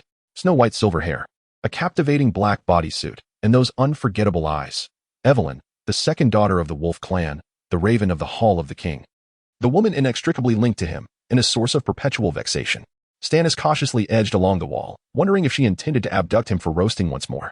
However, the girl spoke. Spare the charade. I have not come to apprehend you. Relief washed over Stannis as he exhaled deeply, slumping onto the Lord's throne. Yet, the lingering animosity in Evelyn's eyes compelled him to straighten his posture. To what do I owe the honor of this visit, Miss Wolf? Evelyn scoffed. Miss Wolf, it appears our relationship has regressed, has it not? Stannis resolved to remain silent. I have come to seek your assistance, Evelyn stated her purpose. Ah, so you require my aid. Stannis crossed his legs. Pray, what matter necessitates the intervention of this magnanimous lord? Evelyn produced a letter from her bosom and tossed it to Stannis, declaring, 2 days prior, the Hall of the King received word from the Sparrow that a black wizard practicing blood magic has sought refuge within your forest. According to the sacred texts, any mage who privately studies forbidden arts is to be executed without exception. The final sentence sent a shiver down his spine. Should mere curiosity warrant such ruthless measures? What is it you require of me? he inquired politely. The Black Wizard has concealed himself within the vast black forest of the East Bank, a terrain conducive to concealing tracks and exceedingly difficult to trace. Therefore, I require a guide, Evelyn stated coldly. Stannis chuckled dryly. Is that all? Wait here. I shall dispatch one, nay, 3 guides to you. Robert, I have a most advantageous task for you. However, Evelyn demurred, pointing at Stannis on the throne. Stating in a commanding tone, I require you to serve as the guide. What the fuck? Stannis nearly erupted in profanity. What was the meaning of this? Why should he serve as a guide? Because I suspect there are accomplices within your territory, I trust no one but you. But I am unfamiliar with the paths. Stannis questioned her sanity. Did you not once find me when I was lost in the depths of the forest? Now you claim you are incapable? The girl raised her captivating black eyes, exuding a lupin aura of danger and untamed spirit. Even if I knew the way, it is still unacceptable. How can a count of my stature deign to serve as a guide? It is unseemly. He vehemently refused, waving his hands. Anticipating his response, Evelyn brandished the letter, stating, Contained herein is a missive from His Imperial Majesty, granting me full authority over this matter. I possess the power to mobilize all available personnel and resources to pursue the Black Wizard. Do you dare defy the Emperor's will? Scholar Romont gestured frantically, urging him not to defy the Emperor's decree. Damn it. I had assumed that being a lord would allow me to remain ensconced at home, delegating others to face death. Alas, it seems I must personally attend to every matter. Very well, I accept this task, Stannis acquiesced, rising to approach the girl. Scrutinizing this nemesis who was a head shorter than himself. It seems I am destined to be with you. He flashed what he believed to be his most radiant smile. Evelyn responded with a disdainful eye roll before turning to depart. Ahem. Stannis, thoroughly embarrassed, sought to regain his composure elsewhere. Robert, fetch my sword. Robert hastily delivered a sword, which Stannis casually fastened to his belt without inspection. After all, a sword without even a scabbard was unlikely to attract covetous eyes. Having prepared, Stannis hastened to catch up, hearing the impatient neighing of Evelyn's steed. Such an impatient woman. Chapter 49, The Dark Magic Circle Not Yet. Stannis complained. Nearly dozing off on his horse, Evelyn glanced back at him, feeling as though she had assumed the role of guide. They had traversed the river and meandered through the dense black forest on the eastern bank for half a day. Not a trace of dark wizards or even a human shadow was in sight. The silver-haired girl relied on childhood memories to navigate the thick woods, accompanied by a burdensome companion who only knew how to complain. Due to the overwhelming monotony, Stannis unexpectedly initiated a conversation. Evelyn, may I call you Evelyn? Evelyn shot him a sidelong glance, uncertain of his intentions to inflict harm upon himself anew. I believe there must be some misunderstanding between us. Stannis realized he was the only one in the dark. The girl remained silent, sensing an unusual presence around them. We were great friends in our youth. A bond that is truly precious, and I would hate to see our relationship devolve into what it is now. Stannis, much like his real-life counterpart, was utterly inept at conversing with women. Friendship? Evelyn's terrifying gaze resurfaced. Stannis recoiled in fear, recognizing that he had misspoken. Of course, our feelings seemed to transcend mere friendship. But I never anticipated you would resort to self-harm for me. Isn't that a tad excessive? The flower of life is so beautiful. How could you belittle your own existence? My life belongs to me. What I choose to do is none of your concern. Her words left him speechless, realizing he was ill-suited for offering platitudes about the soul. Yet, he remained reluctant. How could he ascertain the nature of his relationship with this woman without revealing his true identity? He began to probe indirectly. I know I owe you an apology, but I already have a fiancée. At this moment, he invoked Ani's stare as a shield. However, it seemed counterproductive. Your transgressions against her appear to be no less than mine. Stannis attempted to say more, but was abruptly interrupted by Evelyn. Be silent. He quickly covered his mouth. The girl dismounted and appeared to have detected a trace, securing the horse before crouching to advance through the underbrush. The lord followed suit, attempting to tread quietly behind her. What is it? He could not contain his curiosity. Evelyn straightened, 2 slender blades springing forth from her dark sleeves. The scent of dark magic. With that, she strode purposefully ahead. Although Stannis could not comprehend her words, he clutched the long sword strapped to his belt and followed. Not to protect her, but to adhere to the cardinal rule of exploration, never split up recklessly. They arrived at a clearing where the trees had vanished, as if uprooted. What has happened here? Stannis marveled at the scene before him, rendered speechless. Evelyn knelt, picking up a clump of soil and crushing it. It contained wood shavings and green ash, which she sniffed, detecting the scent of death. It must be a life-draining curse. The dark wizard appears to have practiced magic here. Those trees were likely reduced to dust by the curse. She dusted off her hands and stood, concluding that the dark wizard must have departed long ago. Is it truly that formidable? Stannis mused, likening the magic to a weapons of antimatter, realizing he was in a realm where dark technology reigned supreme. You. Search for anything the wizard may have left behind, Evelyn commanded. Stannis complied, albeit begrudgingly. In his mockery, he imitated her tone, grumbling as he rummaged through the ruins. Suddenly, his eyes brightened. Beneath an inconspicuous stump, he discovered a small black pouch. "Hey, I found something," he shouted toward Evelyn. She approached, her keen eyes catching the glint of gold reflecting from the pouch's opening. "Coins." Stannis was elated, eagerly reaching for the pouch. "Don't touch it," Evelyn exclaimed, alarmed, attempting to halt him. But it was too late. Stannis had already seized the pouch, the sound of clinking coins resonating within. "What's wrong? Is there a rule against picking up money?" Before he could finish, a colossal shadow began to rise around them, forming a cauldron-like shape that enveloped them. This is... Even someone as foolish as Stannis understood the gravity of the situation. A bead of sweat trickled down Evelyn's cheek. "Damn, this is the dark magic circle of fatal selection." Stannis remained utterly befuddled. "Ha ha, I never expected you to fall for it so easily." Following a quintessential villainous proclamation, a tall, gaunt man clad in a black robe emerged. "Little Evelyn, I never imagined we would meet again," the man said, brimming with arrogance. Evelyn offered no reply, seemingly preoccupied with devising a means to break free from the magic circle. "Do you know each other?" Stannis inquired, perplexed, believing Evelyn was merely pursuing this individual without prior acquaintance. "Indeed, ever since we pilfered a blood magic scroll from the royal hall. She has relentlessly pursued us to this very spot." The dark wizard lamented, appearing equally troubled. "This girl possesses remarkable patience. In the end, we could no longer endure Evelyn's pursuit, so we thought it better to strike back rather than remain passive. After setting the dark magic trap and creating the illusion that we had long since departed, we pooled all our money into that pouch and discarded it as bait, not expecting that even crows would be so greedy for wealth." "Ha ha ha," the dark wizard laughed triumphantly. "Actually, it was I who picked up the pouch," Stannis sheepishly admitted, raising the black back. The dark wizard was momentarily choked by his own laughter, coughing. "Who are you?"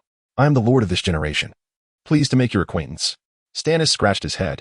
The two, resembling a pair of jesters, engaged in their banter, oblivious to Evelyn, who remained deep in thought about how to escape the magic circle. "Futile," the dark wizard confidently shook his head. "You understand the power of this magic circle. Once triggered, even the most powerful sorcerers must face the choice of death." "The choice of death? What does that mean?" The curious Stannis sought to inquire further, but was once again interrupted by Evelyn. "Then let us test it." Her voice was as chilling as the ice of midwinter.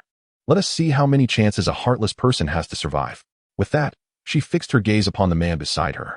Chapter 50. The Dark Sorcerer. A sense of foreboding began to rise slowly within Stannis' heart, as he sensed that Evelyn's gaze towards him had shifted to one of reluctance, akin to that of a person gazing at an object on the verge of being discarded.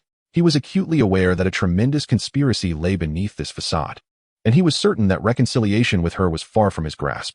As far as he knew, the death selection technique ensnared individuals within a magical circle, the only means of escape being to breach the dark barrier. The circle would then determine whether that person could endure. Evelyn appeared to possess a profound understanding of dark magic. The dark sorcerer smiled, asserting that life and death were merely two sides of a scale, each holding an equal chance of fate, contingent upon one's courage to confront the choice of death. Such a malicious enchantment, he pondered. Could they not wait for the magic to dissipate before making their exit? Stannis felt a jolt of apprehension. It would be wise not to tempt fate with an ordeal that tested one's character. Yet the dark sorcerer raised a vivid, eerie green light in his hand, taunting. "Did you think we would grant you the luxury of time? Either step forth from this circle obediently, or savor our deathly curse." It seemed this villain possessed a modicum of intelligence, yet Stannis wondered why he did not simply eliminate them all. He turned to find Evelyn gazing back at him. What to do? It appeared they had no choice but to test the magic with their own bodies. He felt the odds of survival were slim. After all, with a mere 50% chance, someone of his experience would likely succumb even with a 90% survival rate. Nevertheless, he resolved to utter something, to add a touch of color to his impending farewell. "I know I have wronged you in the past. Allow me to go first this time." As a form of atonement, however, before he could finish, Evelyn had already kicked him forward. Stannis' body flew through the dark veil, though he landed heavily on the ground. It appeared he had passed the judgment and survived. Stannis had successfully evaded the spell's judgment, certified to live. "I say, most would use stones to test spells. It hardly seems prudent to hurl a living person at it," he remarked while rubbing his rear as he stood up. Realizing this woman was eager for him to meet his end. "You triggered the spell trap by recklessly meddling with things," Evelyn retorted without a hint of remorse. "Come on. There is no need to hold a grudge. After all, your life is destined for the pyre. Have you forgotten?" Stannis was taken aback that she remembered that incident and chose to remain silent. At that moment, the dark barrier vanished, the magical circle completely unraveled. "What is this?" Stannis exclaimed, still expecting Evelyn to undergo a trial of her own. The death selection technique can only have one effect. Regardless of its success or failure, it will dissipate. Evelyn explained. The dark sorcerer clenched his fists, feeling he had miscalculated. His initial intention had been to trap Stannis and capture him alive, never anticipating that he would bring another capable of unraveling their magic. Hey, using me as a living shield hardly qualifies as brilliance, Stannis interjected. The white-haired woman strode past him without even a glance, stopping less than 5 meters from the dark sorcerer. You have nowhere left to run. Surrender the forbidden scroll. And I Chapter 51. The dragon's roar. Though Stannis had only recently become acquainted with the woman named Evelyn, he felt a profound sorrow at her untimely demise. This remarkable individual, who devoted her life to the pursuit of spiritual enlightenment, often threatened to immolate herself in flames, yet this fate was far too tragic. Her body, obliterated by arcane forces, left no trace behind. Stannis, however, struggled with unwavering determination to escape. Strangely, his instincts were devoid of any desire for survival. Instead, he sought vengeance. For that woman. Brother, will our master blame us for her death? One of the robed sorcerers questioned, a hint of trepidation in his voice. Let us claim she took her own life in defiance of dishonor, another suggested, revealing that this was not their first act of malice. What about this one? A third pointed at Stannis, still desperately clawing his way out of the pit. Send him on his way, of course. What do you propose? Return him home. And remember to retrieve the coin pouch. It contains our entire fortune, one of the dark wizards remarked as he approached Stannis, staff raised. While Stannis was still half embedded in the earth, the sorcerer initially intended to cast a fatal spell, but upon realizing the pouch was still on this man, he decided instead to bring him to his end by bludgeoning. Do not move, he commanded, aiming the staff at Stannis' head. Stannis remained silent, for the first time engulfed by despair at his own helplessness. Forgive me, Evelyn, though I know not how I have wronged you. It seems I cannot atone. He closed his eyes, bracing himself to embrace his fate. Suddenly, a piercing scream echoed from afar. Brother, brother, what has happened? Amidst the panic, one of the dark sorcerers gaped in horror, a severed blade protruding from his mouth. The owner of that blade stood behind him, as glinting like a wolf's, Evelyn, who had skillfully evaded the onslaught of spells and seized the opportunity to dispatch a dark wizard. The remaining 2 sorcerers, taken aback, swiftly began chanting spells aimed at Evelyn. In such close proximity, even she could not evade their wrath entirely. The edges of the magic struck her body, and she clutched her waist, vibrant blood seeping through her fingers. Curse that raven! You killed 2 of our brothers. How will we explain this to our mother? The leader of the dark wizards seethed with rage, raising his staff to strike at Evelyn. Though she desperately dodged, the spell still found its mark on her shoulder. The girl collapsed to the ground, yet even then, she uttered no cry. Brother, show her what true power looks like. The dark wizard in front of Stannis exclaimed with excitement. An opportunity. With newfound strength, Stannis surged from the earth, drawing his sword and thrusting it wildly at the sorcerer. I shall skewer you. I shall skewer you. Ha ha, I shall skewer you. Stannis laughed maniacally, his face twisted in a grimace, oblivious to the fact that this was his first act of murder. Ouch, ouch, that hurts. The dark wizard shrieked in agony, but soon realized something was amiss. What are you doing? He demanded of Stannis. Killing you, you fool. Stannis replied, still in a frenzied state. Then why do you not draw your sword? Stannis glanced down to discover that a scabbard had inexplicably appeared on his blade. His lack of experience in killing had rendered him unable to discern the sensations of combat. He hastily withdrew the sword, only to find it was merely a hilt with a broken blade. It dawned on him that Robert must have swapped his sword for the broken one earlier that day. How infuriating. That scoundrel. Meanwhile, the dark wizard shoved him aside. Die. You utter fool. The sorcerer concentrated, green light coalescing on his staff. Awaken. The Grim Reaper descends, Asobic's death curse. Just as the incantation concluded, the dark wizard lunged at Stannis. A dagger embedded in his back, revealing Evelyn's desperate act from the ground, who had flung the dagger to save him. You wretched harlot. The leader, having lost yet another brother, kicked Evelyn in the stomach, causing blood to surge from her wound as pain threatened to render her unconscious. Release that girl. Stannis rose slowly. Though unarmed, he was resolute in his determination to rescue her. Brother, eliminate him at once. And as for you, woman, I shall ensure your death is far from peaceful. Another dark wizard emerged, staff raised, halting at a distance of 7 to 8 meters from Stannis, even with a sword in hand. He knew he could not cover the distance in time to avoid the lethal spell that awaited him. Without further ado, the dark wizard pointed his staff at Stannis. The Grim Reaper descends, Asobic's death curse. As the incantation reached its climax, a spiraling green light shot forward. Stannis, gazing at the vibrant glow, contemplated speaking, but ultimately chose silence. After all, he was destined to die, so it was best to conserve his energy. Hurry, unleash the dragon's roar. Evelyn suddenly roused, shouting at him. Her words ignited Stannis' understanding of what must be done. He concentrated his energy and let forth a mighty roar. Roar, like the arrival of a great dragon. The sound, meant to be formless, manifested physically, sweeping forward with a torrent of fallen leaves and debris. The green light, caught in its wake, abruptly veered back toward its caster. This defies logic. The dark wizard gasped before the death curse struck him, shattering him into countless fragments that dissolved in midair. Stunned by the loss of all 4 of his brothers, the leader of the dark wizards stood frozen in disbelief. Evelyn seized the moment, vanishing from her previous position, and upon reappearing, plunged 2 daggers into his temples with lethal precision. Such was the ruthlessness and efficiency of the ravens. Stannis, still grasping the turn of events, struggled to comprehend how sound could alter the trajectory of light. "You saved my life," he said, as the silver-haired woman wiped the blood from her face. "But I saved yours in return, so we are even." Stannis shrugged, still uncertain whether he had truly committed murder. Chapter 52. Starting from scratch, Evelyn hung a blood-soaked leather bag by the saddle, containing 4 freshly severed heads.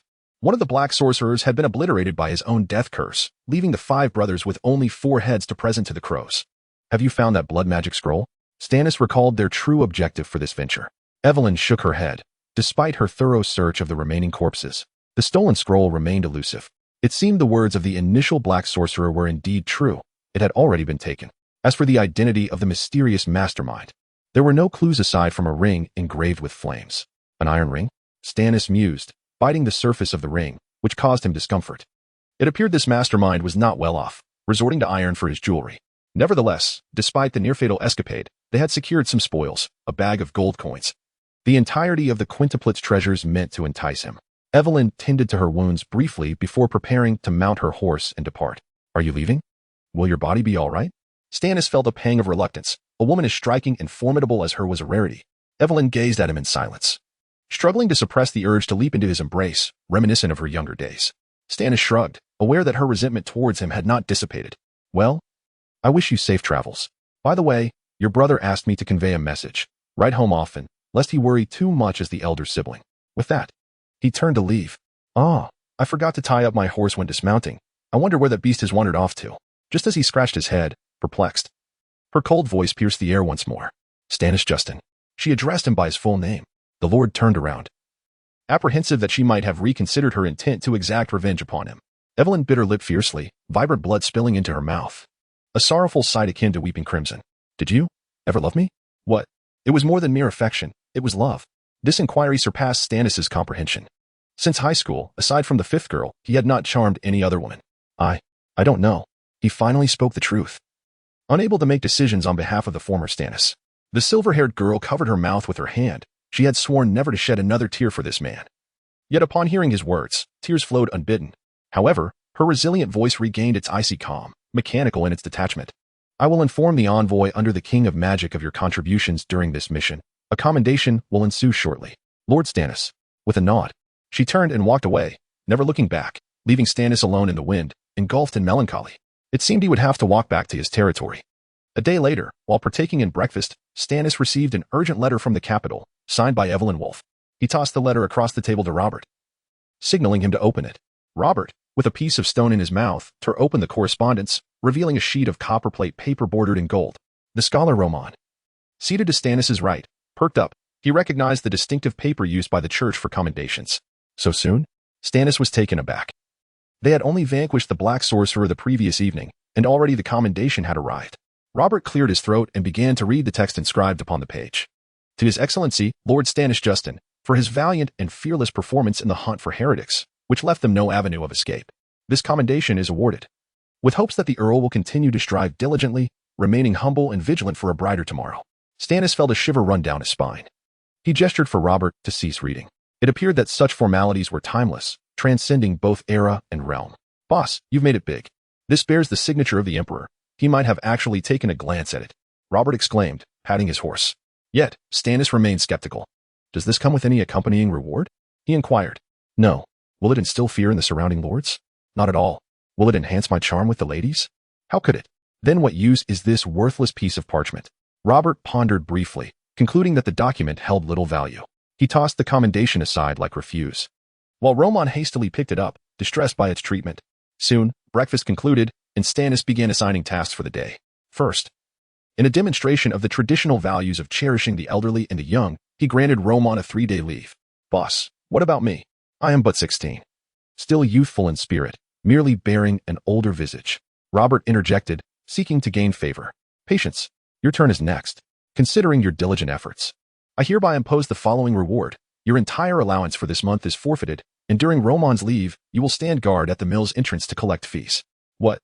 Robert's eyes widened in shock. Why am I being punished? I haven't done anything wrong. Stannis shot him a glare.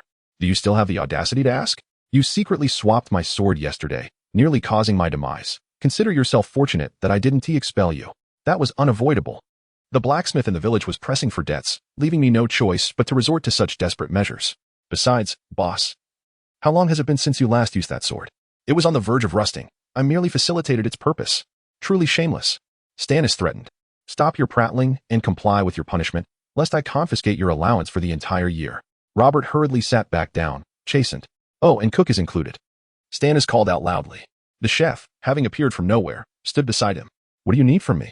Stannis, addressing his dear sweet cook, motioned for him to stand further away and tossed a bag of gold coins, spoils from their recent venture, onto the table.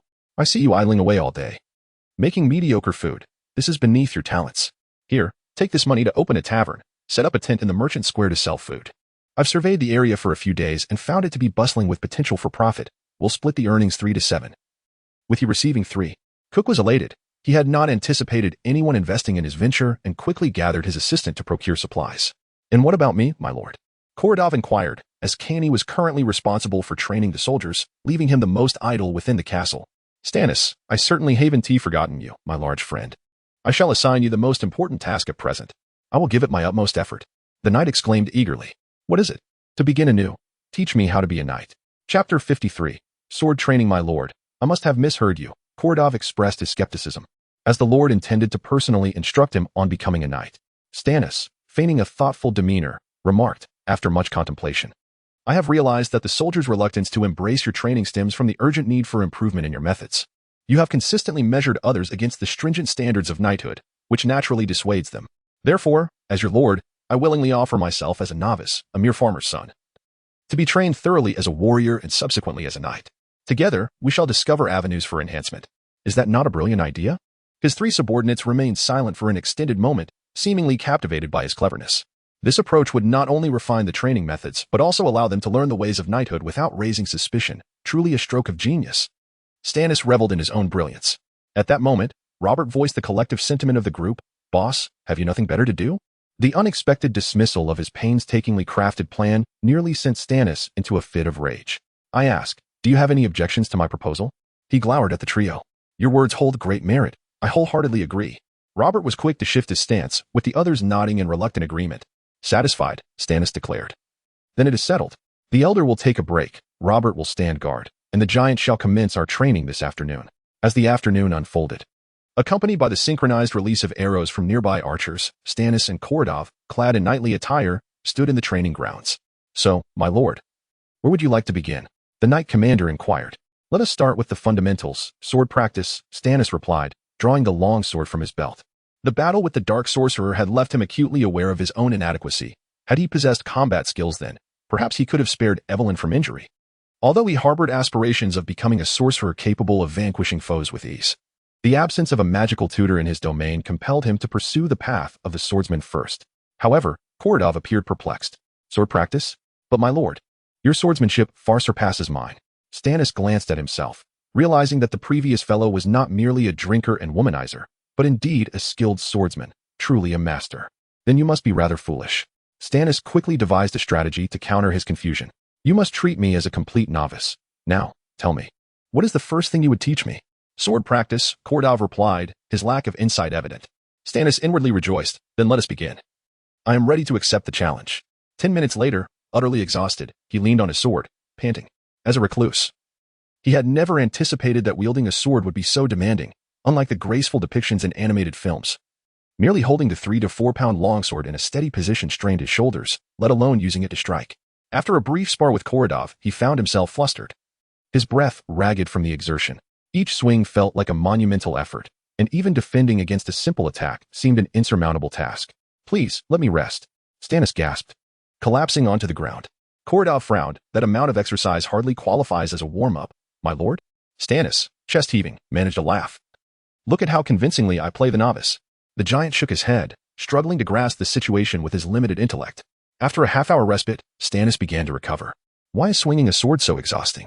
It feels so light, he mused, testing the weight of his blade, which he had specifically chosen for its lighter heft. With all due respect, my lord, it is your inability to regulate your breathing, Kordov suggested. Stannis recognized the wisdom in his words. The art of breath control appeared to be a universal principle, transcending both time and realms. Then teach me.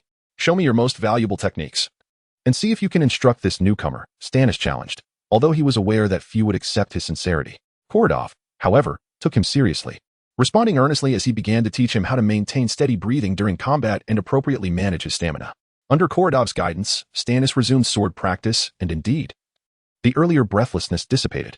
Moreover, you exert excessive energy on unnecessary movements. Relax your body, and release your full strength at the moment of impact, Kordov patiently corrected, clearly embracing the role of instructor. His teachings proved invaluable. After an hour of training, Stannis had grasped the basic techniques of slashing, thrusting, and downward strikes. Now, let us advance to more intricate training. Do you possess any sword techniques to impart? Surely, one cannot merely wield a hefty sword like a club. Relying solely on brute force to subdue an opponent, he mused, subconsciously believing that the medieval Western knights lacked finesse and technique in their combat. Kordov found his inquiry perplexing.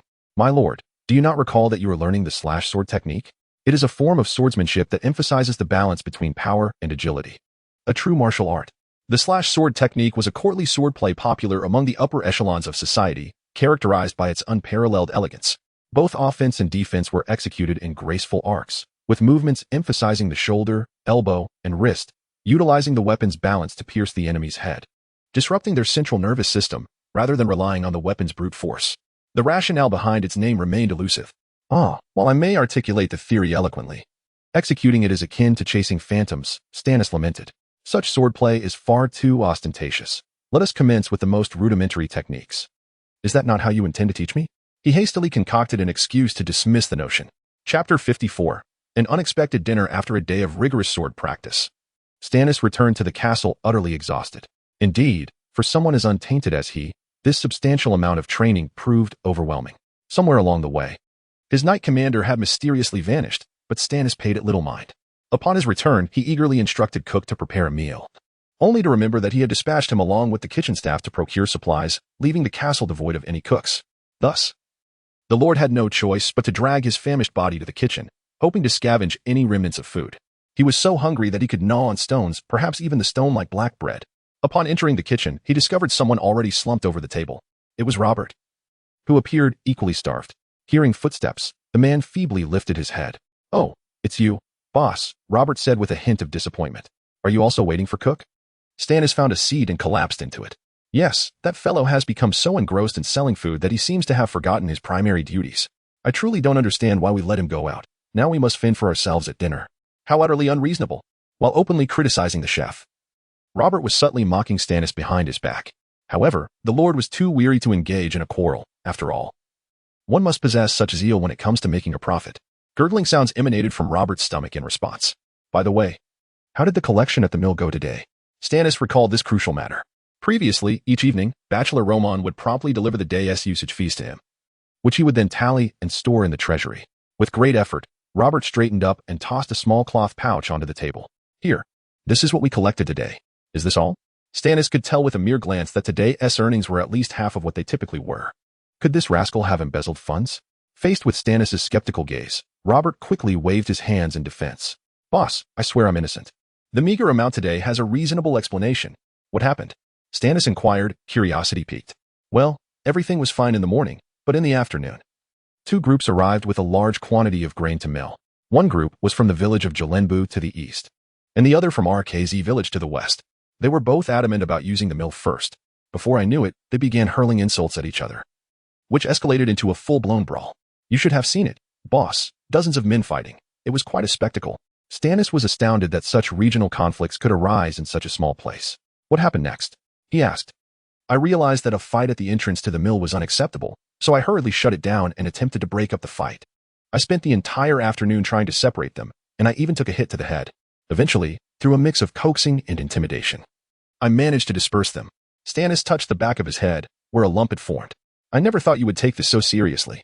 Given Stannis' understanding of Robert, He had assumed that he would have fled back to the castle at the first sign of trouble. Of course, Robert replied weakly. After all, my survival now depends on this. Stannis nodded in agreement. Indeed, well done. You shall receive an extra chicken leg for dinner. Upon hearing the mention of the chicken leg, Stannis's stomach audibly protested. By the way, where has the old man gone? Ever since I granted Bachelor Roman a day off yesterday, I haven't seen him around. Besides the two cooks, he is the only one capable of preparing a meal. Where could he have possibly gone? Robert rubbed his stomach and regarded Stannis with a puzzled expression. Isn't that a rather obvious question? You gave him a day off. Where else would he go but to visit his granddaughter? Granddaughter? The old man has a granddaughter? Stannis's interest was piqued. In his recollection, Bachelor Roman's son and daughter-in-law had perished 3 years ago during the Great Plague, and he couldn't recall the old man having any relatives. Yes, after his son's family succumbed, he returned to his hometown to retrieve the only surviving granddaughter. She stayed with us for a month or two. Surely you've met her a few times. How could you forget? Stannis waved his hand dismissively. It doesn't matter. Where is she now? Did he really travel a whole day just to see her? Robert stroked his chin thoughtfully. If I recall correctly, he sent her to the academic city to study and become a scholar. I hear she has blossomed into a beautiful young lady. And given the number of bookish suitors there, she must have an endless stream of admirers, from infants to the elderly. Can women also become scholars? Stannis asked, intrigued. Of course. However, it seems that it is much more challenging for women to gain admission to the academic city compared to men, so the ratio is roughly 100 to 1. Oh, that explains the multitude of suitors vying for her attention. Stannis was about to inquire about the location of the academic city when Robert interrupted, exasperated. Come on, boss, are you not hungry? If we don't find something to eat soon, I might resort to violence. Stannis conceded. Perhaps we should check Cook's stall to see if there is any food left. Rising to his feet, he noticed Robert's reluctance, as it meant trudging another 500 or 600 meters. He was so famished that even taking a step felt like an insurmountable task. Besides, when have we ever eaten someone else's leftovers? Boss, you've changed. The days of indulgence and extravagant revelry seem like a distant memory. Sometimes I genuinely wonder if you are still the same person. Stannis's heart raced as he contemplated how to respond. It's because I've had an epiphany. I refuse to squander my life in idle consumption. Robert clearly did not believe Stannis's fabricated excuse, scrutinizing him with a mixture of suspicion and disdain. At that moment, a familiar sweet voice resonated from outside the kitchen door, rescuing Stannis from his predicament. Is anyone in there? It was Luga's voice. Chapter 55. Luga. Upon hearing Luga's voice, the hearts of the two young men in the kitchen began to race once more. Robert, initially skeptical of Stannis's true identity, sprang to the door as if propelled by an unseen force. Upon opening it, he was greeted by the graceful figure of the lady from Issacy. Stannis felt a silent sigh of relief. This woman was like his guardian angel, always capable of resolving his dilemmas, whether they be of a practical or physiological nature. At this moment, the gentle woman held a basket in her hand, from which the enticing aroma of food wafted. Stannis sniffed the air, his stomach growling in delight. Meanwhile, Robert, like an eager puppy, instinctively stuck out his tongue, saliva pooling at his feet. Miss Luga, have you brought us something to eat? Despite his initial intent to maintain the decorum expected of a lord, Stannis quickly relinquished his reserve and rushed to join Robert in salivating over the food. Luga smiled as she lifted the basket and unveiled a splendid array of dishes. She placed the basket on the table and gestured invitingly, encouraging them to indulge without hesitation. Without a moment's pause, Robert dove in, relishing the feast, while the perceptive Stannis inquired, Miss Luga, how did you know we hadn't eaten yet? Luga casually brushed through her slightly tousled curls, as if the answer were inconsequential. I happened to encounter Lord Korodov on my way here. He seemed anxious as he rushed toward the square. When I inquired, I learned he was off to find food from Mr. Cook, claiming there was nothing left in the castle. He mentioned you were foolishly heading towards the castle, so I thought perhaps you had yet to dine and brought something along. I hope you don't mind. No wonder Korodov vanished halfway. He was off to scavenge for food. That rascal. Stannis grumbled to himself as he swallowed a potato whole. Although Luga continued speaking, he and Robert had already devoured the contents of the basket. Even downing the onions meant for garnish. How does it fare with your palate? Especially you, my lord, Luga said, her bright eyes shimmering in the candlelight. About to burst. Stannis replied, patting his protruding belly in satisfaction, while Robert echoed his pleasure with a series of satisfied grunts. Miss Luga, I had no idea you possessed such culinary prowess. After several days of consuming Mr. Cook's bland fare, Stannis had nearly lost his ability to discern flavors. The auburn-haired lady covered her mouth, her cheeks tinged with a hint of embarrassment. That was all prepared by my sisters. I can't cook. Stannis scratched his head awkwardly, realizing his blunder. At that moment, Robert interjected, by the way, Luga, why didn't your lovely sisters come along? Are they too shy to meet my giant python? He then shamelessly gestured in a crude manner. Luga merely smiled and explained, they wished to come, but just as we were about to leave, a few guests arrived unexpectedly. And they had to stay behind to entertain them. After all, they are regular clients whom we cannot offend. This reminded Stannis of how long it had been since he had visited the muse of his dreams. He had been so busy lately that he hadn't even had time to indulge in pleasant dreams. Robert, looking disappointed, expressed his desire for comfort from Sister Cece. How about it, Sister Luga? Let us find some amusement here. No need for dreams this time. Let us make it real. Ouch. Who hit me? As Robert rambled on, Stannis seized the opportunity to demonstrate the swordplay he had recently learned, executing a move he dubbed Heavenly Justice. Miss Luga, don't listen to this fool's nonsense. Rest assured. While you are within my domain, no one dares to harm you. Although merely a verbal assurance, it was a genuine sentiment from Stannis, who, even after his transmigration, could not consider himself a tyrant. Luga gazed at him, her eyes sparkling with emotion, and softly remarked, "You truly are a good person," just as she said. "What did you say, Miss Luga?" he asked, puzzled. She shook her head. "Nothing. By the way, you needn't call me Miss Luga anymore. Simply Luga will suffice." "My lord. And you should address me accordingly. Call me Stan, and him Robert. I hold no concern for titles or status."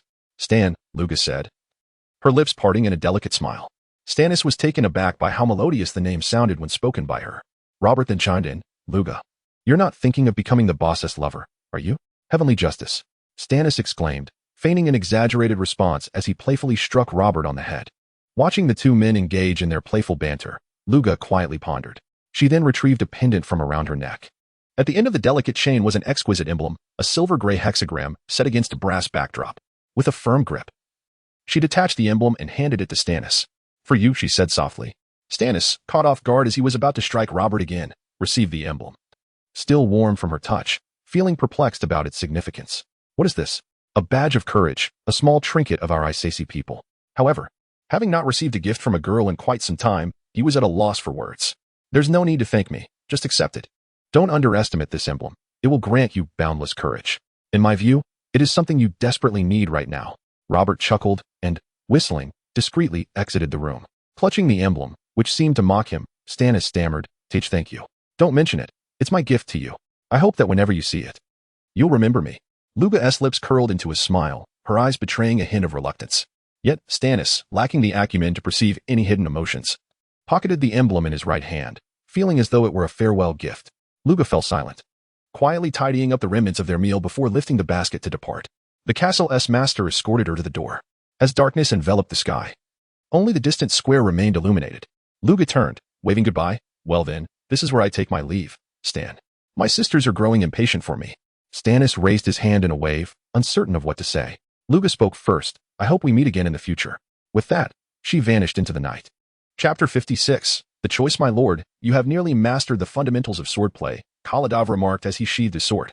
After 2 days of rigorous training, Stannis had become proficient in the basic techniques of swordsmanship and successfully graduated. "How about that? I learned quite swiftly," he boasted to the Knight Commander. Considering that for someone accustomed to an office, merely wielding a sword without injuring oneself was indeed a remarkable achievement. Kaladov, however, remained puzzled by his statement. For in his recollection, Stannis was a master swordsman, effortlessly slitting the throats of his adversaries as though it were as mundane as eating or drinking. "My lord," he could not help but inquire. Stannis, humming a cheerful tune, paused. "What is it? Have you noticed any changes in your body of late?" Stannis lowered his gaze to inspect himself, finding no mutations or alterations. "Why do you ask?" Kaladov pondered for a moment but mustered the courage to voice his concern. "Ever since that night you were taken by the witch, perhaps even a day or two prior, I feel as though you have transformed into an entirely different person. Though your appearance and demeanor remain unchanged, it seems your very soul has undergone a profound shift. Surely, you haven't fallen victim to that malevolent witch's mind control?" Here we go again. Following Robert's inquiries, this fellow had raised similar doubts, suggesting it was indeed a matter worth addressing. Stannis realized he must be more cautious with his words and actions, lest he inadvertently reveal too much. Clearing his throat, he posed a counter-question. "And do you believe this change is for better or worse?" The somewhat dim-witted Knight Commander obediently replied, "I cannot say. While my loyalty to you forbids me from passing judgment, I must admit that you seem far better now than over the past year. For you have regained the courage you once held dear, the courage to forge ahead." "Then that settles it. I am still myself. It is merely that the chaos of the past year has left me in disarray. Now that I have gathered my thoughts, it feels as though I have been reborn. Do you understand?" Stannis elaborated, following Kaladov's lead. Nodding, Kaladov still harbored doubts, but remained steadfast in his belief that he had chosen the right master to serve. Well then, after 2 days of training, you have worked hard. Let us take the afternoon off. I too require some rest, Stannis declared, employing his charm once more. Very well. The Knight Commander replied, sheathing his sword and bowing formally. It seemed he had narrowly escaped scrutiny once again. Whistling, Stannis made his way toward the castle, spotting Scholar Roman approaching from a distance. The old man had returned that morning, having spent the day in the academy visiting his granddaughter, and appeared quite pleased. Ah, old man, just the person I was looking for, Stannis exclaimed, seizing him by the arm. What is it, my lord? Scholar Roman inquired with utmost respect. I now feel that my martial skills have significantly improved, and I am ready to pursue the next phase of specialized training. However, each training regimen requires a specific weapon, and the selection process is rather tedious. Therefore, I wish to inquire if you possess any ancestral weapons for me to inherit. I would like to begin my training directly with one of those. To Stannis' astonishment, Scholar Roman nearly wept tears of joy upon hearing his request. My lord, I have awaited this very day with bated breath, he exclaimed, throwing his arms skyward. Seeing the old man so elated, Stannis couldn't help but reach out to check if he was perhaps delirious. Are you quite all right? He asked cautiously. Roman quickly composed himself, gripping Stannis' hand and hastening toward the castle, as if fearing he might change his mind. Is there any need for such haste? Stannis wondered, feeling as though his hand were caught in a vice, the pain causing him to wince. Yet, Roman paid no heed. He had waited far too long for this moment to let it slip away. They soon entered the dimly lit depths of the castle's basement, where, illuminated by a faint light at the entrance, Stannis beheld a wall intricately adorned with a dragon's head. The wall was enshrouded in cobwebs, indicating it had been ages since anyone had ventured there. A sense of trepidation washed over Stannis, for he could feel his heart racing in synchrony with the wall, as if whatever lay beyond would resonate with his very soul. I have waited 30 years, 30 long years. At last, it is my turn, Roman exclaimed, raising his arms in triumph. Stannis observed the overzealous elder with a mixture of fear and suspicion. Could this man, who had lingered here for 20 years, be a nefarious figure waiting for the opportune moment to offer himself as a sacrifice to some eldritch deity in exchange for eternal life? Suddenly, the old man ceased his laughter, turning to Stannis with a solemn expression. Embrace your destiny, heir of the Crimson Dragon, Stannis Halacrio Basil Chaston. In that instant, a profound sense of purpose surged through Stannis, affirming that his journey was indeed laden with significance. Roman continued, on the day of their 20th birthday, every direct male descendant of the Chaston family must enter this dragon's treasury and select a weapon that resonates with their fate. From that moment on, this weapon shall accompany them throughout their lives, never to part. Upon their death, the weapon will return to the dragon's hoard, and their souls shall reunite with their ancestors. The narrative took a serious turn, and Stannis listened intently. 30 years ago, your father also traversed into the forbidden grounds of the Crimson Dragon family to select his weapon, forging a remarkable legacy. My mentor bore witness to that moment, while I stood by, yearning for the day I might witness a Crimson Dragon accept their destined path. That would be the pinnacle of honor, Roman recounted, pride radiating from his expression. Yet you, my lord, fled from your own coming-of-age ceremony a year ago, Roman lamented, covering his face as if the memory was too painful to bear. Stannis remained unperturbed, even amused, for that cowardice was not his own. But thankfully, you have finally come to terms with it. Though a bit late, it is better than never, he remarked. The elder stepped aside, gesturing toward the dragon wall. Now, please make your choice, my lord. Very well, but how do I acquire my destined weapon? Stannis, invigorated by Roman's passionate words about fate and choice, resolved to select a weapon that would serve him well. It is as simple as that, Roman replied, extending his hands in a gesture of invitation. Chapter 57. Divine Weapons. Ah, is that the one you click for a reward? Stannis was somewhat taken aback. The old man began to scrutinize him with a skeptical gaze. My lord, at times, I truly question you. You suspect I have become someone else, do you not? Are you all conspiring to vex me? Am I not allowed to turn over a new leaf, to start anew? For instance, how can I acquire the weapons now? The elder shook his head. Though filled with doubt, he recognized that this count remained as obstinate as ever. He pointed to the dragon relief and said, You need only click the dragon's nose on the sculpture. It will automatically discern whether the visitor is worthy to pass. So, it is indeed that click. Stannis sighed with relief, fearing that this journey had begun to unravel, transforming from a fantasy into a mere game. Is that so? Stannis cautiously placed his hand upon the cold stone relief. Instantly, a continuous flow of warmth surged into his body, followed by a deep rumble as the stone wall gradually receded, revealing a pitch-black secret passage. Upon encountering such an extraordinary door that operated without any mechanical means, Stannis excitedly dashed inside, disregarding any potential dangers. Why is it so dark in here? His voice echoed from within. Scholar Roman shook his head, waving his hand.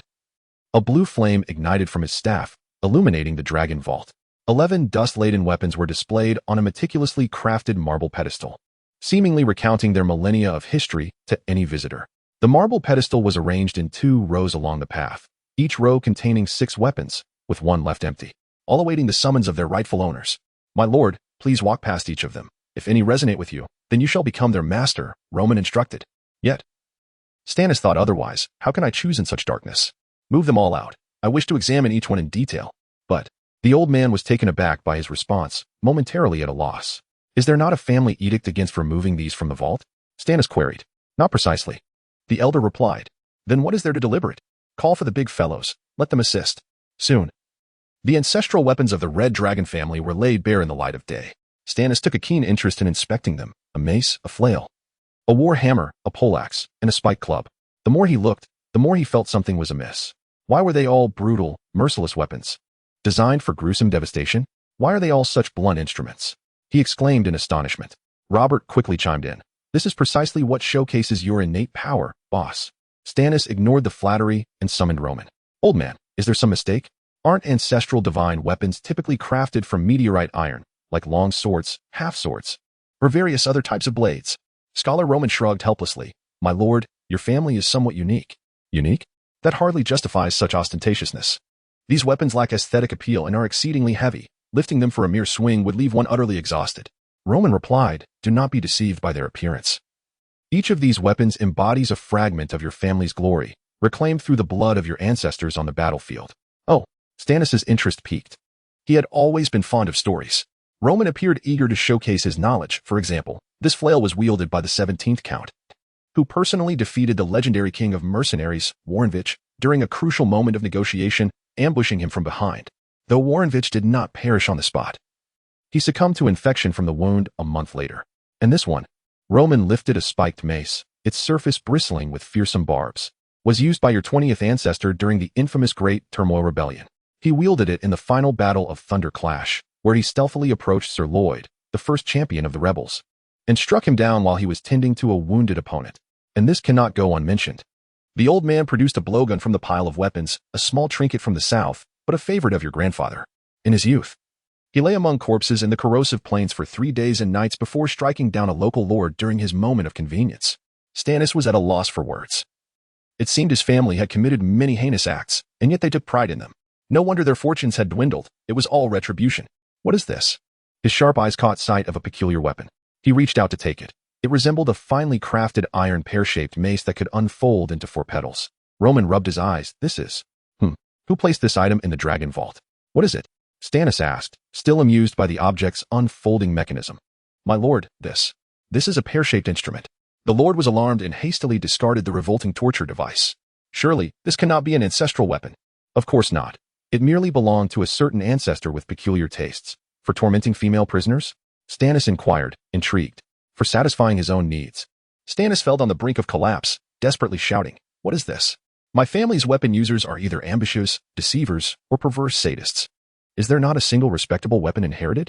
Roman timidly replied, there is one, a longsword named Starfall, said to have fought against the elves' phoenix sword. Finally, a proper weapon had emerged. A longsword no less, with a name that carried weight. Stannis sighed in relief. Where is it now? I shall claim it. I feel a connection with it. He extended his hand, eager to possess it. Chapter 58. Beacon of War. Yet, life seldom unfolds as one wishes. Bachelor Roman scratched his head, perplexed, and remarked, Your Excellency, the situation may be somewhat convoluted. The fallen star was inherited 30 years prior by the last count, your father, and according to him, it was lost by the banks of the Blackwater River. However, in private, we all suspect he used it as collateral for gambling debts. Why am I crying? Stannis stood against the wind, touching his tear-streaked face. You can't be serious with this, he murmured, questioning the hellish difficulty this journey had imposed upon him. Boss, don't despair. If you were to take your own life, who would provide for me afterward? Robert anxiously chimed in from the side. Stannis shot him a glare, declaring, the first thing I would do before I hang is to slay you. Life must go on. Since his most cherished longsword was lost, he had to select a suitable alternative from what remained. What is this pointed stick? He picked up a spear-tipped short staff and waved it a couple of times. It appeared manageable, fitting for a novice in cold weaponry. Robert leaned in, giving a thumbs up. Boss, you have an eye for quality. This thing is formidable. It can stab and smash, serving dual purposes. Which means it excels at neither, Stannis retorted, placing it back. After much deliberation, his gaze fell upon a one-handed warhammer. chosen not for any other reason than it being the only weapon he could wield with one hand. As he lifted this tool-like weapon, Stannis felt no resonance with his soul. What is the name of this warhammer? Bachelor Roman quickly flipped through a leather-bound tome. It seemed few had chosen this weapon, so even the old scholar was unaware of its history. Knee Crusher, he revealed. It is said to be a weapon forged by dwarves to combat giants. I am unsure how it came to be within your family, but it is typically used for cracking nuts, with its most infamous tale involving an accidental fatality of a passerby. That is it, Stannis declared, feeling a profound connection to this weapon due to their shared obscure origins and apparent uselessness. From now on, it shall be my exclusive equipment, he announced to all. Before the three could offer their congratulations, a thin wisp of smoke arose from the distance, a white column reaching to the heavens. It is a beacon of war, Bachelor Roman exclaimed in alarm. However, Koradov and Robert were already rubbing their hands in excitement. What is it? Stannis inquired, bewildered. A warning from the frontier. You must respond to the Duke's summons and prepare the troops for assembly. Stannis understood the implication. An inexplicable thrill coursed through him. So, war is imminent. The following day, a scout from the capital delivered a decree from Duke Tanis, compelling the Red Dragon family to fulfill their oath to him. Bachelor Roman took the edict and read it swiftly. It detailed a conflict with the Duchy of Savoy to the south. It seemed a marquis under Savoy had decided to shift his allegiance, prompting Duke Tanis to ready the troops for his rescue. Is the Empire not intervening in this situation? Stannis wondered, recalling that these dukes were under the authority of an emperor. Did the Western lands operate like the Holy Roman Empire, where the emperor was merely a figurehead? The imperial envoy had failed to mediate, and both dukes agreed to resolve their differences on the battlefield. Currently, it appeared that the imperial forces stationed here had taken no action. Could it be that the empire was content to watch its subordinate duchies engage in a feudal struggle over trivial gains? Stannis found this notion incredulous. What nation relishes internal strife? Bachelor Roman sighed, casting a worried glance towards the west. It seemed the emperor might be pleased with such developments, regardless of who emerged victorious. A conflict between two electors would be a Pyrrhic victory, weakening the nobility and thereby solidifying the emperor's throne. Perhaps the royal family played a role in inciting this war. Realizing this, Stannis understood that the ruthless politics of were timeless across all realms. Moreover, Your Excellency, it states you must reach Sunset Pass within 3 days, where all lords of the duchy are to assemble with their forces, Bachelor Roman continued. Stannis, plagued by lethargy, resisted the notion of traveling such a distance without tangible benefits. He pondered if he could feign reluctance. With my meager forces, I doubt the Duke would deem us worthy. Your Excellency, do you intend to refuse the summons? Bachelor Roman gasped, for all knew that in this world, where hierarchical relationships were paramount, such defiance bore severe consequences. Must you speak so harshly? I merely wish to spare the Duke some trouble. Fewer mouths to feed would surely be for the best. Stannis remained oblivious to the gravity of his words. What does it matter? I am but an inconsequential figure. No one would notice if I did not attend. The elder's demeanor shifted to seriousness. Your Excellency, do you comprehend the implications of your actions? A vassal who does not show fealty to his lord is deemed a rebel. You would be at odds with everyone in the Duchy of Stannis. The lord was momentarily taken aback. He had not anticipated that warfare adhered to fundamental laws, though he appeared to be a mere onlooker in the past. He now realized that refusing to participate could lead to dire repercussions, potentially leaving him vulnerable to retribution. I was merely jesting to lighten the mood. How could a loyal and patriotic man like myself neglect the duty to defend my homeland? He hastily retorted. Bachelor Roman nodded, resuming his notes. Then, Your Excellency, whom do you intend to lead into battle? Koradov stepped forward, puffing out his chest. Each time the Duke issued an edict, it was he who was sent with a band of peasants to fight, more akin to laborers tasked with digging trenches. No, this time I shall lead the charge myself, Stannis proclaimed resolutely. Everyone stared at him in astonishment, as they were aware he had not set foot on the battlefield in over a year. Is it strange for the Lord to go to war? He remarked, sensing their incredulous gazes. Of course not, Your Excellency. It's just, why the sudden decision to join the fray? You are the last direct descendant of this family, and should anything happen. Bachelor Roman hesitated, leaving his sentence unfinished. Chapter 59, Supreme Commander, is it dangerous? Stannis pondered, although he felt a twinge of fear at the thought of being slain on the battlefield. Nonetheless, he intended merely to observe from a distance. After all, he had traversed through time for so long without witnessing a genuine war. It would be a lifelong regret if he were to return without such an experience. Moreover, as a lord, his esteemed status distinguished him from the common rabble. Even in the unfortunate event of capture, he would be returned unscathed in exchange for a ransom. It seemed an endeavor with nothing but benefits. Why should he refrain? I shall lead my army to pledge allegiance to the sworn king. Do any of you dissent? If so, let us vote. Stannis glared at them. Consequently, through a show of hands, Stannis was unanimously elected as the supreme commander for this expedition. With the route settled, preparations for the campaign commenced. Stannis entered the military camp, where Caney was diligently training the soldiers at the archery range. Upon noticing the Lord's arrival, the dark-skinned hunter signaled his men to cease their activities and approached Stannis. Was he to gather these young men for battle? You see, Caney pointed to his eyes, I have spotted the smoke signals. Indeed. The hunter's keen observation was commendable. Stannis marveled before continuing, correct. Do you believe my men are prepared for the impending conflict? Caney shook his head, with all due respect. My lord, leading this group into battle would be akin to sending them to their doom. As anticipated, there was no need for concern. For not, Coach Caney. He had affectionately nicknamed him. We are merely responding to the call. When true combat begins, we shall maintain our distance from the fray. Though the notion was appealing, Coach Caney remained skeptical. Once the hounds of war are unleashed, they become uncontrollable, consuming all in their path, whether one desires it or not. This statement bore a certain philosophical weight, yet Stannis was not inclined to engage in such discourse. All right. I assure you we will keep a safe distance from the hounds of war. Now, instruct them to return and prepare their weapons and gear. We shall depart at once. Must I accompany you? Caney reminded him of his promise.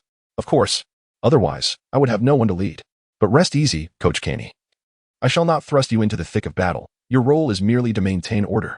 Though he spoke thus, Stannis was already calculating in his mind. Should the situation become dire, his desire to engage in combat may not be a matter of choice. Soon, his forces, totaling 24 including himself, were fully equipped. Each soldier carried a longbow and 2 quivers of arrows, lacking armor or defensive weapons. Most bore expressions of trepidation. Having had no time to bid farewell to their families before hastily heading to the battlefield, gazing at these young men who regarded him with a mixture of awe and fear, Stannis felt compelled to utter words of encouragement to stir their spirits. When you grow old, you will have the honor of recounting to your children, I participated in, hesitating mid-sentence. He realized this declaration was better suited for after a victorious return. Would it be wise to tempt fate by speaking thus prematurely? Regardless, he waved his hand. In any case, may our banner triumph. Shortly thereafter, the army of Chavini was prepared to march, led by the last scion of House Red Dragon, Count Stannis Baratheon. Accompanying him were the chief of the archers, the ranger Caney from the southern city of Silverfall, and the 2 brothers responsible for logistics, Korodov and Robert. One drove an ox cart filled with provisions for the journey, while the other led 2 pack horses, laden with neatly bundled arrows strapped to their backs. Say, Chief, why does the old man get to stay behind while I must undertake this task? Robert lamented, his face clouded with worry. Did you not wish to venture forth? Stannis replied, this is your opportunity. If you display valor on the battlefield, a noble might just take notice and offer you a position as a son-in-law. With that, Stannis mounted his saddle, raised his whip toward the south, and proclaimed with flair, let us depart. Thus, Stannis and his army set forth on their journey. Chapter 60. The Grand Camp. What a magnificent sight. After enduring 2 days of arduous travel, Stannis and his companions finally arrived at the journey's end. The Sun's End Pass. A perilous valley stretched straight into the distance, flanked by towering mountains that loomed like ancient titans, with verdant moss carpeting the rocky cliffs. Resembling cloaks adorning the entire valley. It is said that at dusk, the setting sun cast a crimson hue across the pass, which is how it acquired its name. To the north of the pass, thousands of white tents were meticulously arranged, dotting the vast plain like stars in the night sky, indicating that many had already reached this destination. The tents were positioned such that several smaller ones encircled a larger central tent, with long banners hanging above each, adorned with various emblems representing the noble houses. In the distant south, a cluster of white dots outlined the horizon, presumably the gathering of the enemy. The forces of the Duchy of Savoy. Stannis swallowed hard. Although he had yet to witness true warfare, the air of impending conflict had begun to seep into him. He made his way toward the encampment at the foot of the mountain, encountering a diverse array of individuals along the way. The camp was alive with the myriad facets of humanity, imposing knights clad in heavy armor, dejected infantrymen, flamboyant entertainers, and shifty merchants. As he passed a clearing filled with weapon crates, a cacophony of raucous voices erupted to his left. Stannis turned toward the source of the commotion and discovered several burly men in vibrant attire fiercely contesting over the favor of a woman of the stage. Unlike the ragged appearances of ordinary soldiers, these men sported gleaming armor and wielded massive two-handed swords, showcasing their remarkable strength. Why are they making such a ruckus? Stannis inquired. The soldiers bore no family crests, and their gaudy outfits were particularly ostentatious. Such flamboyance hardly seemed suitable for the battlefield. Robert scrutinized them for a moment and quickly deduced their identity, scoffing disdainfully. Those are mercenaries, a band of individuals devoid of honor, driven solely by greed. Mercenaries? Stannis observed them more closely. The entertainer was seated on one man's lap, who had brazenly slipped his hand beneath her skirt. Their behavior indeed suggested a lack of discipline, akin to locusts. But why do they dress so absurdly, like a circus troupe. Surely, they do that to attract the attention of potential employers. But you need not be curious, Chief. You can't afford to hire them anyway. Robert's impatience began to surface as he lamented the lack of arrangements for their lodging after a long day of leading the pack horse loaded with arrows. My legs are about to give out. Stannis found it perplexing. As a lord, surely there would be accommodations available for him. Ah, aren't you one of the Red Dragon's kin? A flippant voice called from the side. Stannis turned to find a brown-haired knight clad in armor. A malicious grin spreading across his face, the banner behind him emblazoned with a lion griffin standing on 2 feet. This is troubling. Such a person is clearly one who relishes in antagonizing me, Stannis thought to himself, sensing the impending confrontation. I thought a coward like you wouldn't dare show up. The man began, his tone brimming with arrogance. Before long, a group of knights encircled them, evidently his minions, relishing the spectacle of Stannis' humiliation. I assumed you would remain hiding beneath that entertainer's skirts. Oh, wait, I forgot, that harlot is dead. This man seemed to derive joy from reopening old wounds. While his companions erupted in laughter, Robert exchanged a glance with Kordov, both recognizing the gravity of the situation. Stannis was usually unperturbed, but any disparagement regarding that woman was intolerable. Alas, this Stannis had transformed into a different man altogether. Who are you? Stannis inquired, racking his brain to recall the face of this man before him. Coughing, the knight was caught off guard by the question, his eyes widening as he feigned surprise. You don't remember me? I am your nemesis. Stannis waved his hand dismissively, realizing he had accrued quite a number of enemies. I have far too many foes. Remind me who you are? The man, visibly flustered, shouted in exasperation. What, you've forgotten me too? I am Lord Vainfrank. Does that ring a bell? Vainfrank. A name barely etched in Stannis' memory. He recalled him as an inconspicuous minor baron, seemingly of little concern to the previous Stannis. Stannis resolved to uncover the reason behind this man's animosity. Vain, is it? Pray tell, do we have a family feud? He inquired politely. Of course not, Vain replied, shaking his head in confusion. Then do we have a personal grievance? Perhaps I took your woman? Not at all. Do we have any romantic entanglements? Certainly not. Then why do you consider me your nemesis? Stannis began to grow perplexed. It can't be that simple. Every individual requires a nemesis in this world. You should feel honored. Vain declared with pride. Stannis found himself at a loss for words.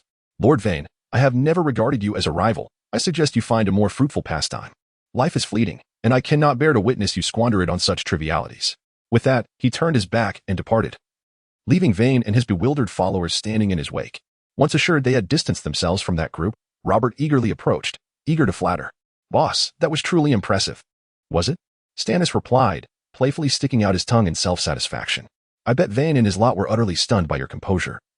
They certainly didn't expect you to brush off such insults concerning Sasha so nonchalantly. Truly, your restraint befits a lord. I must learn from you. Robert sighed, shaking his head in admiration.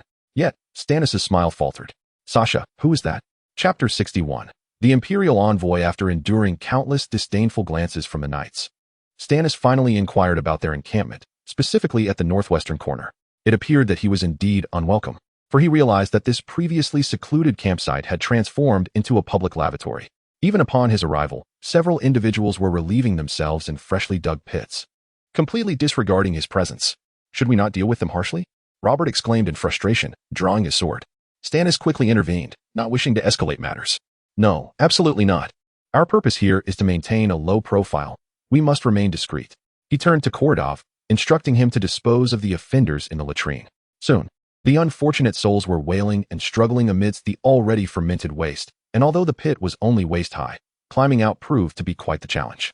Once he had vented his frustrations, Stannis fell into contemplation. This location was clearly unsuitable for encampment. At that moment, a voice called out from behind him. Stannis. Turning around, he saw an elderly man joyfully hailing him, flanked by a dozen elegantly attired guards. The man's face seemed familiar. After a moment's thought, Stannis recalled having seen him at the banquet hosted by Anister. He was Sean Ben Bernard, an old friend of Stannis' father and an envoy of the Empire. Unexpectedly encountering a familiar face filled Stannis with delight. Uncle Sean Ben, he exclaimed, his tone brimming with enthusiasm as he made an exaggerated gesture to embrace the elder. However, in an instant, the sharp tips of numerous axes were aimed at him by the guards, who clearly would not allow him to approach any closer. What is the meaning of this? Stannis was momentarily paralyzed by the imposing figures before him. Sean Ben offered an apologetic smile and gestured for the guards to stand down. I hope I did not frighten you. Please do not take offense. These are the guards assigned to me by His Majesty. Their orders are to prevent any potential threats. Are they not the royal guard then? Stannis scrutinized the 6-foot-tall men. realizing that their heavy gilded armor was meant to signify their status. He was surprised that their parting had been so brief. It seemed Seanbin had yet to discern Stannis' true nature, treating him as one would a nephew. I too did not expect to meet so soon. What brings you here, Uncle Seanbin? Hasn't the Empire's mediation already failed? The elder sighed. I feel guilty for not fulfilling His Majesty's trust in quelling this conflict. However, I must do everything within my power to prevent the escalation of hostilities. So, he had come as an observer. But won't your presence in the camp of the Duchy of Tanis lead the Savoy to misunderstand your position? They might think the Empire sides with us. Seanbin chuckled. You need not worry about that. The Empire maintains absolute neutrality among the vassals. My deputy, Prince Philip, is currently with the Duke of Savoy. So, they were hedging their bets on both sides. Stannis held disdain for such duplicity. Was there truly no principle at play? What then is the cause of this war? He inquired, only aware that a lord under Savoy had switched allegiances, but surely such an upheaval was unnecessary. In the medieval world, lords defected as easily as one might quench their thirst. Seanbin regarded him with a knowing look, surprised that this reputedly foolish lord was so intrigued by politics. The war's origin lies in the Duke of Savoy's desire to forcibly wed the daughter of the Marquis of Red River, Reed Forlani. However, she is already betrothed to another. The Duke, nonetheless, demanded the annulment of her engagement under threat of military action. The Marquis, left with no choice, sought refuge with the Duke of Tanis, who was all too happy to gain territory and sent troops for protection, only to be blocked by Savoy's forces at this mountain pass. Stannis, astonished by the absurdity of the situation, exclaimed, all this turmoil, all for a woman? Seanbin shook his head with a wry smile. Young man, it is not merely for that reason. While it appears so on the surface, beneath the surface, many forces are already at play, vying for power. This war is likely the least disastrous outcome. Stannis, bewildered, realized that someone of his stature in the political arena could not comprehend why war could be the best result. Politics, indeed, was the most intricate matter in this world. By the way, where are you staying? Would you not consider moving closer to me? It would be beneficial to have someone to rely on. Seanbin offered courteously. However, Stannis was unreserved, eager to escape his homelessness. Yes, Uncle Seanbin. I have many questions I wish to ask you. With such an invitation, Seanbin had no reason to refuse, and his retinue finally found a place to settle. As night fell, the camp was not as desolate as Stannis had imagined. Instead, it was abuzz with activity. Entertainers and illicit vendors weaved through the tents, bringing forth laughter and merriment. Were it not for the sight of drunken soldiers brandishing swords at one another, he might have thought they were on a festive outing. Is this not a flagrant disregard for military discipline? Even someone as laid back as he could not overlook the laxity. This was hardly the demeanor expected of an army. One could witness every form of debauchery here. For instance, outside the tents, a group of naked women wrestled in the mud while soldiers laughed and tossed coins at them. Vendors aggressively peddled their wares to passers-by, and Stannis could not fathom why these burly men wrapped themselves in layers of dyed fabric. What purpose did those objects serve? Even a black pig wandered through the camp, drinking from the same trough as the inebriated soldiers. Stannis found it all too overwhelming. This was a far cry from his vision of a disciplined military. Do not be so surprised. Did you not know that the army is one of the most depraved places in the world? Desperate criminals and thieves often seek refuge within its ranks. And lords are all too willing to recruit such scum to swell their numbers. Can you truly expect such individuals to serve as moral exemplars? Robert consoled him. Stannis shook his head vehemently. He would never allow his army to descend into such depravity. Chapter 62. Pre-war conference. I lowered the tent flap and stepped inside, where Robert lay comfortably on a blanket. As expected of an imperial envoy, even the tent assigned to ordinary soldiers was adorned with such luxurious sheepskin blankets, a testament to how much wealth the Empire extracted from them. Robert began contemplating how to pilfer the valuable items within the tent. I sent you out to gather intelligence. How did it go? Stannis asked, having assigned Robert to scout for news 2 hours earlier. Must you be so impatient, Chief? Robert feigned hardship while rubbing his feet. It appears this time they are serious. I overheard the Duke's messenger mention that 3,000 more have arrived today, combined with the previous numbers. Nearly 10,000 troops are now gathered at this mountain pass, with over 400 knights among them. Is that a lot? Stannis mused, feeling that an army of 10,000 seemed somewhat unimpressive. Not nearly enough. The Savoyards have brought roughly the same number, totaling over 20,000. Robert replied. It's been ages since I've seen so many people assemble for battle. Stannis chuckled slightly, mocking Robert's astonishment. However, even with 10,000 troops, his 20-man contingent would hardly make a difference. It seemed unrealistic to hope to change the tide of battle from the rear. When will the fighting commence? He inquired. We cannot simply linger here indefinitely. Robert crossed his legs. It should be soon. Once the last group arrives, the decisive battle will begin. A battle to determine our fates?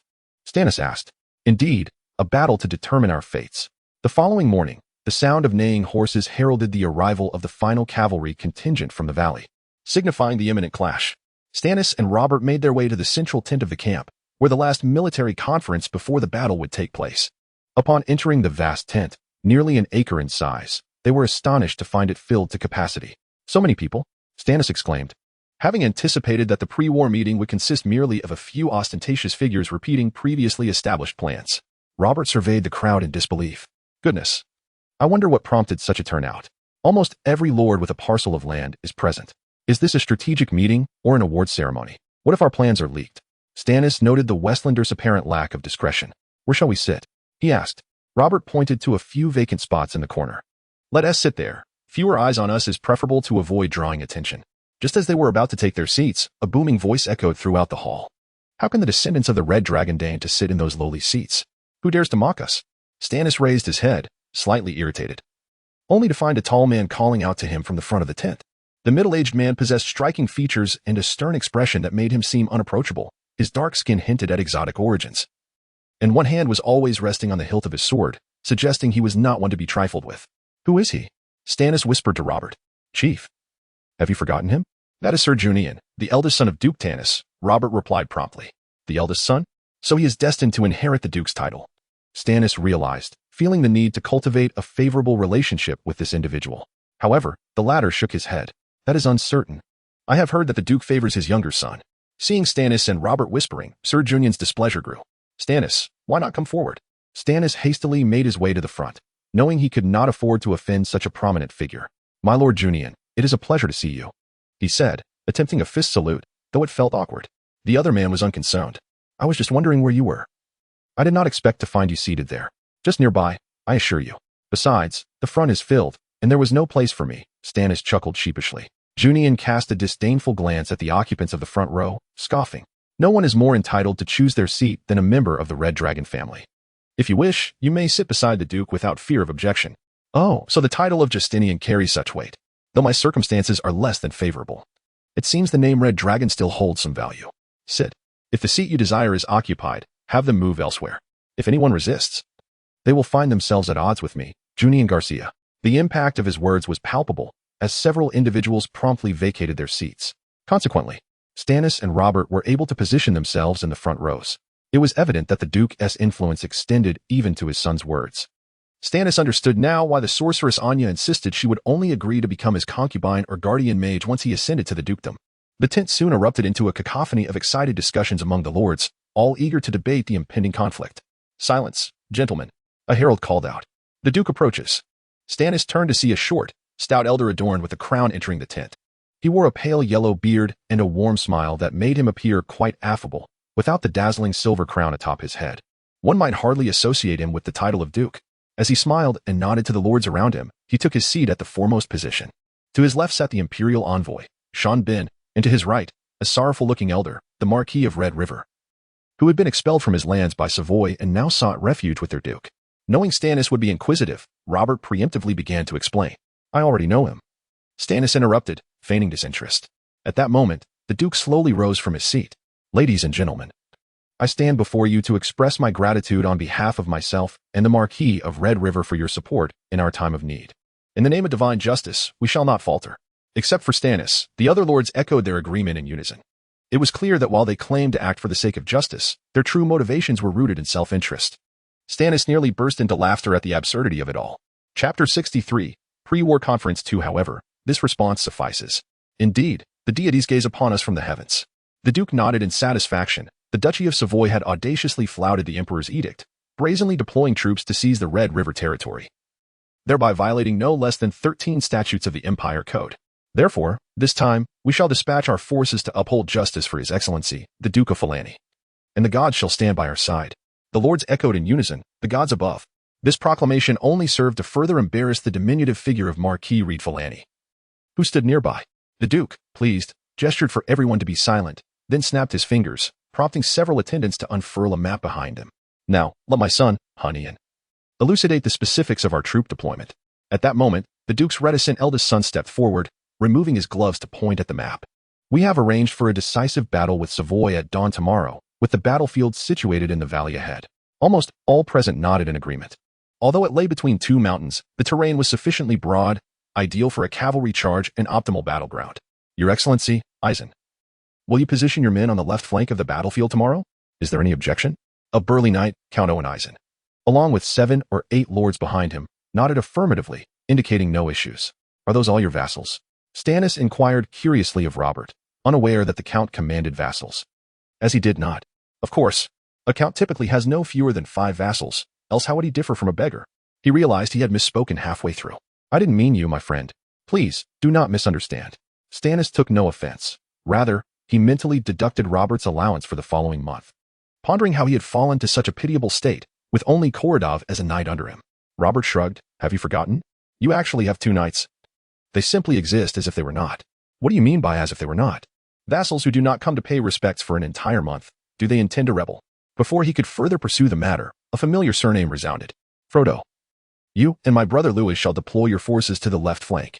Hunnian addressed the right side. Frodo? Is that not my father-in-law? Stannis felt a chill run down his spine. He had not anticipated his arrival.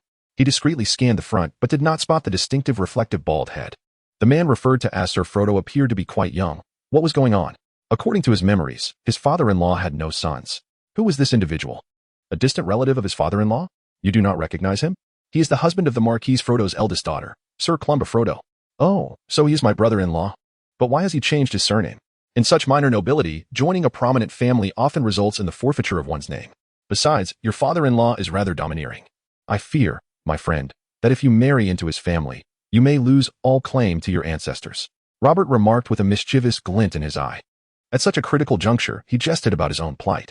Stannis resolved to deduct this gloating fellow's allowance for the month after next as well. All remaining lords shall gather with me in the center. Are there any objections? Hunnian completed the deployment and inquired once more. None. Everyone responded, except Stannis. Very well. I invite all noble lords to allow their subordinates to rest well today. Hunnian concluded and retreated behind his father. The Duke stood, and Sean Ben beside him rose simultaneously, indicating their intent to exit. However, at that moment, a figure stepped forward to halt their departure. My sincerest apologies. I have a few questions for both of you. A silver-haired middle-aged man smiled. Stannis was astonished to discover it was Marquis Wolf. It seemed members of the White Wolf family had also arrived. What is your inquiry? Your Excellency Wolf? Duke Garcia inquired politely. The Alpha Wolf maintained his smile, revealing his fangs. I wish to understand for whom we are fighting this time. As soon as the words left his mouth, the previously boisterous tent fell silent. What? What is happening? Only Stannis remained perplexed. Robert tugged at his sleeve, signaling him to refrain from speaking in such a setting. Duke Garcia appeared taken aback by the directness of the question. Matters of such significance were typically negotiated discreetly under the table, with all parties understanding the unspoken truths. Ahem, we are, of course, here to uphold justice for Marquis Falani, to prevent Savoy from taking undue advantage. The Duke replied, unfazed. It seemed that Sir Wolf had anticipated such a response. Then, matters of territorial encroachment should be resolved personally by His Majesty the Emperor, whose forces lie merely 100 miles from here. Moreover, the representative of His Majesty's will, Ambassador Sean Ben, stands by your side. Thus, I am curious as to why we must mobilize our troops. Indeed, Stannis had also contemplated this issue. The notion of upholding justice was mere pretense. Why should he expend resources and toil to fight on behalf of another family? Furthermore, there appeared to be no benefit to him. It seemed that many shared this sentiment, prompting some to nod in agreement. My friend, your adversaries show little respect for the Duke, while it is well known that he and the Duke have minor disagreements. To confront him so openly in this gathering is unwise. Robert whispered in his ear. No, Stannis understood that emerging forces like Marquis Wolf awaited such an opportunity. With all lords assembled, there was no better time to display their strength and sway the indecisive lords regarding their alliances. Duke Garcia remained silent, aware that maintaining a steady course was the wisest strategy, allowing him to discern how many held grievances against him. In any case, should the battle be won, His Excellency Falani would undoubtedly express gratitude and loyalty. Conversely, should it be lost, as an elector, he would suffer no repercussions. No one would dare to act against him. However, for those of them who labored tirelessly, victory would yield no reward, and defeat could even strip them of their lands. Thus, Stannis found it difficult to justify the fight. Of course, if the gods decreed it, he would not dare to neglect his duty. Yet, had the gods delivered their edict?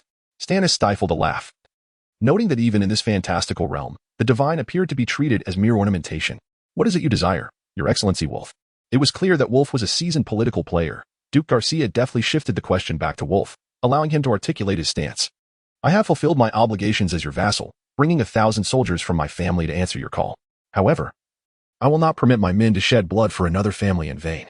Having spoken, the elder wolf cast a challenging glance at the trembling lord of the Red River. And what then? The Duke inquired, maintaining his calm demeanor. Wolf offered a formal apology, stating solemnly, I regret to inform you that I must lead my men back to our territory and will no longer partake in this battle. His declaration sent shockwaves through the assembly. No lord had anticipated such a pronouncement, for it signified his renunciation of allegiance to Duke Tanis. The ensuing events were all too predictable. The Duke pondered silently, refraining from immediate conversation. Were there others, like Lord Wolf, who wished to retreat with their companions? He addressed the assembly, yet a profound silence enveloped the room. Stannis had initially intended to rise and express his desire to return with his modest contingent. But Robert clung to him with resolute strength, preventing any rash actions. The Duke sighed, conceding, Very well, Lord Wolf. If you wish to depart, I shall not hinder you. I merely hope that we shall not find ourselves adversaries upon the battlefield in the future. Lord Wolf remained silent, gripping his sword firmly as he strode out of the grand tent. At that moment, an overwhelming sense of foreboding settled over all present, casting a dark cloud over the battlefield, and the prospects for the impending clash seemed grim. Chapter 64. The Passionate Lord. On the following dawn, in the sunsetting gorge, a formidable army had assembled in the northern expanse of the mountain pass, densely filling the entire valley. The newborn light of day illuminated their armor, rendering it resplendent. It was the army of the Duchy of Tanis. Meanwhile, in the distant south, a similar radiance glimmered under the sun, heralding the arrival of forces from the Duchy of Savoy, following Count Wolf's retreat with his 1,000 men from the battlefield the previous night. The numbers of Tanis were no longer advantageous, compelling even the meager troops of Stannis to be thrust into the fray. Was this not contrary to the prior assurances? How could mere novices be coerced into battle? Stannis, trembling upon his steed, had not anticipated that merely seeking the spectacle would lead him to bear witness to the clash of arms. Before him, 20 archers stood in 2 rows, while Instructor Khan, weaponless, stood beside them, evidently resolute in his decision to abstain from the conflict. My lord, are we not positioned a tad too far forward? Robert inquired cautiously. Need you even ask? The lord replied, casting a glance back to see the main forces of Tanis stationed far behind, while he and his pitiful contingent stood on the battlefield's protruding slope. Earlier, amidst discussions among the earls and marquises regarding strategies for attack, Stannis had naively suggested that the prominent ridge on the battlefield should be a focal point of contention. Should they seize it, they would gain a vantage point to overlook the field and strike down upon the enemy, coordinating seamlessly with the troops below. To his astonishment, the dignitaries unanimously embraced his proposal, promptly ejecting Stannis from their ranks to secure the ridge, offering him not a single soldier for support. Curse it, Stannis lamented, wishing to slap himself for his own folly. Now, isolated in this battlefield's heart, should his side falter, he would find himself swiftly encircled, with no avenue for escape. Truly a disastrous predicament. Just as Stannis wallowed in regret, beneath the grand canopy at the center of the army, Duke Tanis conversed with Imperial envoy Sean Bean Bernard amidst the ranks. Lord Bernard, do you believe the gods will favor my troops today? The Duke brandished his whip, sweeping it slowly before his forces as if to showcase his might. Sean Bean smiled and shook his head, replying, The gods do not reveal their will to mortals. At that moment, a knight separated from the southern ranks, brandishing the Imperial Eagle standard, galloping swiftly toward them. In the tumult of battle, raising this flag typically signified one thing: negotiations. It appeared that the Duke of Savoy sought to request a withdrawal. The envoy had surmised the knight's intent. However, the Duke shook his head, responding with an air of magnanimity. Alas, had he spoken sooner, I might have been en route home. Yet now, the arrow is already on the string. Stannis, his heart racing, saw the knight pass swiftly beneath him, only to witness the same figure return shortly, the flag still raised. It seemed the final attempt at reconciliation had failed. It was then that Korodov, well-versed in the battlefield's protocols, spoke up. Indeed. Shortly after the knights returned to his lines and amidst a chorus of somber shouts, thunderous horns began to sound, reverberating through the gorge like the roar of an impending flood. Stannis, startled by the sudden blare of the war horn, recognized it as his first encounter with such a sound. Unlike the artificial echoes of games, this resonated like the mournful cries of the fallen. Grasping the badge given to him by Ruga, he silently prayed for courage. The blast of the horn intensified, its urgency matched by a rapid drumbeat. They were advancing. Korodov, placing his hand on the hilt of his sword, ceased to speak. Indeed, the opposing forces began to move forward in a slow, orderly manner, a sight that defied Stannis' expectations. They were not a disorganized mob charging forth, but rather a meticulously arranged formation, stepping in time to the drumbeats under the leadership of their commanding officers. At that moment, the Tanis forces behind Stannis also responded with horns and drums, preparing to meet the oncoming assault. With the ground trembling beneath the exhilarating sound of marching feet, the two armies drew closer. Stannis tucked the badge into his pocket, steeling himself for the confrontation. Though fear still coursed through him, an inexplicable thrill surged within. Was it the adrenaline side effect? No. It was the fervor that quelled his trepidation. The clash of arms, the close combat, the vision of gallant knights amidst thousands, welcoming victory amidst the shouts of triumph. Was this not the dream of every boy? I know you yearn for this moment, Chen Kai or Stannis. Alas, you have traversed into the wrong environment. Robert, come down the slope with me, Stannis suddenly commanded, pointing at the plain below. However, his companion quickly shook his head, unwilling to descend into the jaws of death. Though the opposing forces had yet to reach their position, they were drawing near, and he had no desire to perish beneath a hail of arrows. Have no fear, I do not intend for you to fight. Have you not the blood for it? Stannis unexpectedly began to taunt. Robert, clearly displeased at being labeled a coward, quickly calculated the time until both armies reached their position. Approximately 15 minutes remained.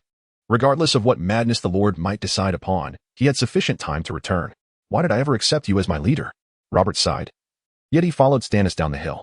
100 meters, 110 meters, 120 meters. Though Stannis gasped for breath, he continued to recite these measurements aloud. My lord, what are you doing? Robert shouted in frustration, struggling to keep pace. Stannis paid him no heed, continuing to measure the distance with his steps. 200 paces, roughly 200 meters. Robert, mark this spot for the archer's range. He was using his own footsteps as a measuring tool to assist the archers in timing their shots more effectively. You've gone mad. Though still grumbling, Robert complied, gathering several twigs to fashion a cross and plant it in the ground. Make more. We need to mark additional distances, Stannis instructed before taking off again. Wait. Robert protested loudly. This task could easily be assigned to a few soldiers. Why must we take this risk? But Stannis, invigorated by a surge of passion, was oblivious to his companion's concerns. Engaging in such reckless bravery felt akin to the valor of legendary heroes, and though it placed him in peril, he was consumed by a tide of courage, declaring, a man must face death when it comes. 300 meters. He shouted, halting once more. Robert hurried to insert another marker, his heart racing. My lord, we should retreat quickly. The cavalry on both sides are about to charge. By then, escape will be impossible. Chapter 65. The less zealous squire come forth. My squire, do you not possess any fervor? The melodramatic Stannis strode forward with reckless abandon.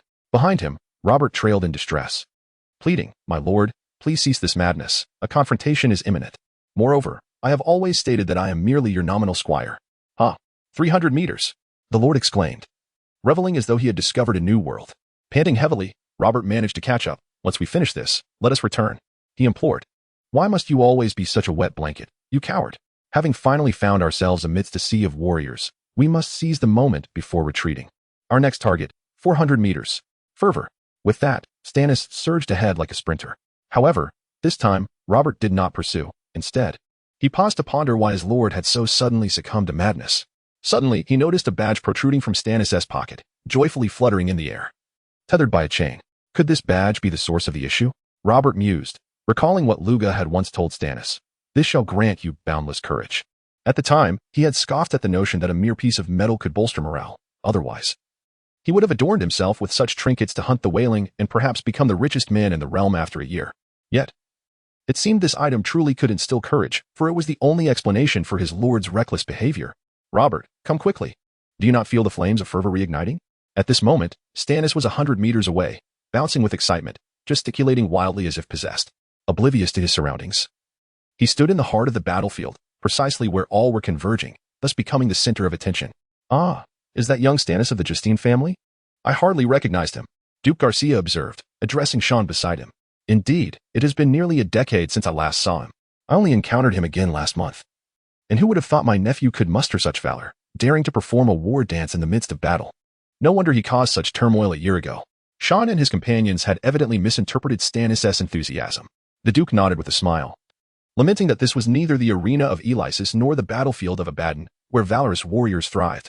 Otherwise, a man of such courage would have already slain countless demons and gained renown across the land. Stannis' antics also stirred sentiments among others. Cursed, I miscalculated. Vayne, who considered himself Stannis' rival, clenched his fists in indignation, unable to fathom that Stannis would resort to such theatrics. Sir Clum, the Marquis of Flode, gazed upon the man destined to become his brother-in-law, his expression a perplexing blend of emotions. Not only their allies, but even the opposition was fixated on Stannis' every move. That man must be a descendant of the Red Dragon family, Duke Savoy inquired of Prince Philip, who sat beside him in the carriage.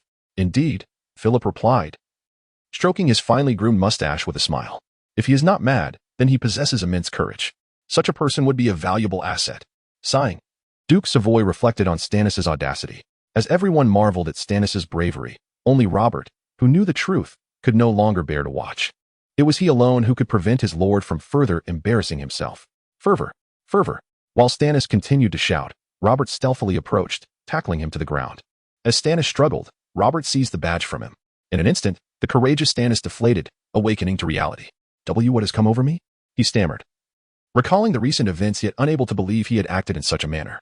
Exhausted, Robert was nearly incapacitated, though not Stannis' true squire. He had taken on more responsibilities than any actual squire could imagine. Stannis glanced around, instantly petrified. The dark mass of armies was closing in, ready to crush him at any moment. We must flee. He trembled, unable to articulate further. Yet Robert was no longer anxious. He waved the badge before Stannis. Hand that over, and I will carry you back. Stannis resolutely refused, believing he had already embarrassed himself enough. Being carried off the battlefield would forever tarnish his reputation among lords. Summoning his courage, he began to run unsteadily back up the hill. With this pre-battle display concluded, the battlefield was finally cleared, and the true confrontation was set to commence.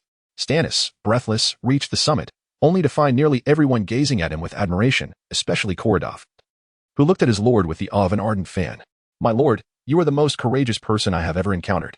If courage could be transformed into wealth, you would be the richest in the entire world. It was nothing, Stannis replied, feeling a twinge of embarrassment. Please. It was all thanks to this, Robert retorted, a hint of jealousy in his voice as he tossed the courage badge back to Stannis. Stannis caught the badge, realizing that this was what had filled him with bravery.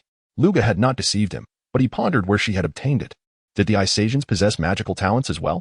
He resolved to inquire further with Luga to discern any potential side effects. At that moment, both sides' knights began to form ranks at the front, arranging themselves in a triangular formation.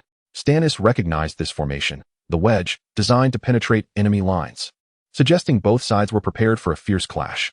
A fully armored knight brandished the banner of Tanis, the proud lion Santiago, striding to the foremost point of the wedge.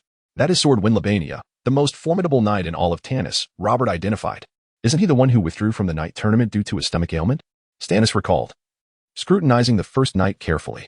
He noted the knight's height, which was not as imposing as that of other knights, and questioned why the Duke of Tanis would have him carry the flag. Do not underestimate him, my lord. This man charges into battle at every opportunity and is undefeated throughout Tanis. Even the hulking giants can only match him for 3 strikes in tournaments. To date, he has suffered only 1 defeat. Oh, Stannis' interest piqued. It seemed this fellow had once been a runner-up.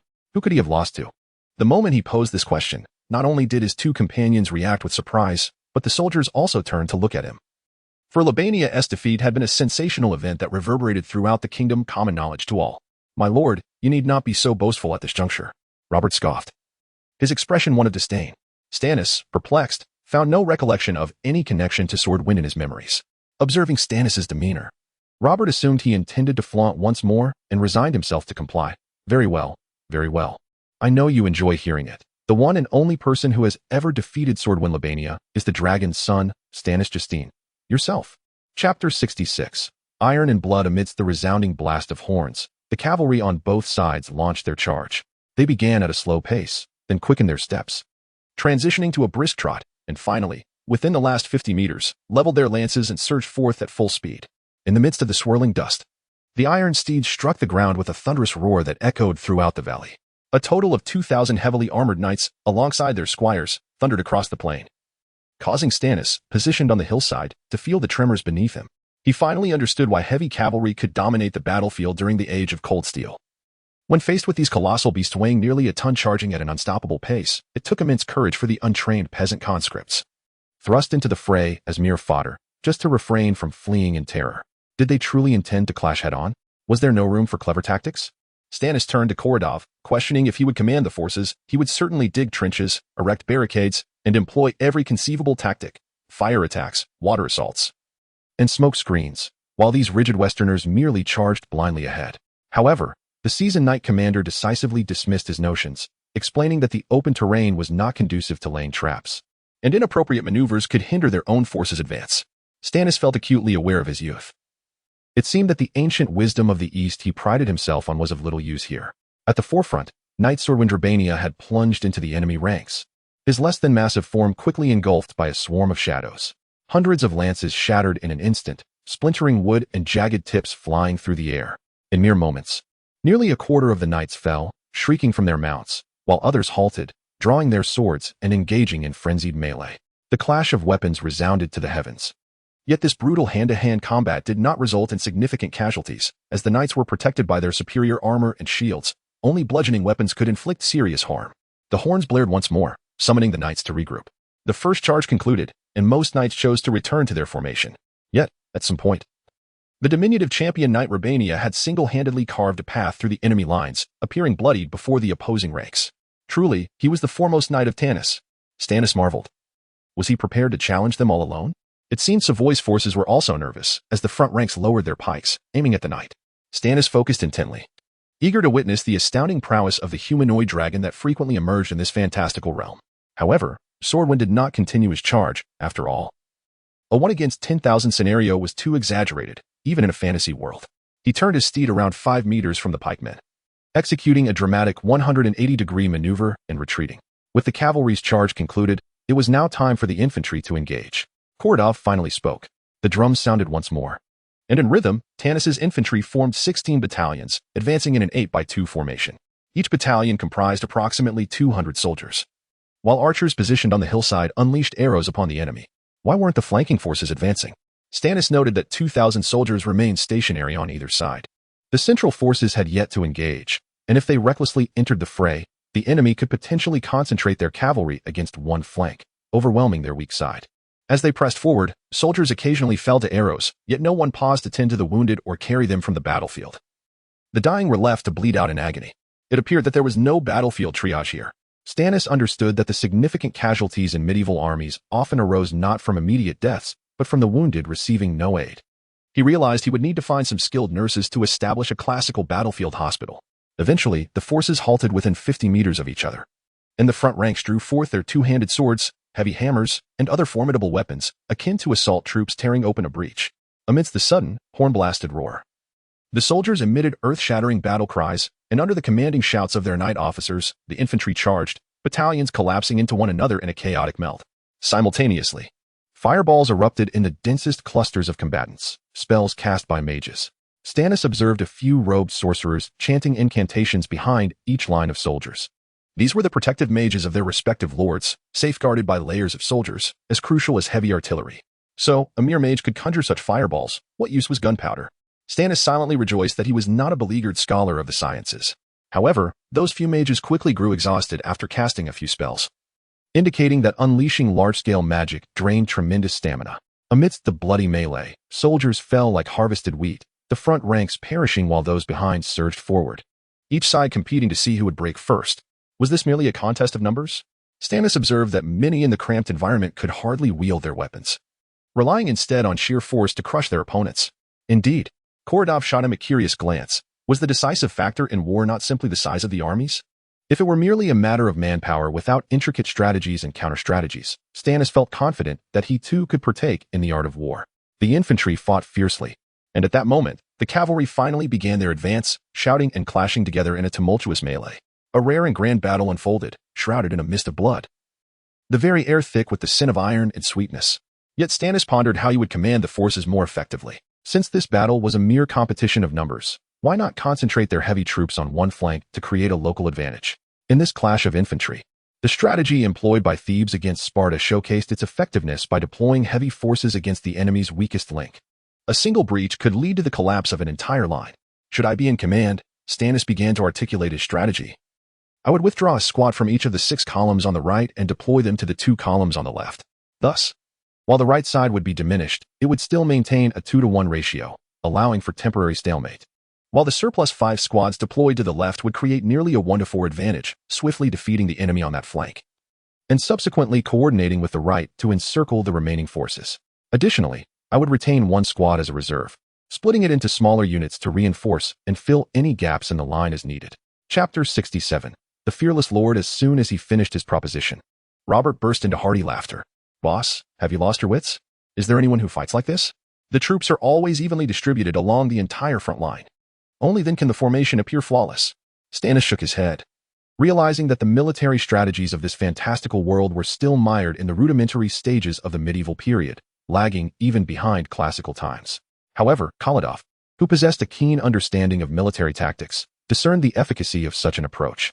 Concentrating superior forces to shatter the left flank would inevitably demoralize the enemy's remaining troops, rendering victory within grasp. The knight commander regarded Stannis with a hint of surprise, his previous doubts resurfacing. Who exactly is he? Boss. It's not right for us to merely observe from the hilltop, Robert said, gripping the hilt of his sword, an eagerness evident in his demeanor. Nothing could hasten the acquisition of fame faster than joining the fray and claiming heads. Patience, Stannis replied, feigning an air of mystery. I have already assigned you an important task. What important task, boss?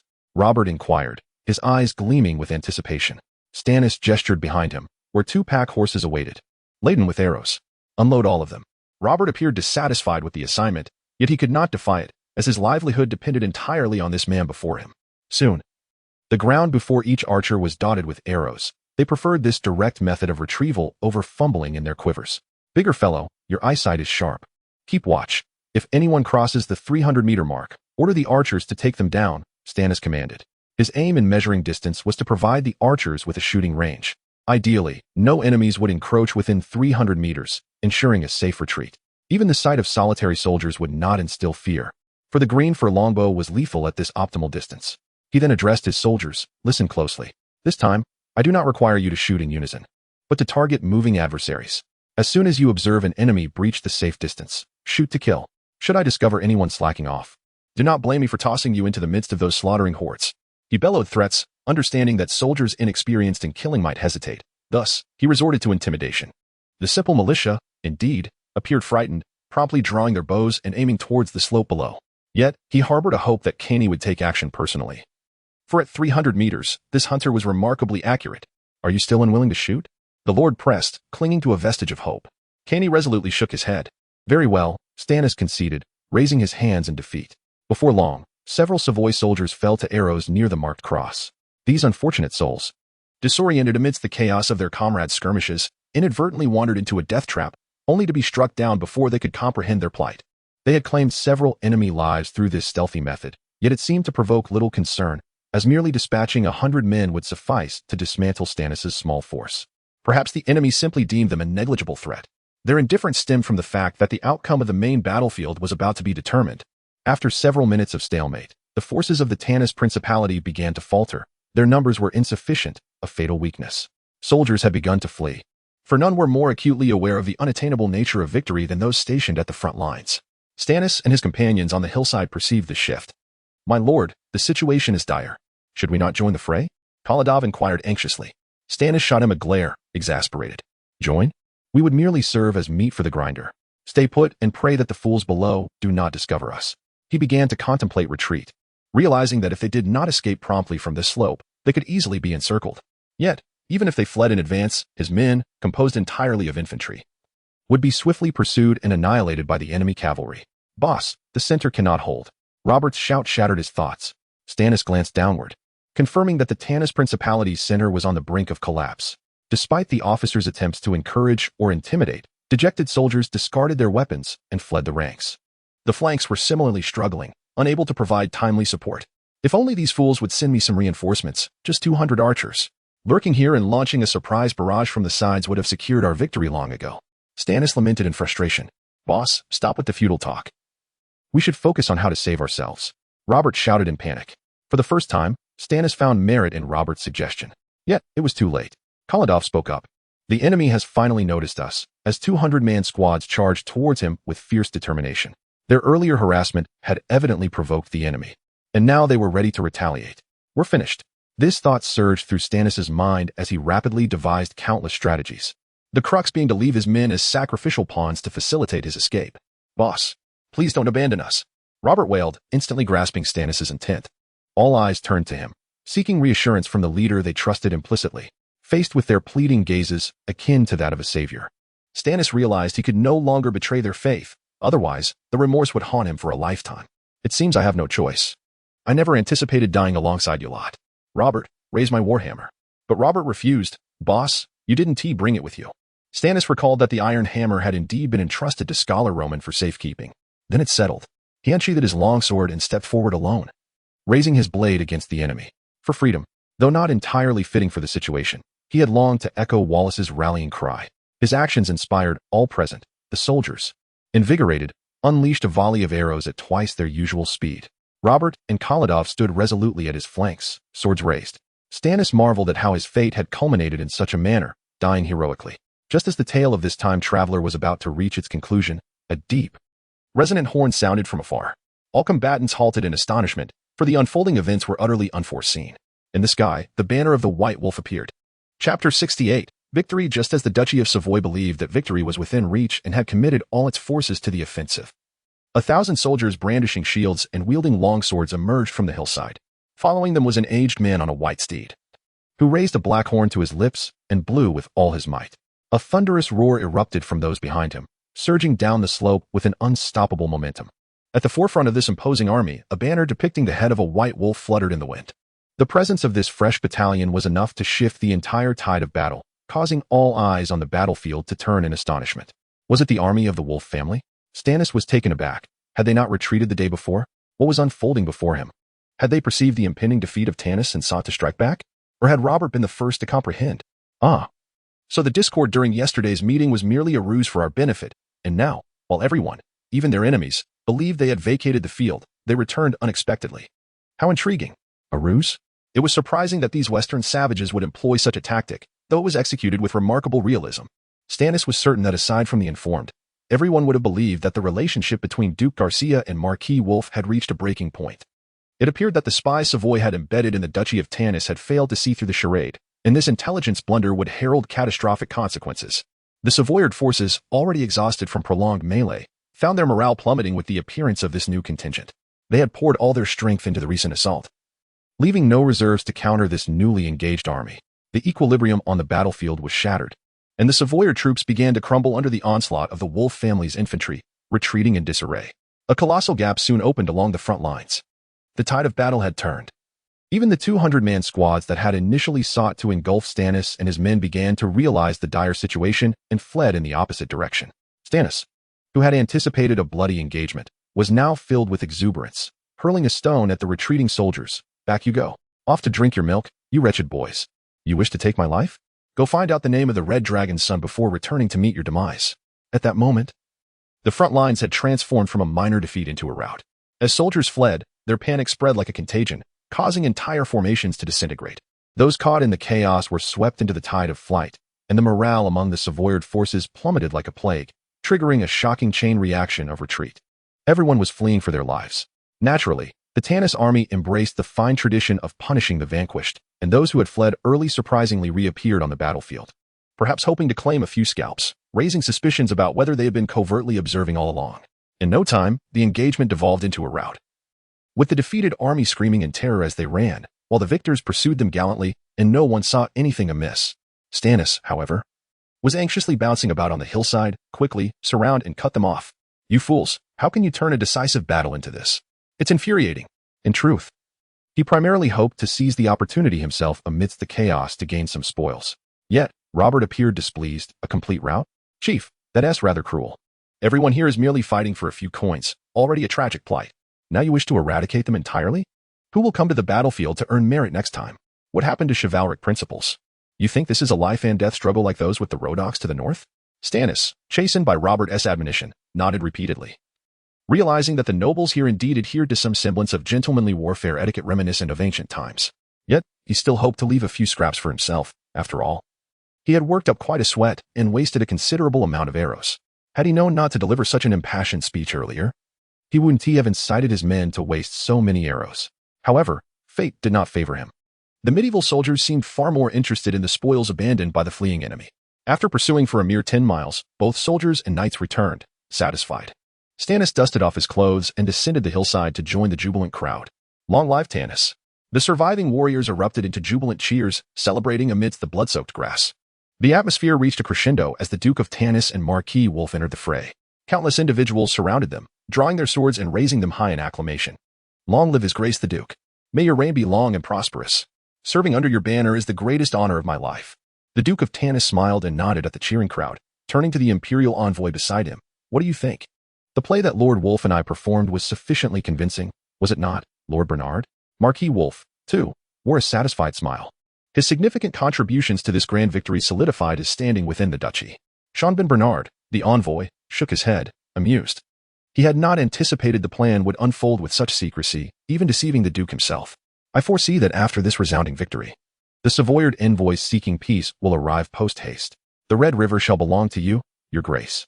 The Duke shared the same sentiment, laughing heartily, akin to a triumphant gambler at the table. The fervor continued to swell, with several knights kneeling before the Duke once more, pledging their loyalty. Chief, would you like to join in and renew your oath of fealty for familiarity? Robert suggested mischievously. Stannis ignored him, his gaze fixed on the white-haired man beside the Marquis. Patkins, the eldest son of the Wolf family, clad in a black overcoat, his white armor bore a splendid family crest. The Lord was curious about when this young man had emerged. He distinctly remembered that during the Duke and Marquis's earlier charade of discord, this individual had not been present. Patkins noticed him as well, curling his lips in a mock gesture of slitting his throat. Suspended from his saddle was a massive black horn, twice the size of a typical cow's horn, its peculiar design evoking a sense of solemnity. Could it be that the resounding call to arms that echoed across the battlefield had emanated solely from him? Stannis could only surmise. This fellow possessed an extraordinary lung capacity. Chapter 69. The celebration feast. Long live Stannis. A group of soldiers cheered, clinking their cups and raising a ruckus. Stannis felt as if his head might explode from the noise. He was escorting Robert to the grand tent for the evening banquet, a celebration of their hard-won victory. However, the journey from their encampment to the banquet took twice as long as usual, as the narrow, muddy path was choked with drunken soldiers. After returning in triumph, these soldiers had squandered their earnings on courtesans and tavern keepers. Stannis had taken the time to study the income structure of Westerosi soldiers and learned that although each soldier was nominally entitled to a meager expedition allowance from their lord, such payments were often insufficient and frequently withheld. Consequently, most of their income was derived from the spoils of war. After each battle, the soldiers could easily sell their loot, as the camp was teeming with merchants eager to purchase their gains, allowing them to convert their spoils into cash without the need to journey far to market. With newfound wealth in hand, the courtesans and vendors were relentless in their pursuit, employing every trick to empty the soldiers' pockets. Stannis now beheld the aftermath of this revelry. He found himself too weary to lament the state of military discipline. Perhaps the knights with better education fared better. With this thought, he entered the grand tent.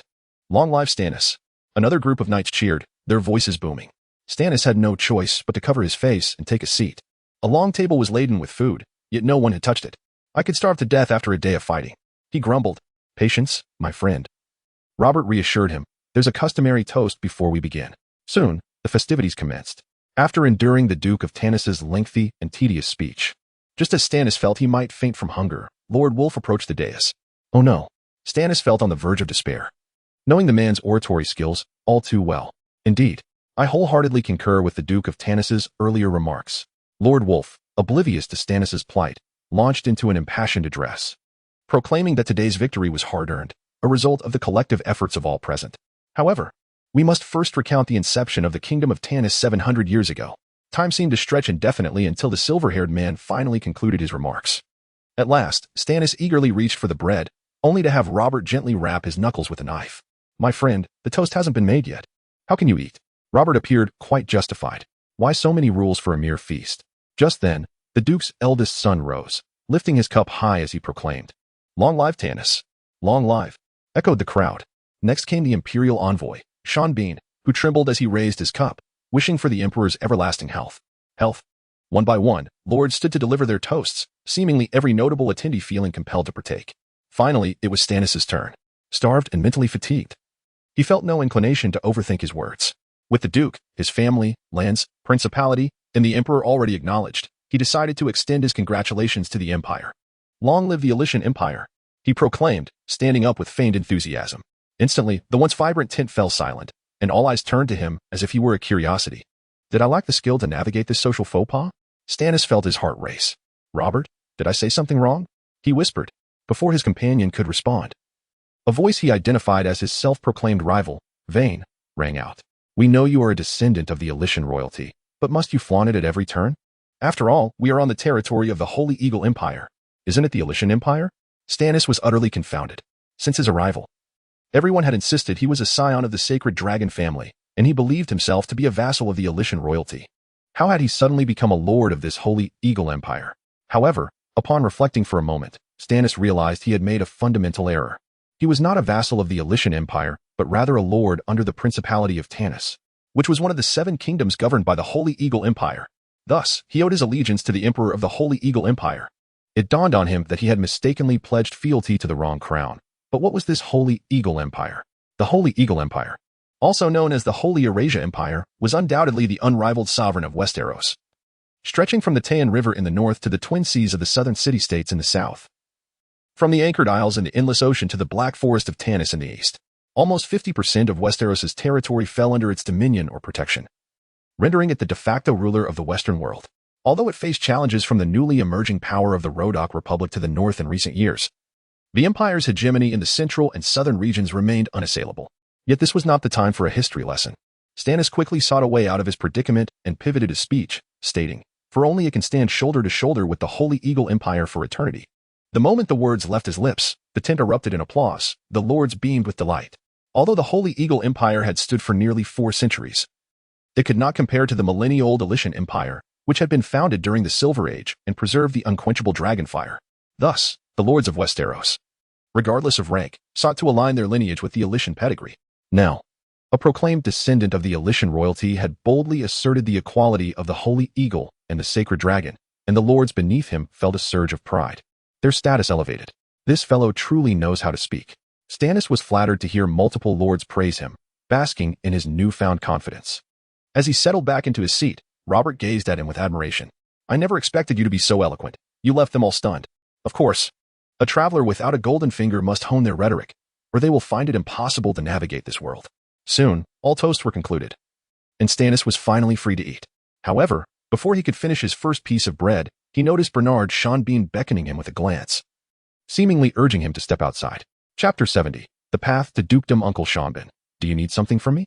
Stannis quickened his pace to catch up with the elderly man who was walking ahead, having noticed the absence of others around them. The elder turned, his face adorned with a benevolent smile. "What is this? After so many years apart, can't we reminisce a little?" Stannis nodded eagerly, though in his recollections, their acquaintance seemed rather distant and lacking in depth.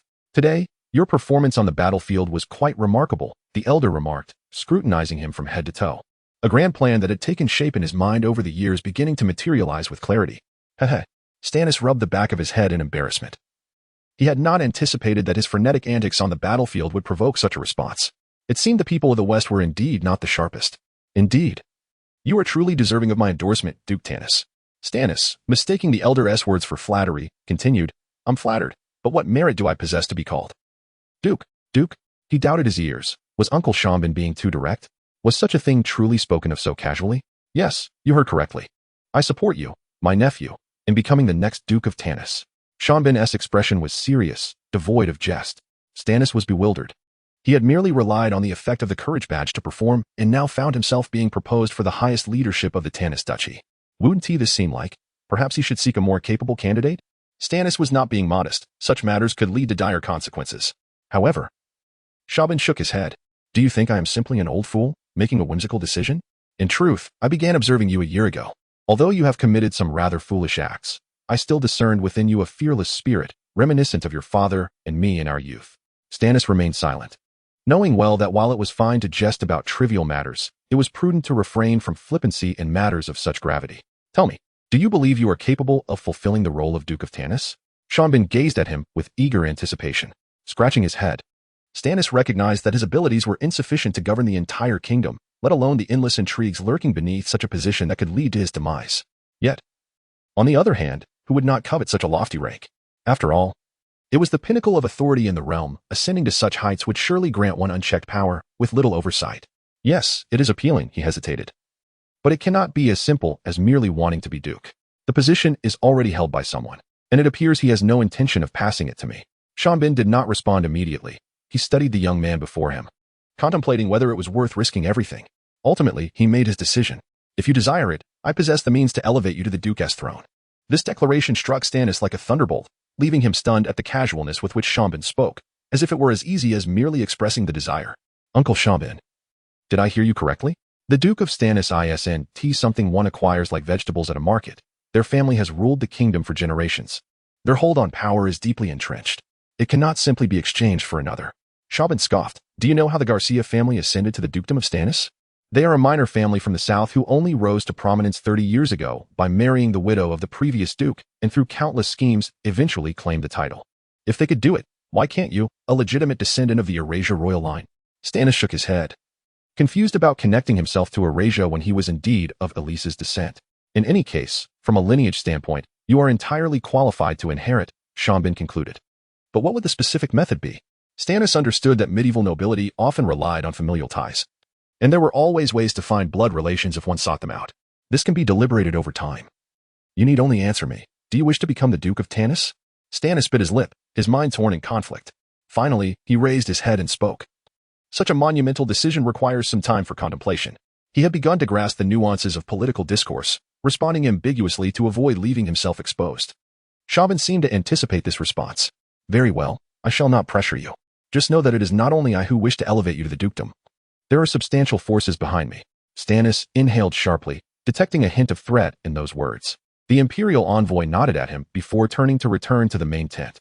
After the banquet concluded, Stannis wandered outside for an extended period before finally returning home. His mind a whirlwind of confusion. He was uncertain whether Shaban truly intended to make him a duke or was merely probing his genuine intentions to report back and eliminate him. Even if it were true, how could he possibly become a duke? He had no powerful family backing him. He was unsure if his father-in-law would support him. Nor did he possess the strength to command respect from those around him. Ascending from a beggar to the supreme throne seemed like the ramblings of a madman. Brother, why are you back so late? Upon lifting the tent flap, Stannis found Robert fiddling with his courage badge, despite the tumult of fear and excitement within him. Stannis feigned nonchalance. It's nothing. The weather was pleasant, so I took a stroll. Oh, Robert did not press further. He raised the badge. Brother, come help me see how this thing works. I tried for ages, and it still hasn't deactivated. Stannis approached, taking the badge in hand, its surface shimmering softly. Perhaps it was the courage it provided that he needed at this moment. He placed it around his neck, but it yielded no response. He tucked it into his pocket, feeling only a chill. After much fussing, the badge still did not function as it had on the battlefield. What is going on? Stannis pondered helplessly. Perhaps it only works under specific circumstances. Robert's eyes lit up suddenly. Brother, I remember you had it in your back pocket. Stannis looked at him with exasperation. Surely such a precious item would require a unique alignment of fate to activate. What did that have to do with his backside? Nevertheless, he slipped the badge into his back pocket. In an instant, the badge sprang to life, and Stannis quickly retrieved it. It seemed this item was indeed plug-and-play. It appeared Ruga had not deceived him after all. Yet, who was that woman, and why had she bestowed such a valuable treasure upon him? Robert took the badge, cradling it in his hands with reverence. This is truly a remarkable item. Once we return, I must ask Ruga for one as well. Chapter 71. Conspiracy. As the grotesque black edifice appeared on the horizon, Stannis felt a profound sense of relief wash over him. It was as if he had returned home. Ah, the warm castle, the beautiful abode. Mounted upon his steed, the lord was inspired and began to compose a 13-line poem. Unfortunately, no one in the procession behind him joined in his lyrical reverie. Robert, riding alongside, cast him a disapproving glance. The pack horse he led bore even more arrows than when they had set out, all acquired on the battlefield.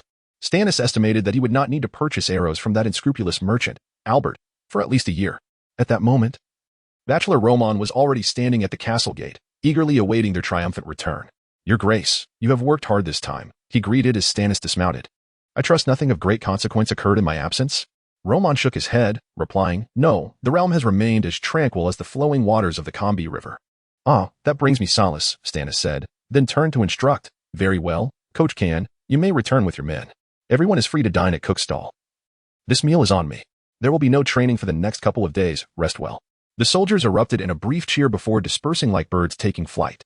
Robert and Kordov yawned, preparing to return for some much-needed rest, but Stannis materialized ominously behind them. You two shall not flee. We must convene a special meeting. Really? Boss. Another meeting? Robert complained vocally.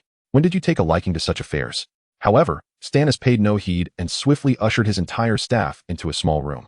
Once everyone was seated and settled, Stannis reiterated what Sean had conveyed to him, including the proposition for him to become the Duke of the Empire and the removal of the current Duke from power. After absorbing this information, a heavy silence fell upon the group, for such matters were beyond their influence. Your Grace, how shall you respond? Roman inquired cautiously. Stannis waved his hand dismissively. What can I say? To agree outright or to refuse would both be imprudent, so I stated that I would consider it. The three exchanged grave glances, their expressions unyielding. My lord, if I may speak plainly, the situation is rather complex. Korodov furrowed his brow. In what manner? Stannis was taken aback. He had not expected such a dim-witted giant to grasp the nuances of politics. The reality is evident. You cannot proceed without adhering to his commands. What do you mean? Stannis was astonished. Are you implying that I am shackled to this conspiracy, unable to extricate myself? Surely, I could report his treasonous intent to the Duke, and I would be rewarded for my loyalty. Korodov shook his head vehemently. That is utterly impossible. If you were to inform the Duke, he would summon you for questionings. And I assure you, the man would deny everything. No one would believe that an imperial envoy would assist a lord of your insignificance in ascending to the ducal throne. Stannis nodded thoughtfully. Sir Knight, you present a compelling argument. However, could you perhaps phrase that last statement with a bit more tact? At this juncture, it was Roman's turn to speak. Conversely, if you do not acquiesce to his demands and refuse to partake in this subversive plot, he could turn against you, claiming that you were the one who sought to ascend to the ducal seat. I believe the Duke would be quite eager to imprison you and confiscate your lands. Even if they are barren and devoid of value, no one would want them. Ah, Chancellor, while your reasoning is indeed sound, that last assertion need not be articulated, Robert interjected, forcing a complaint. In any case, you find yourself in a predicament. The boss should never have engaged with him. How could I have known? That old man appeared so benevolent. Stannis lamented. With his affectionate address of dear nephew, who would have imagined he was laying a trap for me? The three men soon recognized the futility of further discussion. The meeting in the small room could not continue. They bowed and exited, leaving Stannis alone in a whirlpool of anxious thoughts. Eventually, he resolved to take a stroll to ease his troubled mind. Upon exiting the castle, the sun had yet to set, and returning to his domain instilled a sense of security and relief within him. He intended to seek out Lugia to express his gratitude for the courage emblem she had given him and perhaps to indulge in some relaxation. However, as he stepped outside, a peculiar sensation washed over him. The circus-like caravan had vanished, along with the vibrant red tents and enchanting women. What on earth? Stannis hastened towards the area where Lugia and the others had camped, only to find it overgrown with grass, indicating they had been gone for some time. Had they departed immediately after he had led his troops into battle? Could it be that that antiquated old man, Roman, had seized the opportunity to send them away in his absence? Stannis knew the antiquated fellow had long disapproved of the women, believing they sullied the morals of the territory. Yet, considering the local women who claimed to be untouched while bearing green juice, he found it hard to believe in the so-called purity of the region's customs. He lamented the thought of never again encountering those wild and stunning Assatian women, particularly the gentle and charming Lugia. A profound sense of loss enveloped him as he kicked at the grass, aimlessly wandering. Then, a youthful voice broke the silence. Noble lord. Stannis turned to find a small boy, barely half his height, gazing at him with a hint of trepidation. He smiled. What is it, young lad? The child produced a pristine envelope from his pocket and handed it to him. This is from Sister Lugia. She asked me to give it to you. She said you would surely return here, and she gave me some sweets to wait for you. Stannis accepted the envelope, which bore the fragrance of the woman, and rewarded the boy with a few copper coins. Here, take this to buy yourself some sweets. Now, tell me, when did they leave? The boy pondered, sucking on his finger. The ladies left 6 days ago. That coincided with the day of his departure. Stannis quickly deduced. Thank you, young lad. He waved as the boy gleefully scampered off to the general store. Stannis stood, glancing once more at the envelope in his hand. Lugia, what words do you have for me? Chapter 72. The market Stannis spent 2 anxious days like an ant on a hot stove, yet no word came from Sean Bean, seemingly leaving his plans to ascend to the Duke's throne forgotten for the time being. He finally exhaled, as the constant fear of being abruptly arrested for treason by someone from the capital had left him unable to eat or sleep, and he had completely neglected the affairs of his territory. However, now he felt a slight relaxation, allowing him to focus on managing his duties. He resolved to continue his main quest, the path to dukedom. Although his ambitions aligned with Sean Bean's, he desired to achieve the title through his own merits. First, he needed to reclaim his honor. Do you remember how I was robbed by goblins a month ago? It was utterly humiliating, especially seeing your cowardly response, paying them off instead of putting up a fight. You all resemble a great empire of cowardice. Stannis chastised, hands behind his back. The remaining 3 were utterly perplexed. They had not expected that their lord would still brood over this matter after so long. Robert quietly remarked, at that time, they were overwhelming in number. We had no army capable of defeating them. Precisely, Stannis interjected, pointing at him. But now we have an army and can vanquish those wretched green-skinned beasts. I calculated that if 1 soldier can take on 20 goblins, a few could still remain to cheer us on. The 3 remained silent, for they realized their lord had overestimated the combat prowess of his troops. It was Roman the scholar who softly reminded, my lord, those goblins are hiding deep within the Black Forest on the east coast, a place where no human has ever ventured. It is exceedingly perilous. If a well-prepared army does not venture there, I fear. Stannis recalled that he had merely circled the forest's edge, remembering the last time he accompanied Evelyn to hunt the black mage quintuplets, believing they had delved deep into the woods, when in fact, it was just the tip of the iceberg. Is it really that exaggerated? Can't we find a familiar guide? If only it were that simple. Robert replied with a despondent expression. I heard that those cunning little greenskins have allied with a group of ogres, so my lord, I suggest we avoid provoking them. Ogres? Such formidable mid-tier troops are involved? Stannis understood that, with his current army consisting solely of archers, they would undoubtedly be outmatched, thus abandoning his revenge plan. With no military advancement, he would have to seek breakthroughs through economic means. How are the merchants in the square faring? He casually inquired. Roman pulled out his large notebook to check. According to my observations over the past fortnight, an average of about 20 merchants pass through our territory daily, half of whom purchase food from our farmers, while the other half merely pass through due to the absence of tolls. What about on rainy days? He did not forget to consider the weather factor. There are virtually no merchants, Roman shrugged. Stannis quickly calculated. If each cart of goods was valued at 40 gold coins, approximately 800 gold coins worth of goods passed through his territory daily. It was time to cast his net. Stannis did not mean robbery, but rather a grander scheme was forming in his mind. Old man, how much gold is left in the treasury? Let me see. Roman quickly flipped through his records, then looked up seriously at his lord. As of last night, your treasury holds a total of 101 gold coins and 2,600 silver coins. In the Western continent, 1 gold coin could be exchanged for 20 silver coins, meaning Stannis' total assets amounted to 230 gold coins, all while he refused to pay taxes. However, he still lacked a clear concept of what to do with this sum. He pointed at Robert and commanded, You. Go fetch that engineer for me. Robert hurried off, and shortly after, he returned with Spear, the chief architect of the territory. This taciturn engineer was acquired from the portly merchant Albert. Mr. Spear, Stannis addressed him formally, feeling a bit intimidated by this quiet man. I wish to discuss the construction of a market. The middle-aged engineer with golden hair merely stared at him, as silent as ever. Stannis, uncertain if he had been understood, reiterated, a market, a place for merchants to conduct trade. Spear's gaze turned scornful. The lord realized Spear understood his intentions but wondered why there was no reaction. You will be responsible for the site selection, materials, and labor. As long as the budget is reasonable, I shall provide whatever amount is necessary. Stannis promised, patting his chest. Finally, Spear spoke, uttering a few words. Large, medium, small. Stannis knew he was referring to the market scale. A lord of his supposed lineage deserved the best. How much for a small market? He asked anxiously. No land cost, 100 gold coins, came the terse reply. Stannis stroked his chin. As lord, he could requisition land without payment, but a small market seemed rather unremarkable. What about a medium one? 150 gold coins. That's the one. Stannis snapped his fingers in decisive agreement, planning to upgrade to a large market when funds permitted. However, the others failed to understand the necessity of constructing a market. Questioning why trading in the open, muddy fields wasn't sufficient. My lord, am I mistaken? You intend to spend 150 gleaming gold coins to build houses for those unscrupulous merchants? If you truly have no use for the money, you might as well donate it to me, Robert interjected first. Stannis shot him a disdainful glance, recognizing him as one lacking economic insight. Without frequent economic activities, how could this place thrive? I am the lord. This is my money, and I shall spend it as I please. He directly dismissed their opinions as before. He continued, Mr. Spear, I can pay you half of the 150 gold coins up front, and if you complete the market within a week, I shall offer you a bonus. Spear's eyes sparkled, as if finally something had piqued his interest. Roman, reluctantly, brought forth a box of gold to hand to him.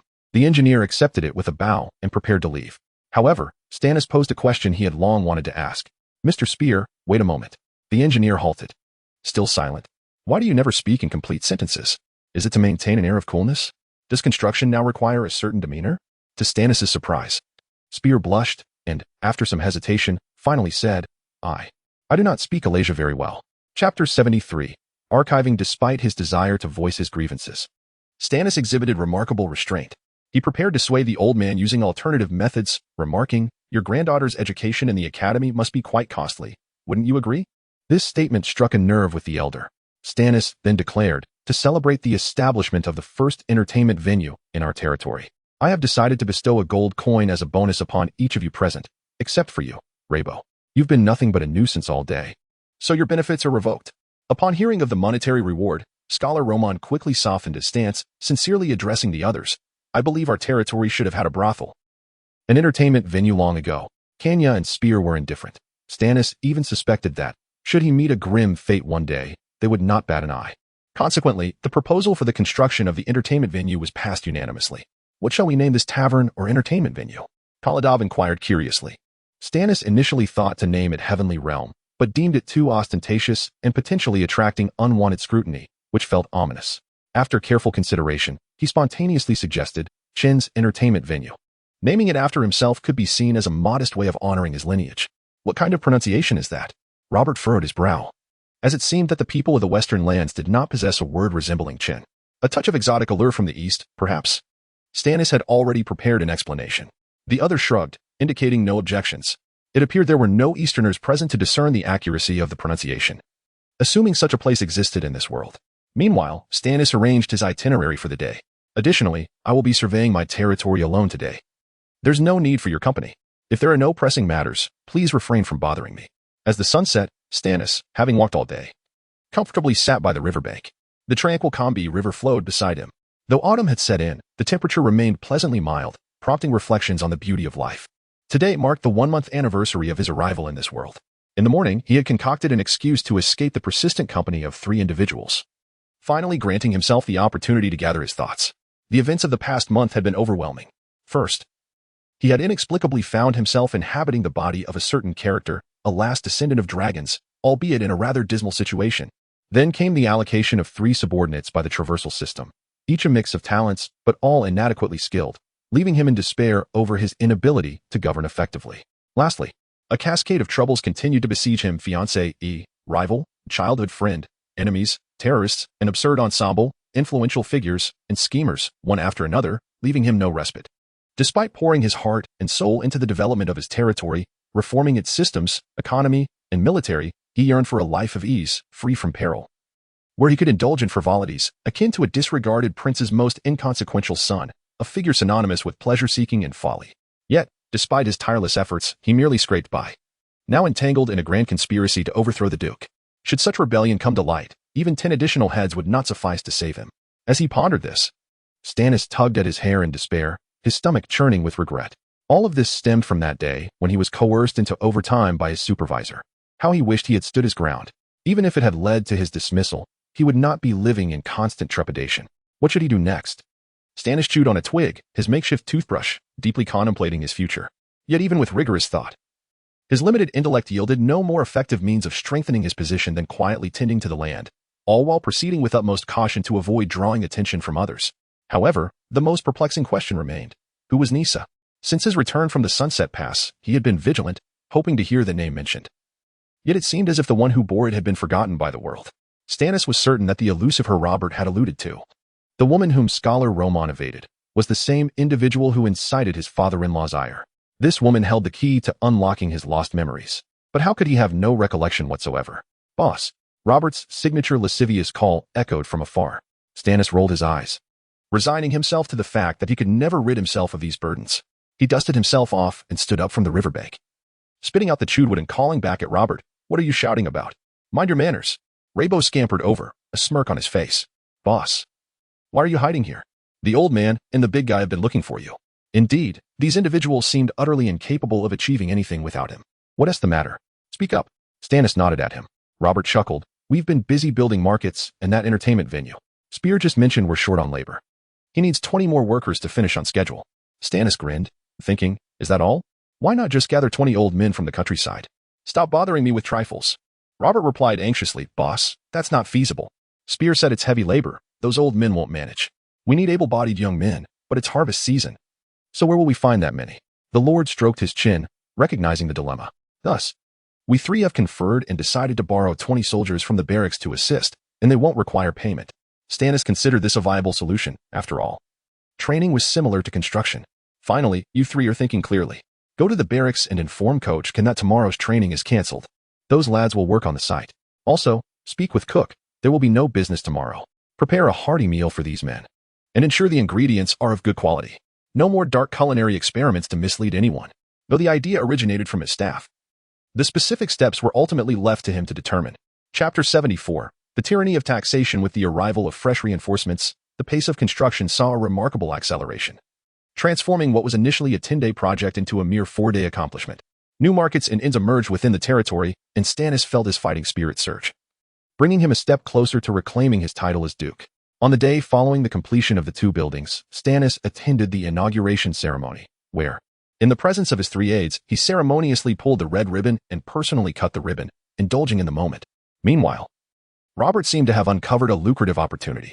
"Boss, I've noticed that the soldiers you've trained are exceptionally skilled at building.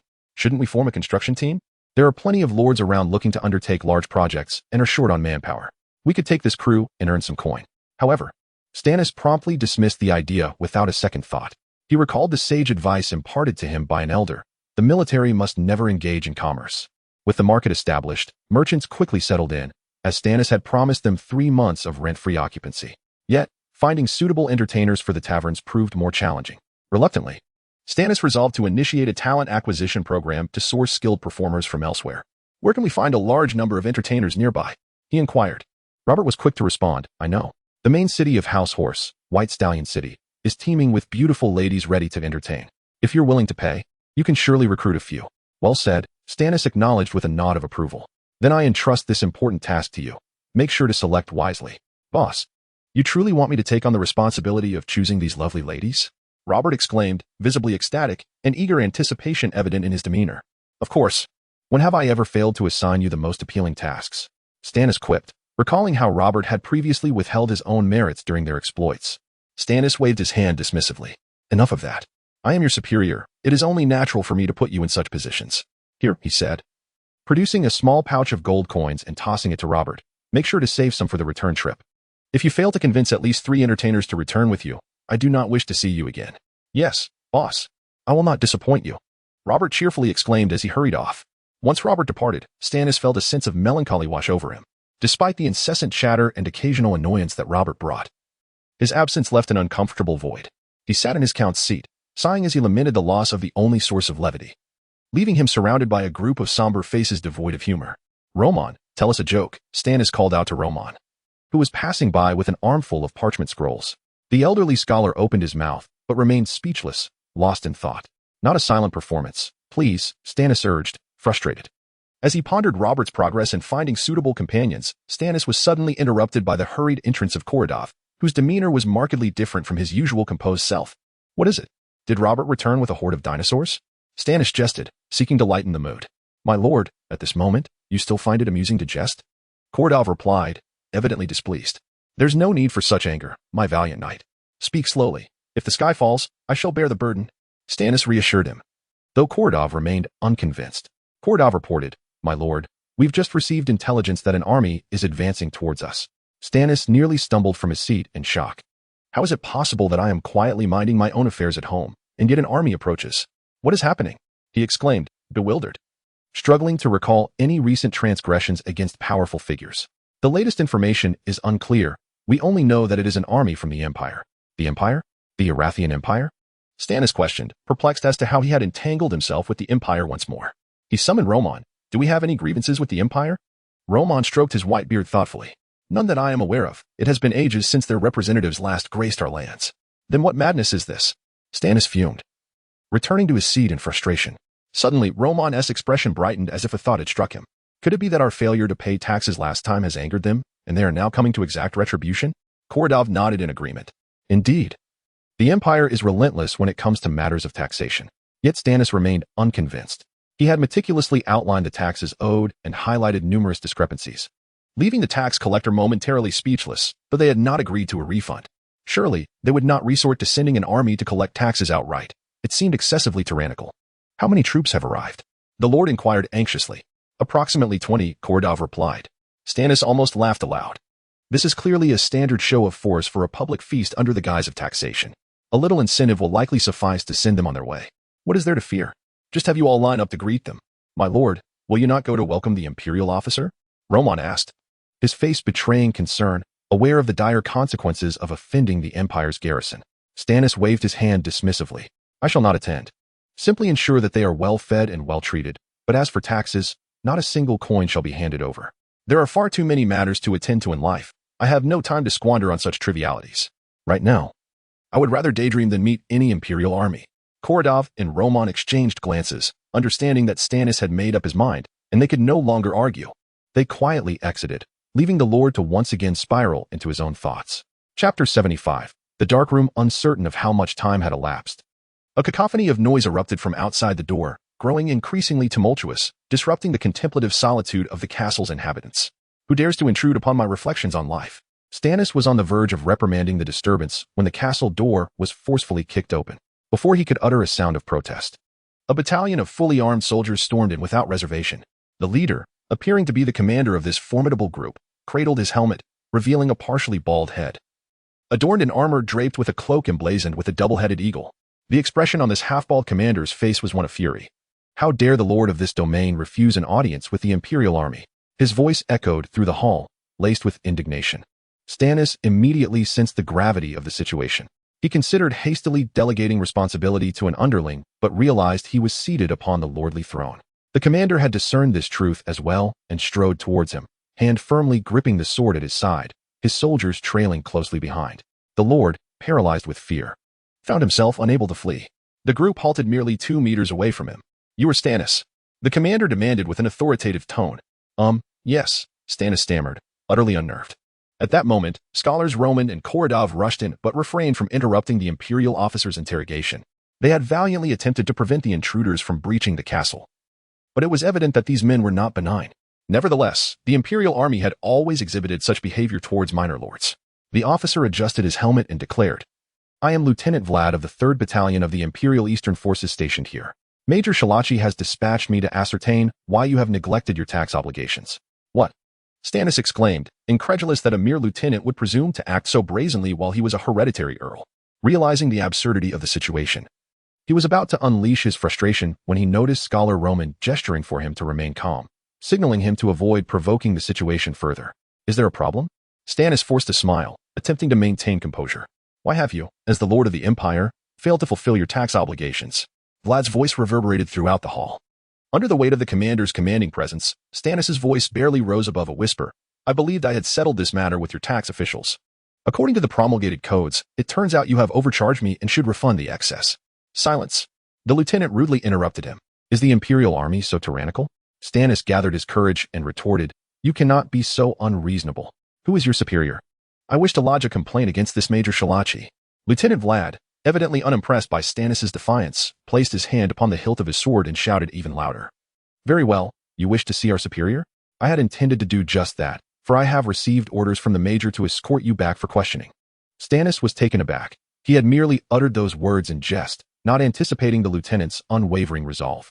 Frustrated, he lamented that every time he sought to focus on his primary objectives, developing his territory and strengthening his power, he was beset by incessant troubles, compelling him to engage in trivial side quests that he had no choice but to complete. Resolute, he decided he would not accompany this man to meet the Major. Raising his head with the authority befitting an earl, he stated, "I apologize, Lieutenant, but I have thoroughly addressed the tax issues. Should there be any questions, I suggest you have your Major bring someone knowledgeable in finance. Until then, I shall remain within my territory and shall not comply." For a rare moment, Stannis displayed fortitude, earning the admiration of his 2 subordinates, though they understood the peril that loomed over their lord. For the Empire was notorious for its unforgiving stance against those who defied its will. As expected, Lieutenant Vlad disregarded Stannis' words entirely, his anger swelling as if he were ready to unleash a fist upon Stannis. "I care not for your convoluted calculations. All I know is that you have failed to pay taxes to the Empire, and refusing to pay taxes to the Empire leads to but one outcome."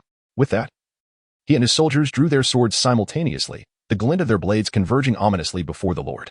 "Are you serious?" Stannis felt a wave of darkness envelop him before he succumbed to unconsciousness. When Stannis awoke, he found himself in a small, dark room devoid of any light. Utterly unaware of his whereabouts, the first thing he did was check his waist. Thankfully, his belt still secured his trousers, indicating that no one had taken advantage of his unconscious state. He had no desire to lose his virtue under such mysterious circumstances. Realizing the worst had not transpired, Stannis endeavored to gather his thoughts regarding what had occurred. A group claiming to be Imperial soldiers had barged in and demanded money. When he protested that he had neither money nor life to spare, they had brandished their blades, leading to his loss of consciousness. The conclusion he reached was unsettling. Had he perished? However, he did not burst into tears or curse the injustices of fate, for if this were heaven or hell, would it not be excessively dark?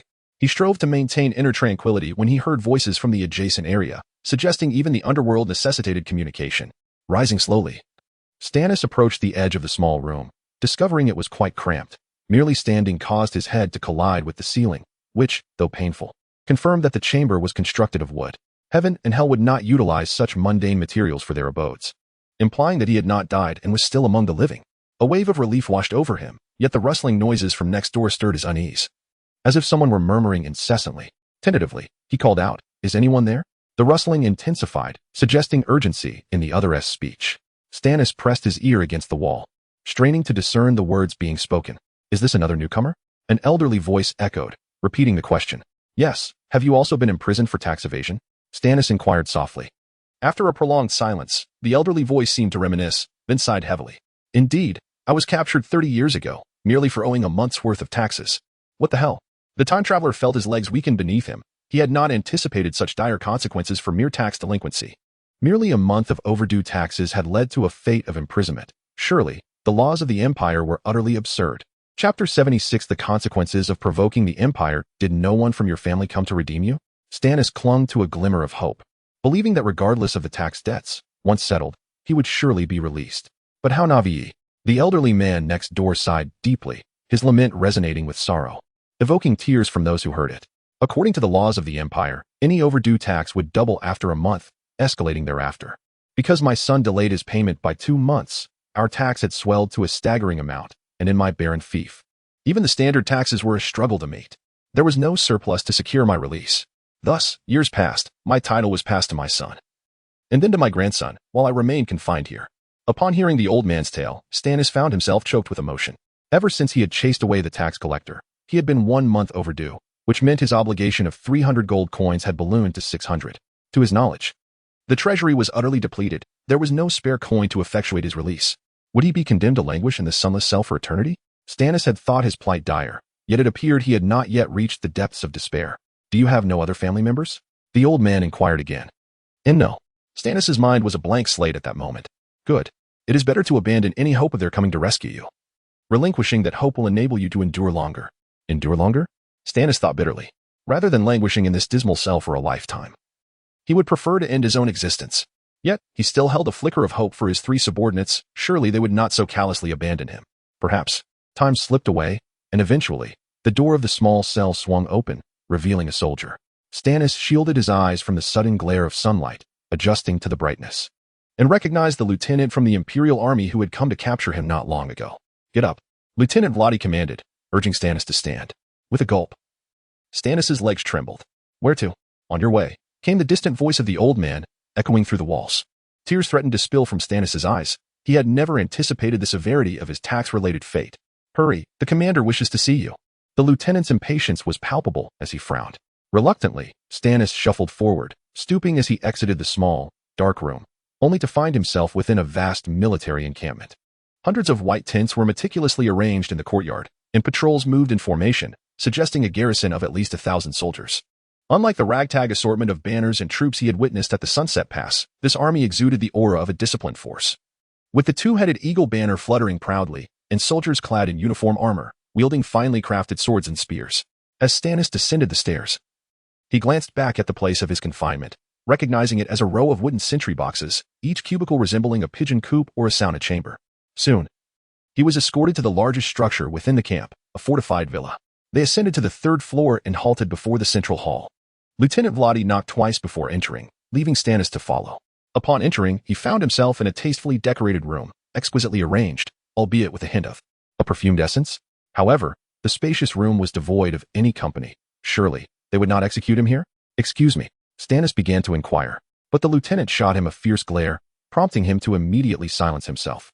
"Wait here," Vladi barked before abandoning him in the room. Moments turned into an eternity, and soon Stannis found himself utterly alone. Initially, he managed to remain still, but as time dragged on with no sign of anyone, he began to survey the room, contemplating whether he could pry open a window to escape. But being on the 3rd floor, jumping would likely result in grievous injury. So Stannis dismissed the idea of a daring escape. Still, no one appeared. Growing agitated, he began to pace the room, searching for a hidden passage. Yet the simple design offered no concealed exits. Just as he was breaking into a sweat from anxiety, he suddenly heard what seemed to be singing through the wall. Accompanied by the sound of water splashing, was someone bathing? It dawned on him that this room connected to another, and perhaps someone within could assist him. Despite his trepidation, he knocked on the door, hoping the occupant might come to their senses and help him escape.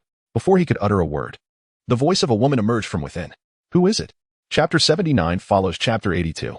My sincerest apologies. Chapter 77. The absurd imprisonment. I am truly sorry. Shirachi sheepishly apologized to Stannis, who was visibly displeased, ink streaming down his cheek.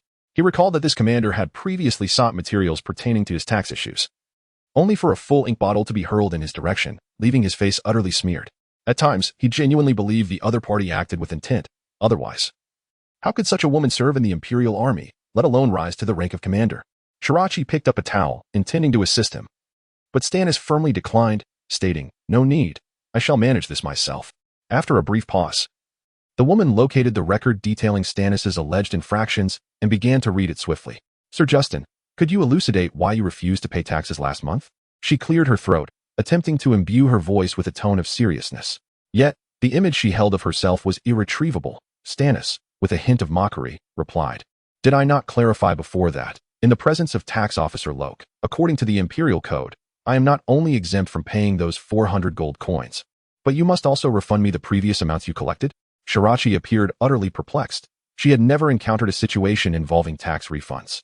"Thus, your apprehension of me was entirely unfounded and devoid of legal basis." Stannis reclined with his legs crossed, a look of enjoyment on his face. Shirachi ceased her discourse, nodding in understanding. "In that case, I shall leave your matter to Lieutenant Vladi. He possesses a keen interest in such diverse knowledge." She then stood, intending to summon her subordinate. "Please, no," Stannis exclaimed, horrified. The anguished wails of the elderly man confined in the adjacent dark room echoed in his mind. He had no desire to share a similar fate. Grasping the woman as she passed by, he implored her with a pitiful demeanor, "Surely we can negotiate? Let go." Shirachi protested, her blanket nearly slipping from her shoulders due to his pull. "You must assure me that I will not be confined in that dark room for eternity." Stannis remained unyielding, commencing a discussion of terms. However, Shirachi misunderstood his intentions, believing he was threatening her with his own misdeeds. "I have already informed you that imprisoning you in that dark room was an error. The most severe penalty for someone of your noble standing would merely entail paying the outstanding taxes along with an additional 20% fine." "Excuse me?" Stannis exclaimed, abruptly releasing her, causing Shirachi, who was still clutching the blanket, to nearly topple. "So, you mean I will not be eternally confined in that dark room for failing to pay my exponentially increasing taxes? What are you talking about? Who would be imprisoned for such an extended period over tax issues?" The commander regarded him quizzically, utterly baffled. Stannis scratched his head, thoroughly confused. "However, while I was imprisoned, I overheard an old man next door claiming to be a lord who had been incarcerated for 30 years for failing to pay taxes." Shirachi's expression shifted to one of bewilderment. "But aside from you, there are no other lords confined there, correct?" Suddenly, realization dawned upon her. "Oh, I remember now. The one next to you is a mad sorcerer, bound and sent here by distressed farmers due to his incessant alarmist rhetoric. Surely, you have not taken his delusions to heart." Stannis had not anticipated that the bystanders in this world would indulge in such trickery. He felt as though his heart might leap from his chest. "Then, please do not hand me over to that surly lieutenant. Name your punishment." "I shall accept it." Stannis spoke earnestly. Shirachi smiled slightly. "Your description of my subordinate is quite apartment very well. You need only remit the 400 gold coins, and I shall waive the fine. Furthermore, remember to pay your taxes punctually in the future." After all that effort, it seemed he was still required to pay, which filled Stannis with reluctance. He resolved to employ his personal charm, activating his charm skill. He crafted what he believed to be his most enchanting smile and addressed the woman. "May I call you Shirachi? I can see that you are a woman of lofty aspirations, and your inner beauty must match your exquisite appearance. Thus, discussing monetary matters feels rather distasteful." Unexpectedly, when it came to financial matters, Shirachi appeared remarkably clear-headed. "I am afraid, Sir Justin, if you believe flattery will absolve you of your tax obligations, you are gravely mistaken. I will never compromise the interests of the Empire." Just as she spoke passionately, a series of knocks echoed from outside the door. Shirachi quickly wrapped her blanket more tightly around herself and sat down, inquiring, "Who is it?" From outside, Lieutenant Vladi's voice responded, "Major Shirachi, it is Sean Ben, the messenger from Lord Bernard. He brings a letter from His Excellency regarding Sir Justin's situation." "Ah, that relentless Sean Ben. How did he learn of her being captured by the Imperial forces? Surely, it must be the work of Bachelor Roman and Knight Korodov from the territory, who could not bear to watch her demise." This thought warmed the Lord's heart. A letter from Lord Bernard? Shirachi signaled to Stannis, indicating he should retrieve the letter, aware of how unbecoming it would be to appear before him without proper attire. Stannis reluctantly complied, as he had no resistance against beautiful women. He partially opened the door, revealing Lieutenant Vladi's still irate expression. He seemed to bear this demeanor towards everyone. Stannis bowed and accepted the letter, returning it to Shirachi. She deftly opened the envelope with her nails, extracting the letter within, her beautiful eyes scanning the contents with rapidity. Stannis's heart raced inexplicably, as he suddenly feared that if Seanbin learned of his capture by the Empire, he might preemptively write to denounce him concerning the Duke's schemes. Having endured so much, he had learned to attribute the most nefarious motives to the people of the West. Otherwise, he might find himself on the gallows without understanding the reason for his demise. The contents of the letter appeared compelling, as Shirachi nodded repeatedly in agreement. Finally, she lifted her gaze, her eyes gleaming with intelligence. I know what must be done. Chapter 78. An unfathomable release. Stannis felt as though his heart might leap from his chest, for he sensed a shift in the gaze of the bewildered girl before him. How old could she be? 20, perhaps? Regardless, he discerned no signs of age on her childlike, innocent visage, leading him to marvel at the Empire's unconventional approach to promoting talent, such youth for the rank of major. Yet, a darker thought flickered in his mind. This striking yet somewhat foolish woman must have secured her position through dubious dealings. No, just moments ago, he had been terrified. Now he found himself indulging in gossip. Stannis shook his head vigorously, striving to regain his composure. However, he noticed that Shirachi continued to maintain her original posture. Her gaze fixed upon him. Stannis felt a surge of embarrassment under her innocent scrutiny. To be subjected to such a gaze, innocent yet penetrating, was disconcerting. You look rather handsome, indeed. No wonder so many young women were completely smitten with you back then. The woman's sudden and nonsensical declaration left Stannis utterly confounded. Did the letter instruct her to compliment his looks? Shirachi was taken aback, having unintentionally revealed her genuine thoughts. She fanned her flushed face with her hand, hastily attempting to mask her faux pas. The letter stated that Sir Justin is an utterly trustworthy individual, and you would never evade taxes. In this regard, His Excellency, the Imperial Envoy Bernard, can vouch for you with his integrity. The old man truly had said such things, yet Stannis remained skeptical, fearing it was a ploy to catch him off guard and lead him into a trap. Furthermore, he had mentioned that due to the necessity of guarding the vast forest along the eastern frontier, the Empire was exceedingly pleased with your diligence and would henceforth exempt you from all taxes as encouragement. This revelation took the Lord by surprise, and his resolve began to waver. Could it be that Uncle Sean was genuinely inclined to assist him? Since the Imperial Envoy has spoken thus, we lack the authority to punish you further. You are free now, Sir Justin, Shirachi declared, rising and extending her hand to him. Stannis was astonished by the swiftness of his release. Not only was he spared from confinement, but it felt as if fortune had smiled upon him. Oh, no. It is my duty to serve the Empire to the utmost of my abilities. He grasped the woman's hand eagerly, only to find it as hard as stone, calloused from labor. Yet, he paid little heed to such details, consumed by excitement as he shook the Major's hand repeatedly. Oh dear, you've caused me some pain. Shall I escort you out? Shirachi appeared equally pleased, raising suspicions about her true loyalties. No, I can leave on my own, Stannis insisted, waving his hand. Moreover, you are not even dressed. It would be improper to venture out in such a state. This remark reminded her, and she instinctively stuck out her tongue. Then I shall not accompany you. I still have to finish my bath. As he stepped outside, he noticed Lieutenant Vladi's demeanor had softened considerably. Stannis descended the staircase and, upon exiting, encountered a gray-haired elder being escorted from a holding cell. Oh dear, do not shove this old man. If I fall, you shall care for me. The old man seemed to possess a touch of spirit. Yet, Stannis recognized him instantly, the mad sorcerer who had frightened him with his absurd claims of tax evasion while confined next door. It was astonishing that, even at his age, he found amusement in such antics, a perfect example of a villain growing old. Stannis glared at the man, aware that he could not simply confront him without consequence. Even as a lord, the cost of reparations could lead to ruin. The elder noticed Stannis' ire, for only those he had mocked would regard him with such disdain.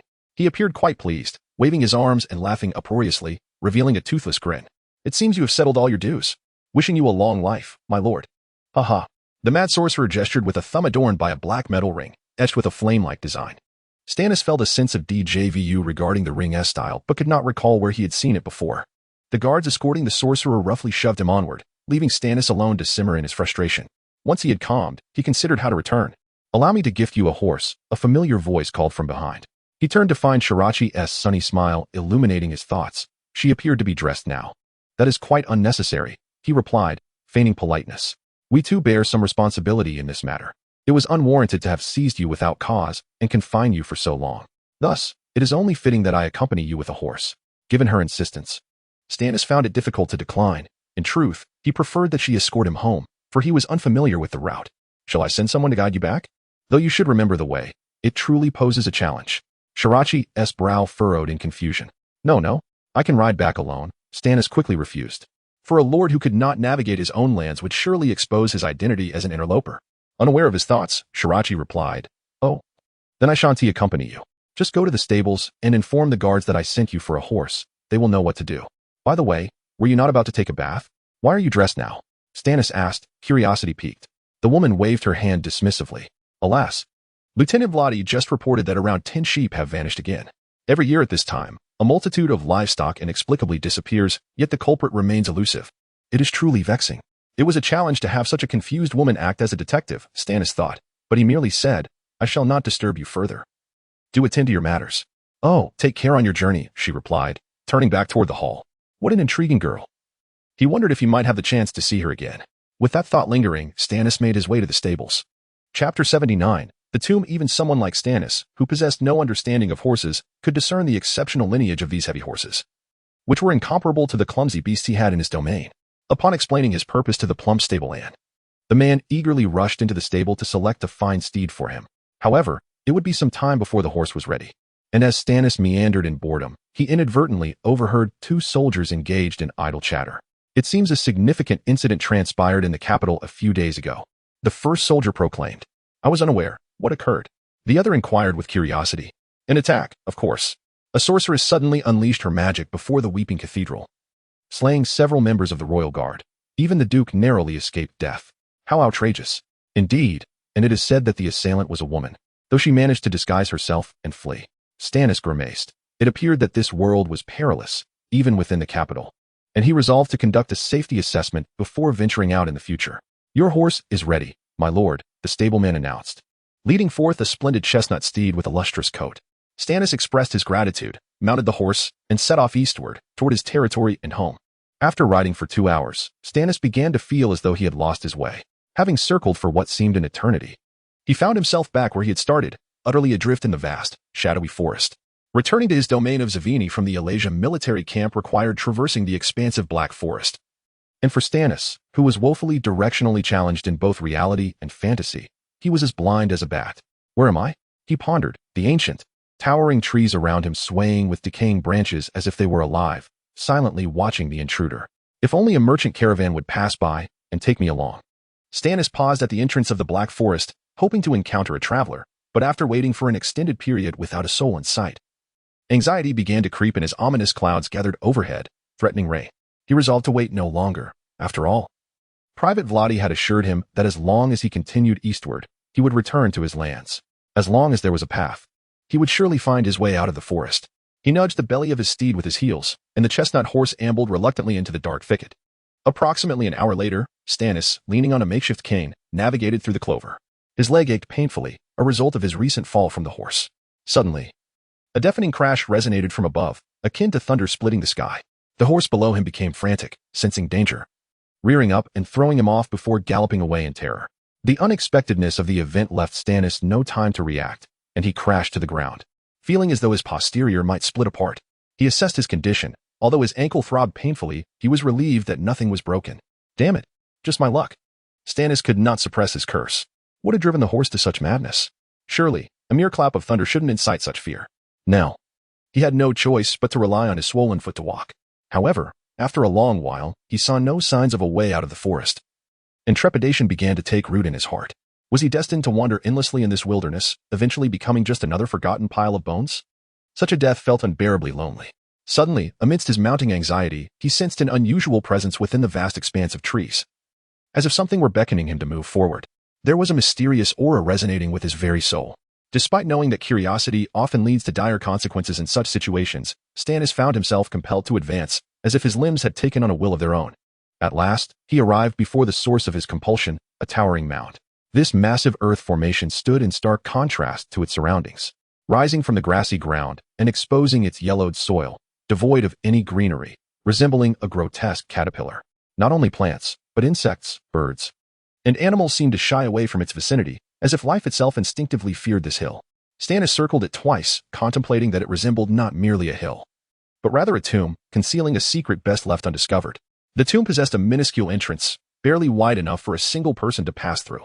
Peering inside, he was met with an abyss of darkness. After a moment's thought, he deliberated whether to venture inside. Although he understood that following such a narrative arc would likely lead to his demise, his inner yearning grew increasingly potent.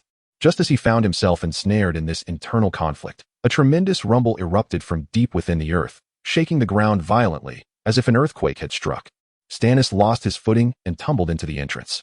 He slid headfirst down the sloped passage, which lacked steps and was instead a smooth incline.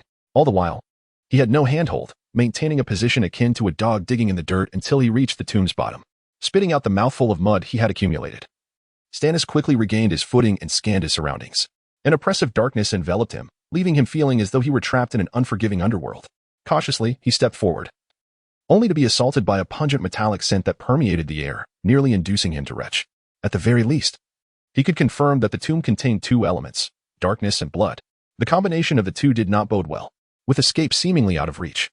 Stannis maintained an unexpected calm. Is there any light? Let me at least die with clarity, he called out, unsure to whom he was addressing. However, the moment his words hung in the air, a series of lights flickered to life, 1, 2, 3, a succession of glimmers illuminating a small portion of the cavern. Stannis gazed in astonishment at the source of the illumination. Clusters of mushrooms emitted a soft glow. These fungi, thriving in dark, damp environments, radiated bioluminescence in response to surrounding sounds, hence their name, glow mushrooms. Just as he began to praise these living lanterns, he was abruptly struck by a grisly sight before him. A heap of corpses lay nearby, intertwined and forming a grotesque tableau, fresh blood pooling across the ground. Overcome by the horror of the scene, he nearly succumbed to unconsciousness. Yet, biting his lip, he fought to retain his focus. Though repulsive, he slowly edged closer. As he approached, the stench of blood intensified, clouding his mind. To his astonishment, he cast a brief glance and observed that the necks of the sheep were gruesomely bitten, seemingly the result of an assault by a formidable carnivorous predator. Who could it be? Could it possibly be a sinister race of hidden, monstrous, cannibalistic minions, ruthlessly slaying these creatures to appease their dark master? A profound shadow silently crept over his heart, and he felt himself gradually losing the grip on his sanity. While Stannis was still lost in contemplation, he failed to notice the air currents around him beginning to flow in reverse. This air was being drawn into two black holes, each the size of a wheel. As a colossal, slumbering form in the darkness started to stir slightly. Whatever this entity was, it sensed the intrusion into its forbidden domain. Without any warning, a terrifying amber eye abruptly opened in this pitch-black realm. The nightmare of this world had finally awakened. That single eye was as tall as an adult, with a golden slit surrounded by bluish veins, its surface reflecting the silhouette of a human. The eyelids on either side quickly blinked, locking onto its target, Stanislav. However, the human remained blissfully unaware of the impending doom, still groping in ignorance. As he approached the enigmatic creature, he felt his hand touch something extraordinarily hard. Though covered with moss, the surface beneath was rough and unyielding, far surpassing steel in toughness, reminiscent of crocodile skin but 100-fold stronger. What on earth was this? Experiencing such material for the first time, he leaned closer, completely oblivious to the danger. The bizarre, colossal being sensed the opportune moment and slowly lifted its segmented neck. The accumulated dust and stone debris cascading down as it raised its entire neck, as if to proclaim its return to the world. Unfurling its wings that could obscure the sun, simultaneously revealing its massive maw filled with fangs. An endless and radiant flame surged forth from its mouth, illuminating the entire cavern and revealing its cataclysmic form. Stannis, paralyzed with fear, collapsed onto the ground, for what stood before him was Dragoon. Apologies. Having watched too much anime, he mispronounced in his moment of panic. Grab it, he screamed in despair, as if expelling all his strength in that cry. A dragon, capable of annihilating worlds, had descended before him. Chapter 80. The Imperial Commander is a woman. Stannis' hand halted at the door. Is that you, Lieutenant Vladi? The woman inside inquired, noticing the silence outside. At this moment, Stannis felt compelled to respond. Clearing his throat, he quietly replied, Lieutenant Vladi has stepped out. Then who are you? The voice conveyed no hint of panic. Reluctantly, he answered, Stannis. Ah, so it's Count Justin, she exclaimed. I was so engrossed that I completely forgot our meeting. My sincerest apologies. I shall be out shortly. Who showers in their office during work hours? If one could report such behavior, Stannis would have done so anonymously long ago. The sound of water abruptly ceased, indicating she was aware of her impropriety. She hurriedly rushed about, barefoot, muttering, Where's my towel? Stannis found himself quite taken with this yet-to-be-met lady. Her charm was undeniable. Oh dear. A startled cry echoed from within, followed by a sound of slipping. It seemed the woman had lost her footing. Oh, that must hurt, Stannis thought compassionately. Are you all right? Do you need me to come in and assist you? The woman quickly replied, No, I'm fine. This happens often. I'm lucky this time. No blood drawn. Stannis winced at the mere thought of it. After a moment, the door finally opened, revealing a youthful woman. In an instant, Stannis was captivated by her beauty and demeanor. Her damp golden hair cascaded over her shoulders like strands of sunlight, and her doll-like face radiated vitality and allure, making it difficult to ascertain her age.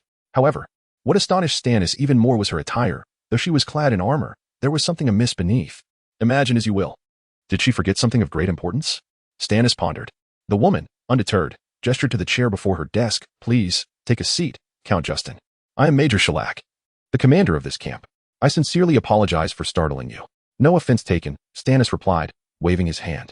He was perplexed by the shift from being knocked unconscious to such courteous treatment. Did medieval folk really indulge in such theatrics? I summoned you to discuss your tax issues. So please do not be alarmed, the woman stated earnestly. Stannis felt a slight relief. It seemed that a beautiful woman could indeed negotiate sensibly. Yet, why the rough handling that brought him here?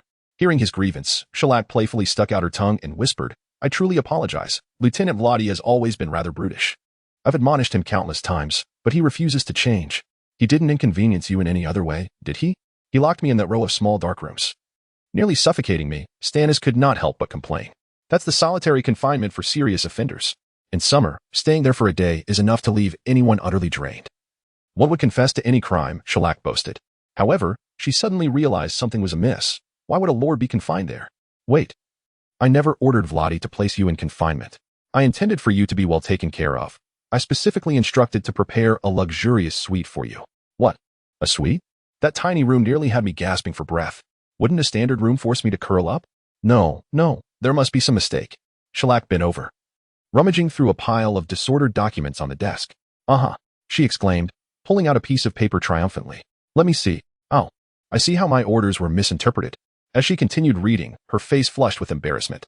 I am terribly sorry, Count Justin. It seems there was a minor operational error. I confused your name with that of a criminal who was meant to be confined. He should be enjoying the lavish accommodations instead. Stannis's jaw nearly dropped. How could this woman be so scatterbrained in her command? I am truly sorry, Shellac said, tapping her forehead. Please, I implore you not to report me to my superiors, or I shall risk being discharged from the army. Gazing at this adorably clueless commander, Stannis felt any ire dissipate. All right, I won't report you. Can we now focus on the matter at hand? Shellac beamed. Yes, the important matters. She bent down again, searching for documents, while Stannis contemplated whether to share something significant with her. The woman noticed the intent in his gaze and curiously lifted her head. What is it? Why do you keep staring at me? Stannis frowned. Why did she dress so oddly yet dislike being gazed upon? You. He hesitated, pointing to her armored side.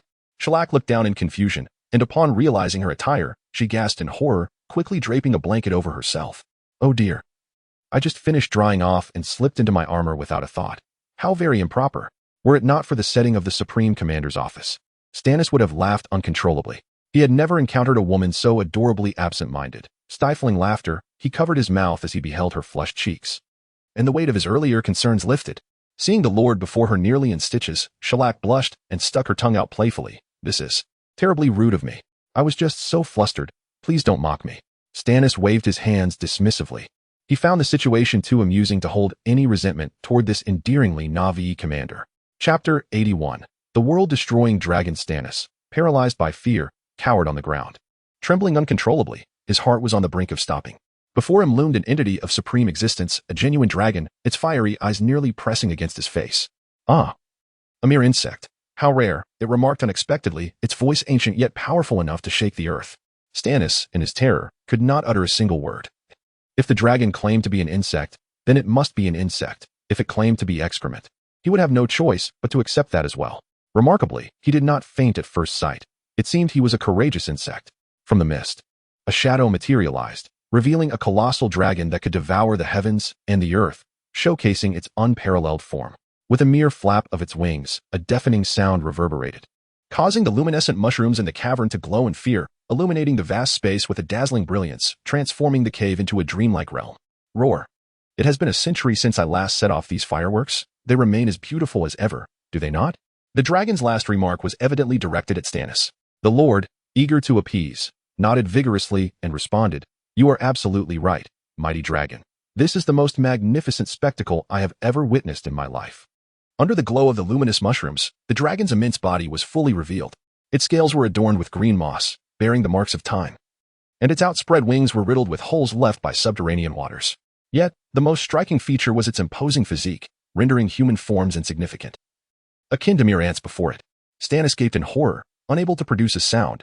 He recalled that the dragon Kaidora stood 150 meters tall, and this dragon appeared to be of a similar stature. For centuries, none have dared to enter my tomb, yet you are the first. What brings you here? The dragon observed the tiny figure before it with genuine curiosity, not yet inclined to end its life. I got lost during my autumn outing? Stannis stammered, his mind a muddled mess, entirely oblivious to the absurdity of his own words. So, insect, give me a reason not to devour you. The dragon bared a fang, large enough for two to embrace. I. Stannis's body quaked violently. In such a predicament, no one could articulate a coherent sentence.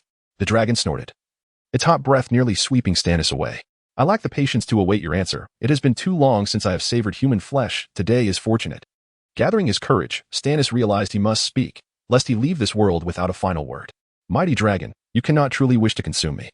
I am but a morsel, hardly enough to fill the gaps in your teeth, and would only bring you annoyance. The dragon paused, intrigued by the human's audacity. It was unexpected that this insignificant creature would jest when faced with imminent death. Stannis, perceiving the shift in the dragon's gaze, resolved to continue his role as a fool. For it was his only hope of survival. Besides, if we trace our lineage, I am of your kin, after all. He closed his eyes, fabricating a tale in desperation. Oh, the dragon's interest deepened, as it had not encountered such a jester in ages. You claim we are kin? Are you also a dragon? Stannis's heart raced with dread. He knew his words were fabrications, and one misstep could lead to his demise. And no, indeed, my ancestors were dragons, thus, dragon blood flows through my veins. You see, we must share some familial bond. The absurdity of his rationale was almost unbearable, and after uttering those words, he shut his eyes, bracing for the inevitable. Yet, after what felt like an eternity, pain did not come. Cautiously, he opened his eyes to find one of the dragon's nostrils aimed directly at him. Surely, it could not intend to consume him through its nostrils? Stannis shook his head despondently, lamenting the lack of dignity in such a demise. However, the dragon merely sniffed with the gentlest force, and even that nearly lifted Stannis off his feet. Soon, the dragon furrowed its brow in confusion. Why do I detect my own scent upon you? Huh? Stannis was entirely bewildered by its remark. Could it be? The dragon lifted its head, gazing intently at him. Are you truly my descendant? Stannis was flabbergasted. He had not anticipated that a mere lie could deceive the dragon. Perhaps dragons were not as astute as he had presumed. What connection do you have with the Chastain family? The dragon's pupils widened, revealing a burgeoning excitement. Ah, so this dragon recognizes the red dragon lineage? Stannis had no time to ponder further and replied honestly, I am the 24th count of the Chastain family. Upon hearing this, the dragon's mouth broke into a wide grin, producing a sound so thunderous that Stannis had to cover his ears. Roar. I never imagined that after all this time, I would have a descendant come to visit me. What? Stannis nearly cried out, realizing the dragon might also be connected to the Chastain family. Observing the human's stunned expression, the dragon showed no surprise. It is only natural that you do not recognize me, my descendant. I have not graced the earth in 5 centuries. Stannis quickly calculated in his mind. This dragon had lived for 500 years, suggesting it could very well be the first count of the family. Hawkins Francisco Chastain, Stannis mused, briefly recalling the name of the family's ancestor. Hawkins? He tentatively inquired. The dragon, lost in thought, did not respond. The name stirred countless memories within it. Eventually, its golden eyes dimmed. How long has it been since I heard that human name? Hearing it now feels as if the past occurred only yesterday. Stannis was taken aback by the dragon's unexpected sentimentality. He gazed upward, feeling a pang of emotion. If you are indeed my ancestor, then 500 years ago, you were still in human form, correct? Indeed. Could you perhaps revert to human form once more? It is quite exhausting to converse with you while looking up. The dragon nodded, aware that even a slight increase in volume could send the diminutive human flying. I shall give it a try. It has been ages since I transformed back into human form. The dragon closed its eyes, concentrating, as a surge of primal energy began to coalesce. Even Stannis, who knew nothing of magic, sensed that a significant transformation was imminent. A sudden burst of light green gas erupted from the dragon's rear, and the atmosphere became exceedingly awkward. Mighty dragon, while it may seem disrespectful, I believe this does not resemble the transformation into human form, Stannis remarked, pinching his nose as tears welled in his eyes from the foul odor. The dragon awkwardly coughed twice. I am too old. It seems I can no longer revert to human form. Chapter 82. The blood of dragon. Stannis began to doubt whether the dragons of this world achieved their might solely through size.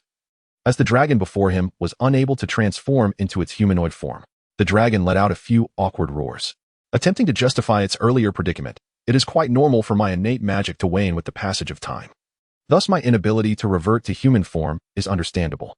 I was quite formidable in my youth, little one. Your size grants you the right to claim superiority, Stannis replied, nodding like a chick pecking at grains. Furthermore, you mentioned being the 24th count. Given such a lengthy timeline, my descendants must have spread across the continent, likely ascending to the throne of the Western Empire, thus restoring the glory of Alicia. No? Stannis questioned the dragon's sanity. Could it truly believe itself to be an emperor? In a sense, it had already become extinct. Yet, he refrained from voicing this directly and instead delicately remarked, Heir, esteemed ancestor or dragon brother, I may be your last descendant, the final lord of this dragon lineage. What? The dragon's head shot up in fury, and Stannis was certain it might swallow him whole. You insolent insect! How could I, the rightful heir of the Elysian royal line and the founder of Justinian, be reduced to merely one descendant? An invisible aura emanated from the dragon, embodying the terrifying might of its kind. Stannis, intimidated by the dragon's presence, could only stammer, Dragon. Dragon brother, I assure you, I am indeed your sole descendant. At least that is what those around me have told me. The dragon remained unconvinced. How is this possible? Your blood flows with that of dragons. From birth, you are superior, endowed with dragon-like gifts, far exceeding mortals in both strength and magic. How could it be that after 5 centuries, you remain confined to such a lowly title as count? How should I know? I wish to be a duke myself. But alas, your descendants are rather disappointing. Stannis grumbled, feeling 100 grievances within. The dragon continued to lament. This is impossible. I buried myself here as a count. How could I have not advanced in all these years? Stannis refrained from mentioning that this so-called noble family was hardly better off than a beggar's gang. Suddenly, the dragon ceased its roaring, shadows of the past creeping back to its mind. Was it truly as the witch had foretold?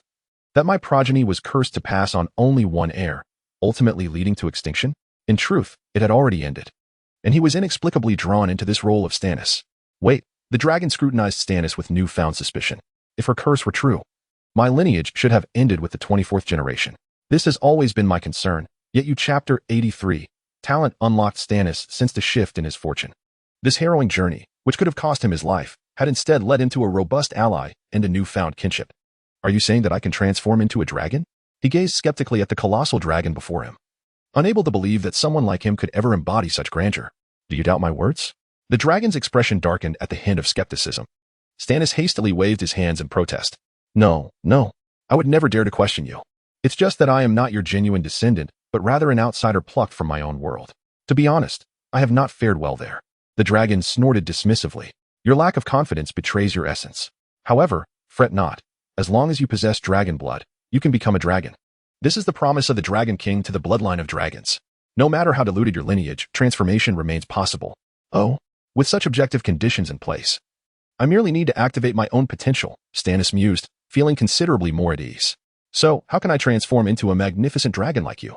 The dragon, now unhurried, rested its chin on one foreleg, while the other claw rhythmically struck the ground. Do not rush. Let me contemplate the method of transformation from human to dragon. Stannis felt himself bound to the whims of this unpredictable creature, as the enormous lizard finally arrived at a conclusion. Stannis occupied himself with the luminescent mushrooms scattered across the ground. Do you truly wish to become a dragon? The dragon peered down at him, seeking confirmation. This question should have been posed from the outset. Now that you've stirred such fervor within me, I find it impossible not to pursue this transformation, Stannis replied. His desire ignited. The dragon nodded, acknowledging the allure of unmatched power. There are many stringent requirements to become a dragon. First, you must possess dragon blood. I have that, Stannis replied, meeting the first criterion with satisfaction. The second requirement is the ability to perform a dragon shout, the dragon continued. Stannis beamed. I can do that as well. The dragon, however, appeared unconvinced. Show me. Rising to his feet, Stannis cleared his throat and, employing the techniques he had previously discovered, inhaled deeply. When he reached a critical point, he unleashed a roar that reverberated throughout the cavern, causing the luminous mushrooms to glow even brighter. Satisfied with his performance, Stannis fell silent, believing his dragon shout to be flawless. The dragon, however, shook its head in discontent. Young one, your dragon shout falls woefully short. The sound is alarmingly feeble, hardly more than a whisper. Stannis bristled at the criticism, but he understood that confronting a dragon directly would yield no favorable outcome. Feeble? Yet those on the ground seemed to find it sufficiently loud. Those mortals cannot comprehend the true might of a dragon's roar. In my youth, a single shout could resonate throughout an entire kingdom. Is that so? Stannis scoffed at the dragon's exaggerated claims. Why not demonstrate this for me, so I may witness it firsthand? The dragon shook its head, refusing. If I were to unleash my full power, the entire cavern would collapse. That seems a tad exaggerated. Stannis retorted, recalling the thunderous noise that had startled the horses in the forest. Was that roar you made earlier? Of course not a dragon shout. The dragon declared emphatically. Then whose was it? Is there another dragon here? I never claimed it wasn't mine. That was merely the sound of my snoring. The dragon admitted without a trace of embarrassment. Deciding to cease this nonsensical conversation with the erratic lizard, Stannis interjected. Did you not say that the only requirement was to perform a dragon shout? The volume seems irrelevant. The theory holds true, the dragon conceded. Yet a louder shout signifies a greater mastery of the technique, which is essential for unlocking the third requirement. This revelation piqued Stannis' curiosity. Are there further intricacies to the dragon shout? Indeed. You must master all 12 characteristics derived from the dragon shout. Once you achieve complete proficiency, you will finally transform into a dragon. As the dragon concluded, Stannis felt an unusual warmth emanating from within, as if a dormant power was awakening. The dragon shout possesses so many attributes? He exclaimed in astonishment. Yes, a dragon shout, by its very nature, serves to intimidate foes and instill fear. It cannot merely be reduced to a single purpose, the dragon lamented, recalling how his own shouts had once dominated battlefields. Indeed, as you develop your dragon shout abilities, you will acquire new powers, each with unique characteristics suited for various situations. Some can drive enemies to madness, while others can melt steel. You may summon storms of ice or gain unparalleled strength. Remarkable. Stannis quickly categorized these abilities as debuffs, targeted spells, elemental magic, and self-buffs. The potential of mastering the dragon shout brought to mind the legendary mages of yore. Yet the dragon scoffed at his comparison. Magic? Such tricks are the feeble attempts of lesser beings to attain divine power. They pale in comparison to the innate strength bestowed upon us by the gods. The purest magic that transcends those crude imitations. Stannis finally understood the reason his dragon shout could deflect the dark sorcerer's death curse. It was a natural counter to such spells, a manifestation of a higher existence. So, how do I advance my dragon shout? He implored eagerly. But the dragon fell silent once more, curling its head upon its forelimbs, eyes shimmering with wisdom as if it had glimpsed the very essence of the world. This, you must discover for yourself. Chapter 84. Days of Your What? Stannis could hardly believe that the dragon addressed him with such words. What did it mean to comprehend for oneself? Could this ancient creature not impart its wisdom like other adventurers in tales? Dear dragon, is this truly the best approach? He felt tears welling up as he gazed at the dragon. Was there not some error in this? Surely, a world-ending dragon of your caliber could simply instruct him a bit, could it not? The dragon remained with its head nestled in its forelimbs, though flattery was well received. It confessed its limitations in this regard. It could only inform him of the varied characteristics of dragon shouts. But the means to acquire them must be discerned by him alone.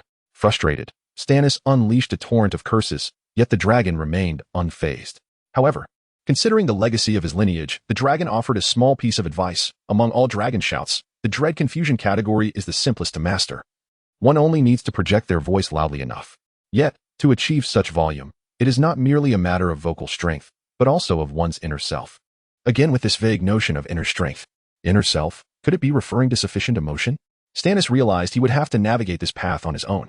It could be said that not only courage, pride, pain, sorrow, and joy could awaken a dragon shout. Each individual's circumstances vary, thus it would require personal exploration.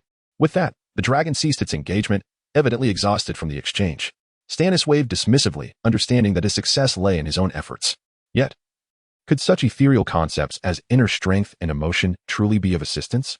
Since he could not yet unlock the potential of dragon shouts, Stannis resolved to seek tangible benefits. He lifted his gaze and discreetly scanned the surroundings. It was said that dragons had a penchant for collecting shiny treasures, particularly gold. If he could manage to carry a chest of gold back, his journey would not be in vain. Alternatively, many knights fancied themselves brave enough to challenge dragons. Thus, there should be plenty of weapons and armor left behind. Acquiring a few extraordinary artifacts would also suffice. What are you doing? The dragon had noticed Stannis' furtive glances. Stannis sheepishly scratched his head and chuckled. Dear dragon, I find myself in a bit of a predicament. Before I master the invincible dragon shout, I must eat. Do you have any treasures that could support me? He assumed that such trivial possessions would be beneath the dragon's notice, but to his surprise, the dragon's eyes flared with indignation at his words. What? You wish to take even a morsel of my meager shiny trinkets? The dragon's might surged again, pressing Stannis down to the ground. He had not expected the dragon to unleash its powers over such a trivial matter. Dear dragon, I was wrong. I was wrong. Stannis felt as if his bones might shatter beneath the weight.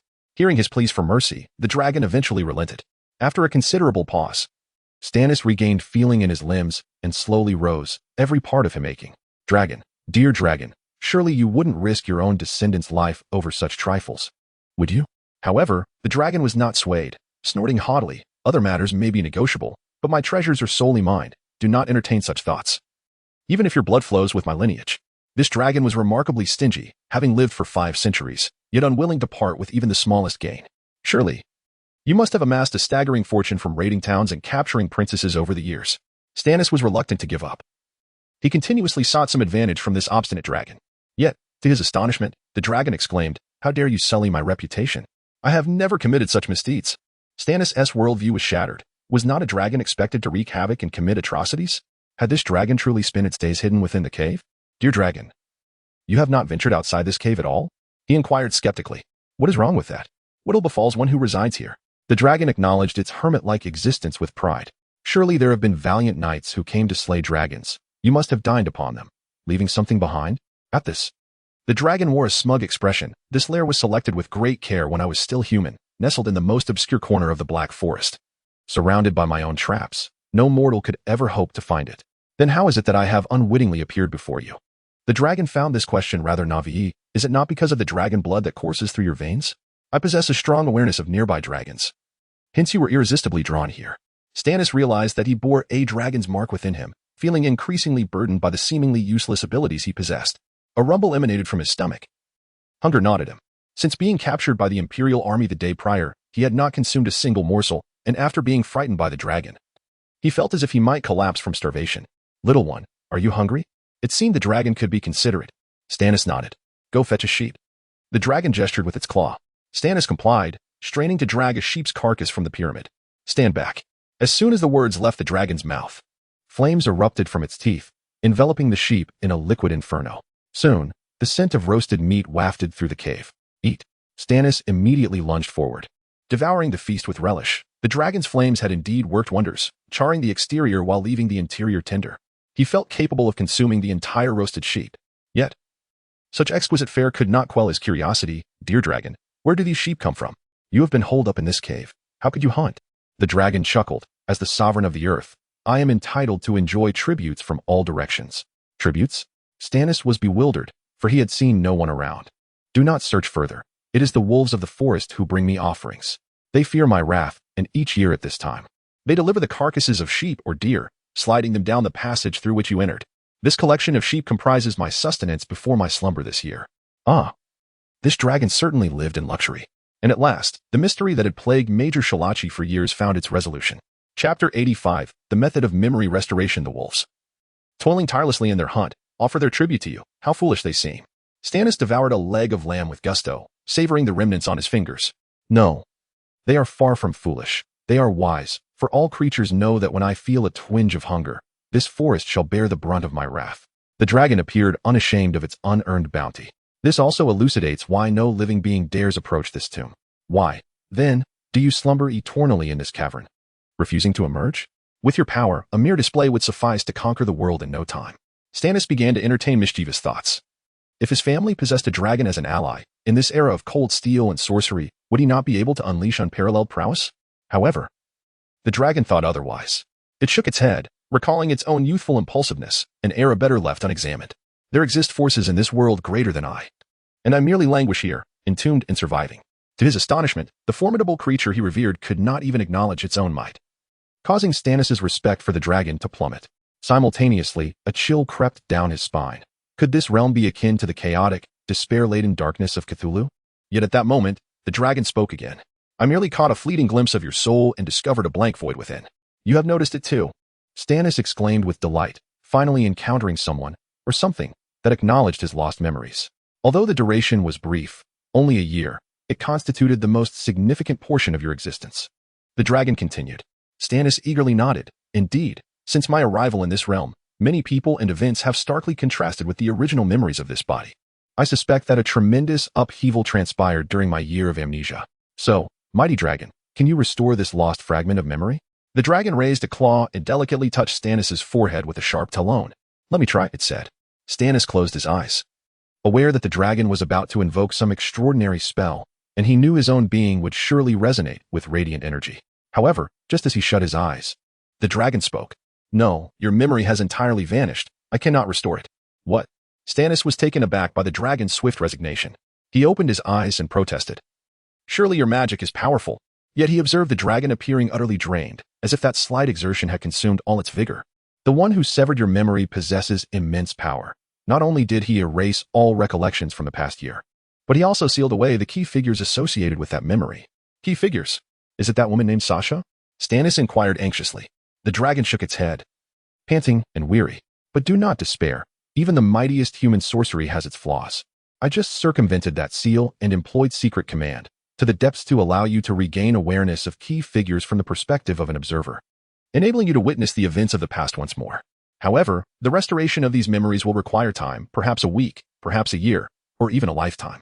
Though Stannis yearned for the dragon to expedite the process, he could not bear to speak further upon witnessing its exhaustion. Since restoration was possible, all he could do was wait. Very well. Now that you have finished, it is time for you to depart. The overworked dragon issued an eviction notice. Stannis concurred. For being in the company of a capricious dragon was far more perilous than sharing space with a tiger. May I return to see you again? He asked softly, believing that this powerful and ancient elder could offer him further wisdom in life. Your legs belong to you. I cannot dictate their path, the dragon replied, its pride re-emerging. Stannis felt a surge of joy, as this indicated the dragon's tacit approval for his future visits. So, how shall I return? Stannis inquired. For his horse had fled in fright, and he had no desire to walk back on foot. This is simple. I shall employ a spell of shadow shift, and you will instantly return to my castle. It seemed the dragon still remembered the unsightly stone edifice it had inhabited 5 centuries prior. Then let us begin. Stannis, eager with anticipation, wiped the grease from his mouth and stood up. He had experienced this magic before, although the sensation of teleportation was unpleasant. It was preferable to the weariness of travel. He had expected the dragon to recite an elaborate incantation like a wizard, but to his surprise, the dragon merely snapped its fingers, and he began to teleport. As the sound of the snap faded, Stannis's form rapidly contorted and dissolved, drawn into a singular point. Once the human had completely vanished, the dragon suddenly recalled something. I forgot to ask him precisely where he wished to be transported. In the castle of Kawini, Robert, afflicted by an upset stomach from a midday meal, sat in the outhouse. This was the most tranquil moment of his day, allowing him to contemplate the meaning of life as he relaxed his external sphincter. Once his musings concluded, Robert reached for a wooden splinter to wipe himself, only to discover that the communal wiping stick had become nearly translucent from wear. Old man Roman, hurry and fetch something to wipe with. Leaves, ropes, anything will do. He shouted towards the door, but was met only with the sound of whimpering. I said stop crying. The head of the boss may well be hanging at the military camp's entrance. Your tears will not bring him back. Upon hearing this, the weeping outside intensified. Realizing he had no choice but to rely on himself, Robert reluctantly extended his left hand, surveying it with pity. Though he was loath to do so, it was the only feasible option. Yet, he soon steeled his resolve. After all, in this filthy world resembling a medieval civilization, resorting to one's hand for personal hygiene was commonplace. Just as he reached back with his hand, an unexpected shadow darted from a singularity above his head at an astonishing speed, morphing into a humanoid form and plummeting down. What in the world? Before Robert could comprehend the situation, darkness enveloped him, and he felt as though the sudden weight would crush his neck. Ouch! He groaned in agony, struggling to open his eyes, only to find that the object was none other than Stannis. Chapter 86. Celene's angel the Lord appeared to be in a rather disheveled state, utterly taken aback that the foolish dragon had transported him to this place. Of all places, a restroom. What a wretched creature.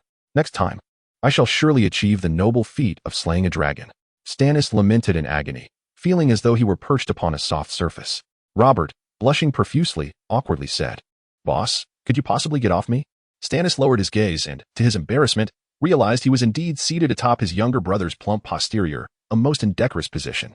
He swiftly rose and steadied the dazed Robert, who was still reeling from the unexpected encounter. Now it was Robert's turn to inquire, Boss, where have you been all day? I heard from Scholar Roman that you were captured by the Imperial forces, yet here you are. In a restroom? Stannis understood that a brief explanation would not suffice. He gestured to Robert that this was hardly an appropriate venue for discussion. Let us step outside to discuss the particulars. With that, he opened the door. At that moment, Scholar Roman was seated at a table, sobbing, his eyes reddened from tears, and his white beard smeared with mucus. Beside him, the usually stoic Kordov sighed heavily, lamenting, the late Earl entrusted me with his only son on his deathbed, if anything were to happen to Sir Stannis. How could I possibly face him in the afterlife? Kordov furrowed his brow, berating himself for not stopping the Imperial soldiers yesterday. What are you all so mournful about?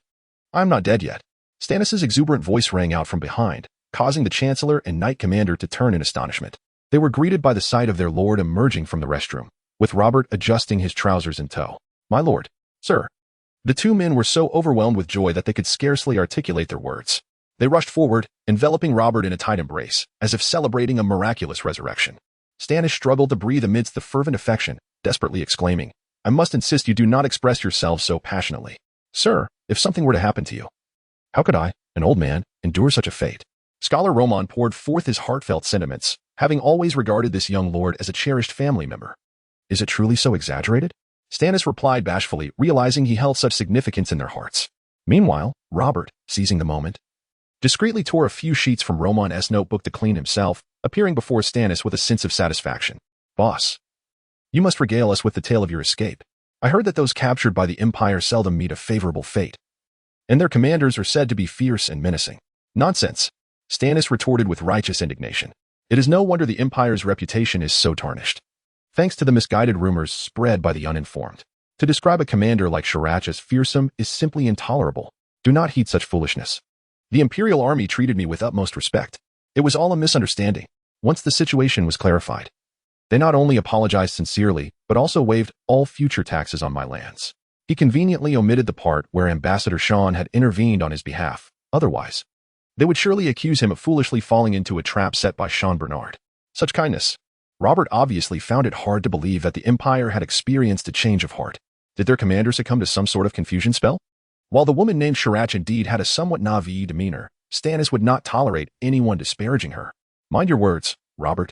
The commander of the Imperial forces is a beautiful, intelligent, and cultured lady. You shall not tarnish her reputation."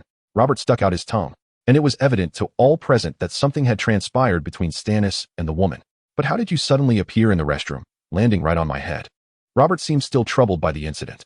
"Well, that was due to..." Stannis hesitated, not wanting to imagine the chaos that would ensue if his simple-minded companions discovered that the first Earl of their lineage was still alive and had transformed into a dragon. They might even form a party to visit the dragoness lair. At that moment, Roman wisely interjected, "My lord, you must be weary. Allow me to send someone to tidy your chambers so you can rest." This suggestion resonated with Stannis, who, having survived peril, was eager for a deep slumber. However, one individual vehemently disagreed. Robert leaped in front of him, exclaiming loudly, "Rest? No way. Boss, let us celebrate your safe return with a grand feast." "A feast?" Stannis chuckled in disbelief. "You mean to have us three buffoons dance together in a close embrace?" Robert waved his hands dismissively. "Boss, you haven't been bewitched by that Imperial woman, have you? Have you forgotten the most critical task you assigned to me? One that concerns the very survival of our lands?" Stannis recalled this most critical task and finally remembered, "I did ask you to find some entertainers, but I hardly implied it was a matter of life and death." Before he could finish, Robert leaped up, snapping his fingers. "Beautiful ladies, come meet your new master." The castle doors swung open, a radiant light flooding in and momentarily blinding Stannis. When his vision cleared, he found himself stepping into paradise, for he beheld a throng of the most exquisite maidens approaching him with joyful smiles. No, not angels, but an array of stunning beauties sprinting towards Stannis, each nearly bearing their forms. Stannis, astonished by the high caliber of entertainers in this world, asked with a tremor in his voice, "I am not dreaming, am I?" "Of course not, boss." Robert beamed with pride, for prior to his departure, Stannis had instructed him to bring back at least 3, and this time, he had exceeded that expectation threefold. Chapter 87. The Revelry. "My dear friend, let us host a grand celebration," Robert proposed with exuberance.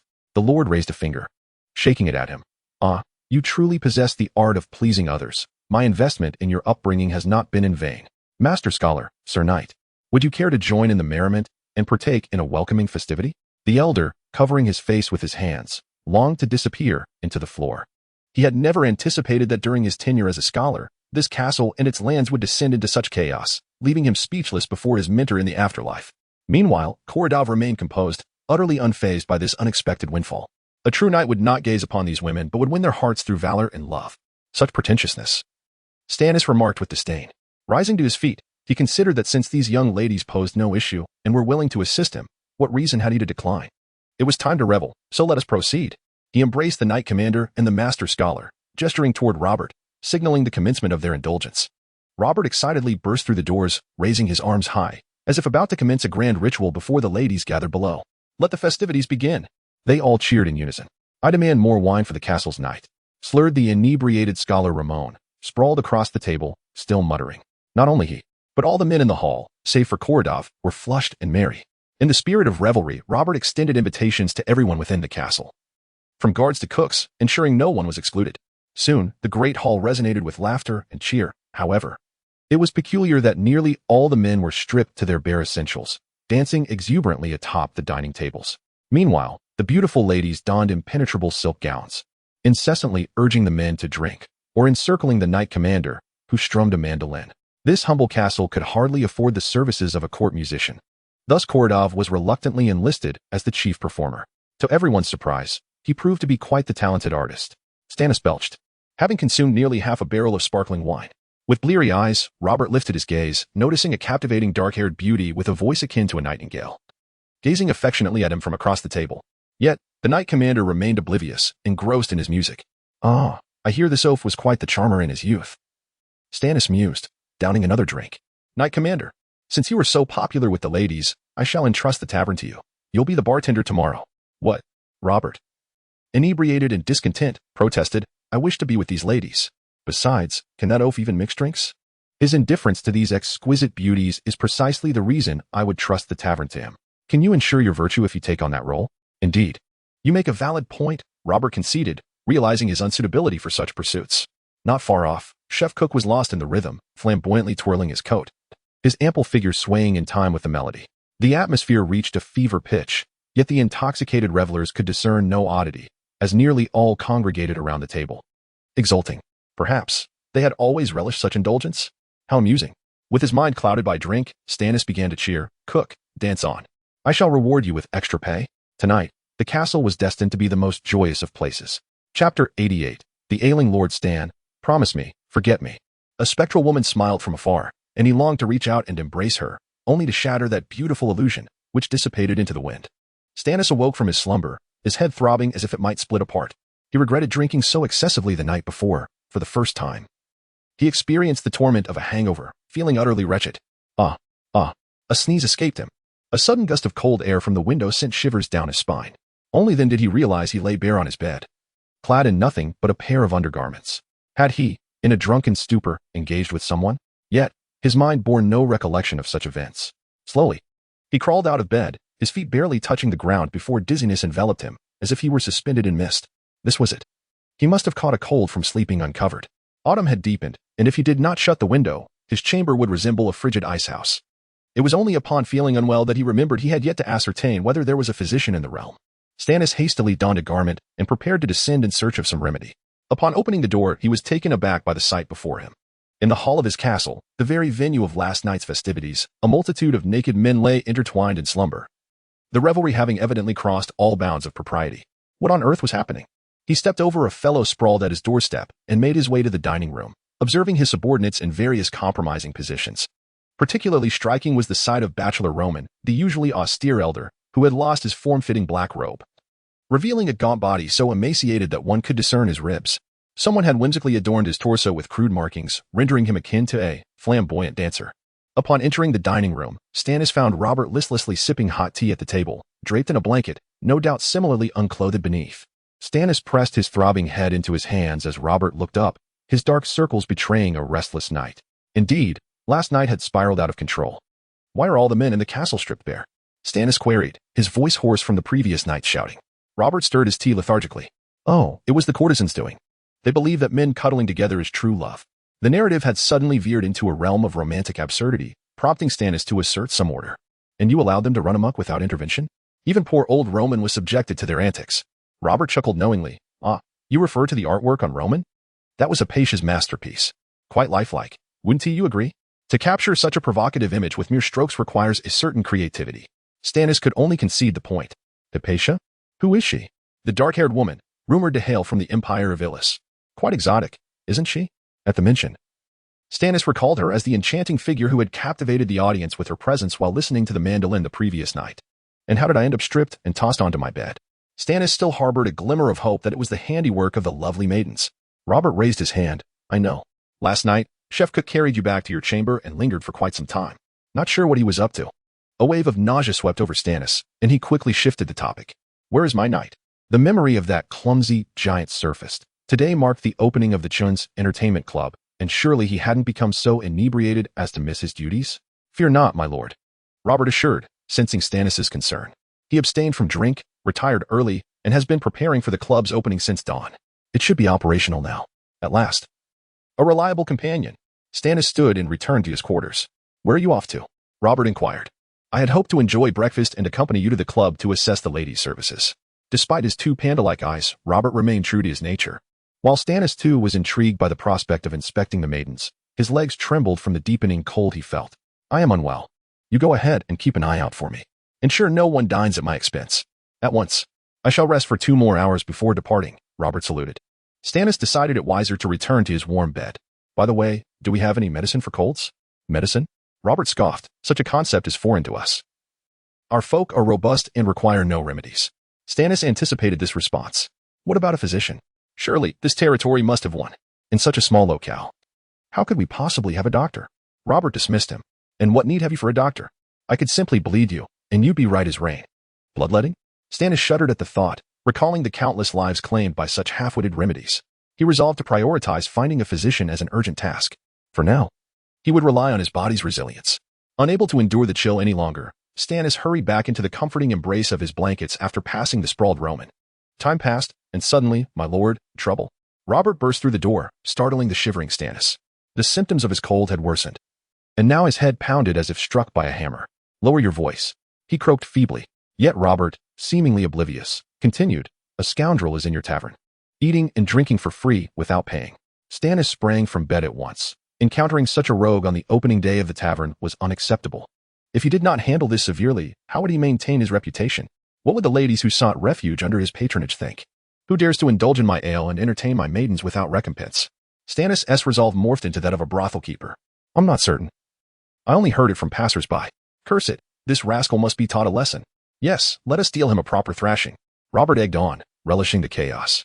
Chapter 89. The monk doctor soon. The two of them appeared menacingly before the entertainment establishment, known as the Chen's Entertainment Club. However, the first floor of the club was desolate. With only Korodov, clad in a servant's attire rather than his usual armor, idly polishing glasses behind the bar. Where's that big oaf? Robert exclaimed, rolling up his sleeves. Korodov paused in his task, a puzzled expression on his face. What oaf? The one who drinks for free. Stannis, despite feeling unwell, was quite anxious. That's money we're talking about. Oh, Korodov finally comprehended, pointing upstairs. P.S. up there with the ladies. What? Drinking without paying and consorting with women? Stannis was furious. He shouted at Korodov, have you lost your mind? A man without money to drink shouldn't be entertaining women. Why don't you give him a good thrashing and throw him out? However, the giant shrugged indifferently, though he can't pay for his drinks. The ladies are covering for him, and they seem quite pleased to have him around, even taking him upstairs. Pleased? Robert scratched his head, bewildered. Why have I never encountered such good fortune? Stannis was equally perplexed. Is this fellow truly remarkable? How could he charm so many women? Surely not all 9 of them are interested. Korodov gestured towards the stairs. Your Grace, why not go up and see for yourself? I never lie. Fine. I shall go. Stannis was eager to witness the spectacle for himself. With Robert trailing behind, they ascended the staircase, hearing the merry laughter and chatter of women along the way. This fellow seemed to possess some skill, holding his own against 9 women. Stannis was beginning to contemplate becoming his apprentice. Upon reaching the 2nd floor, they discovered the group of women clustered together, neither undressed nor lounging about, but animatedly discussing something around a table. What is going on? Stannis inquired, his confusion evident. Peering through the crowd, he caught sight of a rotund man seated at the table, who was holding the hand of the most beautiful dark-haired courtesan, likely named Hypatia. Your ailment has persisted for quite some time, hasn't it? The amiable rotund man spoke gently. Yes, father. Ever since I took my first client at 16. I have been experiencing an itch down there. The dark-haired woman divulged this most intimate information without a hint of shame. That is not a concern. Although I haven't examined the area, I can ascertain it's a fungal infection. If I prescribe some herbs for you to brew into an ointment and apply diligently for 6 months, you will surely recover. Stannis stroked his chin in contemplation. Realizing this man was a doctor specializing in gynecological issues, no wonder the women were so delighted to see him.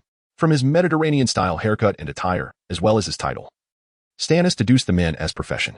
You are a priest? The plump middle-aged man smiled and shook his head. I am a monk, named Romnii.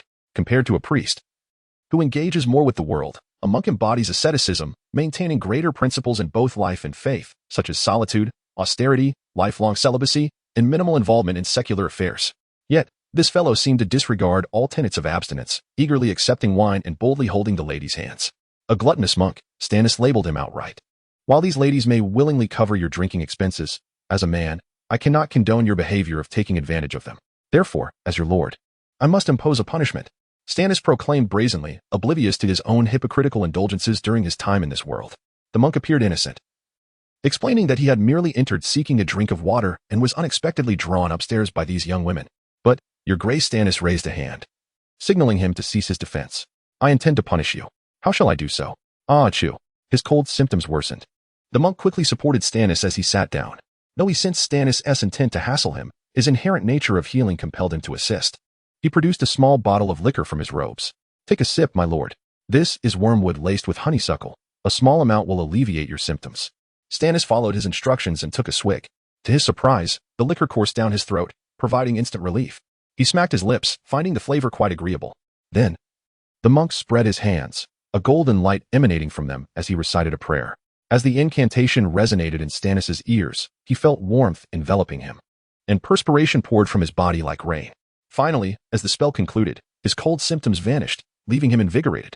Experiencing divine grace for the first time, Stannis was exhilarated. He anticipated that a mere sip of liquor and a touch of golden light could cure ailments.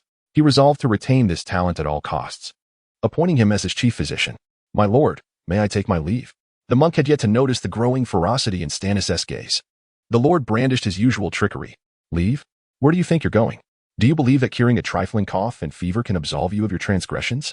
The monk was visibly intimidated by Stannis' rhetoric. My lord, the ladies truly bought me the drink, and holding hands was essential for diagnosing her condition. Silence. Stannis ignored his protest and turned to Robert, who immediately understood the signal. Placing a hand on his sword, he spoke solemnly. As a monk, drinking and consorting with women is unacceptable, especially since our lord is a paragon of virtue. He cannot tolerate such impurities. What do you intend to do with me? The monk was utterly flustered by their performance. Stannis inwardly rejoiced but maintained a serious facade. You shall remain here as my physician. Using your hands to heal the sick is your penance. Yet, the monk hesitated.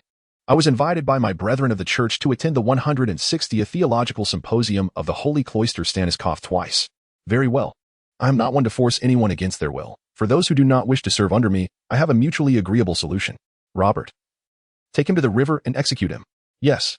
Robert prepared to seize the monk. The fellow, not appearing to be a fanatical zealot, quickly faltered. My lord. I shall remain. Stannis nodded in satisfaction, surprised that the quest for a physician had been resolved so swiftly. I will have a wooden hut constructed for you as your clinic by tomorrow. From now on, you shall reside there, diligently tending to the sick. As for the location, considering the high incidence of ailments stemming from the unique nature of these young women's profession, Chi Waney's clinic was established adjacent to the Chin's entertainment club, where a doctor with a perpetually sorrowful expression now resides.